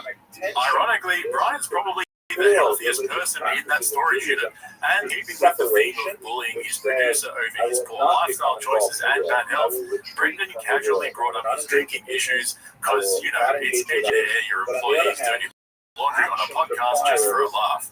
But things quickly turned on Brendan after Brian dished out a piece of advice that seemingly applied more to Brendan than it did to Chin. This was another one of those moments where Brian Callen directed his wise cautionary tale at Chin when he was really speaking to his boy Bubba. Just quickly though, if you haven't already, check out my YouTube channel, More Cringe, which I just launched yesterday, where I plan to cover cringe from all over the internet, not just on podcasts. Shout out to all of you who have already subscribed and helped help to get it off the ground. You guys are the best. All right, cheers. Roll the tape. The idea of What do you do for the lunch, Jim? Watch myself. right to the nations and some kind of moral conscience. Brandon, so many people message me after that episode, by the way. There is, I will. A lot of them on my side. They're just like, you just do your thing. Yeah, they want you to guys, bro, do your thing. No, and then some anyone says, do your thing. One thing about the I appreciate their sport. But then body of people like care about you for your best interest. We care. Anyone that says, dude, you're fine, keep doing this, is not your friend. I think Brandon and I have been around long enough. And it's had our own issues, and so I think what happens is you get some age on you is you realize that there's a limit to what you can say and do for anybody. And we all have to be our own source of change. You know, Rogan said something interesting. He was talking about last night we were together, and he was talking about some people that tend to get a little bit, they blame other people for their failings, so they get critical. And he said, you're there, you're where you are because of you. You did this. Don't blame. Don't then turn and look at successful people and go, oh, those guys are assholes. Like, what are you doing? No. I didn't have anything to do with your not being a superstar. You did. So why are you turning to people that have been a little more successful and criticizing them? That's exactly right. It's like, when was the last time you took responsibility for where you're at, man? You know?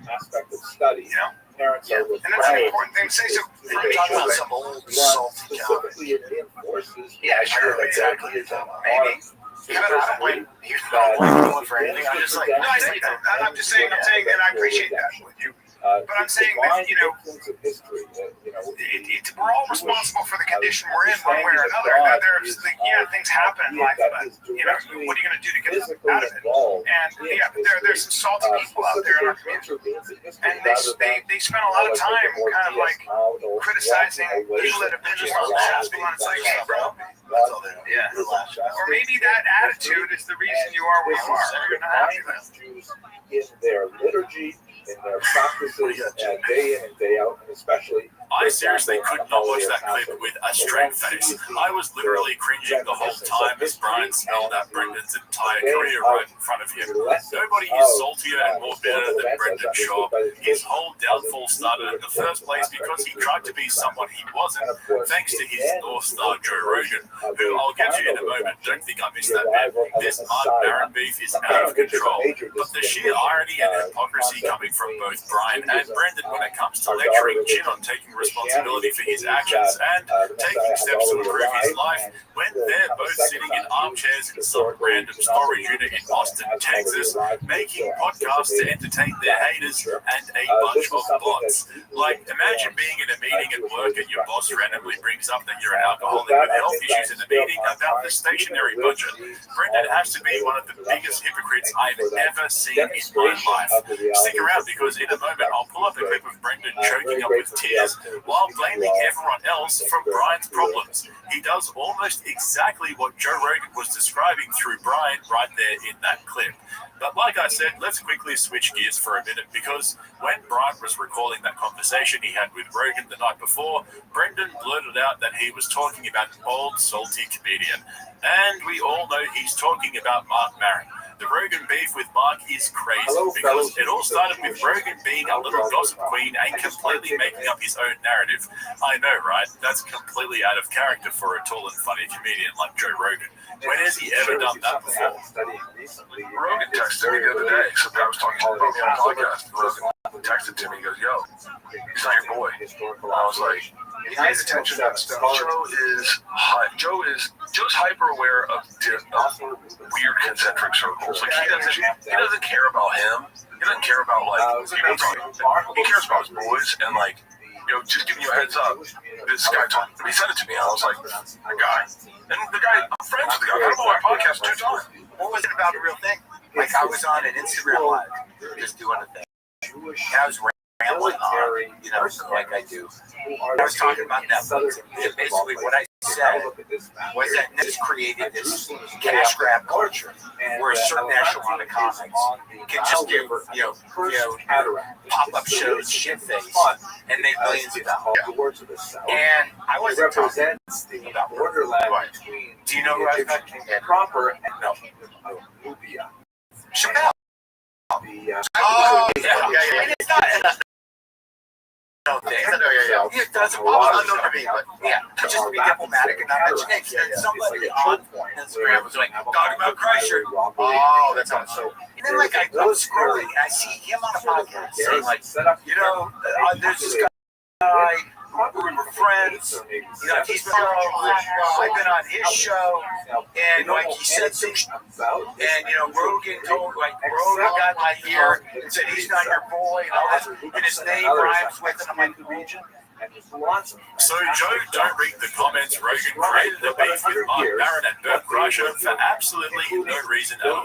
On a side note, I couldn't help but imagine what Dave Chappelle's reaction would have been if Rogan called him up to let him know that Mark had been talking shit about him. He'd probably be like, Mark, like the time Joe was explaining to Chappelle how Andrew Schultz is a comedy genius for doing his little skits in the pandemic, and Chappelle didn't have a clue who the fuck he was talking about.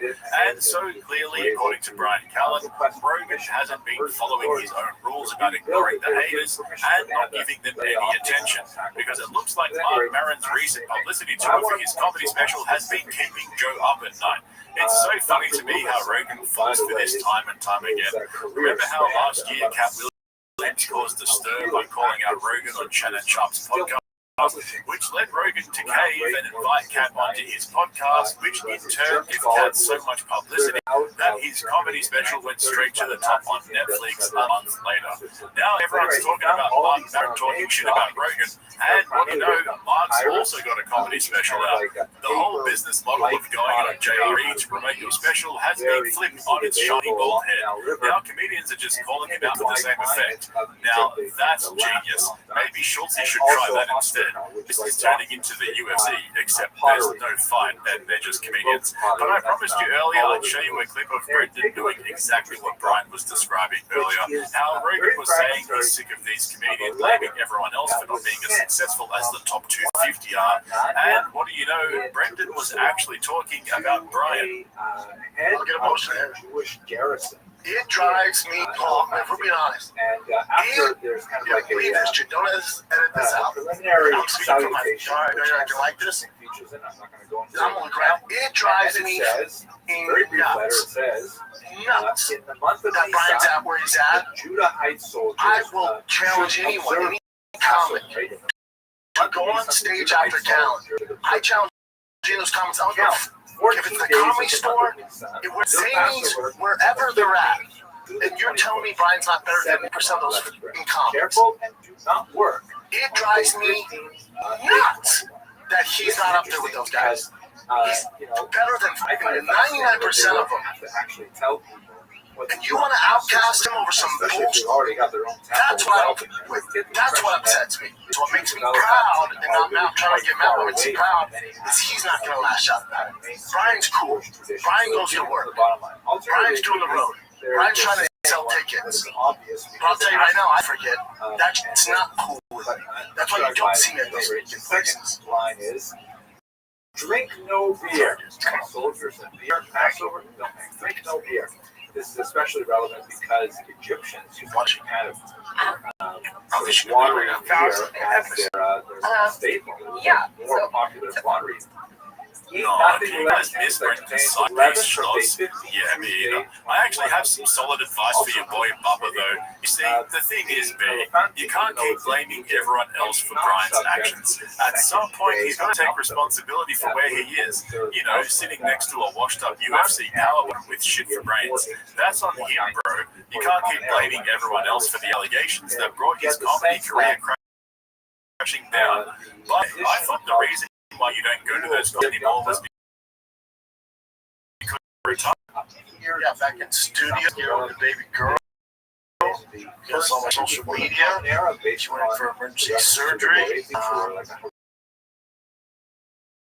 trouble breathing, and she's been like explained on my Instagram. Yeah, I had to cancel Austin and Nashville. Usually I hate doing that stuff. It happens. For 7 days, don't let any leaven products. I think this time I just don't care. That's where I'm at. I gotta be home more. I'm gonna pull back from touring so much, and I just gotta be home, man. I can't miss Tigers games. Can't miss my Boston growing up. Baby girl. Just I can't do anymore. I'm tired, man. I'm tired. I've been hustling for over 12 years now. Not that I'm gonna stop doing the pods, but as far as the plane life and stuff like that, I gotta chill out. Like do spots in LA, do local, SoCal, NorCal, but going international, going across the United States ain't happening right now. So I'm gonna take a break from that and just focus on family and do my thing, man. Okay, do my thing. So yeah, let's get into it. Enough of that. You need to get your story straight, B. You're going round in circles. First it was family, then it was too many soy boy comedians talking shit about you. Then it was because Rogan left LA and you couldn't get any stage time. What are we doing here, B? But the haters have well and truly broken Brendan Schaub, and at this point it's more pathetic than it is sad. The amount of absolute dog shit this man has spoken into a microphone and then changed his story to make it worse and then lashed out at people for things that he was entirely responsible for is out of control. And instead of following Rogan's advice to take his own actions and improve himself, his mission is to start a Patreon to get haters. You seriously can't make this stuff up anymore. Dude, I can't wait for the day where we'll have any reads and we can just podcast. I don't know if it's ever coming, but if it did, that would be awesome. We're just do podcasts. We don't worry about reads. We're smart. We would have done Patreon 10 years ago. Yeah. And so then eventually that gets built up. But no, we're making the same money you are of ads. And it's just all free for the actual fans. We're going to do it. We're going to Patreon. I'd be down for it. We've never really done it. I'd be down for it just for the, because we've been so long. Are we as big as we were 10 years ago? No. The one hardcore fans. Yes, that's the reason. Yeah. There's a lot of the Reddits and the YouTube is super toxic. You can get rid of all that. So you have hardcore fans like, oh, thank God, you can finally comment again and not get destroyed. Yeah. Or get made fun of. That's cool. That's why they do it. Like that. You have to give them incentives after 12 years of a free show. Why they pay whether it's $3? You'd have to add content to it. You can't just do the same show. We're like, dude, you got it free for 10. If you give some like behind the scenes, you do some live shows, you give extra episodes, you do longer episodes just for Patreon, you give a reason to subscribe. That makes sense. Arya though, that's my biggest fear. Arya, yeah. Well, if I commit to it, it's more work than we do now. Go, bro. All right. Afraid? What do you think, Chip? Guys, as long as it gives, we'll still put up free content, right? But then just adding to it, like extra stuff for the hardcores, which have been supportive since. Yeah, extra episodes, longer episodes, Q&As, jokes on there. Yeah, and the goal would be eventually get a point where we don't have to do any reads, and we're just doing it. And they can just enjoy the content without having. That's the biggest thing too. Which so we don't have to push much.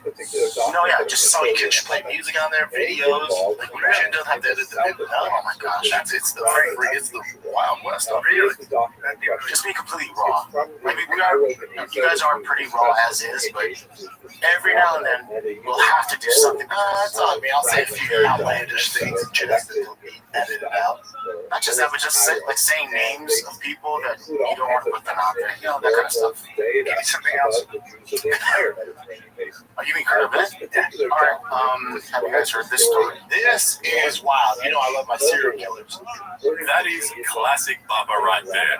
The real reason I'm starting a Patreon is for the hardcore fans. It's for them. But also, it's so I can hide from all the toxic haters on YouTube and Reddit. Let's get real for a second here. The real reason why Brendan's never started a Patreon is because without ad reads, there's no reason to have a paid subscription. Because who's going to pay for all the bots? I'm being serious. Think about it. They start a Patreon, they buy a bunch of fake memberships to boost the numbers. But because there are no ad reads, they can't offset the cost of all the plots. So what would be the point is not to fall. And for the life of me, I cannot understand why these so-called comedy podcasters insist on having production meetings in the middle of a podcast. Tom and Bert do it as well. Guys, nobody wants to hear that shit. Have a conversation behind closed doors, make a decision, and then announce it. Talking us through the pros and cons of business decisions is fucking boring. Not only that, pregnancy for a rude shock if they ever do start a Patreon. Because you really think a bunch of homeless cats won't sign up to Trolley for the low price of $3 a month? And you have ad reads too? That's not a bargain, you guys. Pregnant, you should definitely do that. I can't wait. Sign me up. Incidentally, check out the link below in the description to my Patreon if you want to see my uncensored exclusive content. I'm currently working on a video covering the disaster killed Sandy show in London that Tony Hinchcliffe and Brian Redman have been hiding from us. So check that out if you're interested, and don't forget to subscribe to my other channels right here on YouTube as well. Thanks for watching, guys. I'll catch you in the next one. That summarized all the challenges that came to The thing with Joe, is I don't know that we have a lot to talk about because of my idea of what he's done to comedy. Sure. And I don't think it's great. I think that it's tribalized, and I think that he's created a sort of army of people that think they know comedy, but they only know a specific thing and what they think is good. Look, dude, there's an ugliness that's out there right now where, there's certain podcasts out there that if you're a racist, if you're an anti-Semite, if you're a psycho-nationalist and you want a softball interview, there's podcasts out there where you can, and they will laugh at your bad jokes and just give you this path. We've already seen this, and we've seen what it does to a nation, and it's not the way to go. It's not the way to go. Tall and funny comedian Joe Rogan is back in the spotlight as more and more comedians are getting comfortable calling him out during interviews. The tough thing for Joe is that they're not all calling him out for the same thing.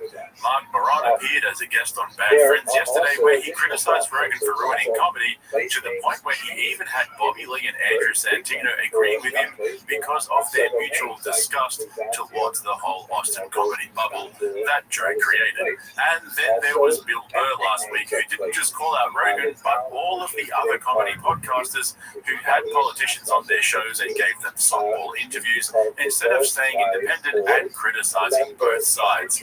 There have been a few channels, including my own, that predicted the comedy bubble would take a major hit after last year's election, and all signs so far are pointing to exactly that. The biggest casualty has been Andrew Schultz, who made the transition from comedy podcaster to pseudo-intellectual political journalist, thinking he could ride the wave of political guests going on comedy podcasts, one epiphany at a time, which backfired so spectacularly that his own fans are now his biggest critics. Even Tom Segura and Bert Kreischer are taking a break from comedy to pursue other interests now that things have slowed down and good material is becoming harder and harder to come by. But for Slow Joe, things are a little more complicated. Rogan's policy of posting and ghosting, never reading the comments, and never listening to or reading any criticism against him has come back to haunt him in the most embarrassing way possible. After being forced to endorse Trump for the White House last year by his close friends and billionaire handlers Elon Musk and Dana White, Rogan is now in an awkward position where he no longer supports the majority of the government's policies, yet can't admit that he fucked up by picking a side. Rogan's bullshit detector hasn't just been exposed, it's been completely hacked and used against him by the very establishment he's always claimed to hate. And so now that the shit has hit the fan, more and more comedians are finding the courage to speak out and criticize Rogan for ruining comedy and becoming a political talking head. You want it to be open? I can be open. Yeah, be open. Yeah, you can fly free on this go. I feel that. I feel safe with you guys. You should. That's when I was driving over here. I thought this is going to be a supportive, safe environment. Yeah. You can say whatever you want. Say whatever you want. I want to say something before I even say that. I want to say that I feel like there's two people that are the pioneers in terms of comedy that inspired this generation, which is a generation below. Yeah, I get it. Probably all owe it to Tom Green. You know what? I did tell you. Yeah, you're right. Tom was first with the video. But me and who else? Rogan. Okay. Who's that? Joe Rogan. Joey. Is it Joseph Rogan? Yeah, he's out of Texas. Oh, it's Texas. Got it. I got it. Got it. You love Austin, don't you? He's running half the planet out of Texas. Yeah. He's got a tight hold on the enlightened media. Marin's disdain. It's not disdain. It's reasonable criticism. Reasonable criticism. Yeah. When was the last time you spoke with him? I don't know. That's a good question. I guess it would have been at the store. I never talked to him in Austin. I don't go into the club. I don't really think on his radar. So Something tells me you are. Oh yeah, something tells me. You know, it's weird that you get lumped into a certain thing, and maybe it's my assumption that his army of healthy fellas. Is that their title? Army of Healthy Fellas? So good. You know, you just gotta, stay and keep the machine. Machine's gotta be good. Yeah. There's a shot of bird. Go ahead. So I don't know the last time I talked to Joe. People for a while were like,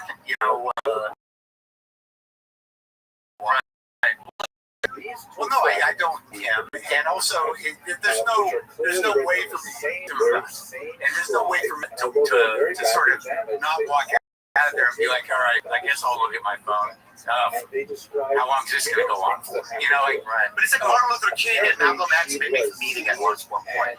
Let's go historical. Say it again. Malcolm X and Martin Luther King meeting in our head at one point. Yeah. Well, that's right. And pioneers of the civil rights movement. Which one is Malcolm X and which one's Martin? I think Martin Luther King. No, I don't really. That's not Martin Luther. The analogy doesn't. It's so bad. It's going to get funnier as it goes. Yeah. Okay. Let me go with analogies. He said, "This is if Hitler's and Goebbels had to hang out off the work site." Like one of those is right. Yeah. I think you got to have that analogy.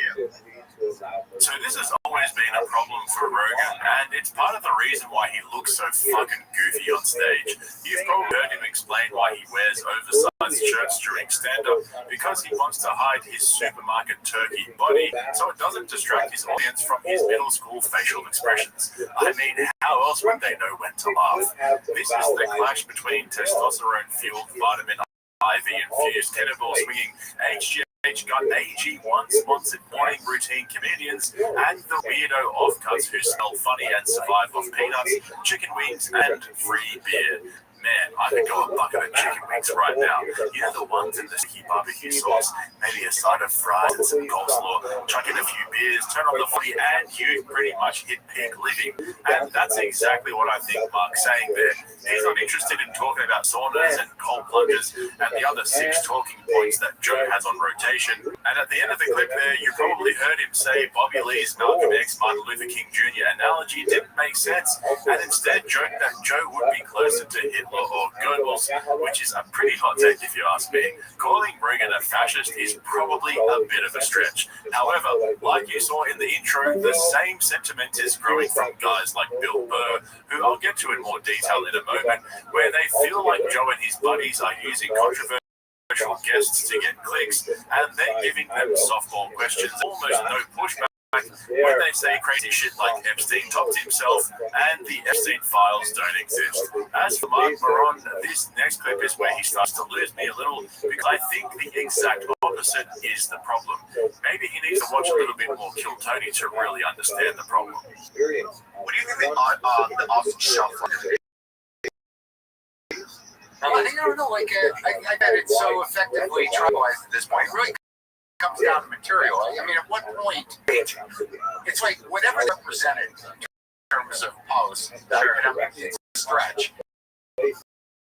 It's like they want. Trans people are frightened. They have the ability to get health care anymore and being alive and have no freedom. So that's done. When do you stop with the jokes?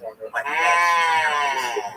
in immigrants, okay, well they're being ripped away from their homes, and they're all terrified, and okay, so that's done. When do you stop with the joke? Right. I mean, it's one thing to pick on the vulnerable and the marginalized, but I mean, they're down. I mean, like, why do you keep hitting them unless you're a hack? Now there's a question. Wow, Mark, wow. See, I think Mark's only half right there. I mean, have you guys watched Kill Tony in the last 6 months? Hinchcliffe and Redband are hitting those DEI quotas like a Disney franchise. It's all about that Netflix money now. But Mark is also right in the sense that he has become hacky as fuck. For me, though, it's not because it's offensive to punch down. It's just cheap or cafeteria one-liners as if they're channeling the second renaissance. By the way, if you want to see me rip into Kill Tony and all the other Austin comedy assassins, check out the link in the description to my Patreon for all my uncensored exclusive videos. Basically, Rogan's whole idea that he's turned Austin into a true comedy meritocracy is a complete fantasy. Joe and Tony are the new gatekeepers of comedy, and they're making sure there's no more room at the top. They're pulling the ladder up behind them. They're turning Austin into a freak show so they can say they liberated comedy and created a democracy. You know how Tony shuffles through the bucket, pulling out names and throwing them back in until he finds one that fits his target demographic. When an open market absolutely murders on stage, Tony asks them a few questions and moves the show along because they don't fit into his diversity quota. The worst part is, they don't even try and hide it. They sell it as a feature, not a bug. Whatever to just make it funny. These guys are seriously worse than Hollywood at this point. Sorry, this is turning into a Patreon video. Let's get back to comedians calling out Rogan. The rabbis over You know, talk about the billionaires and politicians. What do you feel, and podcasts, and what do you feel about politicians and billionaires who appeared on podcasts of your peers to try to use leverage comedy for their own goals? Against the Roman Dude, it was before that. I remember the time I saw President on the Tonight Show. What had happened? I thought it was cheapening the office. It's like they never did that. Now that everybody has a camera and blah blah blah, it's just so all over the place. I just think the landscape of it has changed. All I can say is personally, I would never do it. And I would never have somebody come on that's running from the north president down and try and with my intellect. I'm not going to sit there and be like, so, like, what are your, total failure. what's your foreign policy? Like, I would be like within 3 minutes. Dude, what was your favorite Super Bowl? That's hold on. And then people be like watching it. I like that Super Bowl too. I'm gonna vote guy. It's just like it's just on my wheelhouse. Like I am just wait. Let's just wait. One of the audience, that movie he made called Dads was so on the nose and predictable. But he does go hard at the sides of politics, which like Rogan and Theo Von used to before they picked sides and drank the Kool-Aid. In that clip, though, he was referring to what I like to call the Dunning-Kruger experience. This is the phenomenon where Rogan's account guests who are clearly biased, compromised, or agenda and pretend to have a balanced conversation with them, and then when it eventually comes out he was duped, he'll just throw his hands up in the air and say, don't listen to me, I'm just a 4'8" big-head comedian with shit for brains asking questions. Unfortunately, Joe will probably never get to see this next clip because he's completely detached from any criticism at all. And even though Bill Burr doesn't mention Joe by name, you know he's definitely talking about Rogan here. Josephus was there with his rebels for the people that read lasted about 50 days. and the people that are the subject of what you're reading. You know what I mean? There's people that like discover all kinds of things like, for example, and figure out, and then there's the people that read it. Like, you know the people that can explain the theory of relativity. There's probably not a lot of people, but they can do it. But then there's this ego thing that because now I can explain it like I'm somehow Einstein adjacent. It's like, no, you're not. You just read some smart shit. Somebody said me one time, Bill, you know, you're a really smart guy. And I go, yeah, you're a sports bar. Stories they've laid up against this. You put me in a sports bar, you want to talk about 70s and 80s sports? I am wildly. I'm scoring very high. All right, you put me in like that form to have to interview somebody that is going to run for president, and then as the sports bar guy, you're going to see like, yeah, this guy did go to summer school. in the fairly scarce amount of water. What happens? You're a smart guy. Compared to what? It's all like sort of. So the Roman defenders would see that and say, "Wow, they must have a lot of water in there because they're not worried about it. They're doing their laundry." But the bit Bill Burr left out was that in the end, Rogan always inevitable. He could choose upon a whole genre of races who have an overinflated confidence in their ability to comprehend complex issues. By the way, in Bert Crusher's case, he's just overinflated.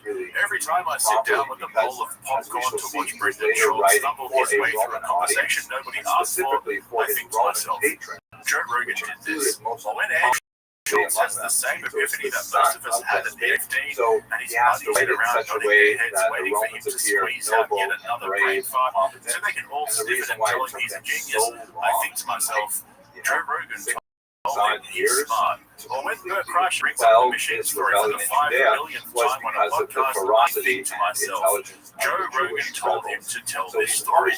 Joe Rogan isn't just responsible for ruining podcasting, he's well and truly ruined comedy. The thing with Joe, hasn't actually happened. At any rate, I don't know that we have a lot to talk about because of my idea of what's done to comedy. Sure. And I don't they're massive battery tribalized. I think they know comedy. Find some refuge with about 40 other soldiers. It's not necessarily good, maybe what they like, but on the outside of it, most of this sort of sensitive weirdos that we all stand guard of the outside of comedy have been sort of pushed aside in space for them to become limited. Killed by the time, though, that all comedy was not all. You know what? I'm talking about just like interesting, amazingly, stand-up side.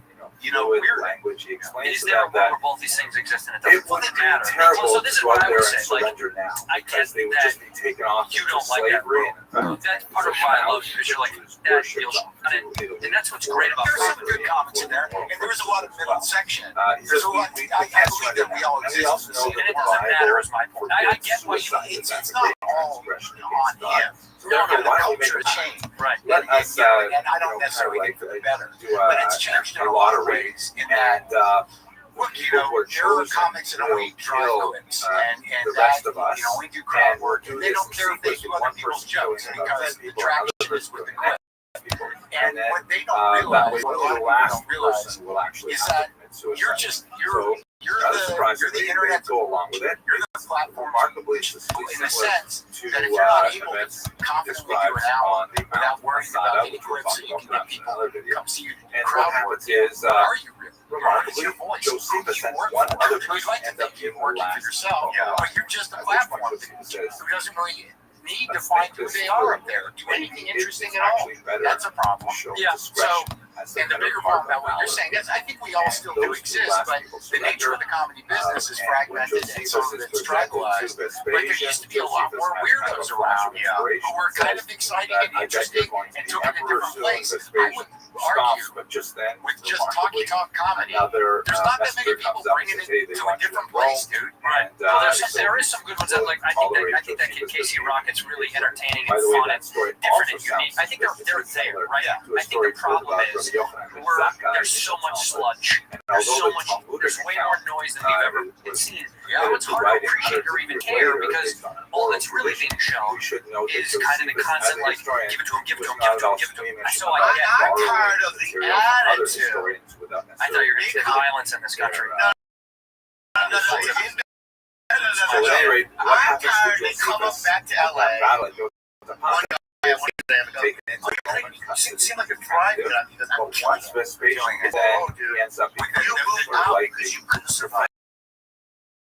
It's an I will never forget when Brandon Shaw hung up the mic and retired from stand-up comedy and said ever since Rogan left LA for Austin, the comedy scene hasn't been the same.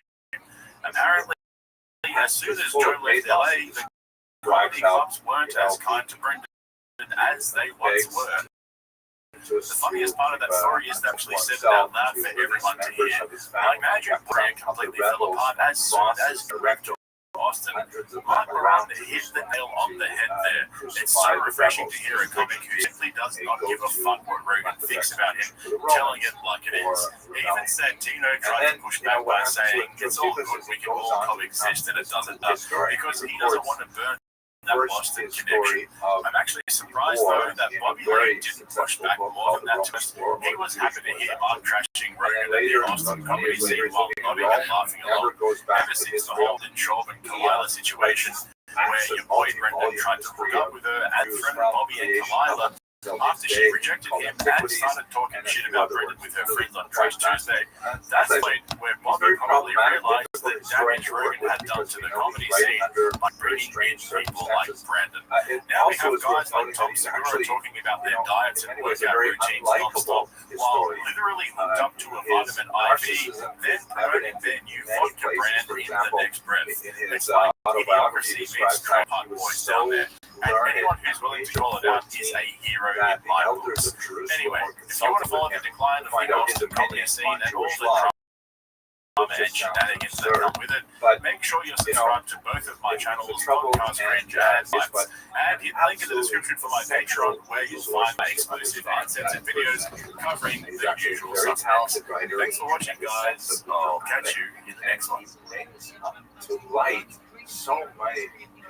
You know, when we thought Trump was going to come in and then a lot of things were going to be resolved, going to drain the swamp, going to figure everything out, and when you have this one hardcore line in the sand that everybody had been talking about forever, and then they're trying to gaslight you on that. By the way, for those who are subscribers to this channel, especially members of the channel, you may notice a little bit of dip in activity over the summer, primarily because I'm really excited that I'm making my way forward as my first publisher did for Volume 1. They did call me the what are you going to talk about? A couple of years now. Joe Rogan's CIA handler is back in the studio to set things straight after everything that he has festivities. Rogan took a short European holiday with his family.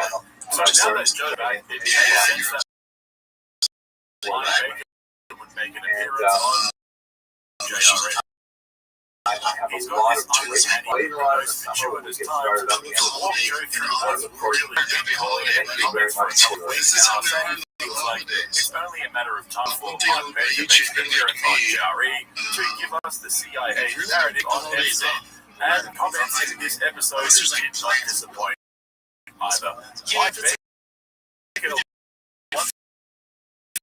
changing the battery Alright, let's see what this is. I think I've actually figured out how Mike Baker's been bugging the video. If you recall, last time he was in there, I pointed out that he holds his cigar in a very strange way. At the time, I again noticed he holds his pen in a strange way as well. Bug is in the pen. Joe's probably always wondering why Mike is behind every time he visits the studio, so for him in a little tin in the middle of the table. That's why you never actually see Mike writing with the pen. It's just a placeholder in his hand until he's ready to leave it behind. But as you saw in the intro there was quite unusual and a lot of Mike defending the agency and playing down his relationship with them. We have a really nice relationship. They don't tell me what to say. If I go on TV to talk about something, they just, it's not like they're going to call up and say, here's our view on this. They trust me. Yeah, they trust me. I'm not going to open my app and talk sources and method. Just talk from an operational perspective. But yeah, so that was my wife, which reminds me, it's my boy Muggsy's birthday today. Happy birthday, Muggsy. Yeah, thank you very much. Shout out to Muggsy, happy birthday, brother. And shout out to the other two, Schmucko and Fucko as well. Sounds like such a wholesome family. But as usual, guys, there's absolutely nothing to see here. Everything is completely normal, just keep calm and carry on. Rogan's just out here asking questions, so don't expect him to have the answers or any sort of pushback against his guests who come on his show to spout their narratives. And even though Joe has access to all the people involved in this, for some reason he routinely asks questions after the fact that he could have easily asked them when they were actually on his show, sitting across from him in the studio. The Epstein stuff is so great because when Cash Patel was on here, and he was like, there's no that. And I was like, what are you talking about? I didn't even know what to say. My thought was, and people were like, why didn't you push back more? My thought was like, I'm just going to put this out there and let the internet do its work. Because there's nothing I can. Guys saying there's no tapes, there's no video. That doesn't mean that. You didn't know about the Michael Batten stuff in his neck, which never happened.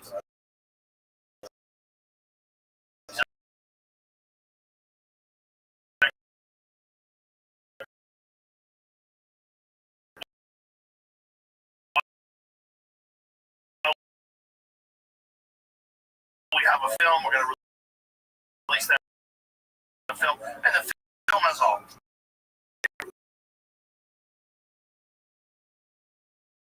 Window, you see a little chest.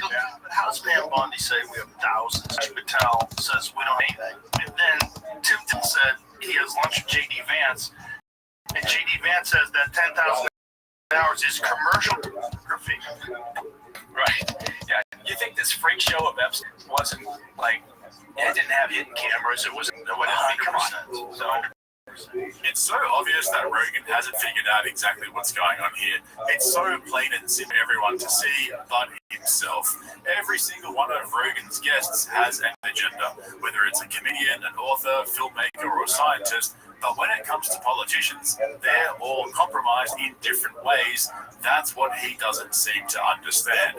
Getting the FBI director Kash Patel on the show when Elon Musk was dropping bombs on Twitter, accusing Trump of being on the Epstein list, and seeing him squirm and weasel his way out of discussing it should have been the clearest sign that his guests are all compromised. There's so much to unpack here, so I'm going to go there. I'm even going to give you a hot take on what I think's really going on with Trump the Epstein list, which I don't usually do, but balls deep in this shit as it is. So when it comes to compromised guests, it's never been more obvious Mike Baker is still a company man. People joke that he's Rogan's CIA handler, but after watching this episode, it's been clearer to me that he really is. Just listen to the way he fumbles his way through this answer to Joe's question and reveals up to Joe's studio that day. What do you think from your person involved in that? Do you think it was the Mossad? Do you think it was some rogue intelligence agency in America? Was it a coordinated effort? You know, I know this. You know, there's a lot of talk about. You know, did he have some sort of intel connection? Right. Right. That, you know, from my perspective, it's complete speculation. But I will say, like from an operational perspective, you see a guy like this.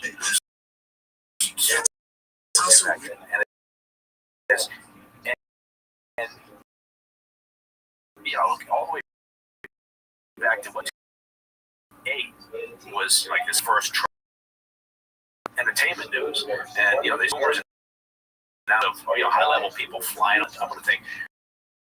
That's interesting. If I get somebody right inside that operation, whether it's somebody who's just on the skirts of it, maybe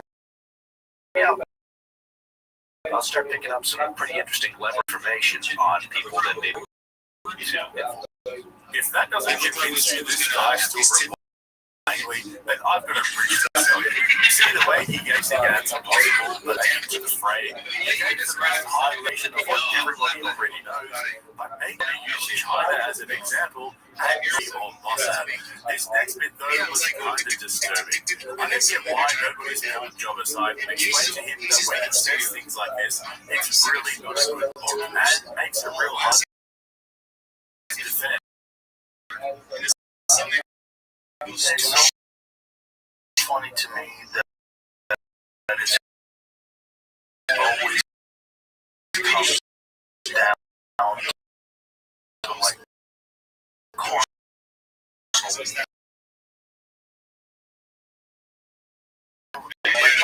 to like what he did, which is somebody to procure for you, which apparently was primarily Maxwell's job.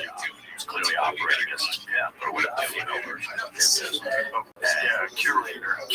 Yes, No. The word isn't curator. The word you guys are looking for is trafficker. You know how Ghislaine Maxwell is currently serving 20 years for trafficking? She's in prison for curator. That's what fucking museums And Rogan said all of this law about how they couldn't just go in public. They needed someone to traffic teenage girls for them. Bro, what are you eating? We're talking about blind dates here or a double date with a friend. These guys really need to quit downplaying the severity of the Epstein situation. As usual, though, things only get worse. Okay, I can't speak to the rumors about him working for one intel agency or another, but I will say, if I'm working for an intel agency and I see something like that, I might find that of interest. Right? And I would definitely go after somebody to see what's going on. It's the easiest dots puzzle the whole time. Yeah. You have rich, powerful people and hot chicks and probably drugs. Yeah. And cameras. Yeah. No, Joe, buddy, we're not talking about hot chicks here, mate. We're talking about children. Jesus Christ with this fucking guy. Bro, you've got 2 young daughters as well. That's honestly crazy to me how he keeps saying shit like this. And it's not the first time. Almost every single time he's discussing Epstein on the podcast, he says something along those lines. And it just comes off as some sick fantasy. It's almost like he relates to the rich and powerful men who were hanging around Epstein more than he identifies as the father of the kids who were abused by them. But at this point, Mike Baker had finished planting the seed that the CIA had nothing to do with it, and it was probably China. Now it was time for him to start watering the soil and throw Russia into the mix. I tell you, the Russians love nothing better than, the truth. The reality is, in terms of recruiting an asset by using blackmail is tough. Right? You gotta that window starts closing immediately. You're blackmailing somebody for their cooperation. At some point, that's going to go south. The Russians in particular love that, right? And Chinese intel, they'll do whatever works for them. The agency tries. They blackmail is never on the table as an option because it always leads to a problem. The asset will turn on. Next thing you know, you've got an agent working now, a double agent working for the side, right? Because they're so over by the fact that they've been blackmailed, and at some point they decide to their role for the other side. Like, argue with them, look at their phone. There's always something like that. There's always something. So that's the operational reason for trying to avoid blackmail. And has it ever been done? Well, sure. But some services go to it much quicker than others. And I will Russians are primary users of something like that. Israelis are operations that they'll do in other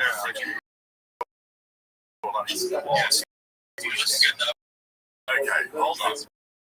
So now, according to Mike Baker, the Epstein op would have been too unethical to have ever been involved. Let's just unpack that for a minute. The organization who have been controversies in history, all of the rights abuses, the Iran-Contra affair, drug trafficking to fund operations, hiding covert operations from Congress, and the most involved allegedly orchestrating the JFK assassination. After all, blackmailing rich men is supposedly too unethical for them to pull off. That has to be one of the I've ever seen Jen say to Rogan, and Joe just got his head. He continued to bring up the prosecutor who claimed he was told not to touch Epstein because he belongs to intelligence. Why the fuck would an American prosecutor be forced to protect a Russian or Chinese intelligence operation? Like, Joe, what is actually going on in that head of yours when your guest lies straight to your face like that? And when he brought up Israel, Mike dismisses it and says, it's probably Russia. So let me get this straight. The CIA thinks that the Jeffrey Epstein operation was orchestrated by China or Russia. What is their response? Because with the agency, it's not like the Bureau. The agency, I think most people honestly don't really probably give about the Epstein files. They're more concerned now about this release from Tulsi Gabbard and the talk about manipulating the intelligence, 2016 election, and Russian collusion and all of that. That speaks more to the agency than the Epstein files. Well, tickle me pink and call me fucking Elmo. Austin, we've got no problem. Rogan's so open-minded that his brain fell out. This is like that scene where Hannibal feeds Paul. Come on, what's in the box? Now, that's not nearly the end of it, because if you thought that this was the end of the CIA speak, wait until you see this next clip where famously claims that the names on the list are super important, yet probably don't matter at all. But yeah, look, everybody's worried now, right? No, at first it was like, okay, again, a handful of years, nobody was pushing for this, right? Because you got people from both sides who look like, all right, there's kind of this bizarre bipartisan moment where we're not going to push for this. We're not going to. All of a sudden, they smell, blood in the water. Nobody's going to look good from this. But I would caution, just because a name might be in a file, no matter whose it is, doesn't necessarily mean there's nefarious activity. This person was there. Doesn't mean they're connected to something awful with underage girls. Maybe they were if they're in the file. But I'm just saying, there's a lot of people probably in that file that are going to be named, if it ever comes out, who may or may not have been engaged in illegal activity, but just release the goddamn. So just because it doesn't mean they necessarily did anything illegal, but if they are in the file, they probably did. Either way, this had nothing to do with it. It was probably China or Russia. So just for that thing. Bro, can you hear the word salad coming out of your fucking mouth? I've never heard anyone hype something up and downplay everyone's stupid enough to everything he's saying. I am absolutely, this was a CIA joint operation, and this next clip made me. The Epstein situation is going to be so disappointing to so many people now because I have this theory that nothing ever gets done in Washington, D.C., right? Investigations go to die there. Nothing ever happens. There's never any real consequences of any nature. And we got all sorts of things happening right now, right? So the Epstein case is just one of them. Regardless of who else is in the files, right? And the Dems, I think, were worried for quite some time and didn't pursue it because investigated properly in Washington, and that it doesn't matter who's on the list from both sides, they should just release it and be done. The moment made me realize something. If it's a CIA Mossad joint operation, the departments, FBI, Congress, and the White House don't know the details. Why would Mike be so keen to release the files if he knows the CIA was involved? It could only be because he knows nothing in the files can implicate them. That says to me that the actual files everyone's fighting over don't actually explain full extent of the operation and probably only contain the ground level names and the videos without exposing the faceless men behind the scenes running the show. Mike's basically saying the file only scratched the surface, so let's just release and be done with it because you ain't never going to get to the bottom of it. Back to, I know I'm bouncing around here, but going back to the other thing, I don't understand how they handled this so poorly. For Pam Bondi to come out and talk about the files. Oh my God. And then, like, within a blink of an eye, they come out with this bullshit Sunday night memo saying,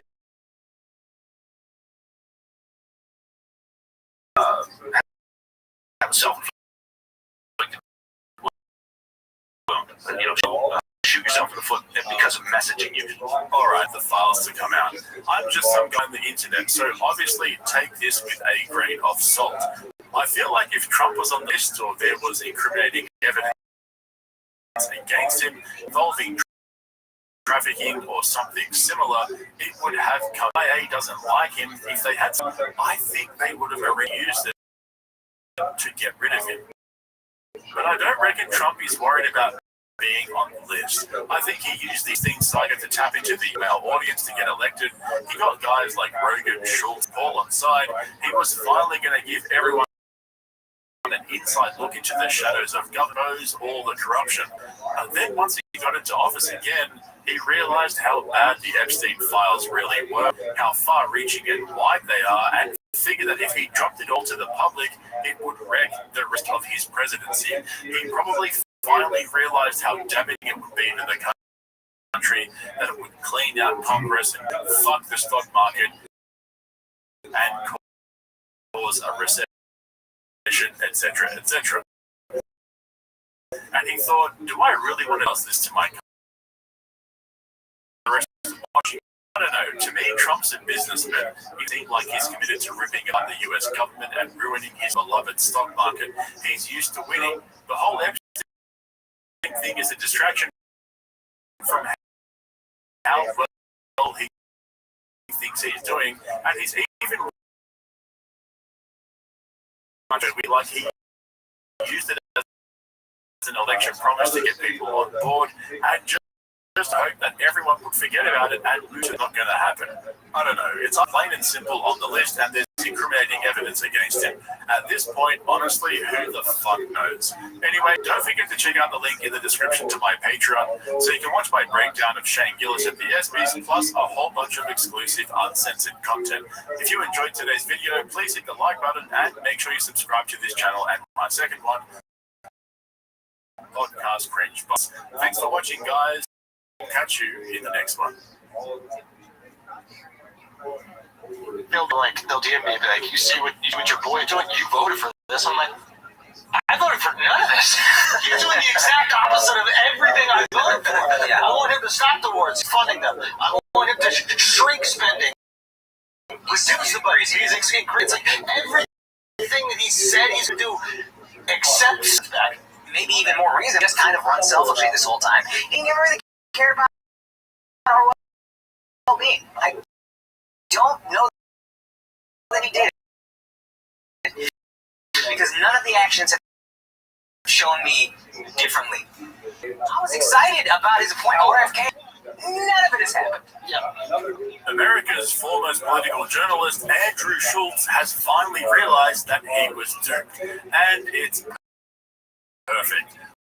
Watching Andy and the toy standing around looking confused as to how this could have happened is the funniest shit I've seen on Flake in a while. Remember, this is the guy who, over the past year, deliberately repositioned himself around this. After Rogan swallowed Elon's mask, Schultz wasted abs, and this time was different. Trump was serious. He was going to drain the swamp, release the Epstein client list, and finally expose him. He had his people change the set a little, make it all nice and cozy, and then proceeded to ask a total of 0 questions about their list and why he didn't release the files in his first administration. Instead, Schultz smiled and nodded while he ate up Trump's aura and hyped the idea that this was all about to happen. That Trump was finally going to deliver the goods. But up about the Epstein files, Schultz's audience has turned on him. Why didn't you guys ask involvement with Epstein when Trump was on your show? Not only did you vote for this, you helped campaign for it. Imagine if this administration then acting shocked when you find out they lied to you, unalived. Who was friends with him for 10 years? Schultz still believes in Trump. Trump is one of them. They played us once again, and we fell for it once again. Trying to defend Trump and then puts you in the cult. Round of applause for flagrant. You all fuck. That needs to stop. How much Schultz deflects from Trump refusing any negative return. Remember when Andrew said it's not cool to be a Democrat right now? Yeah, man, you look cool right now. This is your guy, Andrew. I like Schultz, but let's be honest, he's a confident idiot. He literally helped Trump get elected. You voted for this and helped make it happen, Andrew. And that's exactly the point here. Schultz didn't just fall for Trump privately, he helped market the idea that Trump would finally pull back the curtain and reveal the Epstein. Though that Schultz still can't admit that he fucked up, because as you've probably already seen, Trump isn't just failing to deliver, he's openly mocking these guys now. Trump even just doubled down on Truth Social discourse as a wait time, ridiculing his so-called friends for even asking about it, and said Epstein was somebody that nobody cares about anymore.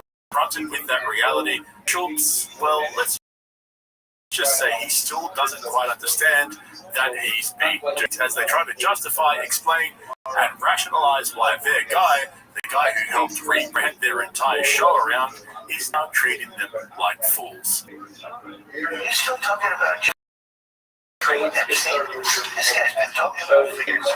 You're Epstein. We have Texas, we have this, we have all this.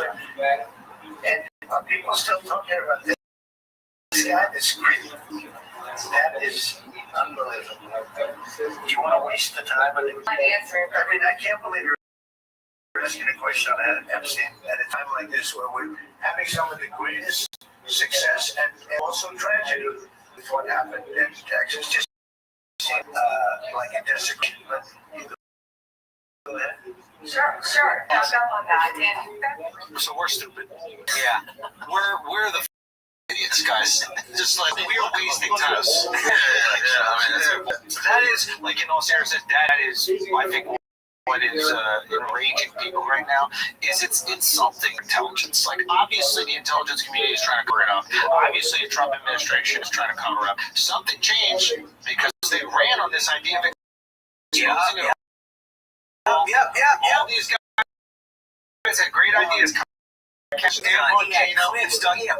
was ready to tear it all down. He was ready to tear down the entire FBI office. The Hoover building. Day one. And he wrote it. Share with you. 100%. Especially when you're staring at me. So after that Bo publicly dismisses Epstein, Elephant, and Schultz and the flagrant crew half realize that they're the fucking idiots, Schultz does exactly what you'd expect. He pivots. He doesn't confront the fact that he helped to be finally going to release the Epstein files and deliver the transparency that all these legacy media supposedly couldn't.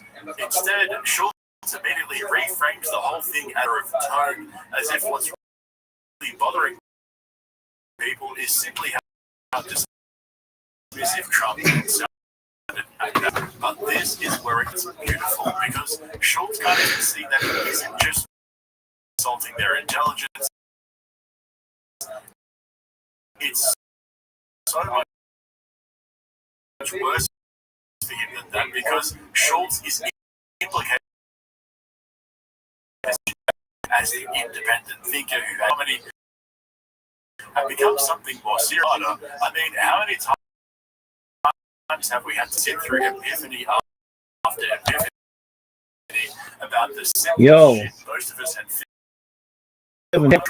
What's good, son? Retro Raid. Did you fucking mortgage the house and your kid's college education yet? Oh yeah, and then some. Oh, I got so much. I got 1 million bitcoins, largest Bitcoin holder in the world. Oh, I'm sure you did. That's what I took you as. How you living, pimp? Good. Just got my setup all set up. Are you gonna stream on Kick, or are you gonna jerk yourself off? Oh no, definitely. I don't have anything to gamble though, so I'm probably just gonna play like some PS2 games and stuff. Doug, why don't you play Grand Theft Auto and do some cool shit in that? I got bored of Grand Theft Auto pretty quick. All right, well, I don't give a flying fuck. The world hasn't. It's the #1 streaming game and we're 9 months away from Grand Theft Auto 6. Get your shit together and let's see you play. True, you didn't tell me about that. Dog, are you like sharing something right now? Because all I see is the OBS loading screen. Yeah, hold on. All right, Activate. here's what I want you to do. Here's what I want you to do. I'm going to get all up in your shit. I want you to go on Grand Theft Auto and get into a sniper battle with somebody.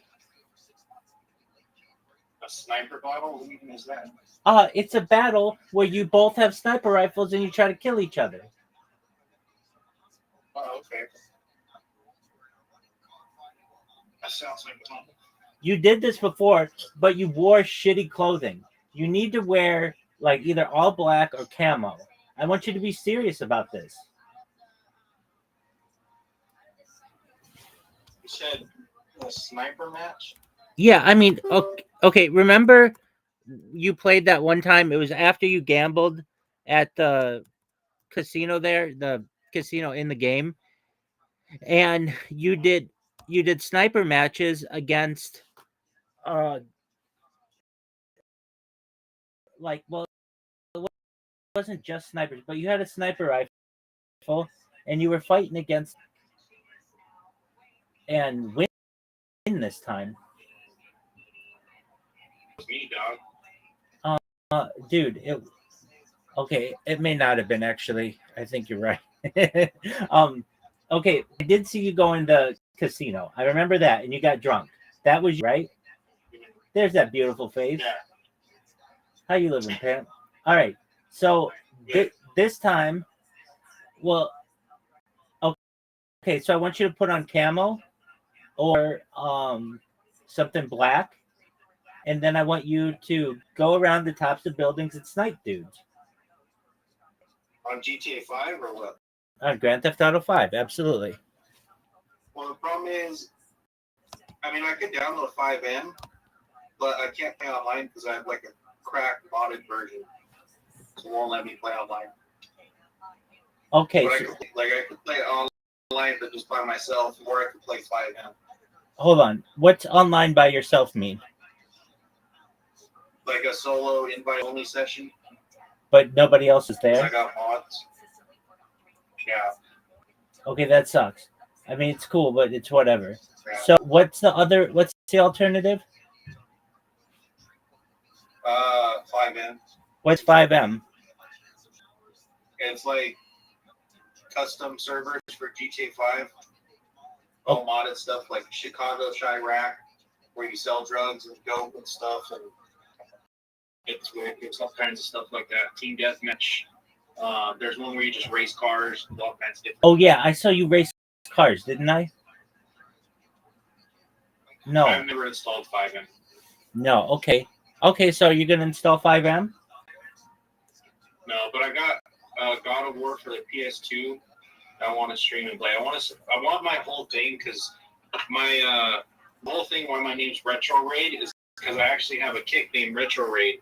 But I had to change the username to Gambling Schools because there's too much botting stuff going around. So I had to let the heat cool down first.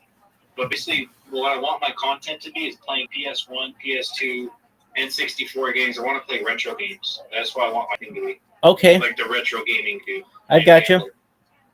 All right, I have a question for you. Are you ready for the answer? Yeah. Can you play multiplayer on Grand Theft Auto 4? I gotta download it. Okay, what? But I can't. Like my download speed is super fast. Do you have Red Dead Redemption 2? No. Doug, you are not helping me here. Okay, so you have Grand Theft Auto, but it's cracked, so you can't play online, right? Right. All right. Well, how long will it take you to download GTA 5M? Like 2 minutes. I got gigabit internet now. Okay. Well, why don't you get your shit together and download that? Because, bro, I don't feel like fucking playing 5M right now. I want to play some old school stuff. Okay. How about just play regular Grand Theft Auto? I saw this thing that I want you to do. It's hilarious. Okay, so you take a bus onto the freeway, and you have it angle. Let me just show you what. Let's see if you can do this. If I can find it, I'm gonna tell you how to get to it. Okay, it was in GTA, I think. I just saw it earlier today, and it was pretty. Oh yeah, I found it, dude. Dog. Okay, here's what I want you to do. This is sick. I want you to emulate this. If you're such a good gamer and so sick, which you are, you could do this. All right, are you ready for me to send you a link? All right. All right, so you're going to be like, that's all you want me to do? And I'm going to be like, yeah, that's all I want you to do. It's just exactly what they do in this. Okay, go to the link that I just sent you. It's in, it's on Reddit. I just want to see you do this. Okay.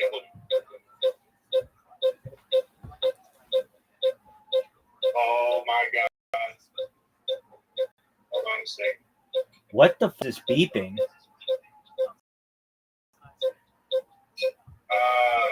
Hold on. Where the fuck is my... Bump, bump, bump, bump, bump, bump, bump, bump, bump, bump, bump, bump, bump, bump, bump, bump, bump, bump, bump, beep, beep, beep, beep, beep, beep, beep, beep, County, Santiago, Puerto Rico, Eastern, there we go. Central, Yo, dog, what is this beeping? It's my PS2 emulator. I'm setting it up. Okay, does it have to have the most annoying sound on earth? I was just setting up this thing. Okay. I want to see if it works real quick. Hey, remember that time I sent you a link and you didn't look at it? For what? How about you check your Discord messages and you do what's in this link? It looks tight as fuck.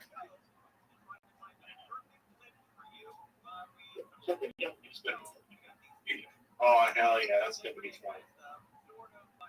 I'm excited for that. All right, let me see here. Fuck.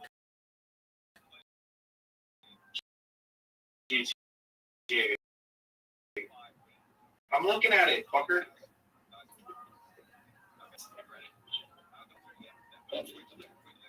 Do you see it? It's a bus.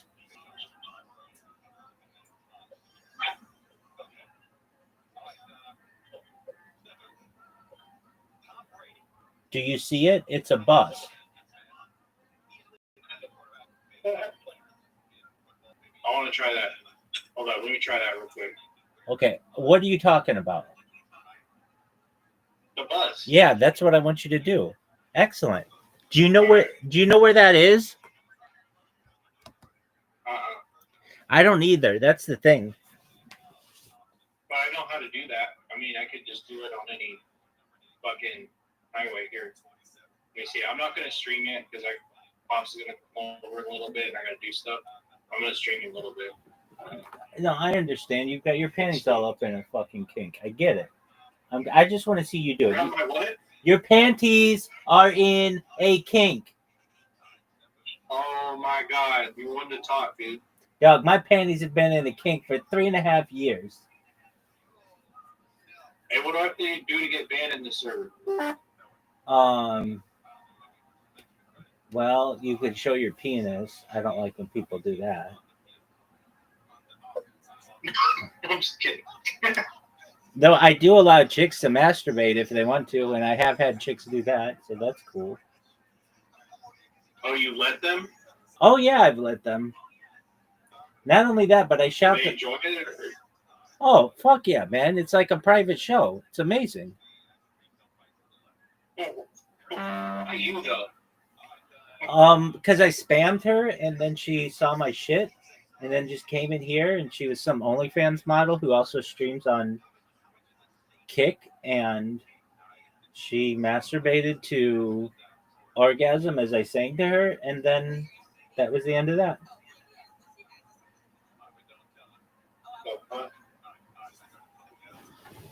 It was. Did you reciprocate? Fuck no. Oh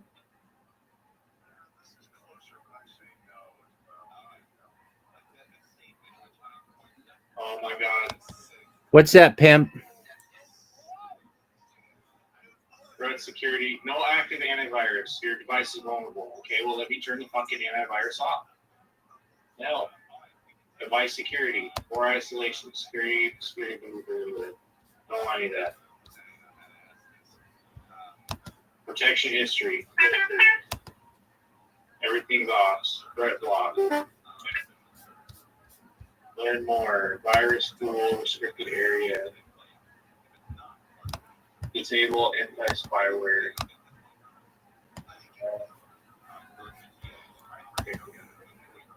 Eject battle. Driver initialized. Threats found. Human cover.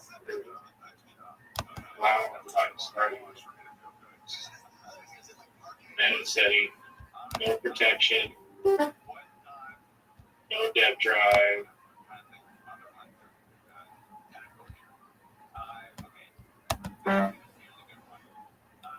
Is this going to be? Are you going to play? Are you going to play Grand Theft Auto, or are you just going to troubleshoot your computer? Oh, you see my screen? I gotta get the vehicle spawner. Dude, I do see your screen. I don't see Grand Theft Auto. I've seen every Grand Theft Auto. This isn't Grand Theft Auto 1. This isn't Grand Theft Auto 2. This isn't Grand Theft Auto 3. This isn't Grand Theft Auto Vice City. This isn't Grand Theft Auto 4. This isn't Grand Theft Auto San Andreas. This isn't Grand Theft Auto 5. This isn't Grand Theft Auto Liberty City Stories. This does look like Grand Theft Auto: The Ballad of Gay Tony. Is that what we're playing? Oh, you sound like a Jew. Great. That's what I'm supposed to sound like, because that's what I am, baby. Oh my god.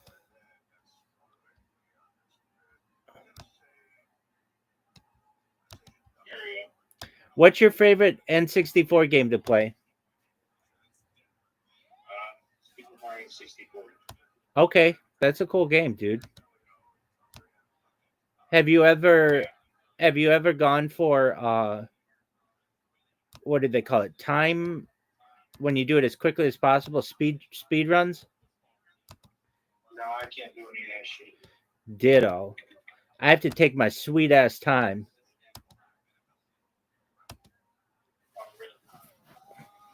Oh, it says in my mod menu right here, it's actually pretty good. I go to settings, turn the overlay off, entry online. When's the last time you gambled?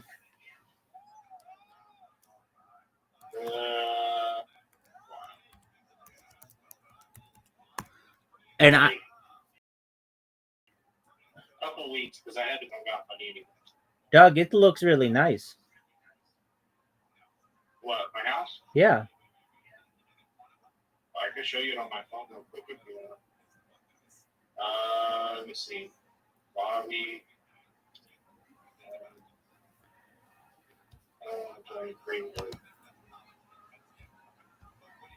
Special joiner.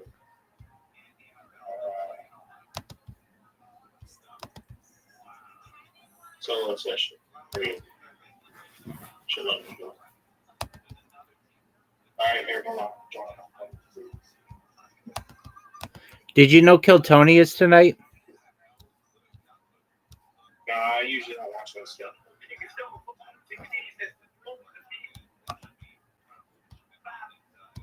Do you watch pro or college football?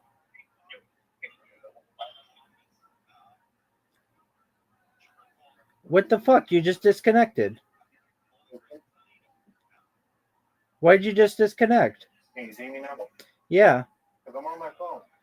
Okay.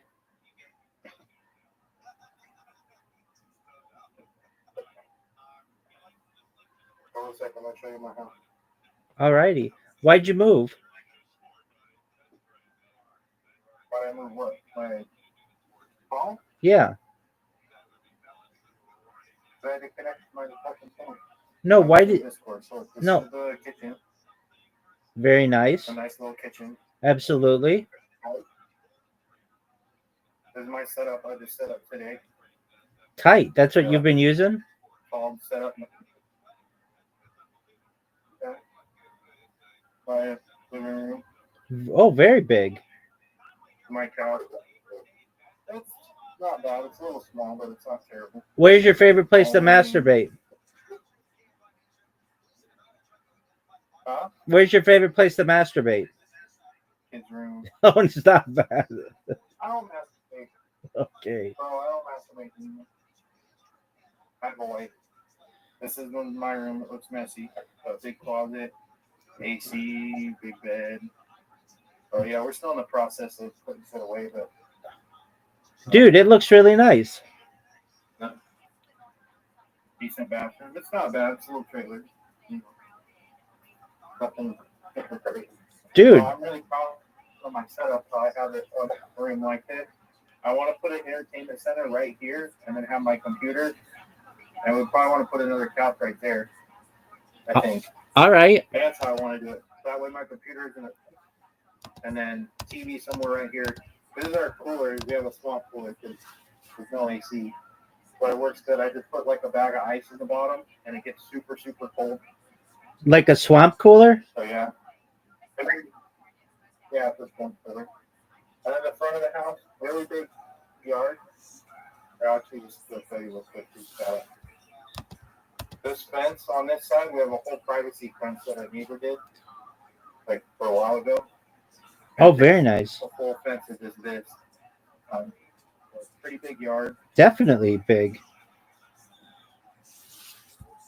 Pretty nice. Got a little street lamp right there. It looks perfect, dude. Did you go from an apartment? No, I'm happy about it. Absolutely. Did you go from an apartment to the mobile home? Oh, from my in-law. So this is way better than living in a little room in my in-law's house. Oh, yeah, definitely. What the outside looks like. Oh, other room, other side. Cool. It's beautiful. Our neighbors are fancy as well, but all right behind us is a trap house and an alleyway. Our neighbors over here have a bunch of traps in there. Like shit.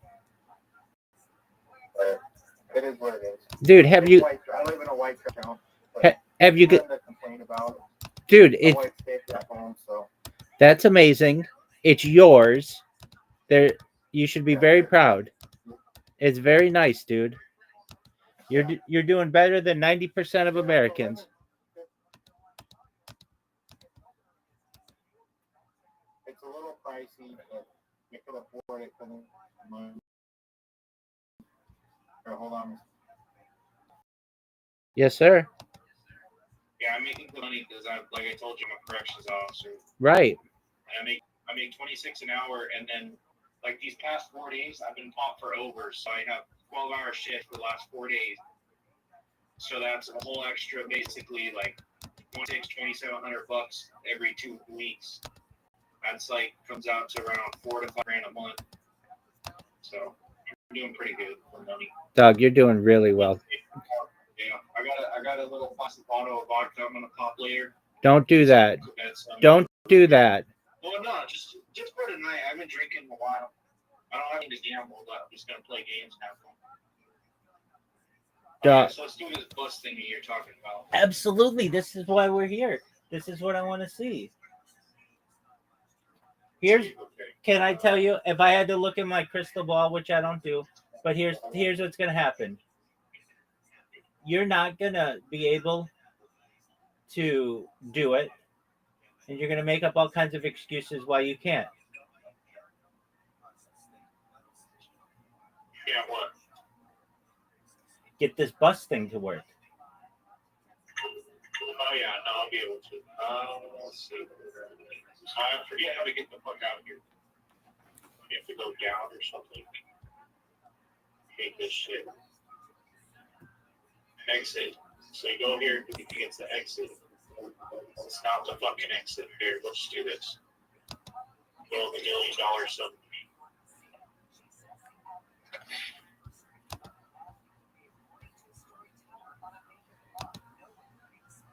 You should be over.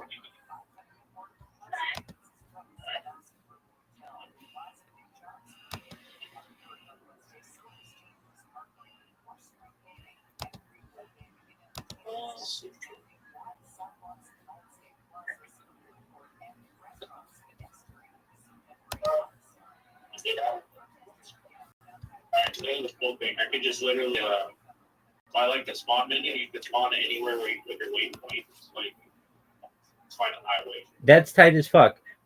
Don't you need a bus first? Yeah, I have a spawner for that. Oh, tight. Sure. Can you spawn any? Can you spawn any? Can you spawn any vehicle you want? Yeah, anything. Even a plane? Yeah. That's tight. All kinds of shit. How about a submarine? Yes, anything. My friend. Okay, let me find.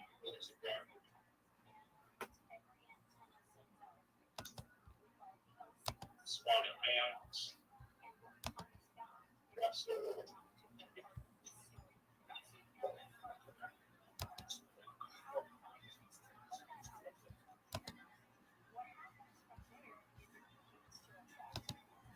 Okay, let's see here. I gotta find somewhere with a garden.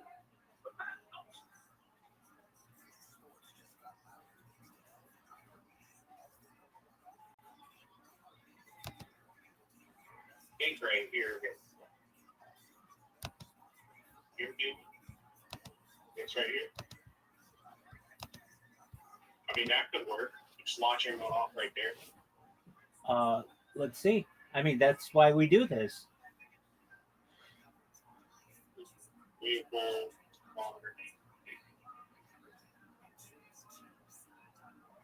Yeah, everything. You just want to fuck the train. Okay, that'll work. That'll work. I mean, anything really. Dude, just it needs to be the right angle and everything. Yeah. I can't wait to hear your bullshit excuse why you can't get this to work. You see, I'll get it to work. You see, I make fun of you in order to motivate you to be able to get this thing to work. Yeah, I appreciate that. That's I work off of it. I know you do. Dash Hound, or Prison Bugs. So Dash Hound.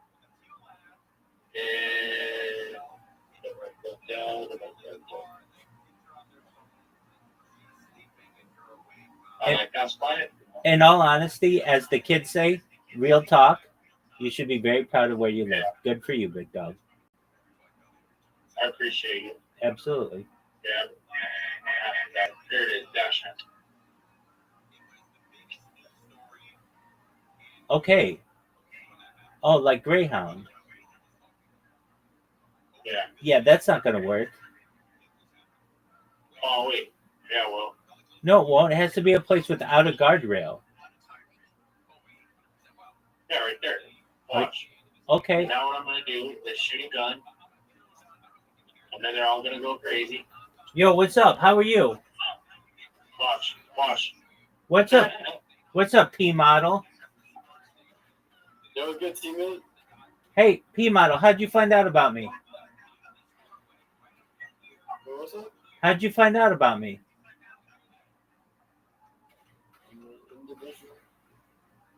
How'd you find out about me? Was looking at Kick and I saw like a Discord link on Kick. Dude, you're the man. Absolutely. Do you mind if I tell you about myself, big dog? Yeah, bro, tell me about yourself. Excellent. I'm Rabbi Rothschild. I stream my life 24 hours a day, 7 days a week, 365 days a year for world peace. I've been doing so for more than 3.5 years. My streams go back to the pandemic. We've seen the death of a queen, the birth of AI, the coronation of a king, and everything in between.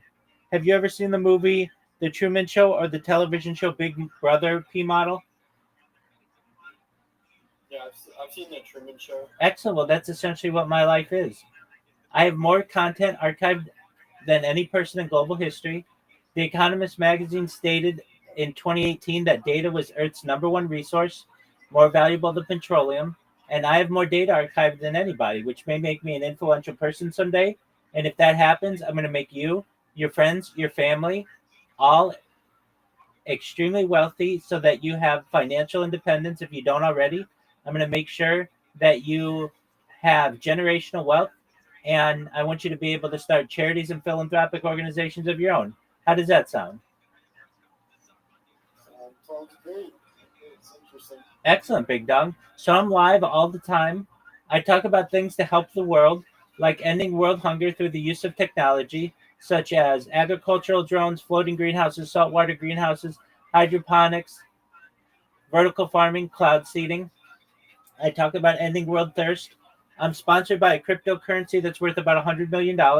And one of the things that we do is we build wells in developing nations like Nigeria to help the less fortunate. I am someone who's an advocate for the LifeStraw program, but most importantly, desalination technology, where we pump Earth's seawater onto land to make it drinkable. How do those things sound to you, P Model? Sounds great. Excellent. I talk about other things to help the world, things like futurology. Yeah, I got it, Bill. All right. What did I tell you? What did I tell you? Retro Raid. Next time you come back. Later. Yeah, and I want to see you actually succeed at this. Because all I did was see you take a big L. Take care, man. All right. Peace. I talk about futurology topics, things like anti-gravity, antimatter, faster than light travel, faster than light communication, invisibility cloaks. I talk about Santa Claus machines. I talk about things like quantum computing, space tourism, space elevators, terraforming of other planets, intergalactic travel. I talk about de-extinction. People don't know this, but the first successful de-extinction took place in the year 2003 with the Pyrenean ibex, which was a goat located in northern Spain, southern France. Fast forward to the year 2021, a company out of Dallas, Texas is founded known as Colossal Bioscientific. They've made it their goal that within the next 3 years, or by the year 2028, to reintroduce the woolly mammoth into the Arctic Circle utilizing Asian elephant surrogates, which I just think is a mind-blowing goal. And I'll be proud to be able to archive it if possible. I am someone who thinks it's amazing what they've done with their advancements with the direwolf. If you didn't know, they've created 3 direwolves. Joe Rogan has met these direwolves. Following the reintroduction of the woolly mammoth, they want to reintroduce the Tasmanian tiger, followed by the dodo bird, which I think will just be really exciting to witness. I talk about other things, P Model, to help you, specifically help your friends and family. This is all with your consent, but things like life extension technology. When you were born, P Model, the average life expectancy for you or someone like you is probably about age 80 years old. I want to increase that to age 100, 120 with technology, utilizing oxygen therapy, things like human growth hormone, stem cells, peptides, red light therapy, ambrosia therapy, things like cold shock therapies, cryonics, cryogenics, nootropics to get you to be 120 years old. But you may get to be 120 years old. You may say, Rabbi, this has been really great. Everything that you said came true. It's been wonderful, but my body's starting to break down. What's the next plan? If you want, you may be able to utilize the next type of technology, which is mind uploading technology, where, with your consent, we scan your brain into a computer like a CAT scan or an MRI, knowing where every atom is in your central nervous system and your peripheral nervous system, for later download as an android, an avatar, a cyborg, a cybernetic being, a clone of yourself, a robot, an ethereal being, whatever you want to be. But essentially what I'm saying to you, P Model, is that you may be able to utilize this type of technology to experience digital immortality.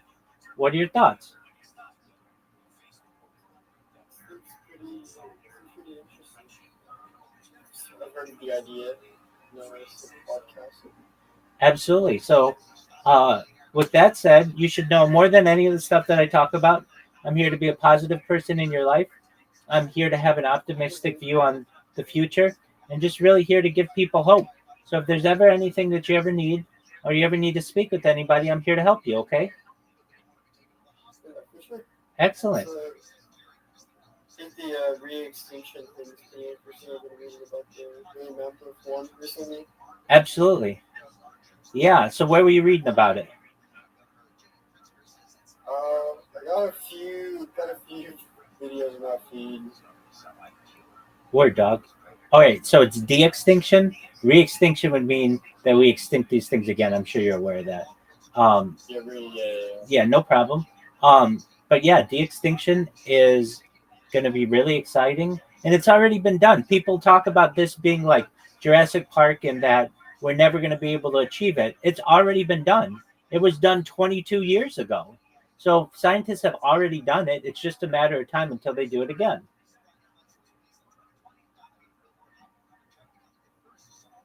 So that's very exciting. If I may ask, whose stream were you watching? When did you see me spam or did you see a clip? I saw a clip. Oh, tight. Okay, are you a streamer or are you just a viewer? Just a viewer. Oh, tight. So you went to somebody's stream and you looked at their clips, and then I had a clip in there, and you were like, "What is this?" Yeah. Tight. Very cool. Well, in addition to live streaming my life in Discord, I'm live on 22 different YouTube streams. If you look in the upper left corner of this Discord, you'll see a red circle and it says 24/7 YouTube streams. If you plug that link into your browser, you will see that I'm live on 22 different streams right now on YouTube. You've never seen one individual live on so many different streams and platforms. I'm live on 33 different devices, 33 different platforms. I'm live on 22 different YouTube streams alone. I have over 100 YouTube accounts. I have over 200 Instagram accounts. I have over 500 Twitch accounts. I have over 1,000 TikTok accounts. I have over 2,000 Twitter accounts. I have over 5,000 Blue Sky accounts, and I have over 10,000 Kick accounts. I have more social media than any person on earth. Interesting. Looking at the YouTube, I've never seen this before. Absolutely. Look how many are live. A lot of accounts.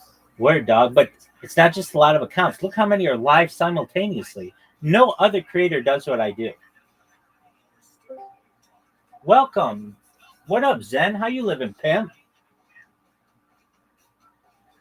Fine. What about you? Kicking ass, taking names. Zen, if I may ask, how'd you find out about me? I just found like your YouTube stream, like one of your streams, I guess. Excellent. You were just scrolling through YouTube and you saw one of them, and you were like, "I'm gonna check out this person's Discord." Yeah, it wasn't my recommended actually. Oh, tight. I was like, all right, it seems cool. So. Amazing. Do you mind if I tell you about myself, Zen? That's fine. Excellent. P model. I'll keep it as short as possible. Apologies. Zen, I'm Rabbi Rothschild. I stream my life 24 hours a day, 7 days a week, 365 days a year for world peace. I've been doing so for more than 3.5 years. My streams go back to the pandemic. We've seen the death of a queen, the birth of AI, the coronation of a king, and everything in between. Zen, have you ever seen the movie The Truman Show or the television show Big Brother? No. All right, that's all right. Essentially, you should know that I'm live 24 hours a day. I have been since the pandemic. The Truman Show and Big Brother, they're basically like shows or movies about people whose entire lives are on camera. I do so because I'm amazing. That's frankly why. All right, that's cool. That's all right. I was doing shit. Big shit. She said, I'm going to go myself. Laura talks about how she eventually passed away and she walked over some of the stuff that she wasn't used to. Or she ate those beats of Reverend Sutherland. Laura tells us we got Reverend Sutherland from Sutherland. She was so worried about the years. I don't know if that because I'm having a pretty much time today. 40 years is pretty impressive. Fasted for 40 years over the final. And he got to the point where he was so sick where he would have face and he would just suck out the juices and then the rest of it would just go to dark. It was imagine all the pictures all of us. That's all because he was having this extra whatever was left of these things, that's what Marx does about racism. These bitches will July. That's what died Mara ends, at least this section, by talking about how she was going into the grave. She got all over the movement or silver. She said, what is this word? There's nothing going in it. What is this? Always remember what's bigger and what's another. What's so important? What is it that we take with us? What is it that we don't take? It's important that we remember that everything we have is there to help us on our trajectory to make sure we keep what we can do that on ourselves as we be. It itself is not things by itself. It's one I've heard of fascinating concepts. There's an idea of blowing the rush. Which means that when you go to the cemetery, you come to your senses, you try not to do certain rituals because it's kind of jealous in some ways. And it proves in the ground, it creates just a bad sense because you're doing it, you're teasing them. And but that's how nice it is. There's no focus. Yeah, but when you blow away the rush to someone wearing a special watch or wearing a brand new suit, you do whatever you want, you do whatever you want. So basically, truly all about everything we have is there to help us on our path. She recognized it, unfortunately. This was her big message from this episode. We see how Stella decided to take the arm and cost the Jews so much in so many different ways. This leads us to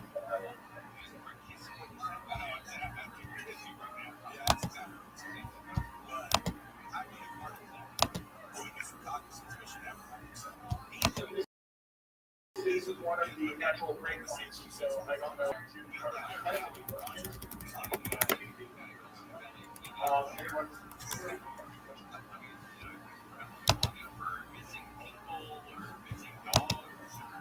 Anyone have a second question?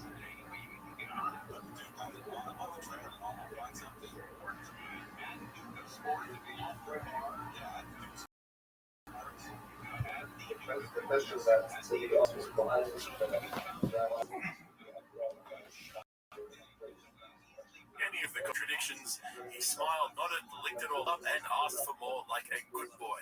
And even after surviving this whole humiliation ritual, he still can't quite admit that he was part of the con.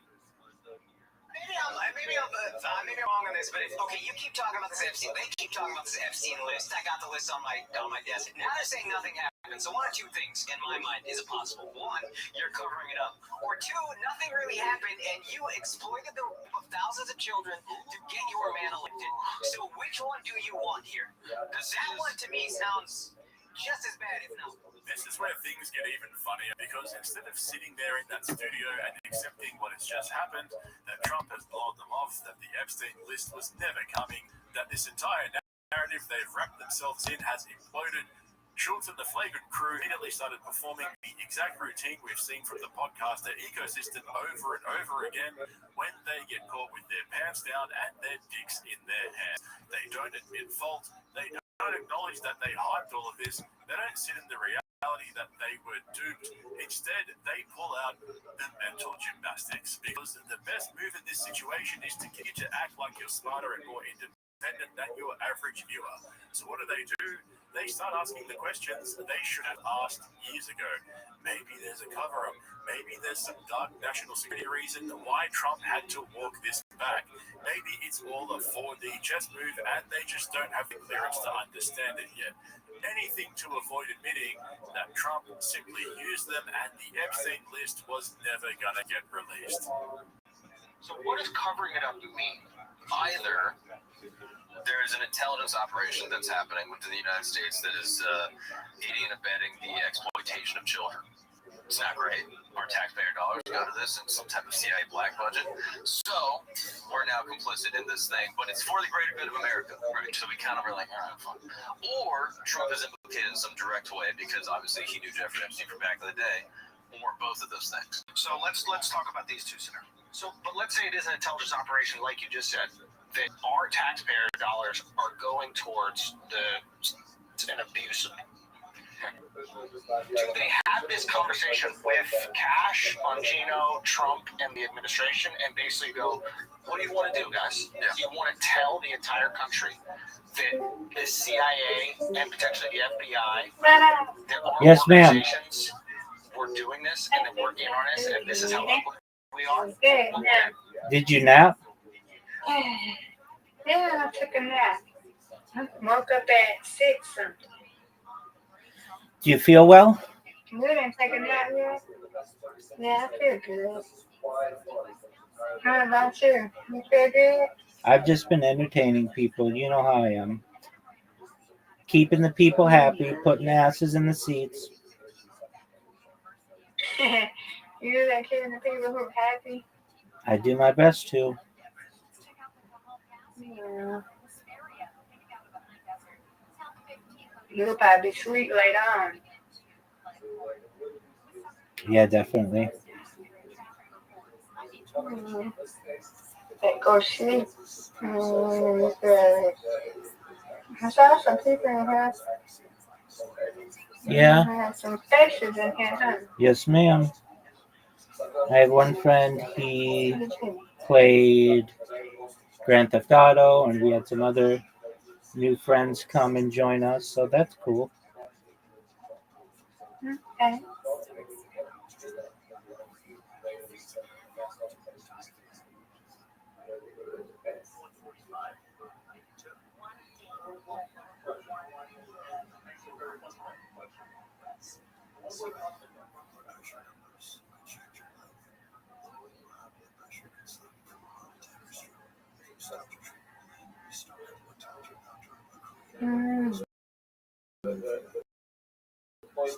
Alright, I'm gonna go look at some more new stuff together for tomorrow. Yes,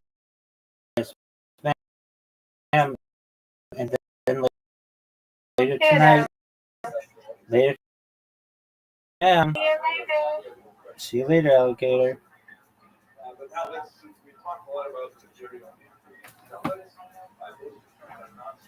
That mean for the rest of the world? How will the rest of the world view us? We're supposed to be the good guys. We're supposed to be heroes. What is the collateral damage of sharing this with the world?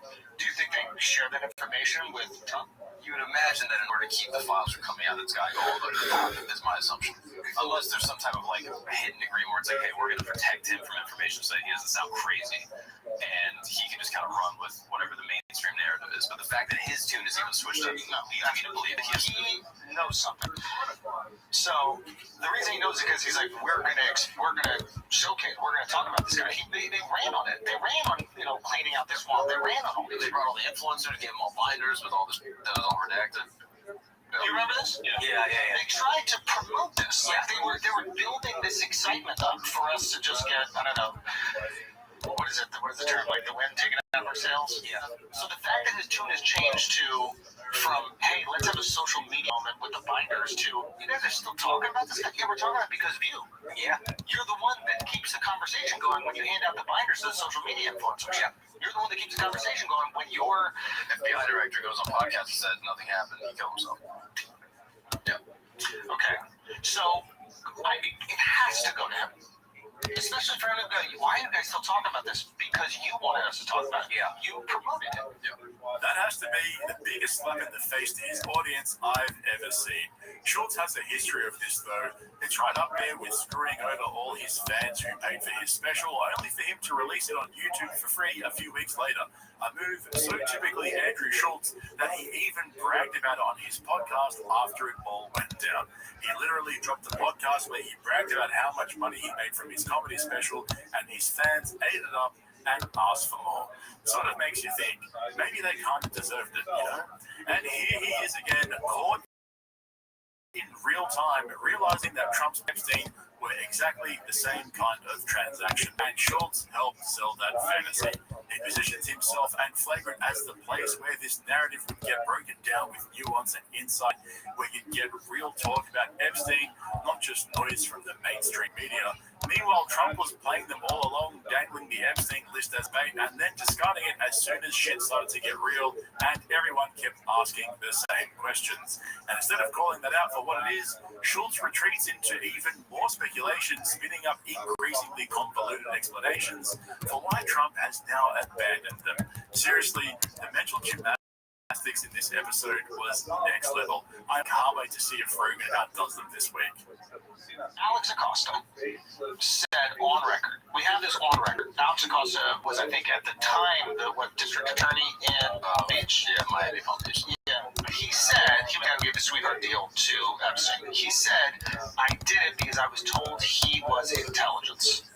I was told to back off. Because he was intelligence. That is said. That you cannot wipe that clean from the record. That has been said by I don't want to say trusted source, but a source that is reliable and knows the weight of their words. To me, I think that's where we can have some confidence that he does have connections to the intelligence community. Yes. Right? So bare minimum, there's connections. Maximum, this is this like massive blackmail ring. It's not only blackmail. They've inserted themselves in governments. They serve as American intelligentsia. The highest levels of our universities is everywhere. There is told the details on it. It will destroy confidence in America at home and abroad. Yeah, because what country runs a child blackmail ring on its own people? Yeah, like what would the collateral damage of that be? How would we react to that? What if we found out our agencies were doing that? Like, first 4 years. This is what would have been told. That's also true. Yes, and compromise us. Don't release it. And why would you use a run on it? That's true. That's a good one. There is a version where it's like, what is it? It's like a mutual assured destruction. Yeah. So it is nukes on everybody. For they're like, we could go after Trump, but by exposing Trump as part of this thing, it might expose all the other people or confirm that it is an actual blackmail ring. And once it's confirmed that it is an actual blackmail ring, we got to see how far this goes. So there's a version of this where he is involved, right? That's not completely clean just yet. He is involved. To what extent, we don't know. But it's not like the most absurd thing, right? Like, the guy was partying. I think, yeah, right? So his name was on the black book. I think Trump's a hooker or two in his life. That wouldn't be like the most shocking thing to ever hear, right? Now, is he asking for ID every single time? I don't know, and that's part of it. That's probably the name of the game, right? So you get the girls that are 16 or whatever to go, and then the guys aren't asking questions. And now you got it all. Schultz is saying this now. He's finally realizing that Trump's probably on the list, that the reason Trump won't release the Epstein files might just be because Trump himself is implicated. Honestly, for America's foremost political journalist, Andrew Schultz fucking sucks. This is like having a child explain to Santa Claus isn't real, or those fights might actually be rigged in his favor. This is Andrew Schultz's big investigative breakthrough, ending a year rebranding his podcast around becoming a political journalist.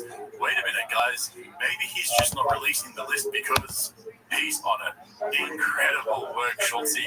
That's a Pulitzer Prize worth epiphany right there. It's the dawning realization that everyone else figured out from day one, while Schultz sat there in front of Trump, smiling, nodding, hyping up at the same time. Influence the rhetoric about draining the swamp and never asking a single sensitive question along the way. for this from the beginning, and he just laughed it off and called them haters. But here's the best part. Even as Schultz starts to say the quiet part out loud, he can't let it end there, because admitting that Trump conned them would mean admitting that Flagrant's entire rebrand was built on nothing, that this entire act as the edgy comedian turned serious commentator was a grift, that his audience was right all along when they continually trolled him in the comment section. So instead of sitting with that realization, what does Schultz do? He leans right back into speculation mode, gearing up for one last desperate pivot to protect the Flagrant brand from total collapse. This is the moment where Schultz and his den of dick riders slide seamlessly from admitting that maybe Trump's on the list back into their conspiracy code, where they argue that maybe Trump isn't at fault after all, because maybe the CIA actually runs the entire country. Of course, because it can't just be that Trump lied, right? Trump is compromised. So Trump's compromising the scenario. Let's go through. There's another scenario. Let's assume Trump isn't compromising. But the intelligence communities come to him and they basically say, this is us. This is what we do. There are a lot of people here that are going to go down if you out this. And the reality is going to have this. And I would like to take another. There's a verdict comes in, they go, you don't really run. You get to make a lot of decisions, and that's fine. But you look the other way at the things we do, and we look the other way at the things you do. And once the things you do cross paths with things that we do, we remind you that you don't really run the country. The idea that we have a new person running the country every 4 years or 8 years, and they plot the course of America for the next 300 is kind of absurd, right? There has to be some version of permanent government. Obviously, it's not established, and they're not speaking about. They're not shining a light on it. But there must be some version of this permanent government that maintains the course, does the course just like every other country that's run as to maintain the course. So it wouldn't be shocking to me that happened. Maybe he's involved, maybe he's not involved, but he could have had a conversation. They could have come up to him and be like, we missed on purpose, right? They could have sat him down in the room and be like, we missed on purpose, right? He goes, what? He goes, the guy with the perfect shot on you from 100 meters away or whatever, we missed on purpose. You didn't look at a fucking sign. Looking at the sign got you closer. But we missed on purpose. And we won't the next time, unless you tell people to look the other way about this episode. To me, I would not be surprised at all if the CIA and the FBI actually are running the country. Hang on. Wasn't that the entire point of draining the swamp? Wasn't that exactly what Trump ran on? The whole premise was that he was the outsider, the guy who wasn't controlled by the deep state, the guy who wasn't afraid to go after the elites, the guy who wasn't compromised. And now we're watching Schultz and his crew try to rationalize Trump's failure by saying, well, maybe the intelligence agencies really run everything and Trump can't do anything about it. That's fucking wild. Because if that's your explanation now, that Trump is powerless, that presidents don't really run the country, that the CIA and FBI are the real government, then what exactly were you telling your audience for the last year? What was all that posturing for? What was all the hype about?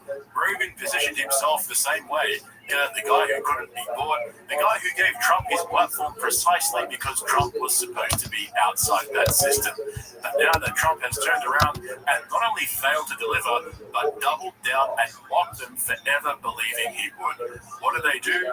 They double down as well. They twist themselves into knots explaining why it's all part of some bigger plan, why Trump isn't really to blame, why he's just a victim of forces too powerful for any president to overcome. And the best part, Trump himself is the one dismissing them now.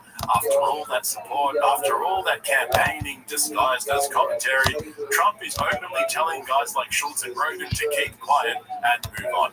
That's what makes this collapse so fucking funny. Not just that Schultz and Flagrant got duped, but that they helped sell the con to their own audience and spent the last year turning their podcast into a marketing channel for politicians. And now Trump himself has discarded them like the useful idiots they were all along.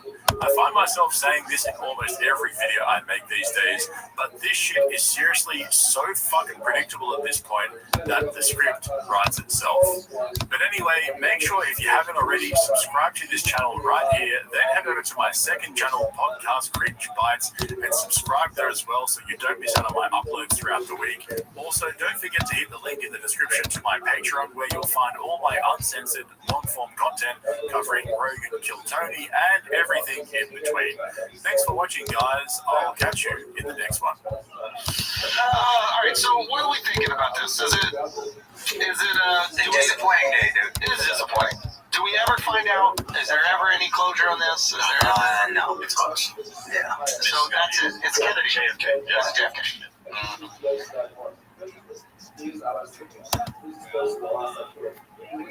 So walk me through this idea again. Oh, dude, you're gonna love this. So, you know, the CBD industry is like the Wild West. You never know what you're gonna get. I represent Pure Spectrum. You know exactly. Yo, dog. So I ride. How are you? This like old country town, right? I'm representing Pure Spectrum. Can you hear me? I'm on a big burly horse, and I like a brown horse, and then all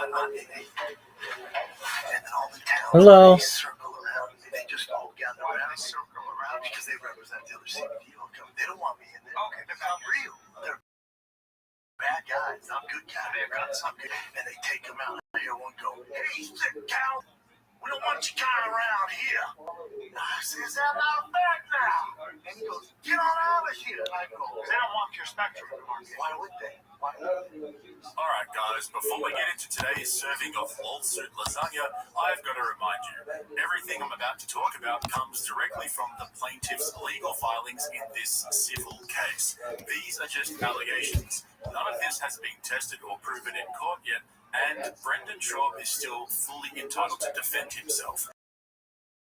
In fact, according to the latest court records, Brendan hasn't been officially served with the so technically speaking, his bond story. There's a very real possibility Brendan's sitting and watching this video. What's going on? Yo, look at this. It's a party. Yo, can you hear me? What up, Poker? Poker, can you hear me? How's your day going, Poker? Excellent. How'd you find out about me?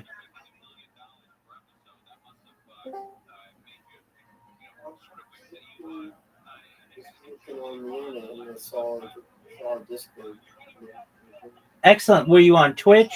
Were you on Twitter? Were you on Kick? Were you on YouTube?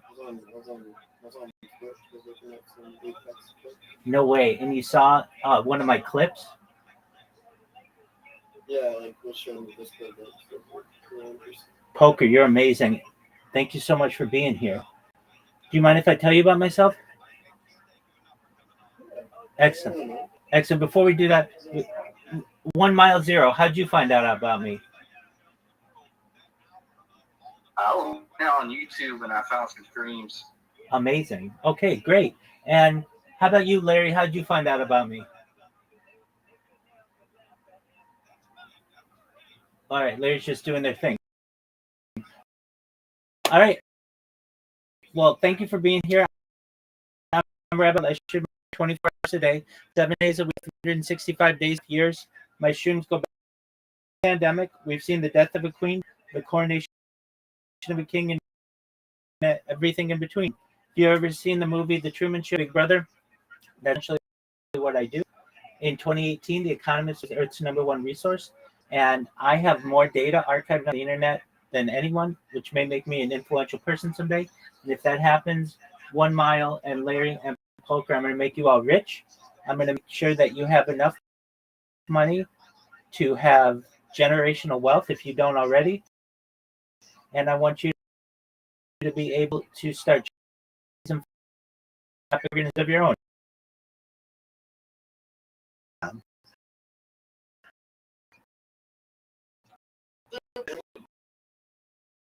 Talk about other things to help the world, like ending world hunger through the use of technical greenhouses, saltwater greenhouses, things like hydroponics, vertical farming, cloud seeding.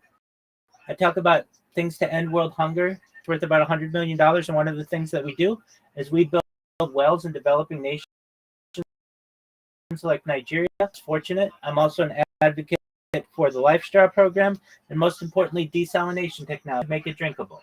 How did those ideas sound to you guys? Great. That's fucking amazing, dude. Excellent. When you're saying like what cryptocurrency? It's yeah, absolutely. It's called Harry Potter Obama Sonic 10 Inu. That's its logo. I talk about other things to help the world. Futurology topics. I'm really fascinated by the future. Things like anti-gravity, antimatter, faster than light travel, faster than light communication, quantum computing, space elevators, space tourism, terraforming of other planets. Things like cryptocurrency, of course, and Santa Claus machines, invisibility cloaks, things like perhaps even de-extinction. People don't know this, but the first successful de-extinction took place in the year 2003 with the Pyrenean ibex, which was a goat located in northern Spain, southern France. Fast forward to the year 2021, a company out of Dallas, Texas is founded, known as Colossal Bioscientific. They've made it their goal within the next 3 years to reintroduce the woolly mammoth into the Arctic Circle utilizing Asian elephant surrogates, which I just think is really exciting. Following the reintroduction of the woolly mammoth, they want to reintroduce the Tasmanian tiger, followed by the dodo bird. So that's something that I continue to track. They headlines this company with their development of 3 dire wolves. Joe Rogan has met them. I talk about other things to help you personally, help your friends and family. When you all were born, the average life expectancy for you was about 8. I want to help that with life technology if you want. This is all with your consent, but I want to help you be able to resource things like peptides, human growth hormone, stem cells, oxygen therapy, red light therapy,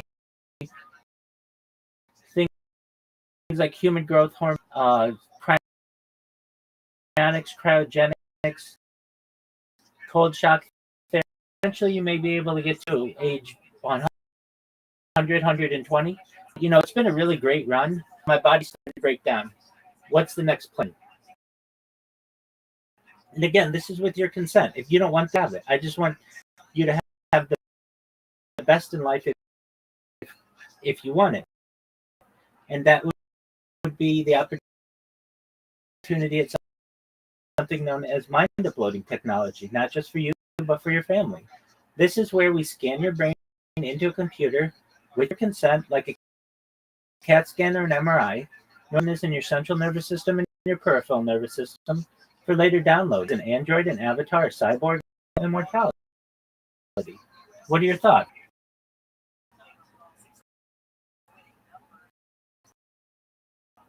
Where do you get like all this? Well, I'm a certified project management professional, which has allowed me some financial independence, and I've had companies which has allowed me some financial independence, and then as I have some sponsorships, and then additionally, if I ever need to, I can freelance projects for people. So it allows me to have a small budget and live within my means, but it allows me to stream my life to stream. Right now, concurrently, simultaneously, I'm live on 22 different YouTube streams. I'm live on 22 different YouTube streams on 33 different devices on about 33 different platforms. So you can watch my life in 360 degrees. I even have a ceiling camera. It's pretty baller. I talk about... That's awesome. I appreciate it. The other camera about VC. Oh, that one, I watch Jewish history lectures, so it's just going there. But in about 56 minutes, we're going to watch Kill Tony. I'm really into sports. Is anybody here into sports? I like tennis. Okay, I heard one person that said they like basketball, and another person likes tennis. Is that correct? Yeah, I said I like basketball. Okay, excellent. Are you watching the UN?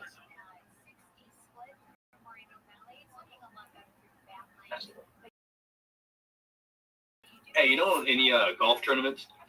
Yeah. Like like the tennis tournament or the golf? Yeah, well, the U.S. Tennis tournament is taking place in New York, technically Flushing, Queens, and it's I believe the finals are this weekend. But I'm really into golf tournaments as well. I love the Masters, of course. Big fan. Championship. What's your opinion on them? What's your opinion on the Masters and then not letting anybody play unless you're like a rich kid, like rich dude? Like they very important people to play there. That's country club mentality. But they let amateurs play there. If you're a very good golfer, you can play there. You have to qualify to get in, and that's like hella hard. But they really only let like super wealthy people, like presidents and like higher up. Yeah, most certainly CEOs of organizations. I can tell you that for the majority of my life, it's been male only. But they opened that up within the last decade or so, so that people like Condoleezza Rice have been able to be members there. So perhaps one day they may have more. Do you think that they should have? Do you think they should have left it like men's only, or what do you think? It's like it's kind of like it was like the tradition for the longest of time. It was men's only. It was men's only for almost 100 years until about 10 years ago or so, when they started to allow women to be able to be members. Condoleezza Rice is one of them. So I think. I don't fuck with that. Well, that's fine. There are all male clubs in the United States. They get a lot of flack for it. There's Butler. Butler is all male. So if you are interested in all male clubs, that those as well. Hey, we have a friend here. What's up, Jason? Jason, how you living, pimp? Can you hear me, big dog? That's all right. Jason's just doing their thing. If I may ask. Hey, can you talk more? Can you talk more on that Santa Claus machine you were talking about? Word, dog. It's one of my favorite topics. So it's basically been known in science fiction as a replicator, but it's essentially a 3D printer that instead of using plastic to be able to create a mold, it can use any element in the periodic table. So you can create a dog, a car, a computer, a human. It's just like a 3D printer, how it basically has a program that allows it to be able to put the plastic in the right position. A Santa Claus machine, aka a replicator, can do the same, but with anything. And then that would allow you to create any kind of food that you want, any kind of mineral that you want. Basically, you'd be able to create any kind of jewelry or any kind of human. You'd be able to clone people if you wanted using this type of machine. That's sick, man. Word, it absolutely is. You're 100% right. So this was first hypothesized in writing. Probably people have always wanted something like this, but the first time it was actually codified in writing is in science fiction novels of the 1970s. And, very soon we have the 3D printer that has revolutionized society. And the 3D printer will eventually move into something like a Santa Claus machine, a replicator. So 3D printers will be able to perhaps use other types of elements instead of just plastic. Maybe perhaps we may have metal. Then eventually we're going to have 3D printers that can utilize anything and create. It is a very fascinating subject. It's exciting. That's an excellent question. That's awesome. Word, dog. So, so a lot of people, when I talk about some of this stuff, they're like, well, Rabbi, but that's going to be so far into the future, I'm going to be dead. And you think that, but just think about somebody who, in 1900, there were no planes. The first plane was 1903 with the Wright brothers, okay? And within 100 years, if they lived 100 years, they would have not only seen the first plane, the Wright Flyer, but they would eventually been able to see biplanes and then the jet and then eventually even things like stealth bombers. And they looking back on their life, they'd be like, wow, we went from not being able to fly at all using the plane to now we have stealth fighters. So that's like one human life. So when we talk about things like, let's say mind uploading technology, because I get a lot of people who say, well, Rabbi, mind uploading technology, that just sounds like something from Star Trek or something. And that's fine. And you can think that. But what you may not already recognize is that scientists are already successfully being able to transfer memories from one mouse into another. So how do they do this? Essentially, they have a mouse that completes a series of puzzles or like a maze, and then they're able to take the the um the cell arrangement of those memories from one mouse and implant it into another mouse so that another mouse who's never seen the maze is able to complete the maze the first time without any issue. And it isn't guided by the sense of smell. Oh, it's a brand new maze, everything is new about it, there's no cheese at the end, nothing like that. So we know that these memories are able to be transferable.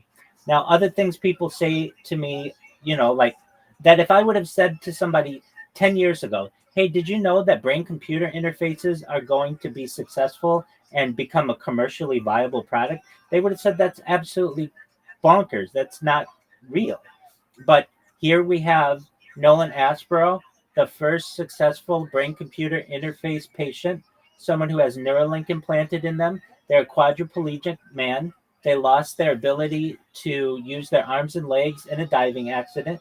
And they were basically living an unfulfilled life until they volunteered to be the first Neuralink patient. This is where they have a brain computer interface implanted into their skull to the point where they are able to move a mouse with their eyes, or I shouldn't say their eyes, with their brain faster than you or I could do with our eyes and hands. Not only that, but they're able to play video games better than people who just use hand-eye coordination. To the point where, and this is straight from Nolan Aspro, when they have video game tournaments in the future, you'll have to have two different sections. You'll need to have the people who are basically like organic, and then the people who have brain computer interfaces, because the people with brain computer interfaces, it's like they have auto aimers and they just are much better at video games than an average human is. These are fascinating things, and this has all happened within the last 5 years. Now, if you're like, well, Rabbi, I don't want anything implanted in my head, I would say to you, I'm in agreement. I don't want that either. So what's the alternative? They've already developed this as well. Other companies, in fact, Snapchat, the people who own Snapchat, have purchased a company that has developed a cap, like a swim cap that you would wear when you go swimming, that essentially is able to read your brain waves and is able to utilize a brain computer interface, but wirelessly.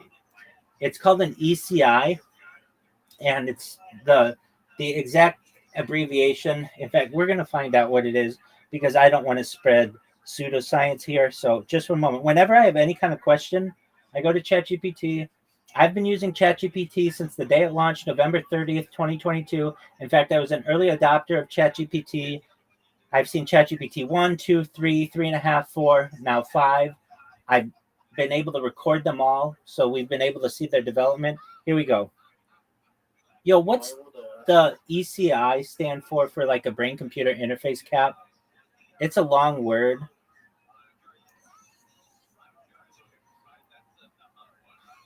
So it's ECOG, also ECI, electrocorticography. It's interface or sometimes electrocortical interface, ECI. Electro for electric signals, cortical for the brain's cord interface, that the system that connects brain signals to computer devices. Basically, an ECI cap, if non-invasive, which is a brain device that reads cortical, often through EEG, which is electroencephalography, sensors in the scalp. Rabbi. Yo, go ahead. So with like the chip in the head, I'm able to get like better at video games. Absolutely. Like MGB. Yeah, you'd be better than anybody. Get like maybe 2400 ELO with that, or is that not feasible? 2400 what? ELO. I can't see what that is. ELO. Like get better at video games. Yeah, absolutely. You going pro? Yeah, are you showing them?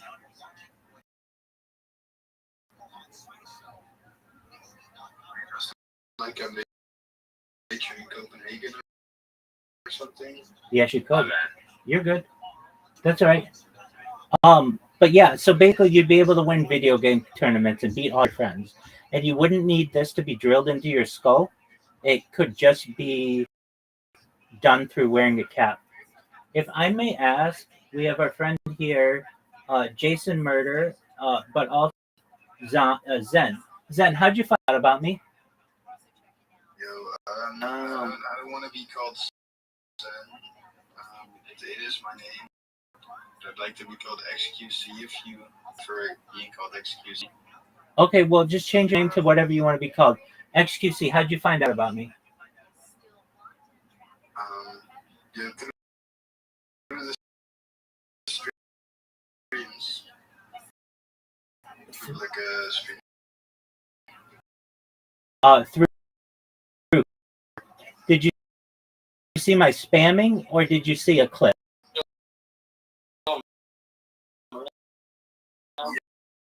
Yeah, shout out to the boy.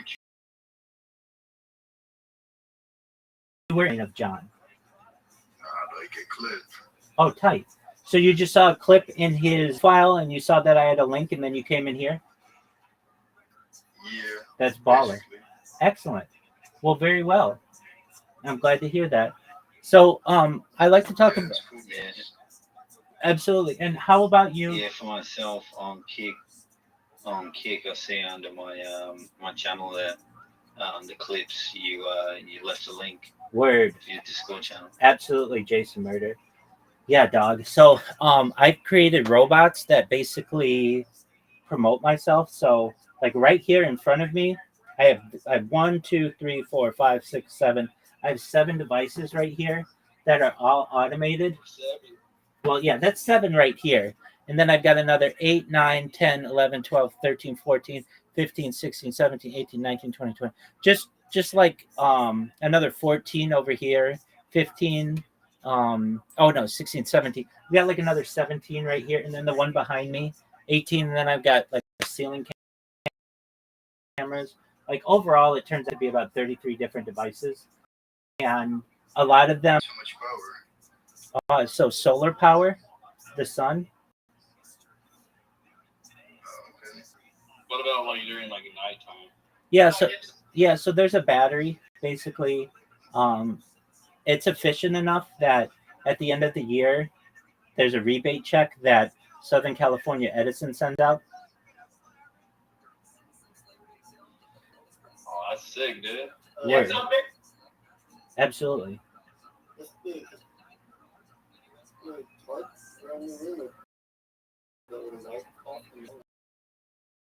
Yeah, so I've got a projector on the back wall here. It's got like light might be able to shine in. I love future technology. Anybody else have questions about future technology or any other future technology? What do you think about what happened in 2001? Specifically? 9/11 and attacks on the towers. Yeah, I think it was really sad.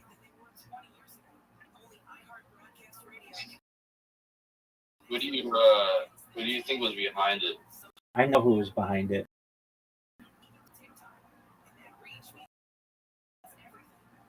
Who was it? Well, I prefer to keep those opinions to myself. Say I don't always in any type of news event accept the main. If I don't accept the mainstream story for just about anything, I always think that there may be motive. So with that, Oh yeah. But yeah, I get that. I'm an expert on that subject. I know about Building 7. I know about the insurance policies. I know about all that stuff. Great question. It's awkward. It's an awful situation. Yeah, I was. If you don't mind me asking, like, how much does it really cost to upkeep all these machines, like all the computers and phones, whatever it's going Um, well, it's several $100s a month, but again, that gets negated by the solar. Yeah. How do you make your money? I'm a certified Your project. income to keep this. Sure, I'm a certified project management professional. I've launched apps on the App Store and Google Play. I have I have income that I have from that. I have had major contracts with Fortune 100 companies, launching international projects for them. So there's the savings that I have from that. I'm sponsored by a cryptocurrency, so that allows me to have some benefit. And then additionally, if I ever need to, I freelance projects for people, particularly in the world of cryptocurrency, that I can make more money at if I need. So I don't live uh, an extremely extravagant life. Although at one time I lived, but I generally have to just stay, uh, between my means. If I stay within my means, I should say, and stick to a budget, I find that I'm able to do this comfortably. Do you believe like with the afterlife, besides your plan of the AI like, running after? Yeah, sure. So, I mean, traditionally, I believe from a religious standpoint, should we live a righteous life that we may perhaps sit at the right hand of Hashem, or the name God, basically, and learn Torah night and day. If that sounds enjoyable to you, that's fine. Chances are, what actually happens is that you die and your body loses its consciousness and nothing. I don't necessarily believe in Sheol, like uh, uh, basically like a hell. Maybe perhaps temporarily or something like that, as our consciousness gets to whatever state it is. But in reality, I'm a scientific person, and I think that when you die, you die. And that's why I'm doing everything I can to escape that, as every single person who has ever lived on this earth has thought about it at least once in their life. And the way to avoid that is through, well, there are multiple ways, but mind uploading is one of them. And really, that makes me not a traditional Homo sapien. I'm evolving, as are many other people on this earth, into being a transhuman. And what's a transhuman? It's really someone who doesn't want to die, who sees the opportunity to perhaps live either an extended life using technology, or perhaps be able to escape death completely. And if we are able to do that and actually have this idea of mind uploading, then we can become whatever we want. In fact, we can even be shape shifting individuals. We were talking earlier about 3D printing and a Santa Claus machine. What I'm saying to you is, if you wanted to, let's say you wanted to be a unicorn, like, not even joking, we could print you a clone of a unicorn, having done all of the, you could be whatever you want to be. Could do all the quality assurance if needed, to ensure that if you wanted, we could create a unicorn, and then we could implant your consciousness into it, and you could be a unicorn for as long as you want, either a standard unicorn life, or you could say, I want to be a unicorn, but then I want to be a dragon, then I want to be a woman, and then I want to go back to being a clone of myself, but just as a baby.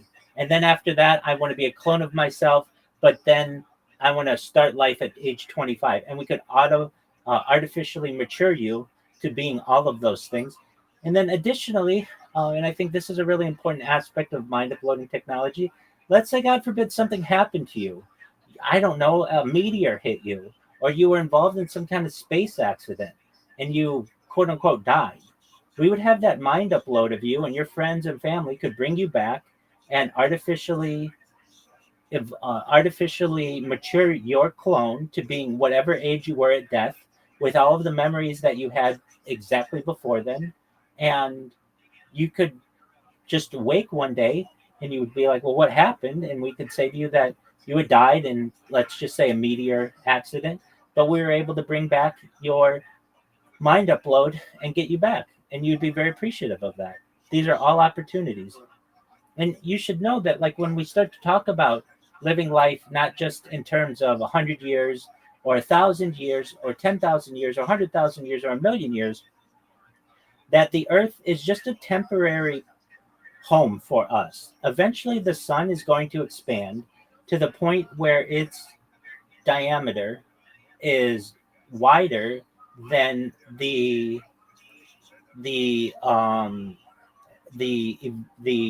radius of our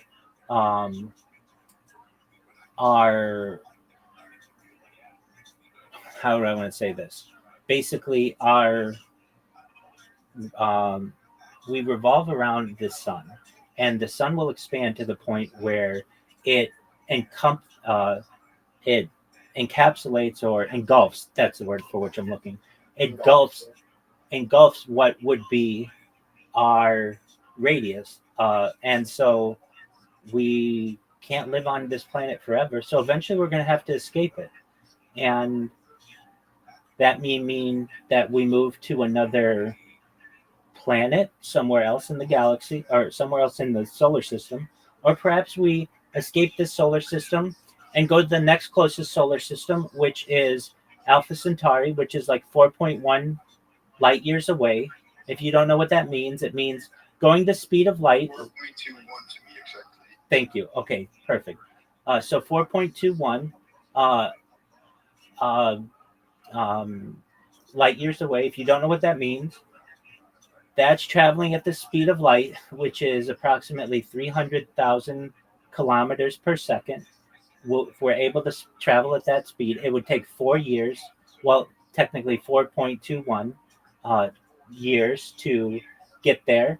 And then eventually we could make that our home base. But eventually Alpha Centauri is going to expand to the point, just like our sun is. We may have to spend some time on some type of spaceship, but eventually we'll be able to find another home planet or home solar system and make that our home. Now, will we all be together?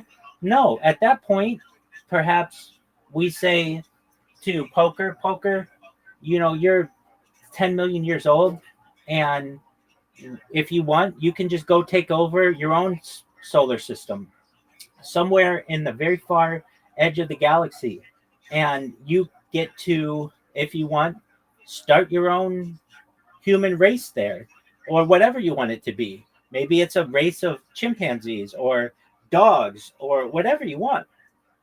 And then essentially you're like, it's like a world builder. You get to play God, essentially. And many people think that's what exactly. And many people think that's what Earth is. When we talk about the Anunnaki, or we talk about Earth being seeded here, there's a lot of evidence towards that.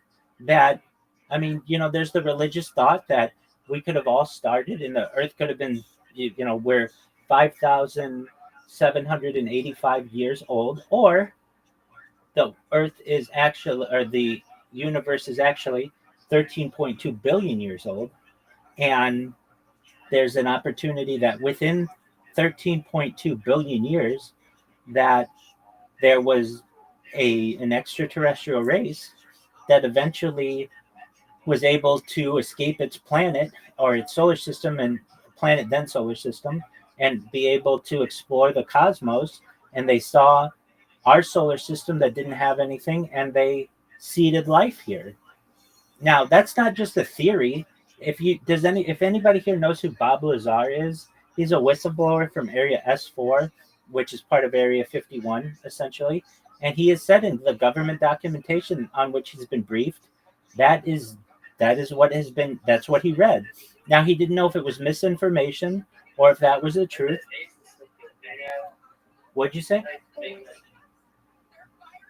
Oh, you're good. But essentially, we have the opportunity to do that on our own. Now, if you're like, well, what race seeded us here? Some people say it's the Zetas, which are from Zeta Reticuli, which is like 38 light years away. And they're like the little grays that we've seen depicted in, in like media. But basically, that's what may have occurred. What's going on? Oh, DH7, how you living, pimp? Hey, good dog. How are you? I'm kicking ass, taking names. DH7, if I may ask, how'd you find out about me? Twitch. Oh, that's amazing. Did you see one of my clips? Yeah, I just was kind of interested, and you got a lot of cool stuff, I guess. I've seen What up, Dean? What up, dog? some other stuff too. Yeah, absolutely.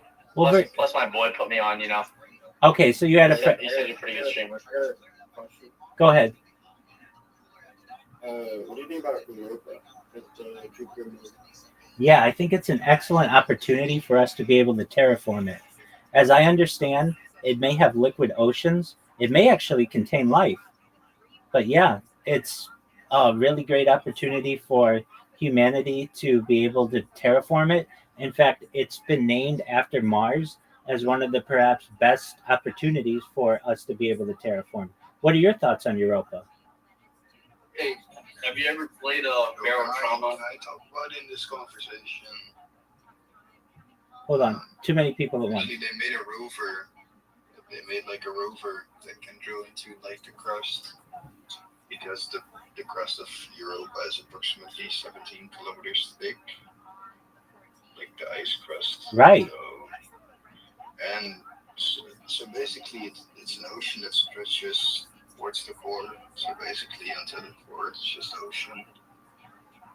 So the chances of life are pretty small, and even smaller considering that it's at a depth of like 900 kilometers. Yo, wait, can you guys use proper pronouns for me? I forgot to say that. Yo, what do you want? Zerzim. Okay, that's cool. Yo, Thank you. Can call me XQC, bro. You can call me XQC. What up? Rabbi. What up? So what do you think? Have you seen the game Barrel Trauma? Enlighten me. Talk to me about it. So there's a game called Barrel Trauma, and in the game, they try to populate the planet, the moon Europa, but under the ice there's a bunch of like sea monsters and shit, and so it was hard to build the civilizations because they would be traveling their submarines. My bad. You're good. Be traveling their submarines and they'd be attacked by the sea monster. What are your thoughts on that? Well, as the other person was saying, the chances of life being there is probably pretty slim. That does seem to be somewhat science fiction, but it doesn't mean that it's impossible. What are they did dragons though? Yeah, we were just talking about how dragons could be a real thing. At least on Earth. How would dragons, like, what's your theory on like how we can make that shit exist? Because like, badass it would be if I could ride in on a dragon. Yeah, we were just talking about. See Jurassic World? Yeah, see Jurassic World. Come on, bro. Yeah, That'd be awesome, dude. So we were saying that there That'd be crazy. I'd be riding the fucking Spinosaurus. There are a man in a dragon with a big old. There are multiple ways. Big old fat fatty. There are multiple ways that we could have dragons. Probably the easiest way would be to create them in a lab and then allow them to organically mature. But there are other ways that we could. Think we could do, like, Just one moment. Do you Zer. think you could do Zer, just one moment. shit's real, like Charizard? Yeah, so right before you came in, we were talking about how we could do that with a Santa Claus machine. A Santa Claus machine is essentially a replicator. What is a Santa Claus machine? You can look it Oh, up. sorry, my bad. You're good. You're good. It's got its own Wikipedia page.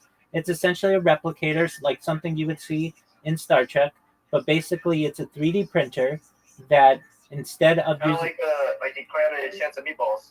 sure, instead of creating something with plastic, it can create it with any element in the periodic table. What the fuck? Absolutely. So you'd be able to create dinosaurs. That's So fucking I can just make wild. like a uranium. I can make a uranium elephant. Yes, that's true. What about like animals made out of gold, but they're like still living? You know what I mean? 100%. Yeah. I mean, you could have them have golds. You could have them have gold skin. Can I bring my dead mom back? Yeah. So Memories? hold on. Let's talk about that. Yo, I have balls of steel, literally. Shut the fuck up about your mom. So hold on. The person who talked about their mom. Just hold on. Just hold on. Because they're. Fuck you, bro. Just hold on. Just hold on. Decorum. Calm down, everybody. So, in terms of bringing back people who have previously passed, that's known as revivification technology. And that's something that is a true thing. So, how is it done? There are multiple ways to be able to do it, but the easiest way to do it is if you have any access to your mother's DNA, how would you be able to have access to it? Just anything that she owned would have it. But even if you don't, we could use. She was cremated though. That's fine. Do you have anything that she had, like a scarf or a book that she had? If you have anything that even has an opportunity to have her DNA, we could scan that to be able to get her actual DNA. But even if we don't have that, we can reverse engineer your DNA to be able to create her DNA. So then what we do is we create a clone of her. We create a clone of her. We artificially age it. My name is Rabbi. Go ahead. Oh, Rabbi, I have a question. Okay, go ahead. What's your opinion on the? So I'm a little intoxicated right now. That's okay. What's your opinion on the Israel-Palestine conflict right now and what's going on with them bombing each other? Sure, I want world peace. World peace? Yeah, I want world peace. I don't want anybody to die. What would be like your opinion on how they would resolve that with each other? Absolutely. We sit both sides down at a table.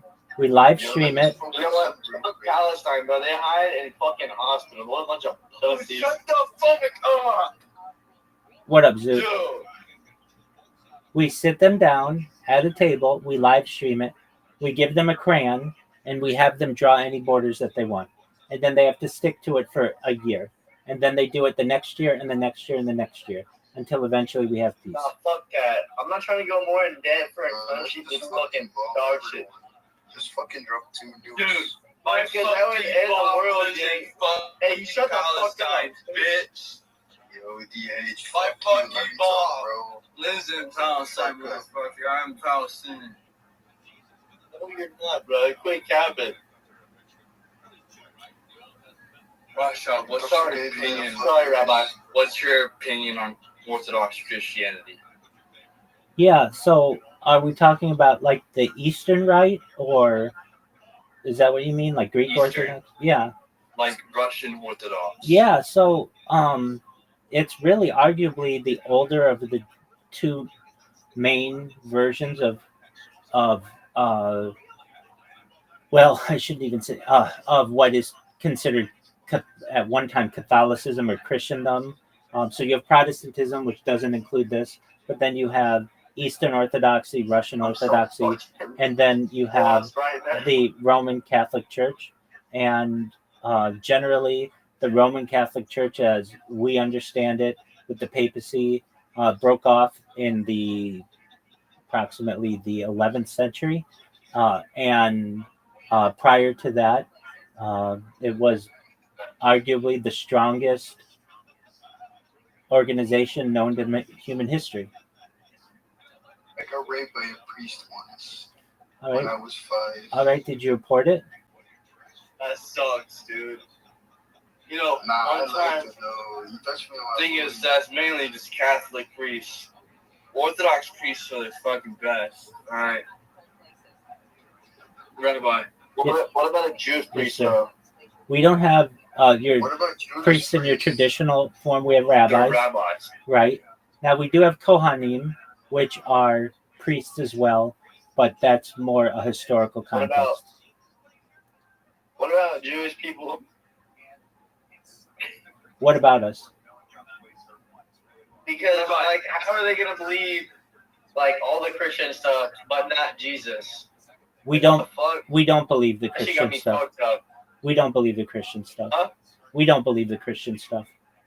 What do you think about the Israelis attacking the American shit back during around World War II? Certainly. What the fuck was up with that? That's not World War II. That was in the 1960s. That's the USS Liberty.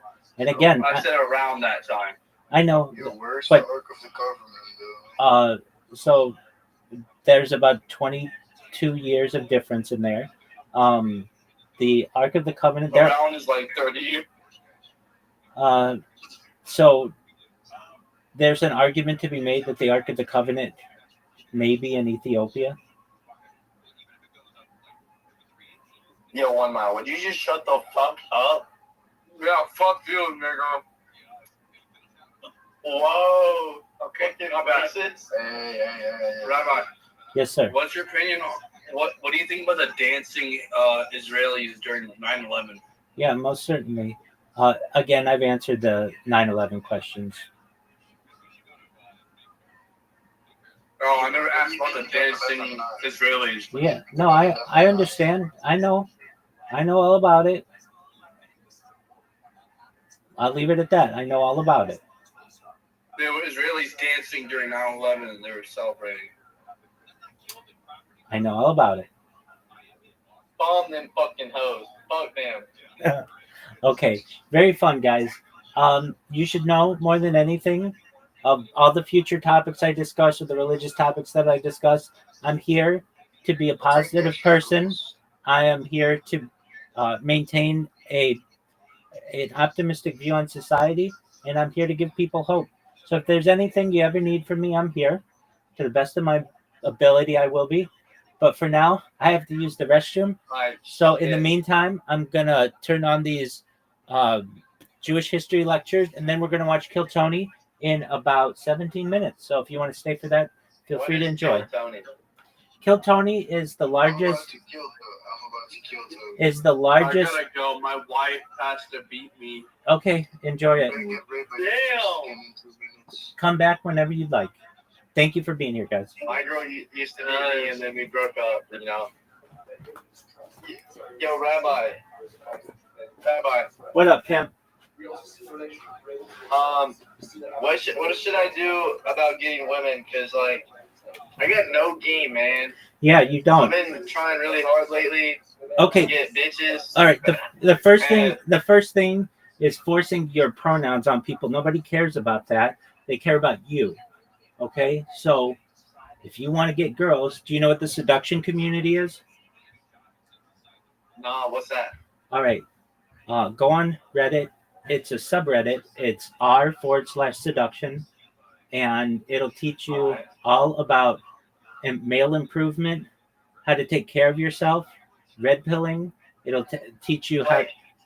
It'll teach you game. I get bitches. I'm just in the drought right now. Yeah, you don't get bitches. I started using pronouns lately because I feel like it helps better with my identity, you know.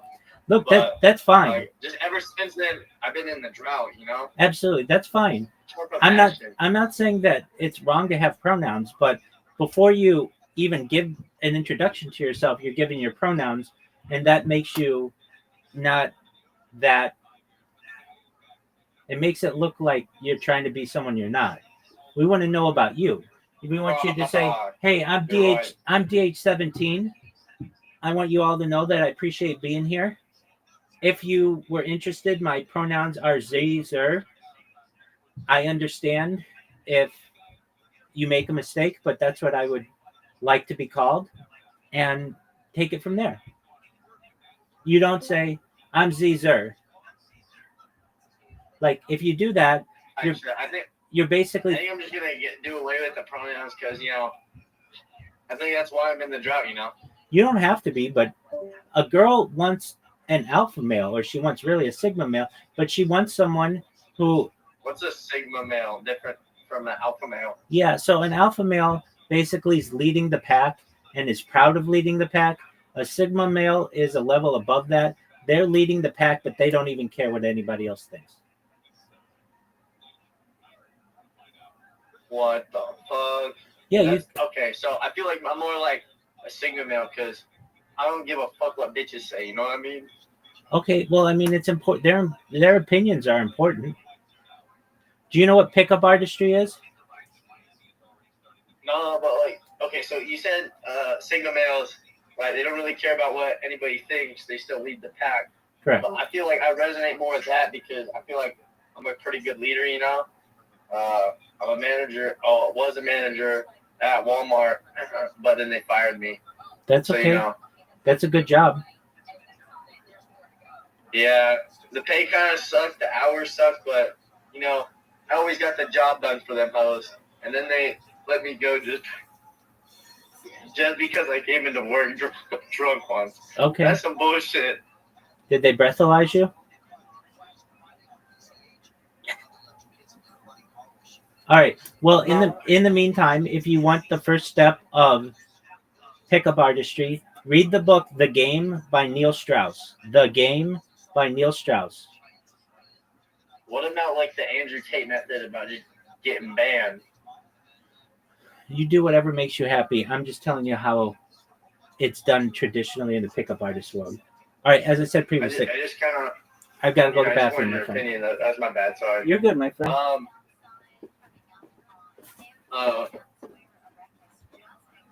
What is what would you say? How do you approach women? What would you say you do, honestly? Because I start talking to a girl, snap her a little bit, and then out of nowhere, kind of I kind of ask her out on a date, and then she kind of tells me to go fuck myself.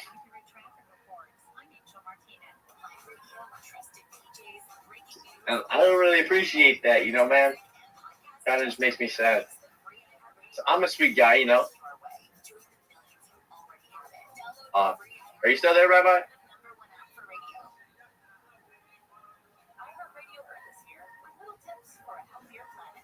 Ha!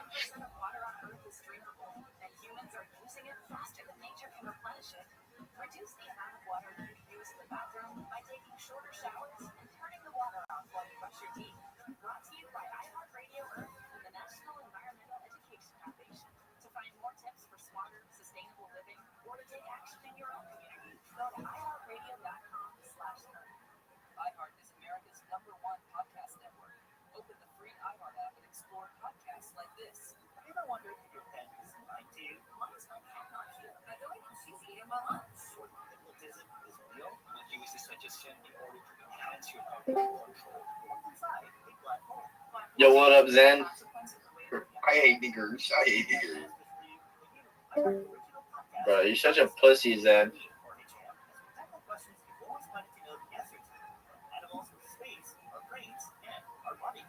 You don't got to?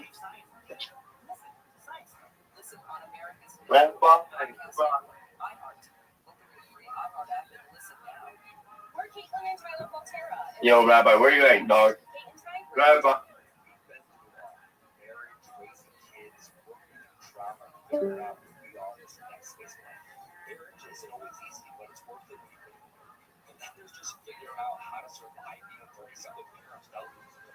So follow, rate, and review Kate and Ty Break It Down wherever you listen to podcasts. Listen on America's #1 podcast network, iHeart. Open your free iHeart app and listen now. Welcome. My name is Paula Perez, a medium and the host of the Ghost Therapy podcast, where it's not just about connecting with deceased loved ones. It's about learning through them and their perspective.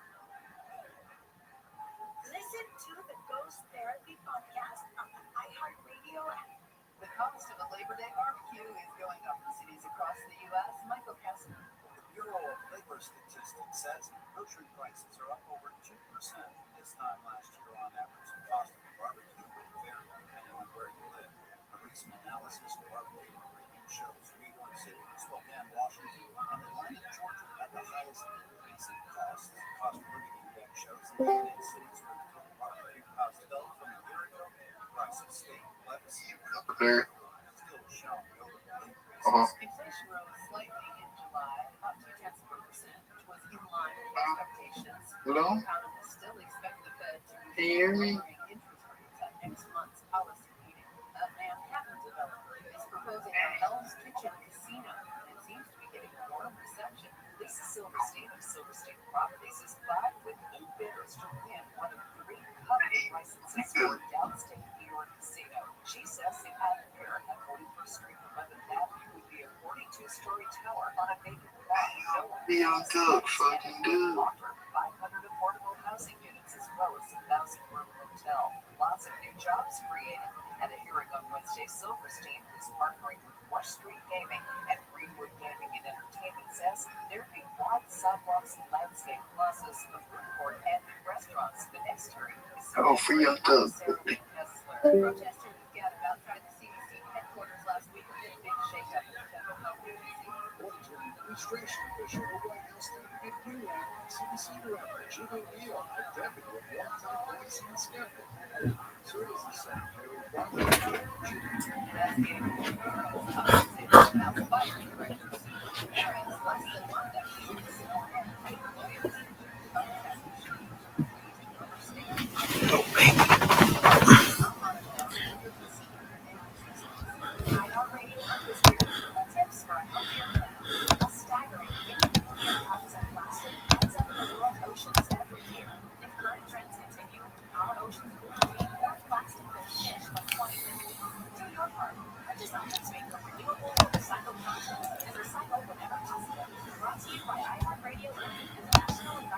To find more tips for smarter and sustainable living, take action. The free iHeartRadio app is #1 for music, radio, and podcasts, all in one. Discover a new podcast from our library of over 350,000 titles. Here's an iHeartRadio podcast preview.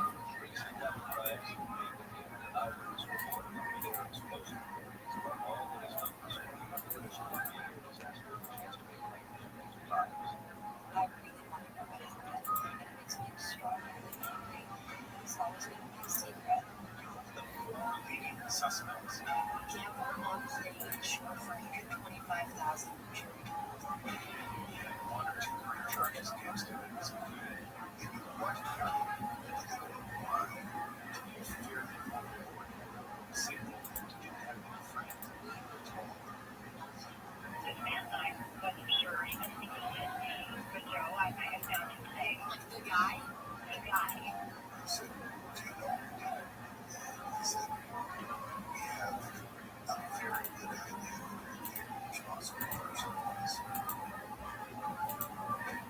CBC podcasts and CBC's in action.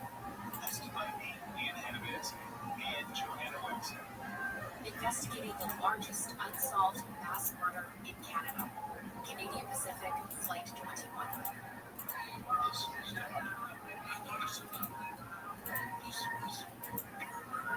Uncover Season 2. Listen and follow this podcast for free on the iHeartRadio app. #1 for music, radio, and podcasts, all in one. KFI AM 640, more stimulating talk.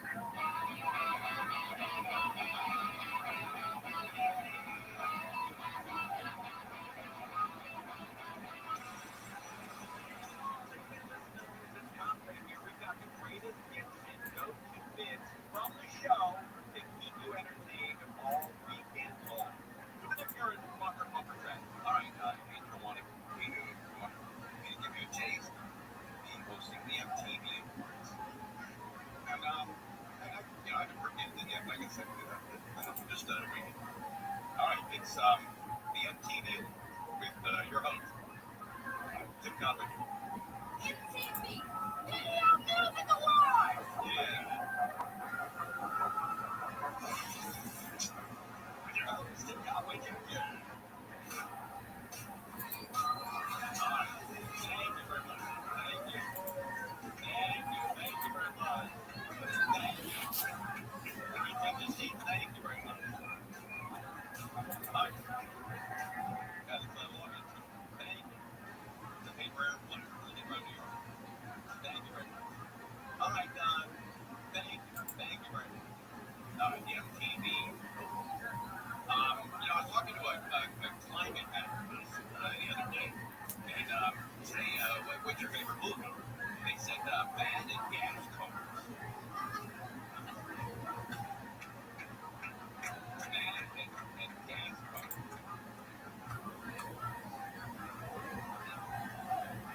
ever heard about that movie? You know, there's a movie coming out. There's no new ideas. A new movie coming out called Constipation. Actually, never came out. Oh, someone just had some that. Netflix. I see a lot of executives. Netflix, are you? Nice to see you. Netflix is here. Netflix. And Netflix, I was asking my wife,